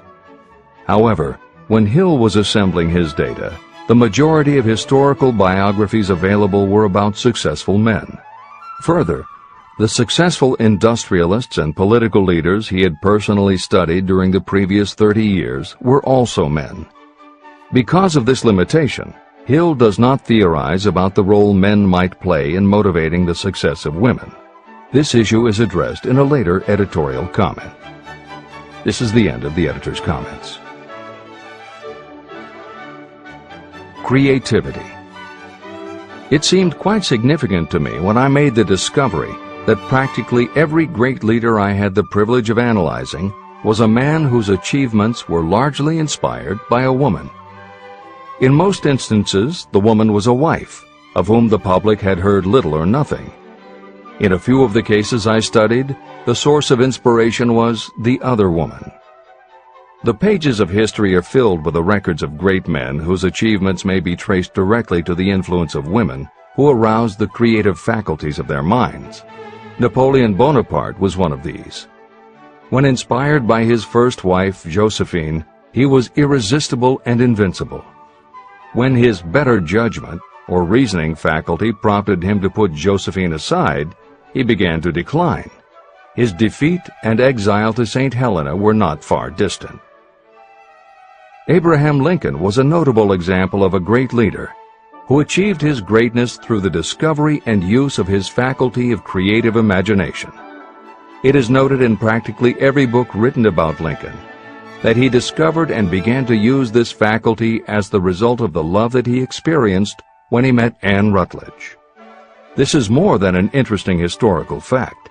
It is of significance in connection with the role sexuality plays in the study of the source of genius. Following is a list of famous men of outstanding achievement: George Washington, Napoleon Bonaparte, William Shakespeare, Abraham Lincoln, Ralph Waldo Emerson, Robert Burns, Thomas Jefferson, Elbert Hubbard, Elbert H. Gary, Woodrow Wilson, John H. Patterson, Andrew Jackson, Enrico Caruso. Wherever there was evidence available in connection with the lives of these men of achievement, it indicated most convincingly that each possessed a highly developed sexual nature. An analysis of the information taken from biographies and historical writings leads to the following conclusions. 1. Those of greatest achievement have a highly developed sexual nature, but have learned the art of transmutation of sexual energy. 2. Those who have accumulated great fortunes and achieved outstanding recognition in literature, art, industry, architecture, and the professions were motivated by the influence of a mate or lover. When driven by these emotions, people become gifted with a superpower for action. If you understand this, you will also understand that sexual transmutation contains the secret of creative ability. Editor's comments. As noted previously, although Hill's analysis focused on men, today there is a wide range of biographies about women who have succeeded in every aspect of life, including business, politics, religion, sports, entertainment, and the arts. Bearing in mind that biographical information is always subjective, the reader can now find ample material from which to draw a conclusion as to whether Hill's theory about sexuality as a motivating force is equally evident in women. Napoleon Hill had to do an in-depth analysis of biographies in searching for indications that the subject's sexuality had a correlation to their success. Today, we just turn on the television, and we're inundated with intimate details about both men and women, suggesting that the best and the brightest are apparently also the sexiest. Although scandals aren't usually cited as scientific proof, the exposés of some of the biggest entertainment and sports stars, high-profile CEOs of major companies, numerous politicians, and even a few presidents, all make at least a common-sense case for Hill's theory about the correlation between sexuality and success. This is the end of the editor's comments. Obviously, this does not mean that everyone who is highly sexed is a genius. People attain the status of a genius only when and if they stimulate their minds so that they can draw upon the forces available through the creative faculty of the imagination.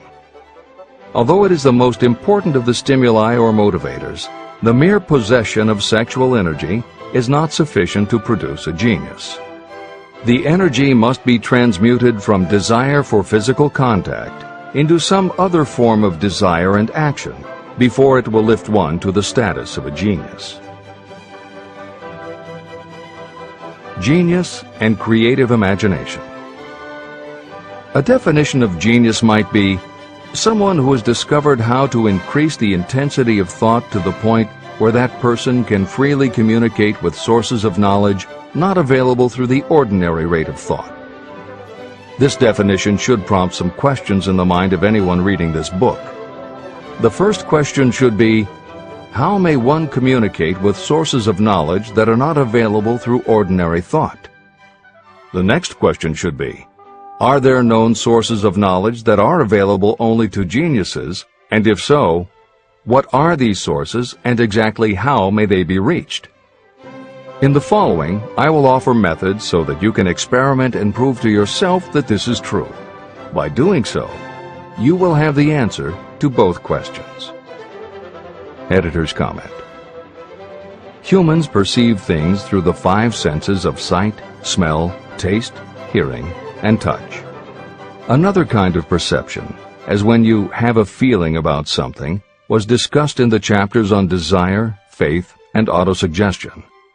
This kind of perception is often referred to as the sixth sense, and in the following Hill explores the relationship between sexuality, motivation, creative imagination, and the sixth sense.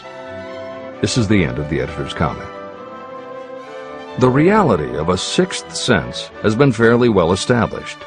This sixth sense is creative imagination. The faculty of creative imagination is something the majority of people never use during an entire lifetime. And if they do use it, it usually happens by mere accident. Only a small number of people deliberately use their creative imagination for a specific purpose. Those who do use this faculty voluntarily and with understanding of its functions are geniuses. Creative imagination is the direct link between your finite mind and what I have termed infinite intelligence. All revelations and all discoveries of basic or new principles in the field of invention take place through the faculty of creative imagination. When ideas, concepts, or hunches flash into your mind, they can only have come from one or more of the following sources. 1. From the mind of some other person who has just released the thought, idea, or concept through conscious thought. 2. Your subconscious mind, which stores every thought and impression that ever reached your brain through any of the five senses. 3. From another person's subconscious storehouse. 4. Infinite intelligence. There are no other possible sources from which inspired ideas or hunches may be received. When brain action has been stimulated through one or more of the 10 mind stimulants listed at the beginning of this chapter, it has the effect of lifting you far above the horizon of ordinary thought. It permits you to envision distance, scope, and quality of thoughts not available on the lower plane, such as when you are solving routine problems of business. When you are lifted to a higher level of thought through mind stimulation, it is as though you have taken off in an airplane. You can now see over and beyond the horizon that limits your vision when you are on the ground. Not only that, but while you are on this higher level of thought, you are not even aware of such things as the problems of gaining the 3 basic necessities of food, clothing, and shelter. You are in a world of thought in which the ordinary workaday thoughts have been removed, just as the hills and valleys that obstruct your vision on the ground don't interfere when you are in an airplane. While on this exalted plane of thought, the creative faculty of the mind is given freedom for action. The way has been cleared for the 6th sense to function. It becomes receptive to ideas that could not reach the individual under any other circumstances. The 6th sense is the faculty that marks the difference between a genius and an ordinary individual. Developing your creative imagination. A mind stimulant is any influence that will either temporarily or permanently increase the intensity of thought. The previously mentioned 10 major stimulants are those most commonly resorted to. Through these sources you may commune with infinite intelligence, enter the storehouse of your subconscious mind, or perhaps even that of another person. That is all there is to genius.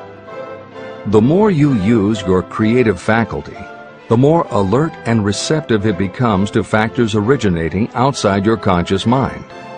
And the more this creative faculty is used, the more you will rely upon it for your thoughts and ideas. This faculty can be cultivated and developed only through use. What we generally refer to as our conscience operates entirely through the faculty of the 6th sense. The great artists, writers, musicians, and poets become great because they acquire the habit of relying upon the still small voice that speaks from within through their creative imagination. Anyone with a keen imagination knows that some of their best ideas come through so-called hunches. One of the best-known public speakers admits that his speeches are only really great when he closes his eyes and begins to rely entirely upon the faculty of creative imagination. When asked why he closed his eyes just before the climax of his speech, he replied, "I do it because then I speak through ideas that come to me from within."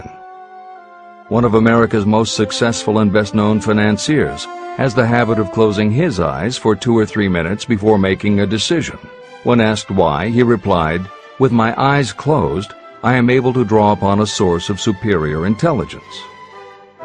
Dr. Elmer R. Gates created more than 200 useful patents through the process of cultivating and using his creative faculty. His method is significant to anyone interested in attaining to the status of genius. Dr. Gates was one of the really great, though less publicized, scientists of the world. In his laboratory, he had what he called his personal communication room. It was practically soundproof, and all light could be shut out. It had a small table on which he kept a pad of writing paper. In front of the table, on the wall, was a light switch. When Dr. Gates desired to draw upon the forces available to him through his creative imagination, he would go into this room, seat himself at the table, shut off the lights, and concentrate on the known factors of the invention he was working on. He would stay in that position until ideas began to flash into his mind in connection with the unknown factors of the invention. On one occasion, ideas came through so fast that he was forced to write for almost 3 hours. When the thoughts stopped flowing, he examined his notes and found they contained a minute description of principles that had no parallel in the known data of the scientific world. Moreover, the answer to his problem was right there in those notes. Dr. Gates earned his living by sitting for ideas. He did it for individuals and corporations, and some of the most sensible people and largest traditional corporations in America paid him to do it. The part of your mind that you generally use for reasoning may be faulty, because it is largely guided by your accumulated experience. Not all knowledge that you have learned through experience is accurate. Many times your creative ideas are much more reliable because they come from sources that are more reliable than those available to the reasoning faculty of the mind. Methods used by geniuses are available to you. The major difference between the genius and the ordinary inventor is that the genius makes use of both the synthesized and the creative faculties of imagination. For example, the scientific inventor begins an invention by organizing and combining the known ideas or principles accumulated through experience through the synthesized faculty, the reasoning faculty. If the inventor finds this accumulated knowledge is insufficient, the scientist then draws upon the sources of knowledge available through the creative faculty. The method by which the inventor does this varies with the individual, but this is the essence of the procedure. 1. The inventor stimulates his or her mind so that it functions on a higher than average plane through one or more of the mind stimulants. 2.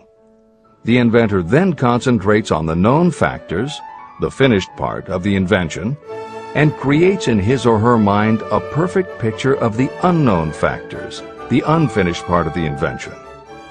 The inventor holds this picture in mind until it has been taken over by the subconscious, then relaxes by clearing his or her mind of all thought and waits for the answer to flash into mind. Sometimes the results are both definite and immediate. At other times the results are negative, depending on the state of development of the sixth sense or creative faculty. Thomas Edison tried out more than 10,000 different combinations of ideas through the synthetic faculty of his imagination before he tuned in through the creative faculty and got the answer that perfected the incandescent light bulb. His experience was similar when he produced the phonograph. Editor's comments. Synchronicity, precognition, intuition, flashes of insight, hunches, gut feelings, symbolic dreams. These are all aspects of the phenomena Napoleon Hill was describing in his two correlated terms, creative imagination and infinite intelligence. And the fact that Hill made a serious study of this function of the mind puts him in exceptional company. The fathers of modern psychology, Sigmund Freud and Carl Jung, recognized and tried to explain this sixth sense. Jung's concept of the collective unconscious, which is the very basis of Jungian psychology, is in many ways identical to Hill's concept of infinite intelligence.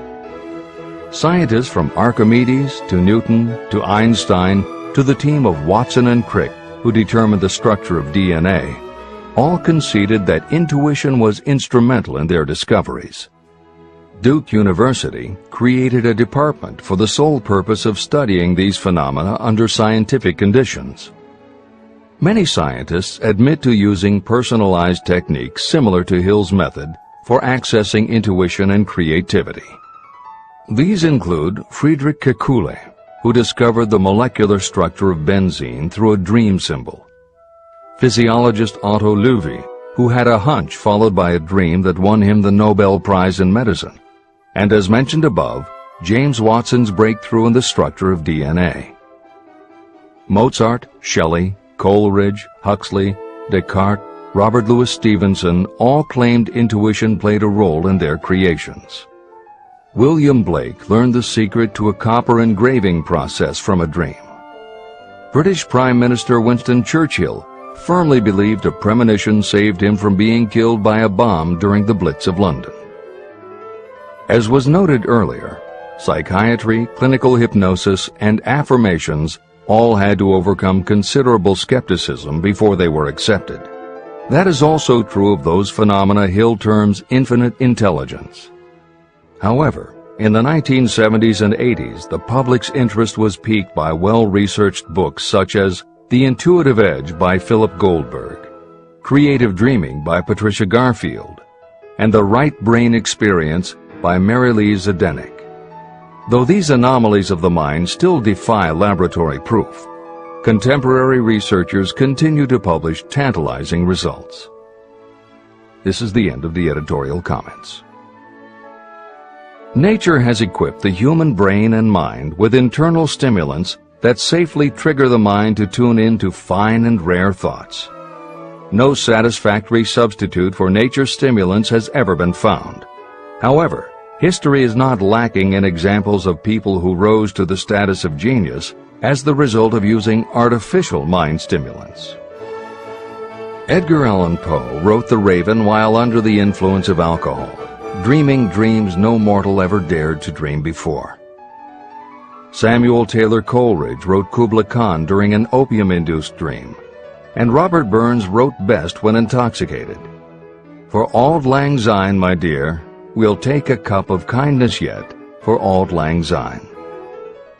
It is true that these and others who are known as geniuses relied upon artificial mind stimulation. But a more important lesson to remember is how many of these people destroyed themselves through the use of those stimulants. Editor's comments. In more contemporary terms, Hill's point about the dangers of artificial mind stimulants was never better made than it was in the television series Behind the Music, which began running on VH1 in the late 1990s. The series was meant to chronicle the lives of rock stars and celebrate their hits, but after viewing 2 or 3 of the shows, they all began to look the same. Young singer and band have a hit record, make millions of dollars, plunge into the sex, drugs, and rock and roll lifestyle, everyone gets addicted, and they blow all of the money. By the end of the show, at least one band member overdoses, the band breaks up, the singer hits the skids, meets someone who inspires him or her to go into rehab, the ex-star makes an anti-drug TV spot and professes newfound faith and family values while announcing a comeback tour. Although the shows played like a bad parody of themselves, the fact that the stories were so similar, that so many talented singers and songwriters who depended on drugs ended up burning out, should be telling you something. Especially if you don't just want to succeed, but want to keep and enjoy your success. This is the end of the editor's comments. Every intelligent person knows that stimulation in excess through alcohol or drugs is a destructive form of intemperance. For some, overindulgence in sexual expression may become just as destructive. A sexually obsessed person is not essentially different from a person addicted to drugs or alcohol. Both have lost control over their faculties of reason and willpower.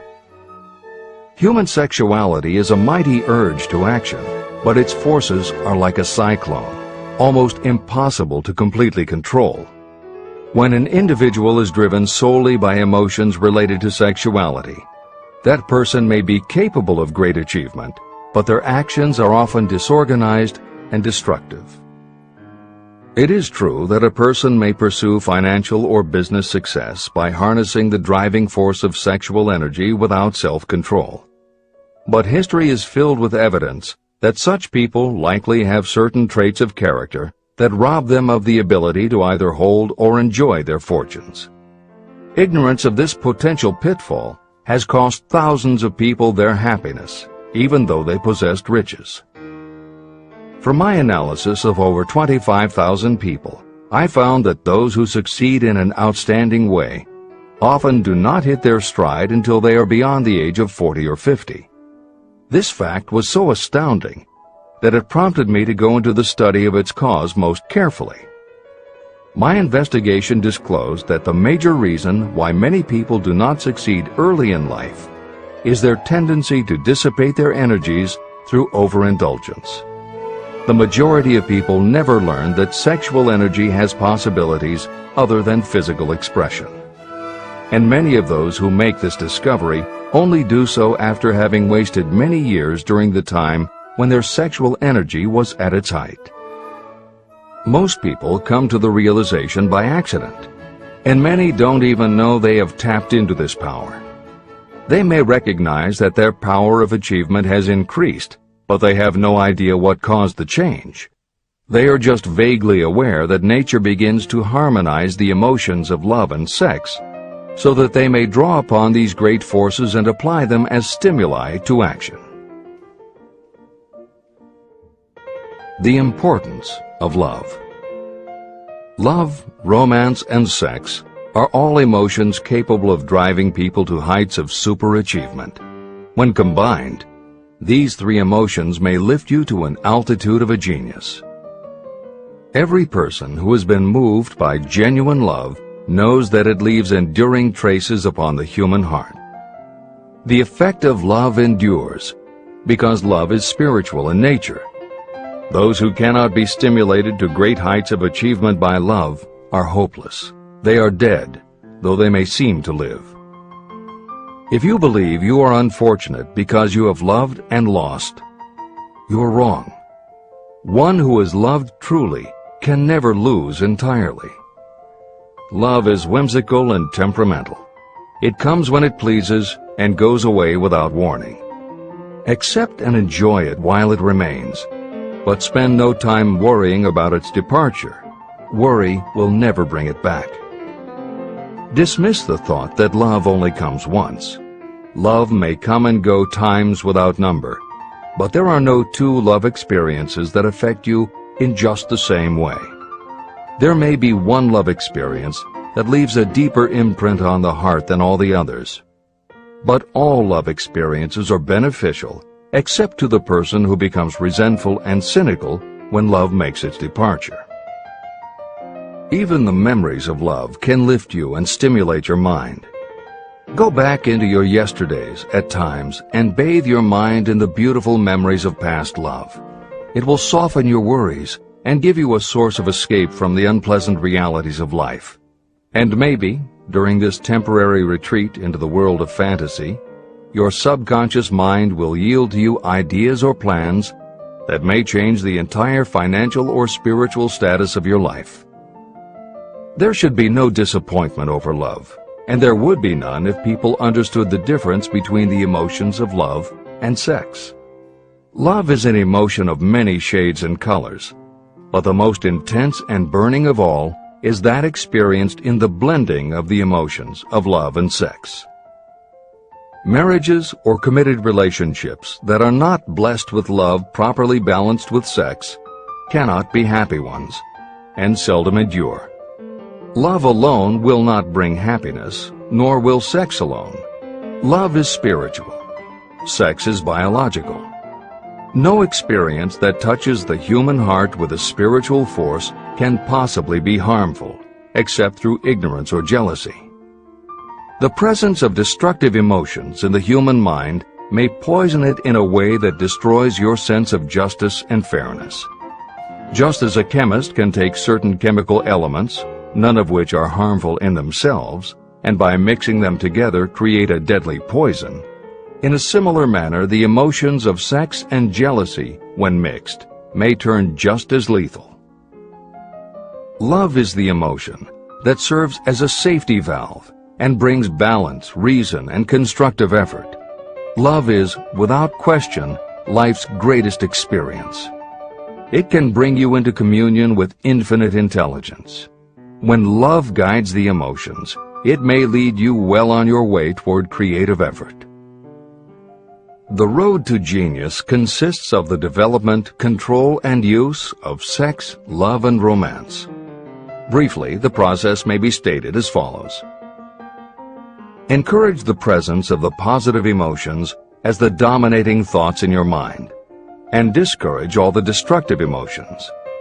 The mind is a creature of habit. It thrives on the dominating thoughts fed to it. Through your willpower, you may discourage the presence of any emotion and encourage the presence of any other. Control of your mind, through the power of your will, is not difficult.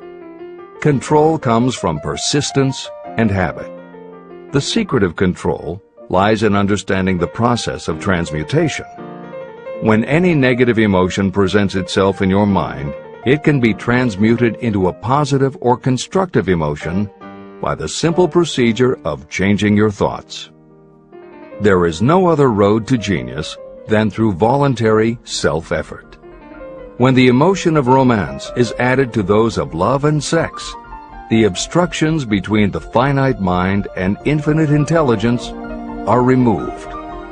Then, a genius has been born.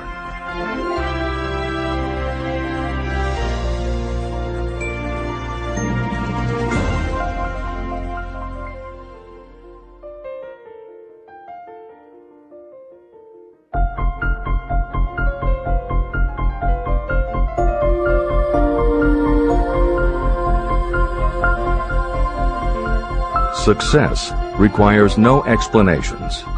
Failure permits no alibis. Chapter 13. The Subconscious Mind.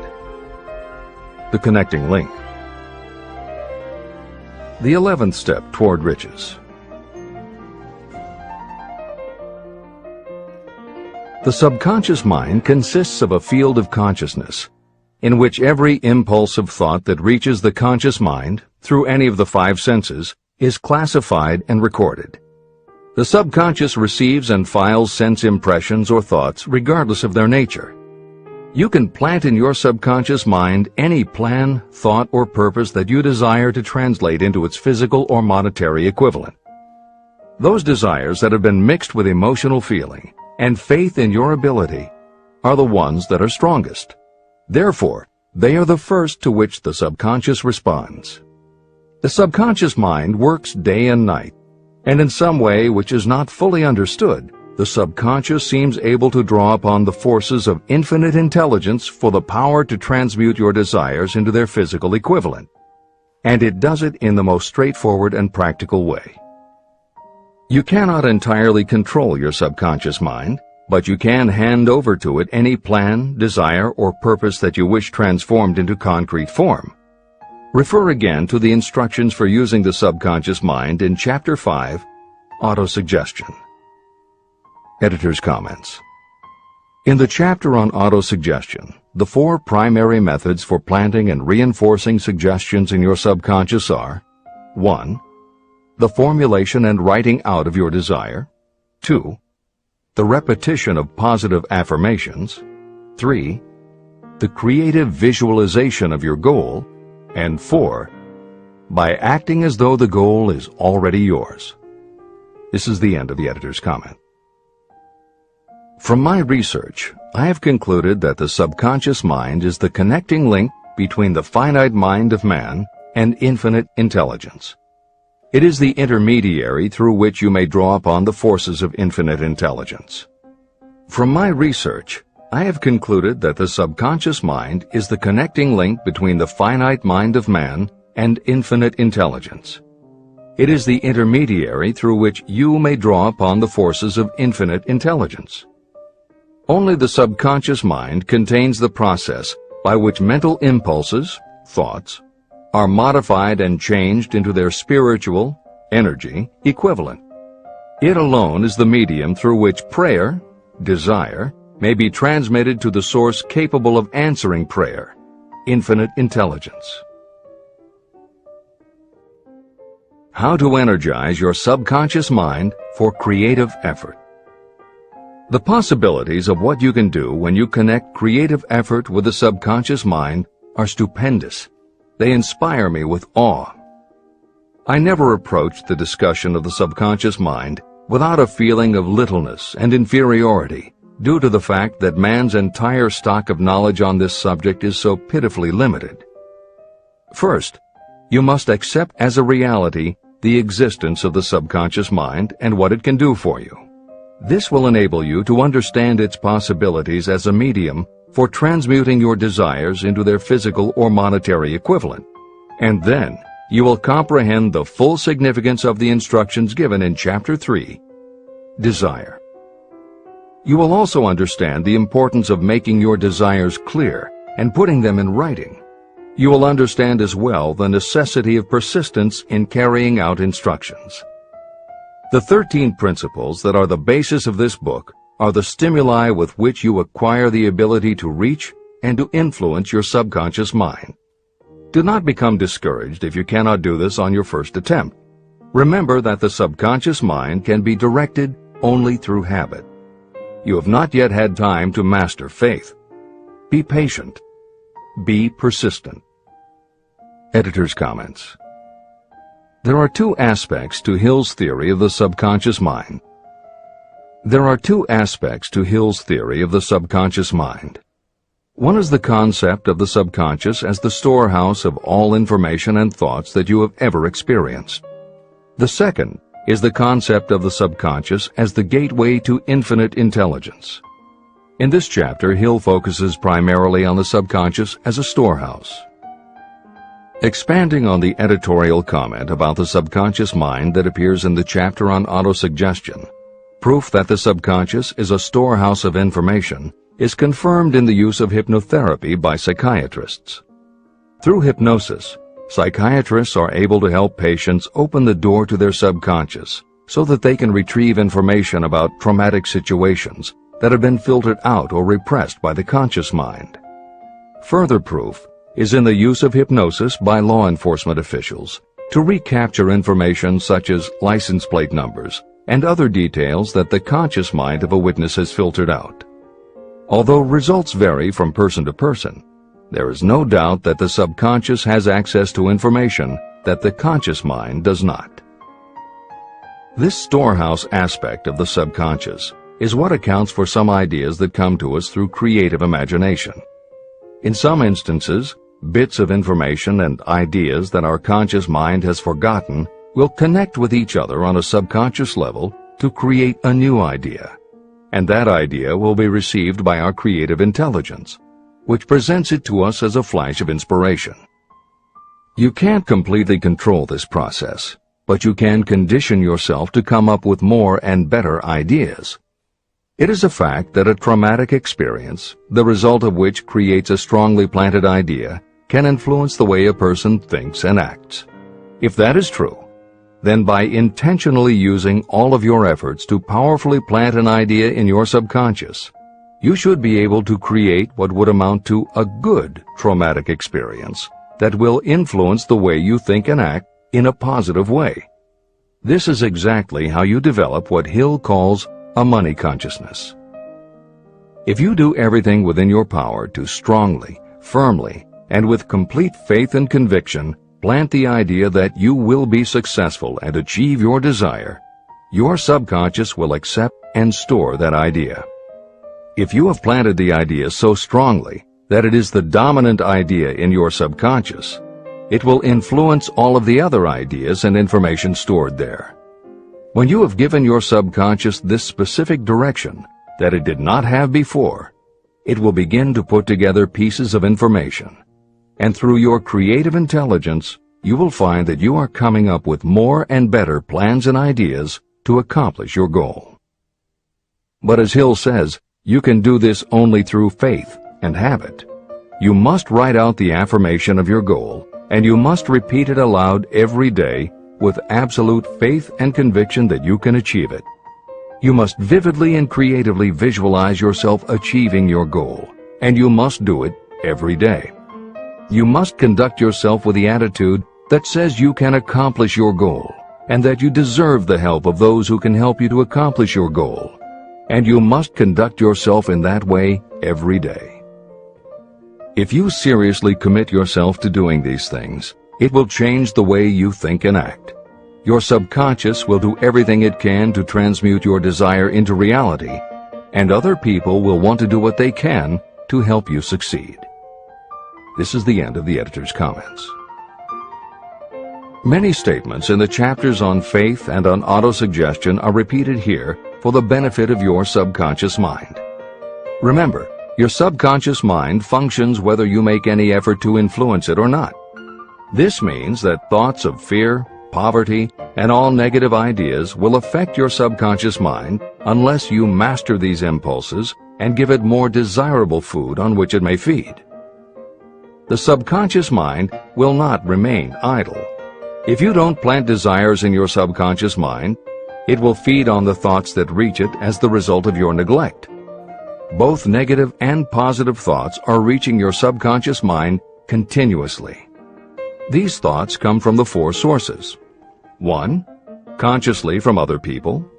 2. Your subconscious. 3. Subconsciously from other people. And 4. Infinite intelligence. Every day, all kinds of thought impulses are reaching your subconscious mind without your knowledge. Some of these impulses are negative. Some are positive. Right now, you should be specifically trying to shut off the flow of negative impulses and actively working to influence your subconscious mind through positive impulses of desire. When you achieve this, you will possess the key that unlocks the door to your subconscious mind. Moreover, you will control that door so completely that no undesirable thought may influence your subconscious mind. Everything that you create begins in the form of a thought impulse. You can create nothing that you do not first conceive as a thought. Through the aid of the imagination, thoughts may be assembled into plans. The imagination, when under your control, may be used to create plans or purposes that lead to success in your chosen occupation. All thoughts that you want to turn into success and have planted in the subconscious mind must pass through the imagination and be mixed with faith, your faith in your own abilities. The mixing of faith with a plan or purpose intended for submission to the subconscious mind can only be done through the imagination. From these statements, it should be clear that if you want to make use of your subconscious mind, it will call for the coordination and application of all 13 principles of success that are the basis of this book. Make your positive emotions work for you. The subconscious mind is more susceptible to influence by thought mixed with feeling or emotion than it is by thoughts originating solely in the reasoning portion of the mind. In fact, there is much evidence to support the theory that only emotionalized thoughts have any real influence on the subconscious mind. It is a fact that emotions or feelings rule the majority of people. If it is true that the subconscious mind responds better and faster to thoughts that are well mixed with emotion, it is essential to become familiar with the more important of the emotions. There are 7 major positive emotions and 7 major negative emotions. The negatives get into your thoughts naturally and go directly to your subconscious without any help from you. The positive emotions must be injected by you through the principle of autosuggestion into the thought impulse that you wish to pass on to your subconscious mind. These emotions or feeling impulses may be likened to yeast in a loaf of bread. They are the action element which transforms thought impulses from the passive to the active state. That is why thought impulses that have been well mixed with emotion are acted upon more readily than thought impulses originating in cold reason. Editor's comments. W. Clement Stone, Napoleon Hill's friend, mentor, and business partner, arranged for the publication of many of Napoleon Hill's later writings. The following is adapted from material that appears in 2 of these books, Napoleon Hill's Keys to Success and Believe and Achieve. Enthusiasm is a positive mental attitude, an internal impelling force of intense emotion, a power compelling creation or expression. Being enthusiastic is an impelling external expression of action. When you act enthusiastically, you accentuate the power of suggestion and autosuggestion. The sales manager, public speaker, minister, lawyer, teacher, or executive who acts enthusiastic by speaking in an enthusiastic, sincere manner develops genuine enthusiasm. If you act enthusiastic, your emotions will follow. By filling your conscious mind with enthusiasm, you also impress upon your subconscious mind that your burning obsession and your plan for obtaining it are certain things. Then, if your conscious enthusiasm dims, your subconscious will be there, full of images of your success to help you stoke your conscious fires of enthusiasm once again. This is the end of the editor's comments. You are preparing yourself to influence and control the inner audience of your subconscious mind in order to hand over to it the desire for money, which you wish transmuted into its physical, monetary equivalent. It is essential, therefore, that you understand the method of approach to this inner audience. You must speak its language. It understands best the language of emotion or feeling. Following are the 7 major positive emotions and the 7 major negative emotions. I am listing them here so that you may draw upon the positives and avoid the negatives when giving instructions to your subconscious mind. The 7 major positive emotions. The emotion of desire, the emotion of faith, the emotion of love, the emotion of sex, the emotion of enthusiasm, the emotion of romance, the emotion of hope. There are other positive emotions, but these are the 7 most powerful and the ones most commonly used in creative effort. Master these 7 emotions. They can be mastered only by use, and the other positive emotions will be at your command when you need them. Remember that you are studying a book that is intended to help you develop a money consciousness by filling your mind with positive emotions. The 7 major negative emotions to be avoided. The emotion of fear, the emotion of jealousy, the emotion of hatred, the emotion of revenge, the emotion of greed, the emotion of superstition, the emotion of anger. Positive and negative emotions cannot occupy the mind at the same time. One or the other must dominate. It is your responsibility to make sure that positive emotions constitute the dominating influence of your mind. That is where the law of habit will help you. Form the habit of applying and using the positive emotions. Eventually, they will dominate your mind so completely that the negatives cannot enter it. Only by following these instructions literally and continuously can you gain control over your subconscious mind. The presence of a single negative in your conscious mind is sufficient to destroy all chances of constructive aid from your subconscious mind. Editor's comments. Napoleon Hill's concern about the susceptibility of the subconscious mind to negative thoughts, emotions, and comments is well known to professionals who work with these techniques.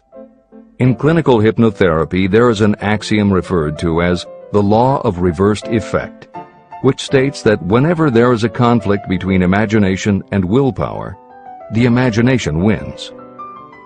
When you attempt to plant an idea, if the subconscious already harbors a negative, trying to force the new idea has the reverse effect, because the subconscious becomes obsessed with defending its established negative idea. And the harder you try to do something, the more the subconscious resists, and the more difficult it becomes. Even the use of the word try is warned against, because it gives the suggestion to the subconscious of a preconceived failure.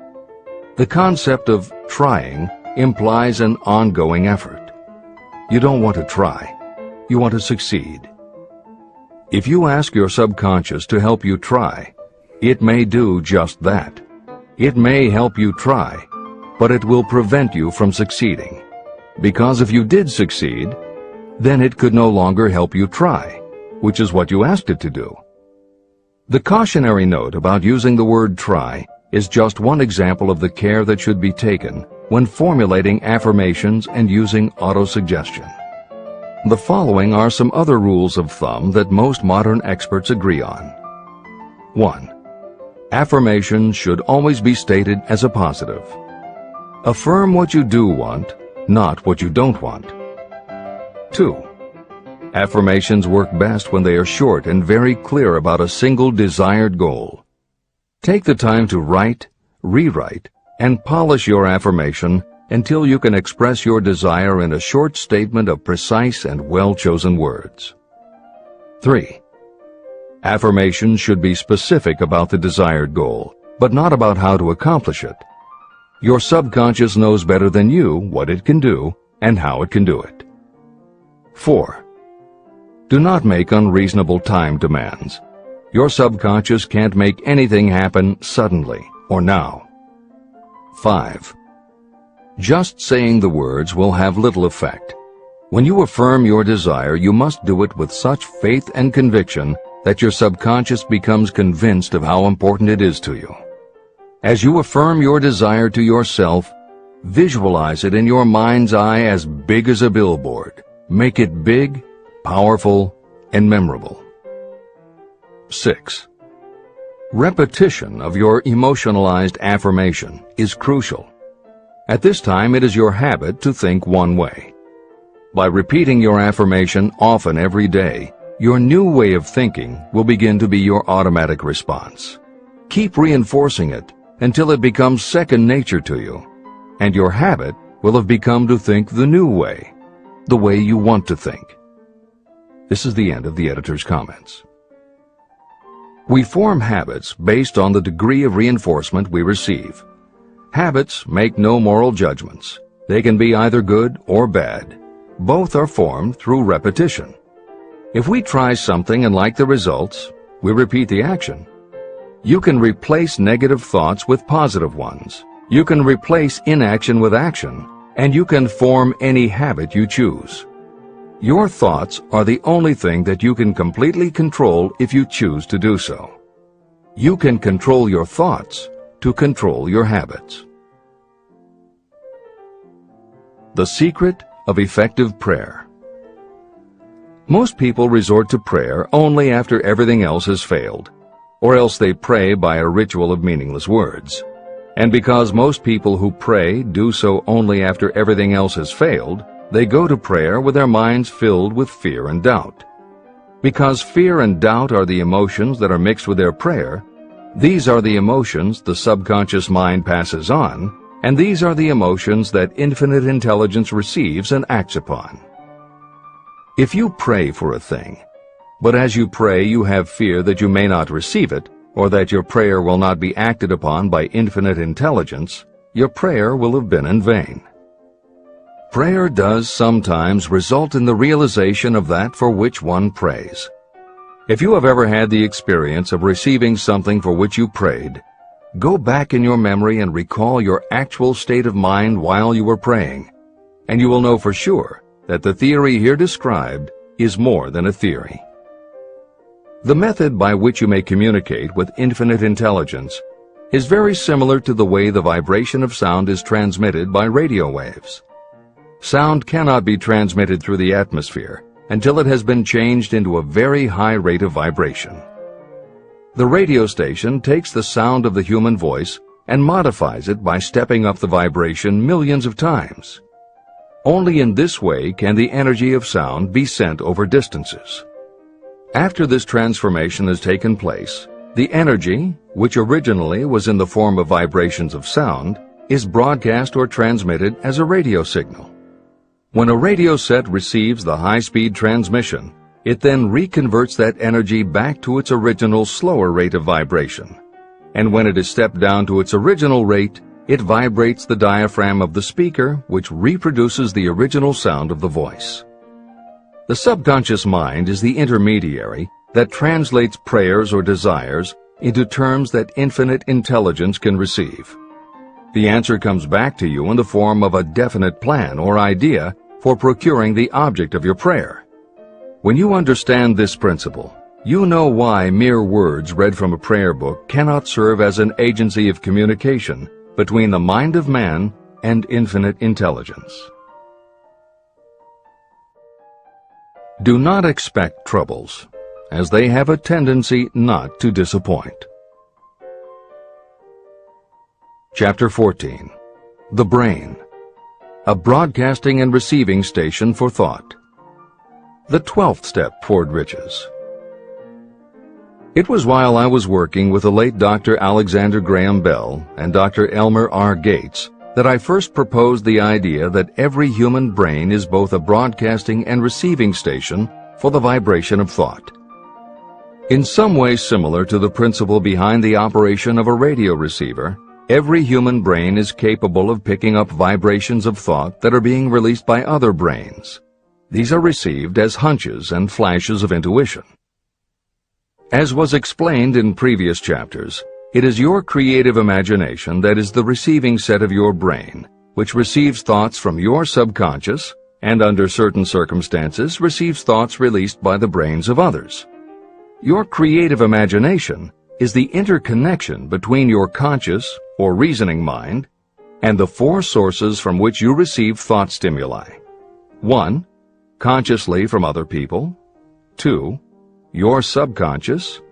3. Subconsciously from other people. And 4. Infinite intelligence.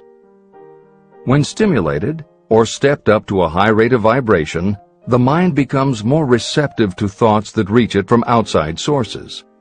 This stepping up process takes place through either the positive emotions or the negative emotions. Through the emotions, the vibrations of thought may be increased. The brain that has been stimulated by emotions functions at a much more rapid rate than it does when that emotion is quieted or absent. The result is the increase of thought to such a pitch that the creative imagination becomes highly receptive to ideas. On the other hand, when the brain is functioning at a rapid rate, it also gives to your own thoughts the emotional feeling that is essential before those thoughts will be picked up and acted upon by your subconscious mind. The subconscious mind is the sending station of the brain, through which vibrations of thought are broadcast. Autosuggestion is the medium by which you may put into operation your sending station. The creative imagination is the receiving set through which the energies of thought are picked up. Editor's comments. The following combines the above concept with the related materials from previous chapters to provide a step-by-step recap of Napoleon Hill's view of the process. 1. The brain is simultaneously both a broadcaster and a receiver. 2. Emotion affects both your ability to send and your ability to receive. When under the effect of strong emotion, the more powerfully you can send thoughts. When under the effect of strong emotion, the more receptive you are to receiving thoughts. 3. When you send thoughts, to where do you send them? You send them to your subconscious by using autosuggestion. 4.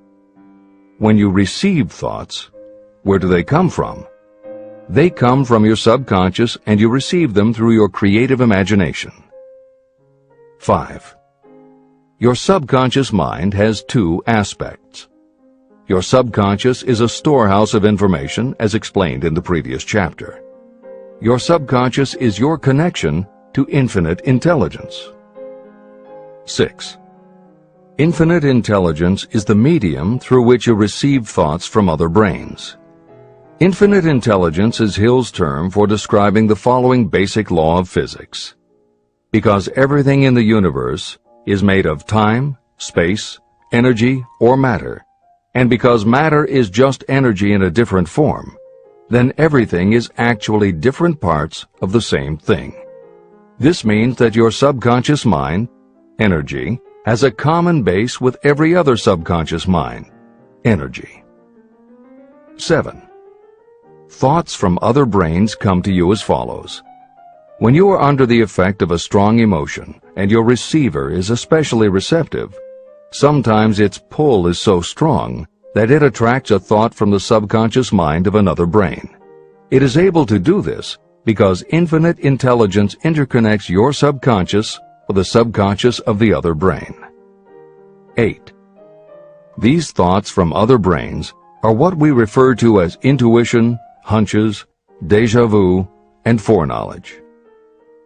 Although Hill's explanation depends on the action of an intangible force that cannot be isolated and dissected in a laboratory, neither medical science nor psychology can offer a better explanation for those thoughts that depend on knowledge or information that we do not have. This is the end of the editor's comments. The greatest forces are intangible. In the past, we've depended too much on our physical senses and have limited our knowledge to physical things that we could see, touch, weigh, and measure. I believe we have entered the most marvelous of all ages, an age that will teach us more about the intangible forces of the world about us. Perhaps we shall learn that there is an other self that is more powerful than the physical self we see when we look in a mirror. Many people do not take seriously such intangibles, the things that they cannot perceive through any of their five senses. However, to belittle the idea of forces that are intangible or cannot be explained is to ignore the fact that all of us, every day, are controlled by forces that are unseen and intangible. The whole of mankind has not the power to cope with, nor to control the intangible force wrapped up in the rolling waves of the oceans. We still do not fully understand the intangible force of gravity, which keeps this little Earth suspended in space and keeps us from falling from it, much less have the power to control that force. We are entirely subservient to the intangible force that comes with a thunderstorm, and we are just as helpless in the presence of the intangible force of electricity. We do not understand the intangible force and intelligence wrapped up in the soil of the earth, the force that provides us with every morsel of food we eat, every article of clothing we wear, and every dollar we carry in our pockets. Last but not least, with all of our culture and education, we still understand little or nothing of the greatest of all the intangibles, thought.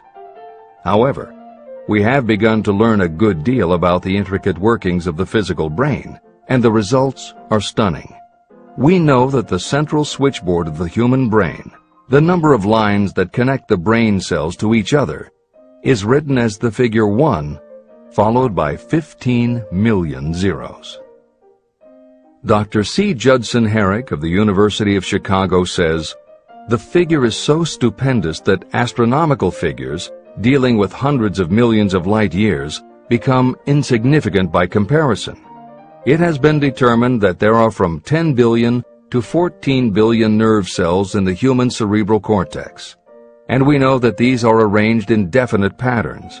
These arrangements are not haphazard. They are orderly. It is inconceivable to me that such a network of intricate machinery should be in existence for the sole purpose of carrying on the physical functions connected with the growth and maintenance of the physical body. Is it not likely that the same system, which gives billions of brain cells the media for communication, one with another, also provides the means of communication with other intangible forces?" Editor's comments. In the time since Hill wrote the above comments, we have learned a great deal more about the physical brain and how it operates. We understand much about the chemistry of the brain. We can measure the energies it releases. We know which areas control the various functions of the body and which areas affect memory, emotions, reasoning, and many other subtleties related to the thinking process. Through surgery, medication, and other techniques, we know how to prevent the brain from having certain kinds of thoughts. And we know how to encourage the brain to produce certain other kinds of thoughts when we want it to. For instance, a specific area can be stimulated and you will have pleasurable thoughts. But we cannot yet control what those pleasurable thoughts will be, and we have no idea what the bits and pieces of information are that go into your pleasurable thoughts. With all of our advanced knowledge about the physical brain, we still don't know how to make it have a specific thought or idea, especially not an original thought or a creative idea. And medical science offers no better theory than Hill's as to how we could have an intuition or hunch made up from information that we don't have and were never exposed to. In short, the physical properties of the brain confirm that it is where the thinking process takes place. But it does not offer the answer to the question of how it happens, or how thoughts from one brain might travel to another. In previous commentaries, we pointed to the laws of physics as they relate to Hill's theory about the interconnectedness of all things. And although this is not meant to be a science lesson, it may reassure you to know that the work of renowned scientists lends support to the idea. Quantum theory deals with subatomic particles so minuscule that they are almost at the level of the basic stuff from which everything is made. Albert Einstein developed what is called the EPR effect. Einstein, Podolsky, and Rosen. And Irish physicist John Stuart Bell proposed Bell's theorem, both of which pertain to the concept that when two linked subatomic particles are separated from each other, when a change is made to particle A, the same change will instantly happen in particle B, even though the two are distant from each other. Another related concept is called the holographic brain or holographic universe, and is named after an unusual quality of holograms. It is a fact that if you cut a hologram in half, you don't get two halves of a picture. You get two separate but complete pictures. Cut either one of those in half, and you get another two complete pictures. Cut other pieces, and again you get whole images. Every part of a hologram has the whole of the information in the original. In the 1970s, Carl Pribram, a neurophysiologist at Stanford University, announced the results of his studies which suggest that memory is not in a specific part of the brain, but is spread throughout the brain like the image on a holographic plate. At almost the same time, renowned physicist David Bohm proposed that the workings of the universe were like a holographic image, that among all things there is total interconnectivity, and that all things influence all other things. In effect, every part of the universe contains the whole of the universe. That is probably more than enough science for most readers. The point is, Hill was not alone in his conclusion that through some intangible force, your subconscious shares interconnectivity with everything else in the universe. Previously, the example was given of the folds and bumps in a tablecloth, all being different, but all still tablecloth. Here's another way to envision the intangible interconnection of all things. Suppose you were to drill 5 holes in a wall, and have someone outside the room put their fingers and thumb through the holes and wiggle them. If you then bring into your room someone who only believes in tangible things that he or she can see, that person will see 5 separate objects that can move independently of each other. You may tell the person that behind the wall the objects are connected and all part of the same hand, but because they cannot see the connection and disbelieve anything they don't understand, the person will not be convinced. Neither modern medicine, nor psychiatry, nor technology can yet conclusively show us behind the wall. But the fact remains, we have all had a hunch about somebody, and it turns out to be right. A premonition that something will happen, and it does. Or a feeling that something isn't right with someone who is not there with you, and it turns out to be true. How does this information come to us? As mentioned previously, psychologist Carl Jung called the intangible connection the collective unconscious, also called universal subconscious. Others call it the totally unified theory, the great first cause, the universal mind, or spirit, and some see it as another way of describing God. Napoleon Hill calls it infinite intelligence and offers a common-sense explanation that allows you to work with a phenomenon even if it is not completely understood. And that, after all, is what Hill was aiming for, to give you a way to access intangible forces that will help you turn your desire into reality. This is the end of the editor's comments.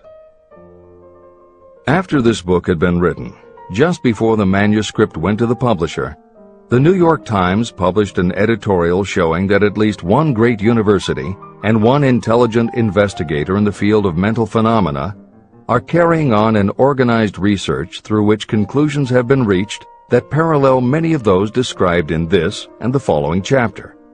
The editorial briefly analyzed the work carried on by Dr. J.B. Rhine and his associates at Duke University. From the New York Times. What is telepathy? A month ago, we cited on this page some of the remarkable results achieved by Professor Rhine and his associates in Duke University from more than 100,000 tests to determine the existence of telepathy and clairvoyance. These results were summarized in the first 2 articles in Harper's Magazine. In the second, which has now appeared, the author, E.H. Wright, attempts to summarize what has been learned, or what it seems reasonable to infer, regarding the exact nature of these extrasensory modes of perception. The actual existence of telepathy and clairvoyance now seems to some scientists enormously probable as the result of Rhine's experiments. Various percipients were asked to name as many cards in a special pack as they could without looking at them and without other sensory access to them. About a score of men and women were discovered who could regularly name so many of the cards correctly that there was not one chance in many a million of their having done their feats by luck or accident. But how did they do them? These powers, assuming that they exist, do not seem to be sensory. There is no known organ for them. The experiments work just as well at distances of several hundred miles as they did in the same room. These facts also dispose, in Mr. Wright's opinion, of the attempt to explain telepathy or clairvoyance through any physical theory of radiation. All known forms of radiant energy decline inversely as the square of the distance traversed. Telepathy and clairvoyance do not. But they do vary through physical cause, as our other mental powers do. Contrary to widespread opinion, they do not improve when the percipient is asleep or half asleep, but on the contrary, when he is most wide awake and alert. Rhine discovered that a narcotic will invariably lower a percipient score, while a stimulant will always send it higher. The most reliable performer apparently cannot make a good score unless he tries to do his best. One conclusion that Wright draws with some confidence is that telepathy and clairvoyance are really one and the same gift. That is, the faculty that sees a card face down on a table seems to be exactly the same one that reads a thought residing only in another mind. There are several grounds for believing this. So far, the two gifts have been found in every person who has either of them. If you have the abilities, both seem to be of equal strength. Screens, walls, distances have no effect at all on either. Wright expresses his hunch that other extrasensory experiences, such as prophetic dreams, premonitions of disaster, and the like, may also prove to be part of the same faculty. The reader is not asked to accept any of these conclusions, but the evidence that Rhine has piled up must remain impressive.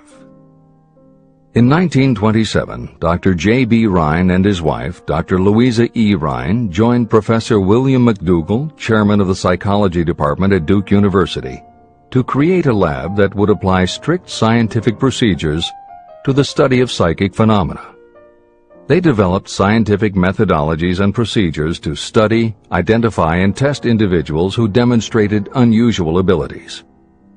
It was Dr. Rhine who coined the term extrasensory perception, ESP, and he adopted the word parapsychology to describe their studies.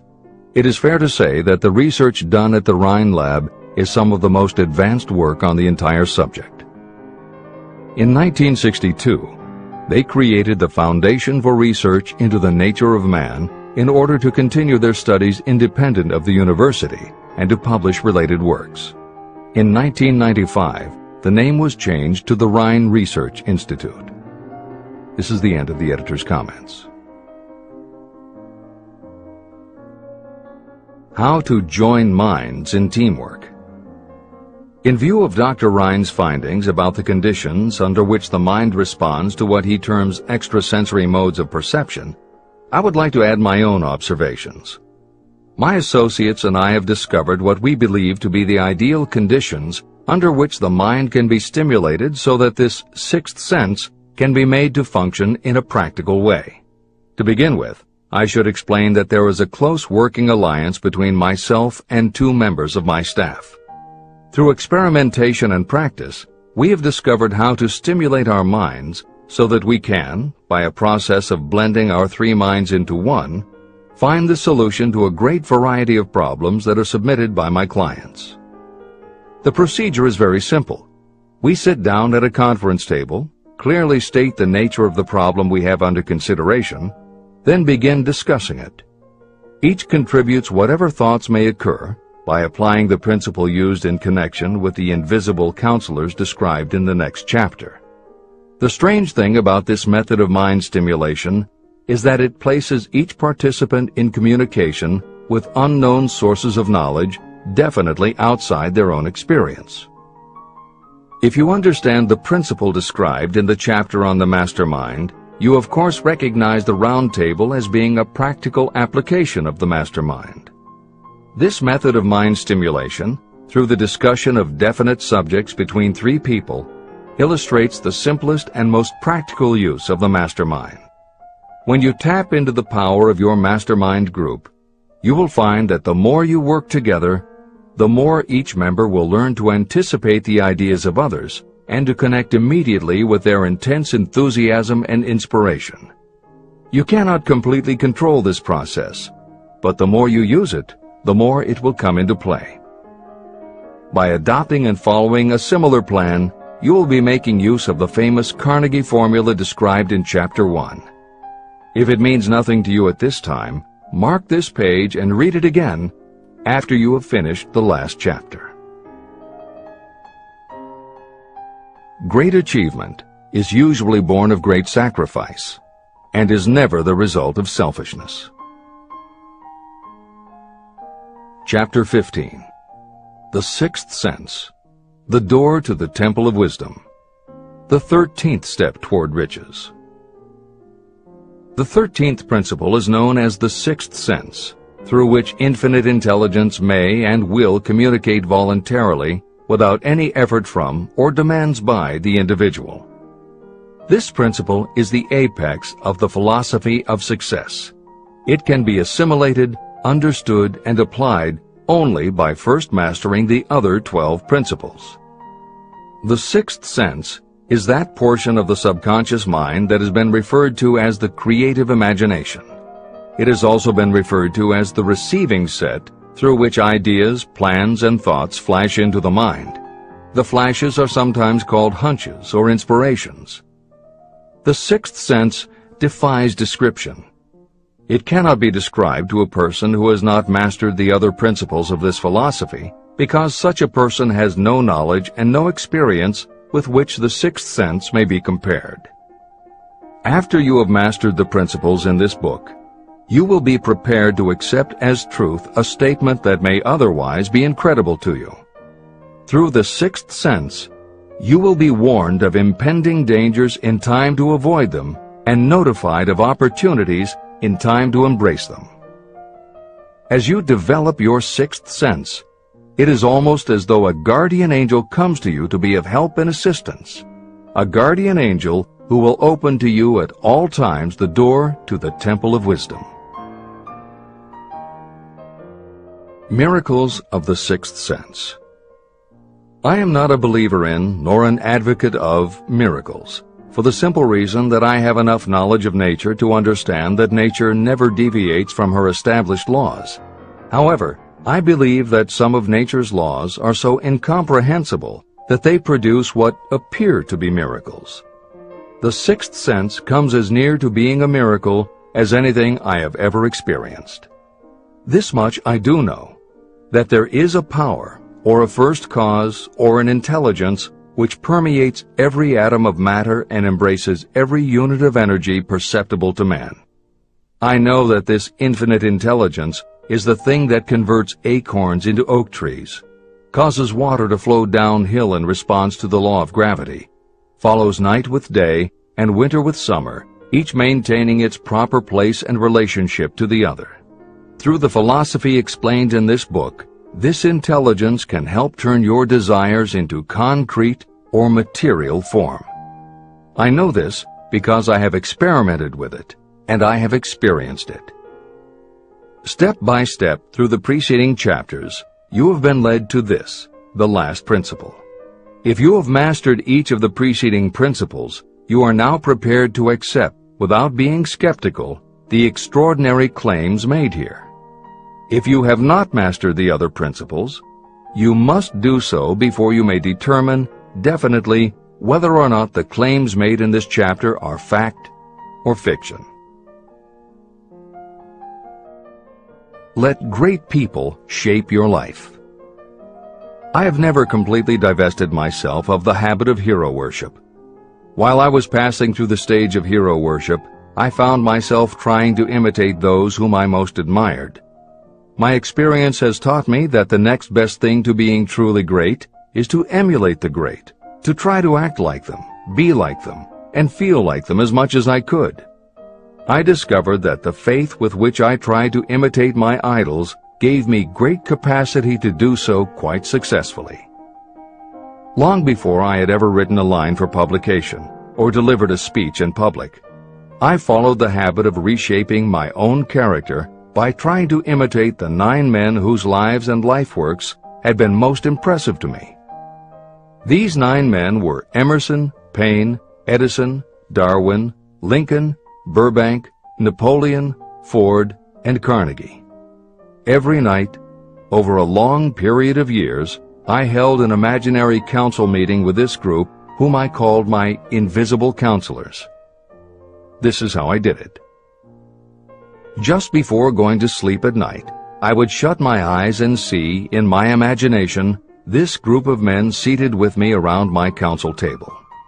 Here I had not only an opportunity to sit among those whom I considered to be great, but I actually dominated the group by serving as the chairman.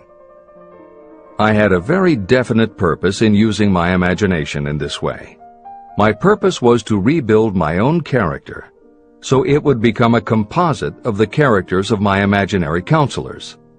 Realizing that I had to overcome the handicap of being born and raised in an environment of ignorance and superstition, I deliberately assigned myself the task of voluntary rebirth through the method I have described above. Building character through autosuggestion. I knew, of course, that we all become what we are because of our dominating thoughts and desires. I knew that every deeply seated desire causes a person to find a way to turn that desire into reality. I knew that self-suggestion is a powerful factor in building character. In fact, it is the sole principle through which character is built. With this knowledge of how the mind works, I was fairly well armed with the equipment needed to rebuild my character. In these imaginary council meetings, I called on my cabinet members for the knowledge I wished each to contribute. I would even speak out loud to each of them as follows. Mr. Emerson, I desire to acquire from you the marvelous understanding of nature which distinguished your life. I ask that you impress upon my subconscious mind those qualities you possessed that enabled you to understand and adapt yourself to the laws of nature. Mr. Burbank, I request that you pass on to me the knowledge that enabled you to so harmonize the laws of nature that you caused the cactus to shed its thorns and become an edible food. Give me access to the knowledge that enabled you to make 2 blades of grass grow where but 1 grew before. Napoleon, I desire to acquire from you the marvelous ability you possess to inspire men and will rouse them to greater and more determined spirit of action. I desire also to acquire the spirit of enduring faith, which enabled you to turn defeat into victory and to surmount staggering obstacles. Mr. Paine, I desire to acquire from you the freedom of thought and the courage and clarity with which to express convictions which so distinguished you. Mr. Darwin, I wish to acquire from you the marvelous patience and ability to study cause and effect without bias or prejudice, so exemplified by you in the field of natural science. Mr. Lincoln, I desire to build into my own character the keen sense of justice, the untiring spirit of patience, the sense of humor, the human understanding, and the tolerance that were your distinguishing characteristics. Mr. Carnegie, I wish to acquire a thorough understanding of the principles of organized effort, which you use so effectively in the building of a great industrial enterprise. Mr. Ford, I wish to acquire your spirit of persistence, the determination, poise, and self-confidence that have enabled you to master poverty and to organize, unify, and simplify human effort so I may help others to follow in your footsteps. Mr. Edison, I wish to acquire from you the marvelous spirit of faith with which you have uncovered so many of nature's secrets, the spirit of unremitting toil with which you have so often wrested victory from defeat. The startling power of imagination. My method of addressing the members of my imaginary cabinet would vary according to the traits of character I was most interested in acquiring. I studied the records of their lives with painstaking care. After some months of this nightly procedure, I was astounded as each time my imaginary counselors started to become more and more real to me. Each of these 9 men developed individual characteristics that surprised me. For example, Lincoln developed the habit of always being late, then walking around in solemn parade. He always wore an expression of seriousness on his face. Rarely did I see him smile. This was not true of the others. Burbank and Payne often indulged in witty repartee, which seemed at times to shock the other members of the cabinet. On one occasion, Burbank was late. When he came, he was excited with enthusiasm and explained that he had been late because of an experiment he was making, through which he hoped to be able to grow apples on any sort of tree. Payne chided him by reminding him that it was an apple that started all the trouble between man and woman.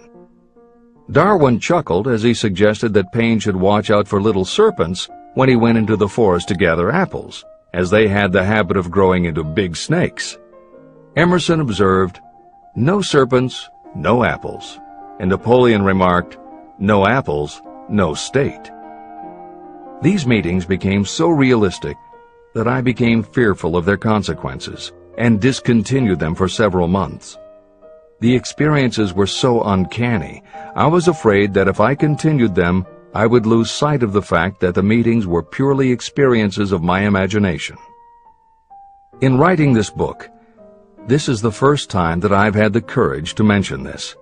I knew from my own attitude in connection with such matters that I would be misunderstood if I described my unusual experience. I now have the courage to put this on the printed page, because I am now less concerned about what they say than I was in the years that have passed. While the members of my cabinet may be purely fictional, and the meetings existed only in my own imagination, they have led me into glorious paths of adventure, rekindled my appreciation of true greatness, encouraged my creativity, and inspired me to be honest and bold in expressing my thoughts. Editor's comments. Napoleon Hill's experience with his imaginary counselors is not as uncommon as it may seem on first reading. In fact, it happens to novelists all the time. As an author proceeds with the writing of a book, there will come a point when the characters in the novel become so well defined in the author's mind that the personalities of the characters themselves begin to suggest plot points and dialogue that the author never planned. Often the thoughts that come to the author when he or she is in the character are completely original, and in real life would never have occurred to the author. Psychiatrists, therapists, and motivational experts also use this phenomenon when they work with role-playing. The usual procedure is to ask 2 people to act out a scenario as if they were in each other's shoes. If this is done in a situation where the participants do not feel embarrassed or self-conscious, and if the people will allow themselves to become submerged and seriously try to become the other person, the results can be stunning. Depending on the faith with which you approach it, you can get not just a general sense of what the other person is going through, but also have flashes of insight, actually feel what the other person feels, and gain a real understanding about the reactions or motivations of others. Why it works is just as much a mystery as why you get hunches. It may be simply that when your imagination creates a character, it doesn't give the character inhibitions, so when you think through the character, your mind is less restricted. Regardless, the fact is that by using your imagination to project yourself into other characters, you can open yourself to ideas that you don't normally have access to, and you can use this mental phenomenon as one of the tools that will help you turn your desire into success. This is the end of the editor's comments. Tapping the source of inspiration. Somewhere in the cell structure of the brain is something that receives the vibrations of thought ordinarily called hunches. So far, science has not discovered where this sixth sense is located, but this is not important. The fact remains that human beings do receive accurate knowledge through sources other than the physical senses. Generally, such knowledge is received when the mind is under the influence of extraordinary stimulation. Any emergency that arouses the emotions and causes the heart to beat more rapidly may bring the sixth sense into action. Anyone who has experienced a near accident while driving knows that the sixth sense often comes to your rescue and by split seconds helps to avoid the accident. I mention this as background to the following statement of fact. On many occasions when I have faced emergencies, some of them so grave that my life was in jeopardy, I have been miraculously guided past these difficulties through the influence of my invisible counselors. My original purpose in conducting council meetings with imaginary beings was solely to use autosuggestion to impress upon my subconscious mind certain characteristics that I wanted to acquire. In more recent years, my experimentation has taken on an entirely different trend. I now go to my imaginary counselors with every difficult problem that confronts me and my clients. During my meetings with these invisible counselors, I find my mind most receptive to ideas, thoughts, and knowledge that reach me through the sixth sense. The results are often astonishing, although I do not depend entirely on this form of counsel. The sixth sense is not something that one can take off and put on at will. Ability to use this great power comes slowly through application of the other principles outlined in this book. No matter who you are, or what may have been your purpose in reading this book, you can profit by it even if you don't fully understand how or why the principle described in this chapter works. This is especially true if your major purpose is that of accumulation of money or other material things. This chapter on the sixth sense was written because the book is designed to present a complete philosophy by which individuals may unerringly guide themselves in attaining whatever they ask of life. The starting point of all achievement is desire. The finishing point is the kind of knowledge that leads to understanding. Understanding of yourself, understanding of others, understanding of the laws of nature, and the recognition and understanding of happiness. Full understanding of this comes only through familiarity with and use of the principle of the sixth sense. In reading this chapter, you may have found yourself lifted to a high level of mental stimulation. Splendid! Come back to this again a month from now, read it once more, and observe that your mind will soar to a still higher level of stimulation.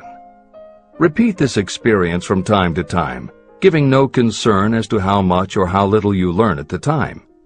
Eventually, you will find yourself in possession of a power that will enable you to throw off discouragement, master fear, overcome procrastination, and draw freely upon your imagination. Then you will have felt the touch of that unknown something that has been the moving spirit of every truly great thinker, leader, artist, musician, writer, or statesman.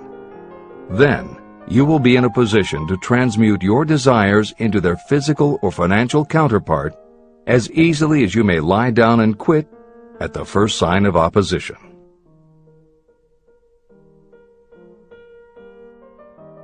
The man who actually knows just what he wants in life has already gone a long way toward attaining it.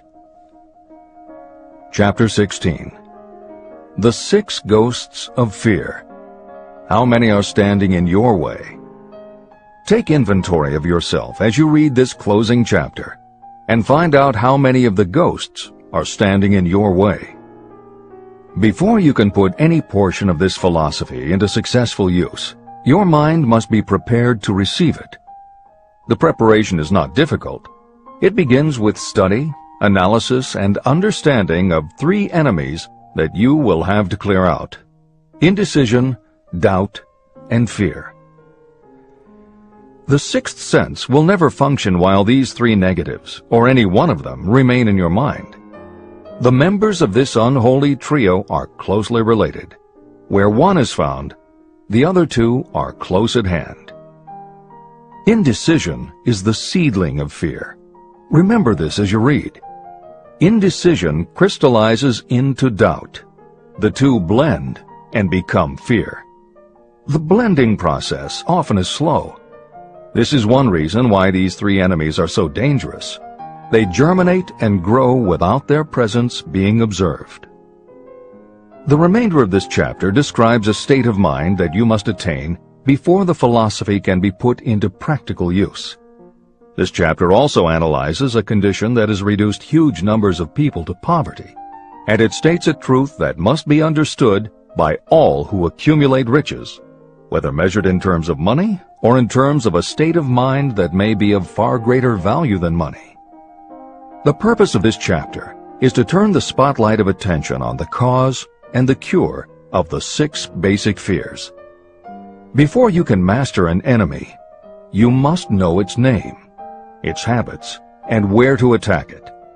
As you read, analyze yourself carefully and determine which, if any, of the 6 common fears have attached themselves to you. And keep in mind that sometimes they are hidden in the subconscious mind, where they are difficult to locate and still more difficult to eliminate. The 6 basic fears. There are 6 basic fears. At one time or another, every person suffers from some combination of these fears. Most people are fortunate if they do not suffer from the entire 6. Named in the order of their most common appearance, they are the fear of poverty, the fear of criticism, the fear of ill health, the fear of loss of love of someone, the fear of old age, and the fear of death. All other fears are of minor importance, and are in fact just variations on these 6. Fears are nothing more than states of mind. Your state of mind is subject to your control and direction. You can create nothing that you do not first conceive in the form of an impulse of thought. The following statement is of even greater importance. Thought impulses begin immediately to translate themselves into their physical equivalent, whether those thoughts are voluntary or involuntary. Even thought impulses that are picked up by mere chance, thoughts that have been released by other minds, may determine your financial, business, professional, or social destiny just as surely as the thoughts that you create by intent and design. This circumstance also explains why some people seem to be lucky, while others of equal or greater ability, training, experience, and brain capacity seem destined to have misfortune. The explanation is that you have the ability to completely control your own mind. With this control, you may open your mind to the thought impulses that are being released by other brains, or you can close the doors tightly and admit only thought impulses of your own choice. Nature has endowed human beings with absolute control over only one thing, and that one thing is thought. This fact, coupled with the additional fact that everything we create begins in the form of a thought, leads us very near to the principle by which fear may be mastered. If it is true that all thought has a tendency to clothe itself in its physical equivalent, and this is true beyond any reasonable room for doubt, it is equally true that thought impulses of fear and poverty cannot be translated into terms of courage and financial gain. The first basic fear, the fear of poverty. There can be no compromise between poverty and riches. The two roads that lead to poverty and riches travel in opposite directions. If you want riches, you must refuse to accept any circumstance that leads toward poverty. The word riches is used in its broadest sense, meaning financial, spiritual, mental, and material wealth. The starting point of the path that leads to riches is desire. In Chapter 3, you received full instructions for the proper use of desire.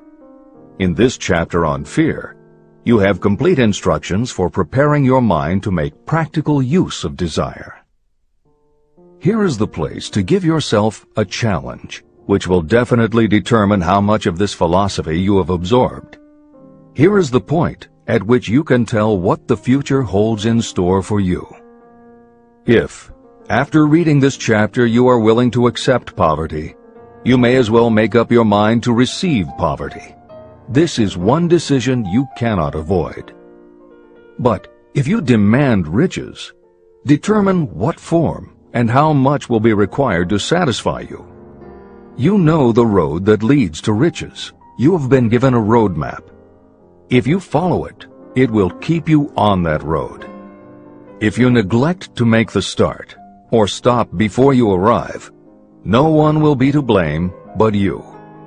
This responsibility is yours. No excuse will save you from accepting the responsibility if you now fail or refuse to demand riches of life. All you need is one thing. Incidentally, the only thing you can control, and that is a state of mind. A state of mind is something that is up to you. It cannot be purchased. It must be created.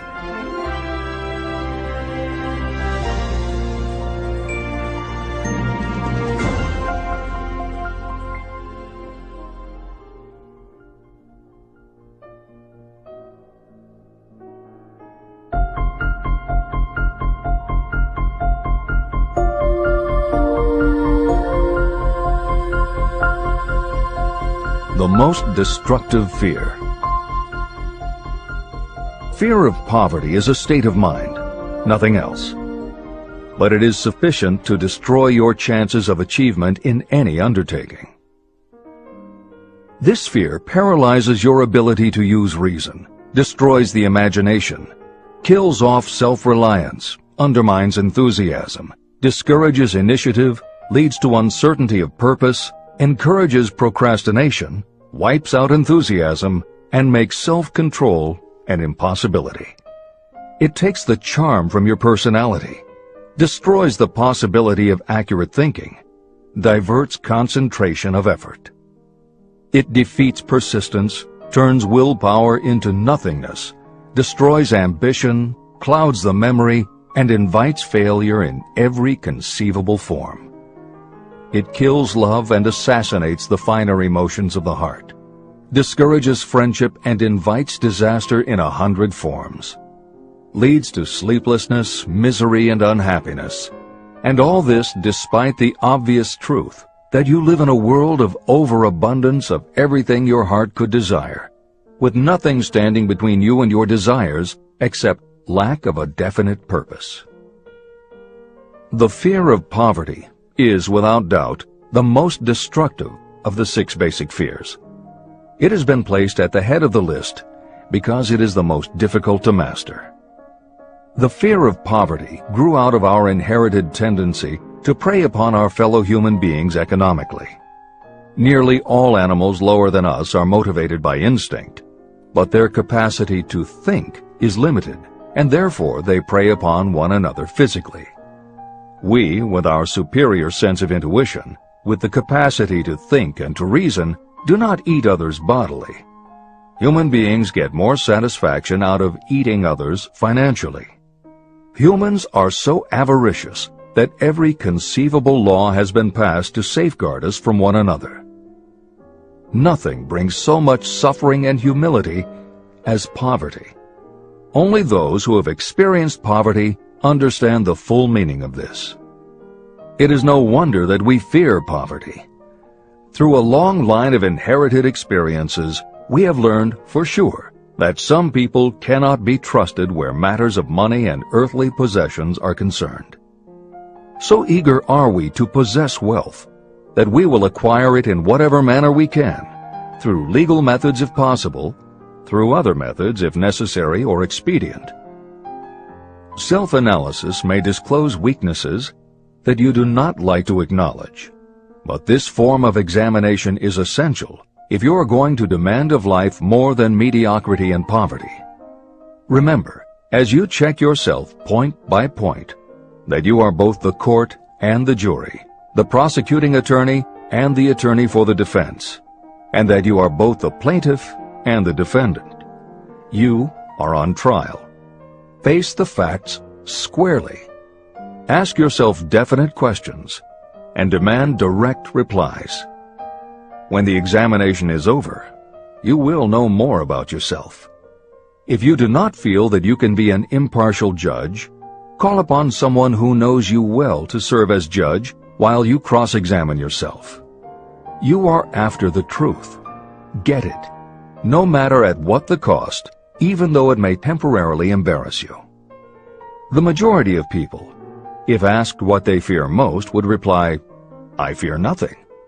The reply would be inaccurate, because few people realize that they are bound, handicapped, whipped spiritually and physically through some form of fear.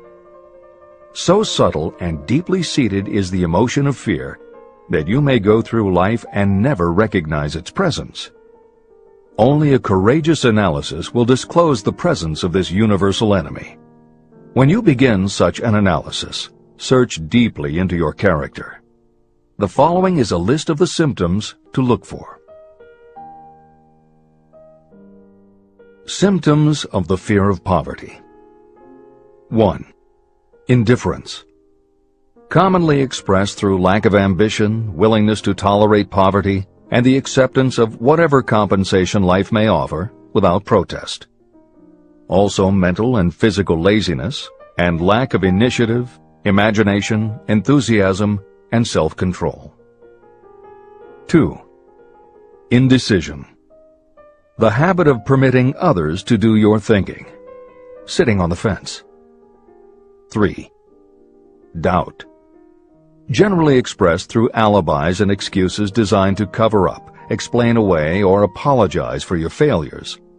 Sometimes expressed in the form of envy of those who are successful, or by criticizing them. 4. Worry.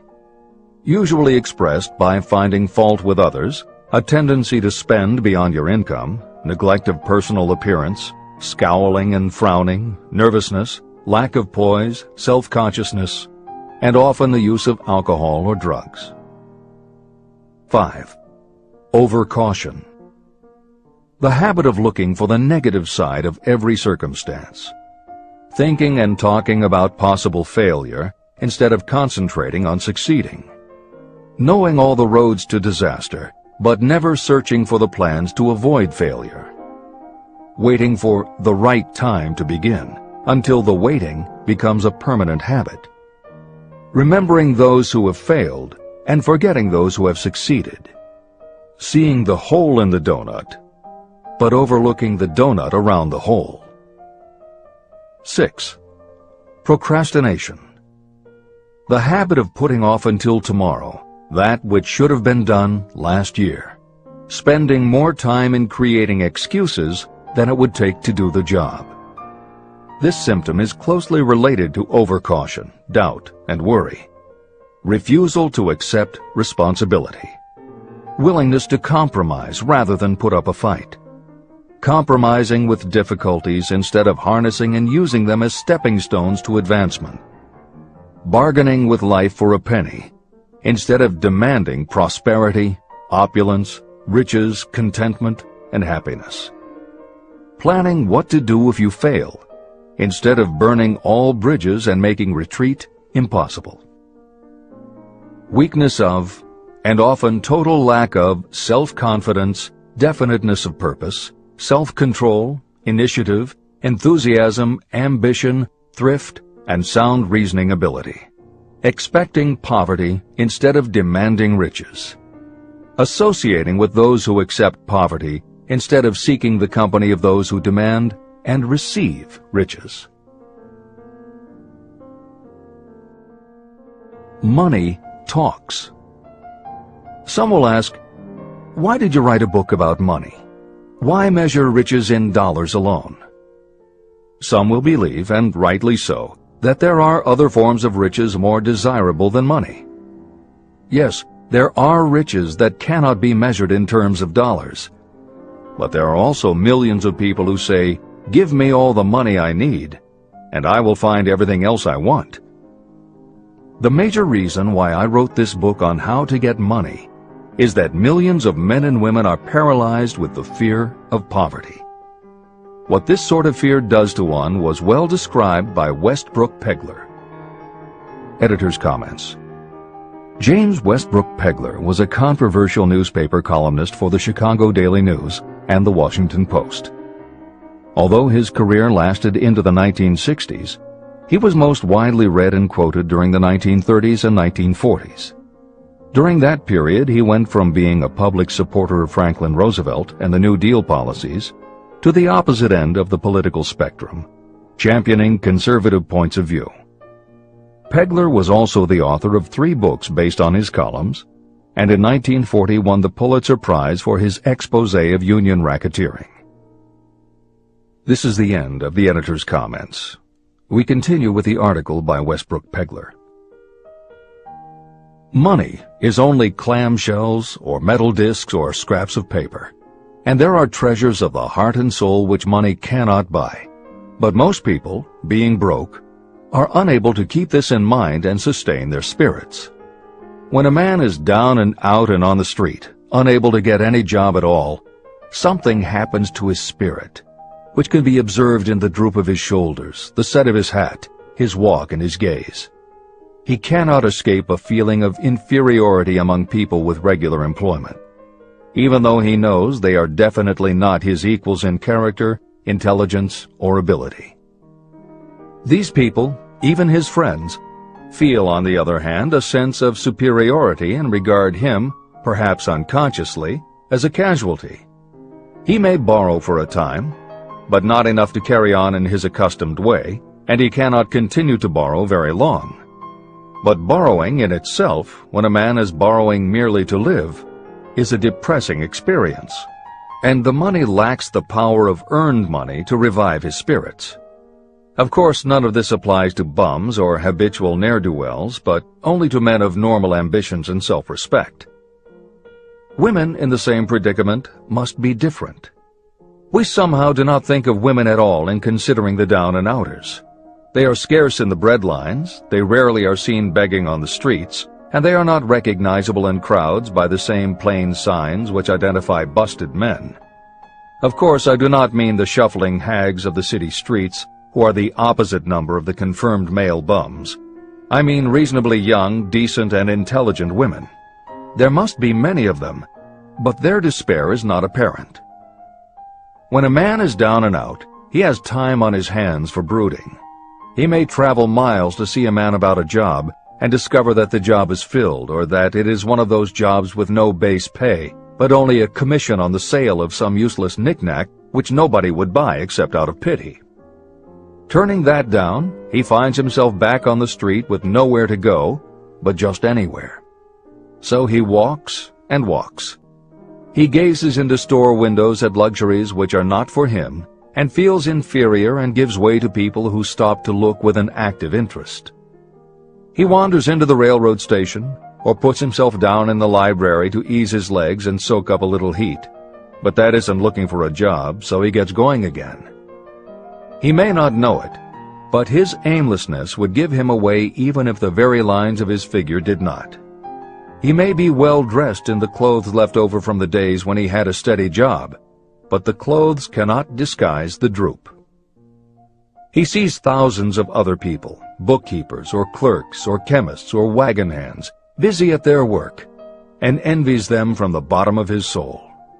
They have their independence, their self-respect and manhood, and he simply cannot convince himself that he is a good man too, though he argue it out and arrive at a favorable verdict hour after hour. It is just money which makes this difference in him. With a little money, he would be himself again. This is the end of the article by Westbrook Pegler.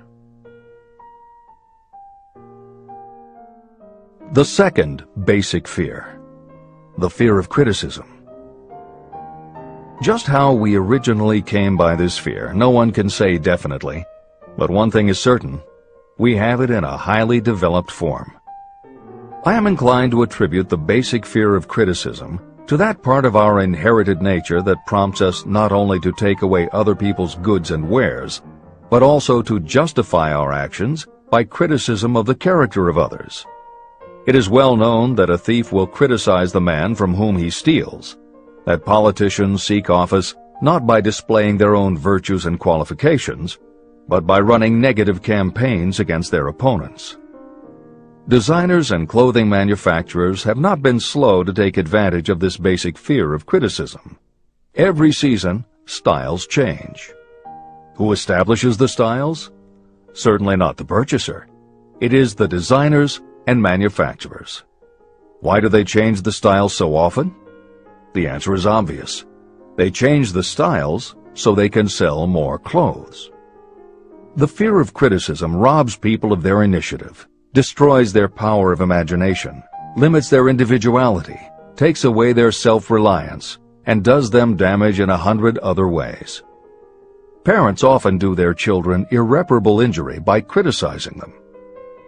The mother of one of my friends used to punish him with a switch almost daily, always completing the job with the statement, "You'll land in a penitentiary before you are 20.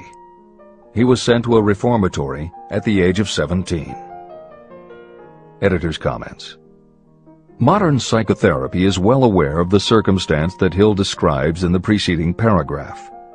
In the chapters on autosuggestion and hypnosis, reference was made to childhood traumas that result in phobias, compulsive behaviors, fixations, or complexes. However, there are instances in which the implanting of a suggestion is much more subtle.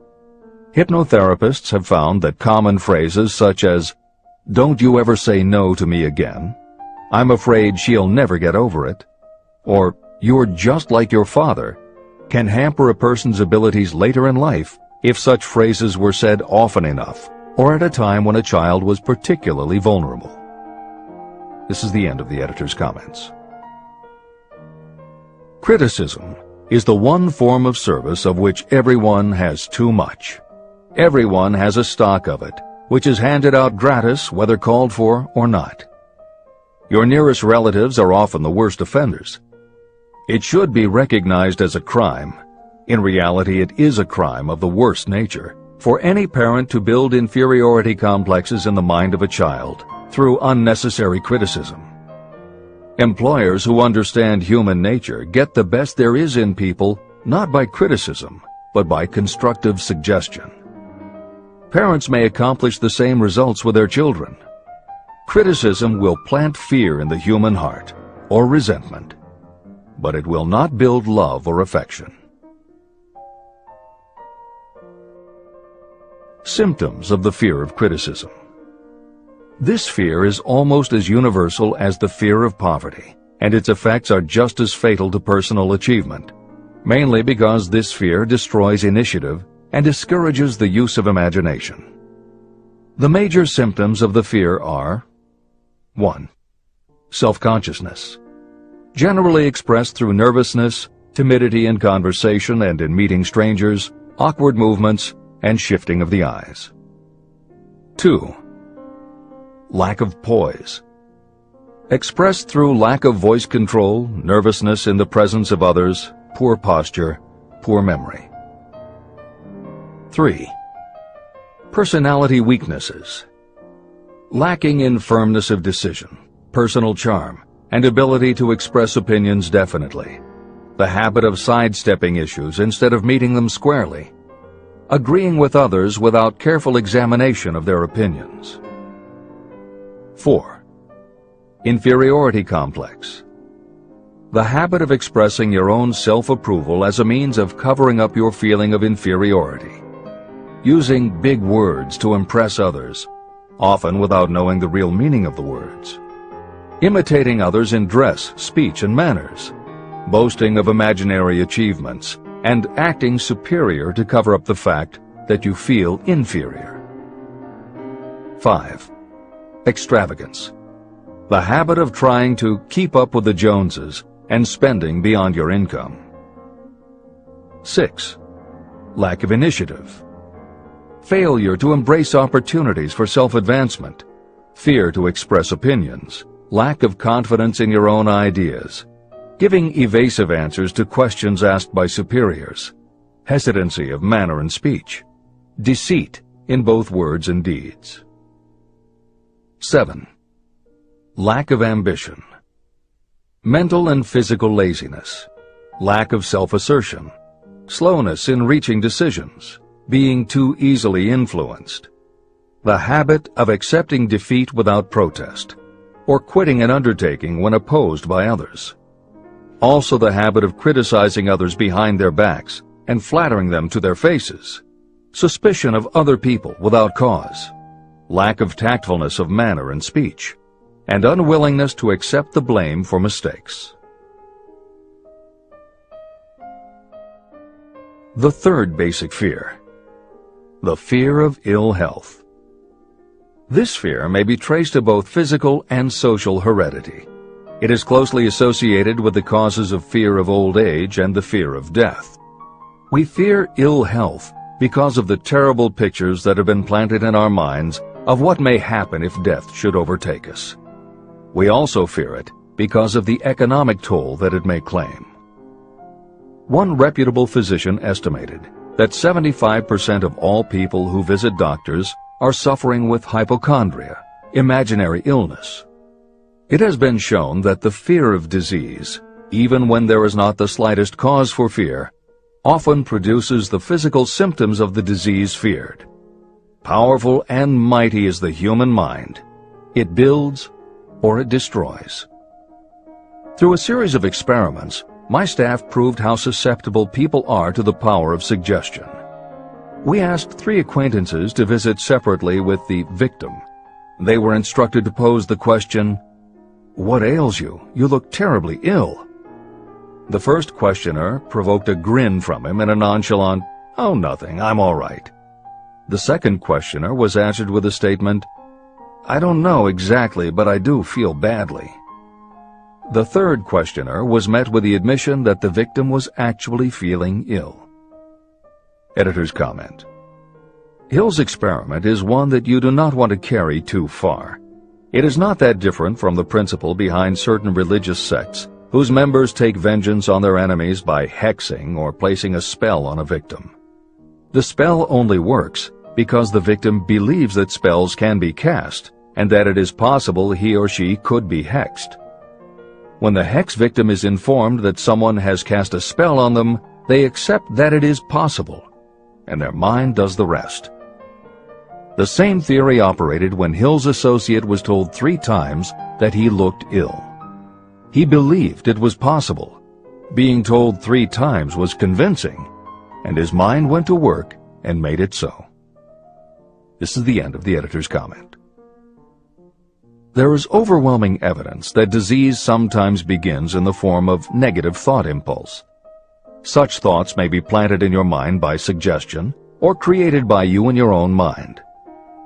Doctors send patients to new climates for their health because a change of mental attitude is necessary.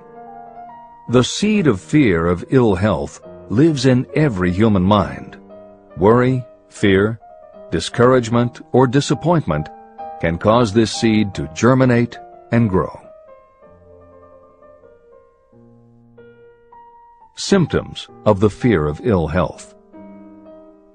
The symptoms of this almost universal fear are 1. Autosuggestion. The habit of negative use of self-suggestion by looking for and expecting to find symptoms of all kinds of disease. Enjoying your imaginary illness and speaking of it as being real. The habit of trying fads and isms recommended by others as having therapeutic value. Talking to others of operations, accidents, and other forms of illness. Experimenting with diets, physical exercises, weight loss systems without professional guidance. Trying home remedies, patent medicines, and quack remedies. 2. Hypochondria, a medical term for imaginary disease. The habit of excessively talking about illness, and by concentrating the mind on disease you begin to expect it to happen to you. Nothing that comes in bottles can cure this condition. It is brought on by negative thinking, and nothing but positive thought can cure it. Hypochondria is said to do as much damage on occasion as the real disease might do. 3. Exercise. Fear of ill health often interferes with proper physical exercise and results in overweight. 4. Susceptibility. Fear of ill health breaks down your natural resistance, which makes you susceptible to real disease. The fear of ill health is often related to the fear of poverty, especially in the case of the hypochondriac, who constantly worries about the possibility of having to pay doctor's bills, hospital bills, etc. This type of person spends much time preparing for sickness, talking about death, saving money for cemetery plots, burial expenses, and such. 5. Self-coddling. The habit of seeking sympathy. The habit of feigning illness to cover your laziness or to serve as an alibi for lack of ambition. People often resort to this trick to avoid work. 6. Intemperance. The habit of using alcohol or drugs to destroy pain instead of eliminating the cause. 7.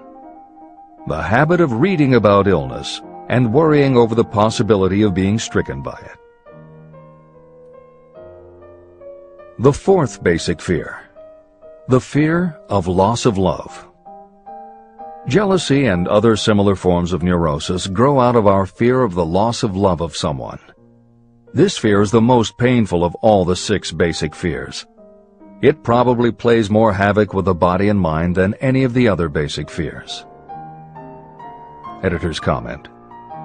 By way of introduction to each of the 6 basic fears, Napoleon Hill usually postulates how the fear originated in humans. In the original edition of this book, he suggested that the fear of loss of love may have started with prehistoric man's habit of stealing his neighbor's mate and taking liberties with her whenever he could. Though amusing, this theory does not take into account that women fear the loss of a love just as profoundly as men do, and both men and women fear losing the love of not just their mates, but also of family members and others with whom they are close. How the emotion of love originated may remain a mystery, but there is no mystery about how we feel when we lose it. This is the end of the editor's comment. The fourth basic fear. The fear of loss of love. Jealousy and other similar forms of neurosis grow out of our fear of the loss of love of someone. This fear is the most painful of all the 6 basic fears. It probably plays more havoc with the body and mind than any of the other basic fears. Editor's comment. By way of introduction to each of the 6 basic fears, Napoleon Hill usually postulates how the fear originated in humans. In the original edition of this book, he suggested that the fear of loss of love may have started with prehistoric man's habit of stealing his neighbor's mate and taking liberties with her whenever he could. Though amusing, this theory does not take into account that women fear the loss of a love just as profoundly as men do, and both men and women fear losing the love of not just their mates, but also of family members and others with whom they are close. How the emotion of love originated may remain a mystery, but there is no mystery about how we feel when we lose it. This is the end of the editor's comment. Symptoms of the fear of loss of love. The distinguishing symptoms of this fear are 1.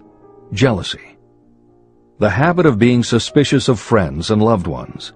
The habit of accusing wife or husband of infidelity without grounds. General suspicion of everyone and absolute faith in no one. 2. Fault-finding. The habit of finding fault with friends, relatives, business associates, and loved ones upon the slightest provocation, or without any cause whatsoever. 3. Gambling. The habit of gambling, stealing, cheating, and otherwise taking hazardous chances to provide money for loved ones in the belief that love can be bought. The habit of spending beyond your means, or incurring debts to provide gifts for loved ones in order to make a good impression. Also insomnia, nervousness, lack of persistence, weakness of will, lack of self-control, lack of self-reliance, bad temper. The fifth basic fear, the fear of old age. In the main, this fear grows out of two sources. First, the thought that old age may bring with it poverty. Second is the concern that many have for what may await them in the world beyond. The most common cause of fear of old age is associated with the possibility of poverty. Poorhouse is not a pretty word. It throws a chill into the mind of every person who faces the possibility of having to spend declining years having to live on some form of charity. The possibility of ill health, which is more common as people grow older, is also a contributing cause of this common fear of old age, as is concern about diminishing sexuality. Another contributing cause of the fear of old age is the possibility of loss of freedom and independence, as old age may bring with it the loss of both physical and economic freedom. Symptoms of the fear of old age. The most common symptoms of this fear are 1. Lack of enthusiasm. The tendency to slow down and develop an inferiority complex, falsely believing you are slipping because of age. The habit of killing off initiative, imagination, and self-reliance by falsely believing you are too old to exercise these qualities. 2. Self-consciousness of speech.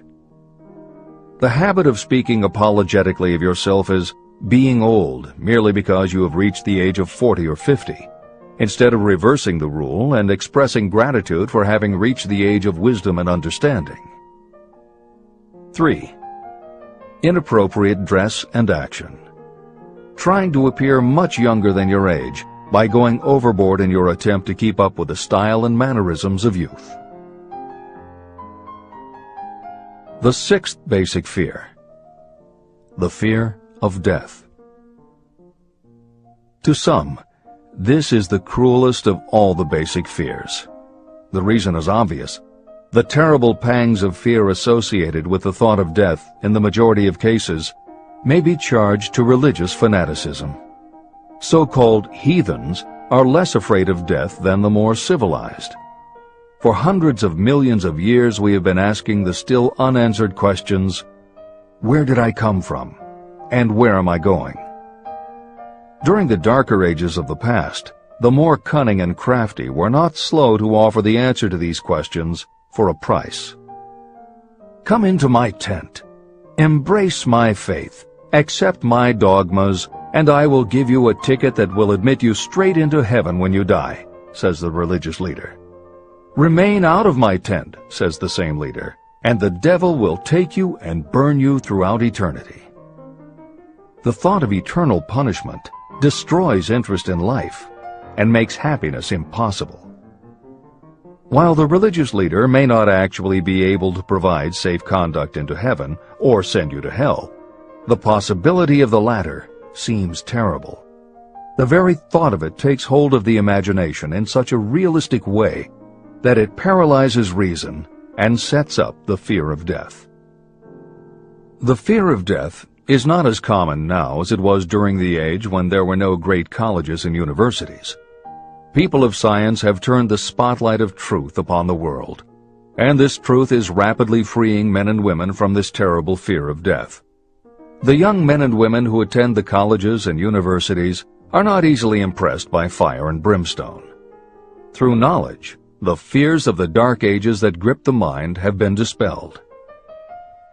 The entire world is made up of only four things: time, space, energy, and matter. In elementary physics, we learn that neither matter nor energy can be created or destroyed. Both matter and energy can be transformed, but neither can be destroyed. Life is energy, if it is anything. If neither energy nor matter can be destroyed, of course life itself cannot be destroyed. Life, like other forms of energy, may be passed through various processes of transition or change, but it cannot be destroyed. Death is mere transition. And if death is not mere change or transition, then nothing comes after death except a long, eternal, peaceful sleep. And sleep is nothing to be feared. If you can accept the logic of this, you may forever wipe out your fear of death. Symptoms of the fear of death. The general symptoms of this fear are: 1.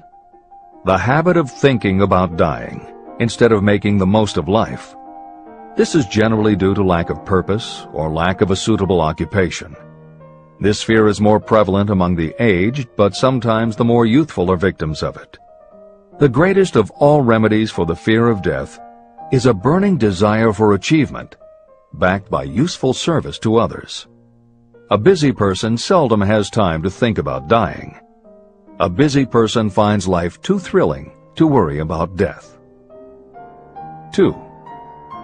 Sometimes the fear of death is closely associated with the fear of poverty, where death would leave loved ones poverty-stricken. 3. In other cases, the fear of death is caused by illness and the breakdown of physical body resistance. 4. The most common causes of the fear of death are ill health, poverty, lack of appropriate occupation, disappointment over love, insanity, and religious fanaticism. The disaster of worry and destructive thinking.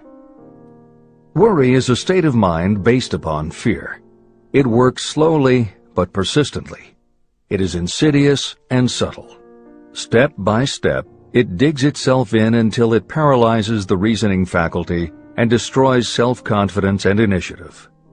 Worry is a form of sustained fear caused by indecision. Therefore, it is a state of mind that can be controlled. An unsettled mind is helpless. Indecision makes an unsettled mind. Most individuals lack the willpower to reach decisions promptly and to stand by them after they have been made. We do not worry over conditions once we have reached a decision to follow a definite line of action. I once interviewed a man who was sentenced to be electrocuted 2 hours later. The condemned man was the calmest of the 8 men who were in the death cell with him. His calmness prompted me to ask him how it felt to know that he was going into eternity in a short while. With a smile of confidence on his face, he said, "It feels fine. Just think, brother, my troubles will soon be over. I've had nothing but trouble all my life. It has been a hardship to get food and clothing. Soon, I will not need these things. I have felt fine ever since I learned for certain that I must die. I made up my mind then to accept my fate in good spirit." As he spoke, he devoured a dinner sufficient for 3 men, eating every mouthful of the food brought to him, and apparently enjoying it as much as if no disaster awaited him. Decision gave this man resignation to his fate. Decision can also prevent one's acceptance of undesired circumstances. Through indecision, the 6 basic fears become translated into a state of worry. Relieve yourself forever of the fear of death by reaching a decision to accept death as an inescapable event. Eliminate the fear of old age by reaching a decision to accept it not as a handicap, but as a great blessing that carries with it wisdom, self-control, and understanding. Master the fear of loss of love by reaching a decision to get along without love if that is necessary. Defeat the fear of criticism by reaching a decision not to worry about what other people think, do, or say. Overcome the fear of ill health by the decision to forget symptoms, and whip the fear of poverty by reaching a decision to get along with whatever wealth you can accumulate without worry. Kill the habit of worry in all its forms by reaching a general blanket decision that nothing life has to offer is worth the price of worry. With this decision will come poise, peace of mind, and calmness of thought, which will bring happiness. If your mind is filled with fear, you not only destroy your own chances of intelligent action, but you transmit these destructive vibrations to the minds of all who come into contact with you, and you destroy their chances too. Even a dog or a horse knows when its master lacks courage. It will pick up the vibrations of fear given off by its master and behave accordingly. The vibrations of fear pass from one mind to another just as quickly and as surely as the sound of the human voice passes from the broadcasting station to a radio receiver. The person who constantly speaks of negative or destructive thoughts is practically certain to experience the results of those words in the form of destructive feedback. But even negative thoughts without words will come back to you. The release of destructive thought impulses alone also produces feedback in more ways than one. First, and perhaps most important to be remembered, the person who releases thoughts of a destructive nature must suffer damage through the breaking down of creative imagination. Secondly, the presence in the mind of any destructive emotion develops a negative personality, which repels people and often converts them into antagonists. The third source of damage is that negative thoughts not only affect others, but they also embed themselves in the subconscious mind of the person releasing them and there become a part of that person's character. Your business in life is to achieve success. To be successful, you must find peace of mind, acquire the material needs of life, and above all, attain happiness. All of these indications of success begin in the form of thought impulses. You control your own mind. You have the power to feed it whatever thought impulses you choose. With this goes the responsibility of using your mind constructively. You are the master of your own earthly destiny, just as surely as you have the power to control your own thoughts. You may influence, direct, and eventually control your own environment, making your life what you want it to be. Or you may neglect to make your life what you want, and you will be adrift on the seas of circumstance, where you will be tossed like a wood chip on the waves of the ocean. The Devil's Workshop. In addition to the 6 basic fears, there is another evil by which people suffer. It constitutes a rich soil in which the seeds of failure grow abundantly. It is so subtle that its presence often is not detected. It is more deeply rooted and more often fatal than all of the 6 fears. For want of a better name, let us call this evil susceptibility to negative influences. Those who accumulate great riches always protect themselves against negative influences. The poverty-stricken never do. Those who succeed in any calling must prepare their minds to resist such influences. If you are reading this book to learn how to grow rich, you should examine yourself very carefully to determine whether you are susceptible to negative influences. If you neglect this self-analysis, you will give up your right to attain the object of your desires. Make your analysis searching. As you read the following questions, be tough on yourself. Go at the task as carefully as you would if you were searching for any other enemy you knew was waiting to ambush you. You must deal with your own faults as you would with a real and serious enemy.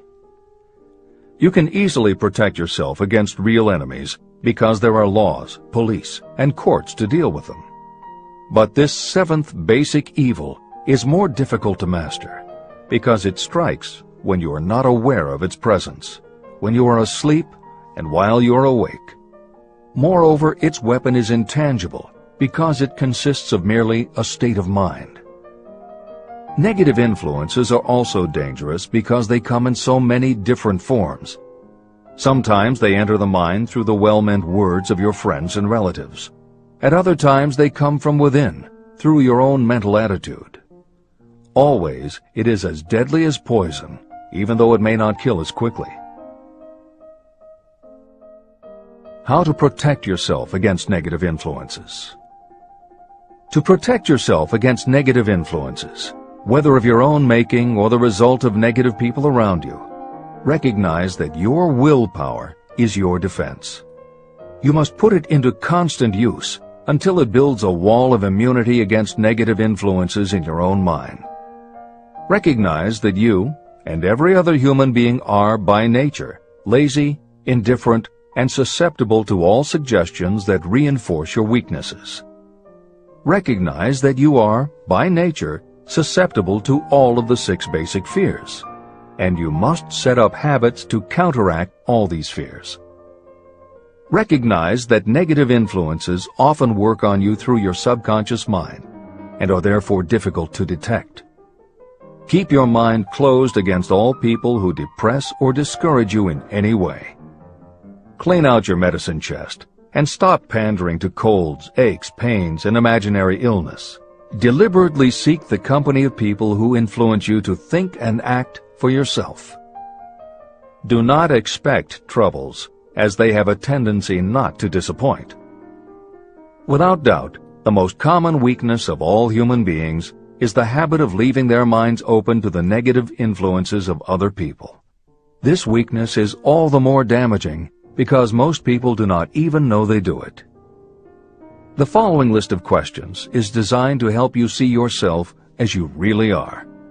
You should read through the list now. Then set aside a day when you can give adequate time to go through the list again and thoroughly answer each question. When you do this, I advise that you read the questions and state your answers aloud so you can hear your own voice. This will make it easier for you to be truthful with yourself. Self-analysis questions. Do you complain often of feeling bad? And if so, what is the cause? Do you find fault with other people at the slightest provocation? Do you frequently make mistakes in your work? And if so, why? Are you sarcastic and offensive in your conversation?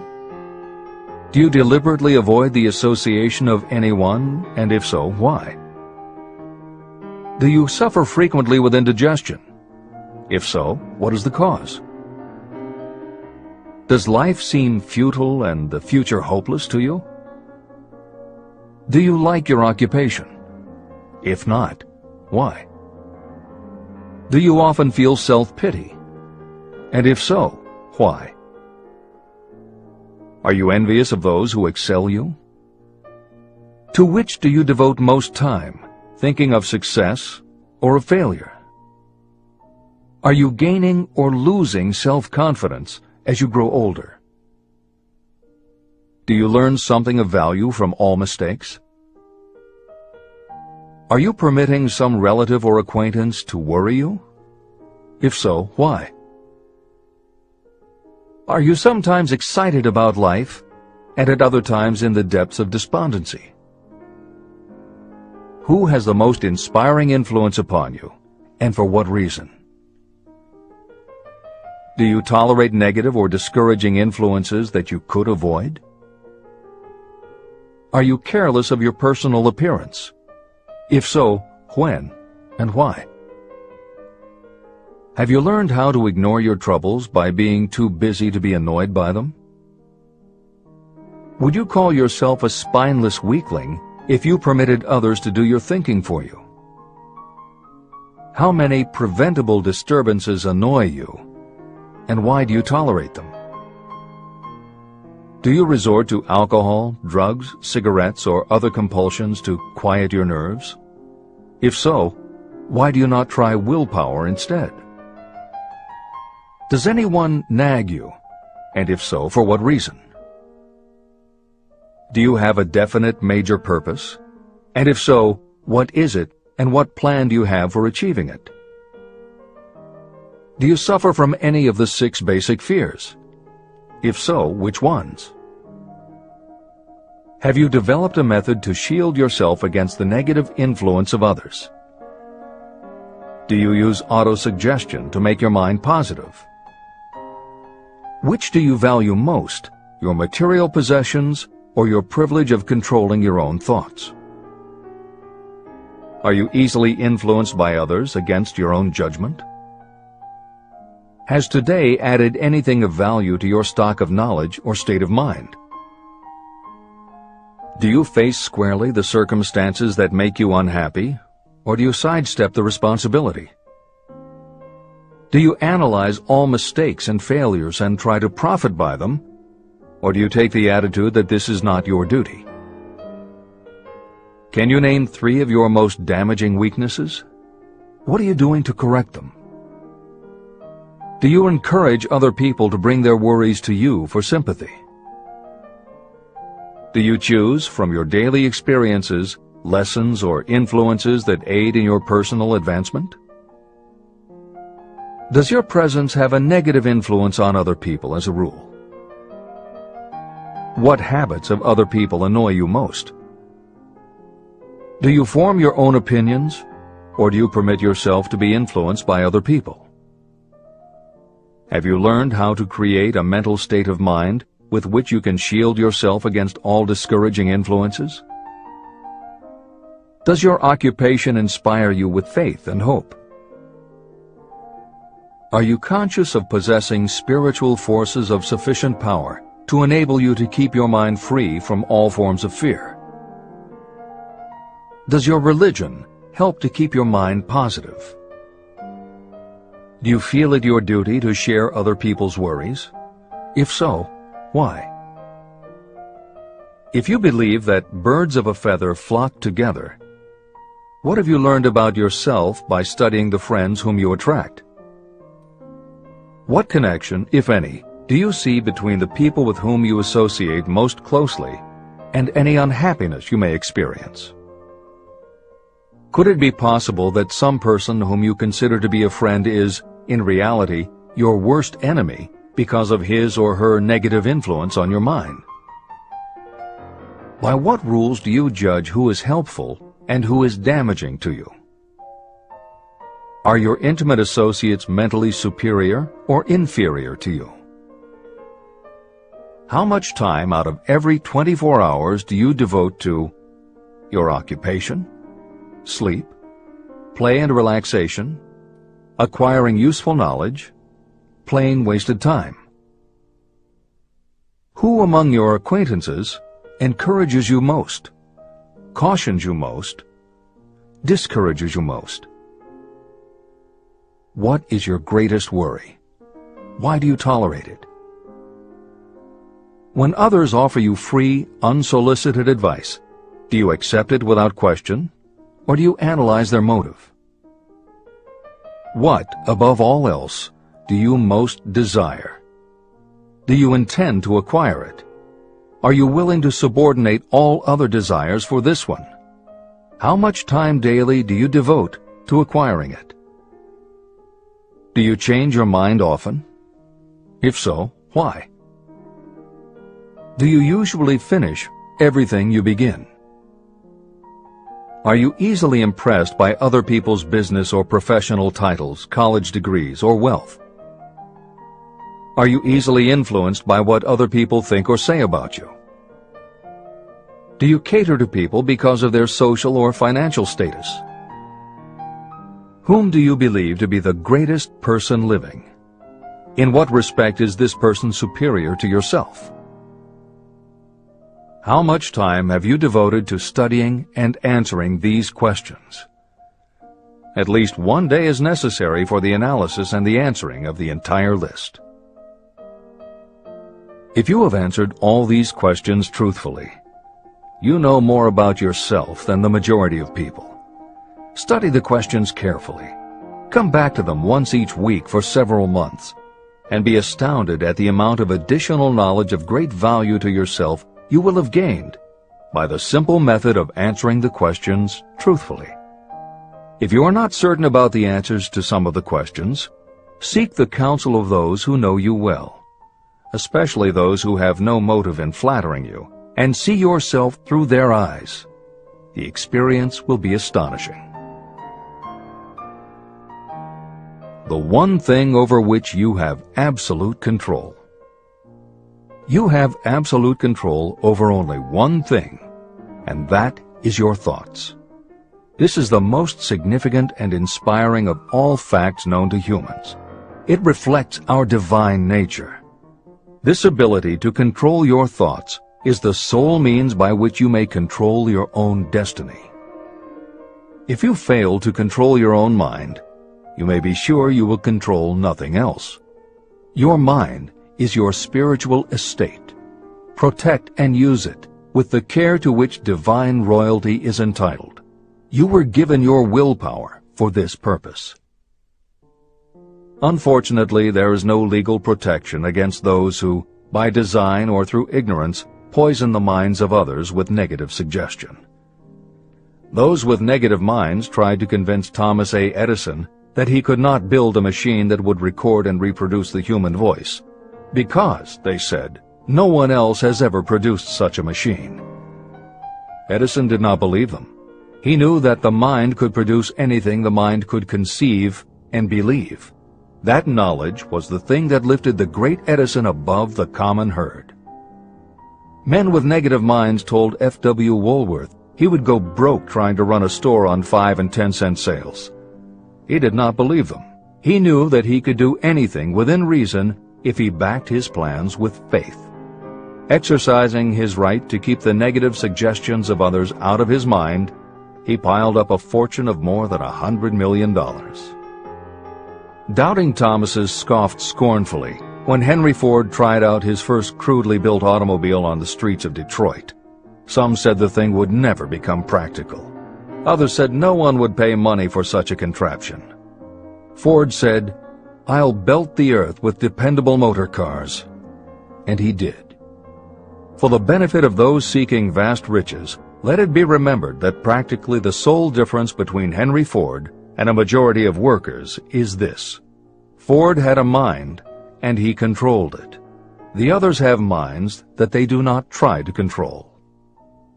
Mind control is the result of self-discipline and habit. You either control your mind, or it controls you. There is no halfway compromise. The most practical method for controlling your mind is the habit of keeping it busy with a definite purpose, backed by a definite plan.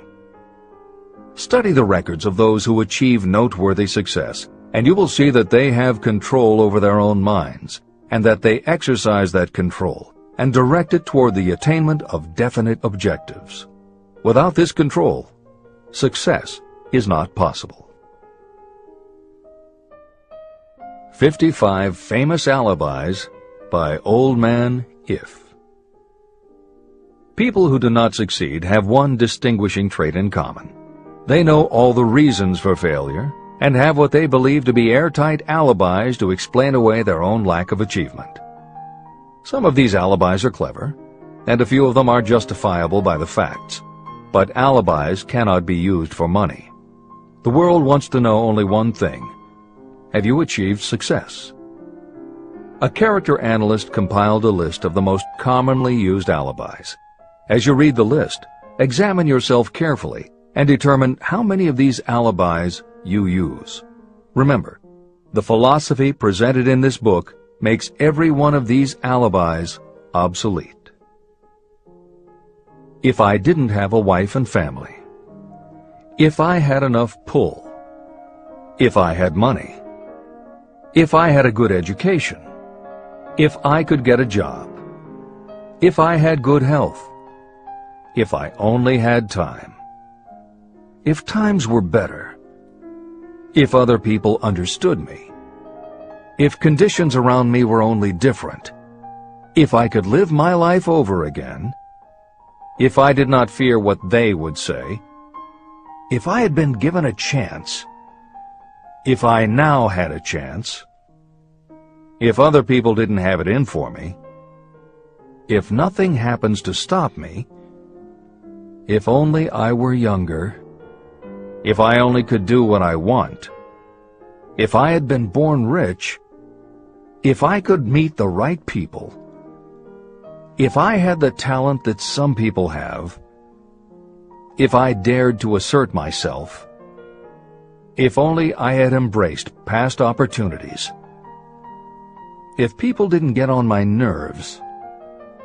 If I didn't have to keep house and look after the children. If I could save some money. If the boss only appreciated me. If I only had somebody to help me. If my family understood me. If I lived in a big city. If I could just get started. If I were only free. If I had the personality of some people. If I were not so fat. If my real talents were known. If I could just get a break. If I could only get out of debt. If I hadn't failed. If I only knew how. If everybody wasn't against me. If I didn't have so many worries. If I could marry the right person. If people weren't so dumb. If my family were not so extravagant. If I were sure of myself. If luck were not against me. If I had not been born under the wrong star. If it were not true that what is to be will be. If I did not have to work so hard. If I hadn't lost my money. If I lived in a different neighborhood. If I didn't have a past. If I only had a business of my own. If other people would only listen to me. If, and this is the greatest of them all, if I had the courage to see myself as I really am, I would find out what is wrong with me and correct it. And I know that something must be wrong with the way I have done things, or I would already have the success that I desire. I recognize that something must be wrong with me, otherwise I would have spent more time analyzing my weaknesses and less time building alibis to cover them. Building alibis to explain away failure is a national pastime. The habit is as old as the human race and is fatal to success. Why do people cling to their pet alibis? The answer is obvious. They defend their alibis because they create them. Your alibi is the child of your own imagination. It is human nature to defend your own brainchild. Building alibis is a deeply rooted habit. Habits are difficult to break, especially when they provide justification for something we do. Plato had this truth in mind when he said, "The first and best victory is to conquer self. To be conquered by self is, of all things, the most shameful and vile." Another philosopher had the same thought in mind when he said, "It was a great surprise to me when I discovered that most of the ugliness I saw in others was but a reflection of my own nature." Elbert Hubbard, philosopher, author, publisher of the Fra magazine, and founder of the Roy Crofters Community of Artists, said, "It has always been a mystery to me why people spend so much time deliberately fooling themselves by creating alibis to cover their weaknesses. If used differently, this same time would be sufficient to cure the weakness. Then no alibis would be needed." In parting, I would remind you that life is a checkerboard, and the player opposite you is time. If you hesitate before moving, or neglect to move promptly, your men will be wiped off the board by time. You are playing against a partner who will not tolerate indecision. Previously, you may have had a logical excuse for not having forced life to come through with whatever you asked. That alibi is now obsolete, because you are in possession of the master key that unlocks the door to life's riches. The master key is intangible, but it is powerful. It is the privilege of creating, in your own mind, a burning desire for a definite form of riches. There is no penalty for the use of this key, but there is a price you must pay if you do not use it. The price is failure. There is a reward of stupendous proportions if you put the key to use. It is the satisfaction that will come to you when you conquer self and force life to pay whatever is asked. The reward is worthy of your effort. Will you make the start and be convinced? "If we are related," said the immortal Emerson, "we shall meet." In closing, may I borrow his thought and say, if we are related, we have, through these pages, met. Remember that your real wealth can be measured not by what you have, but by what you are.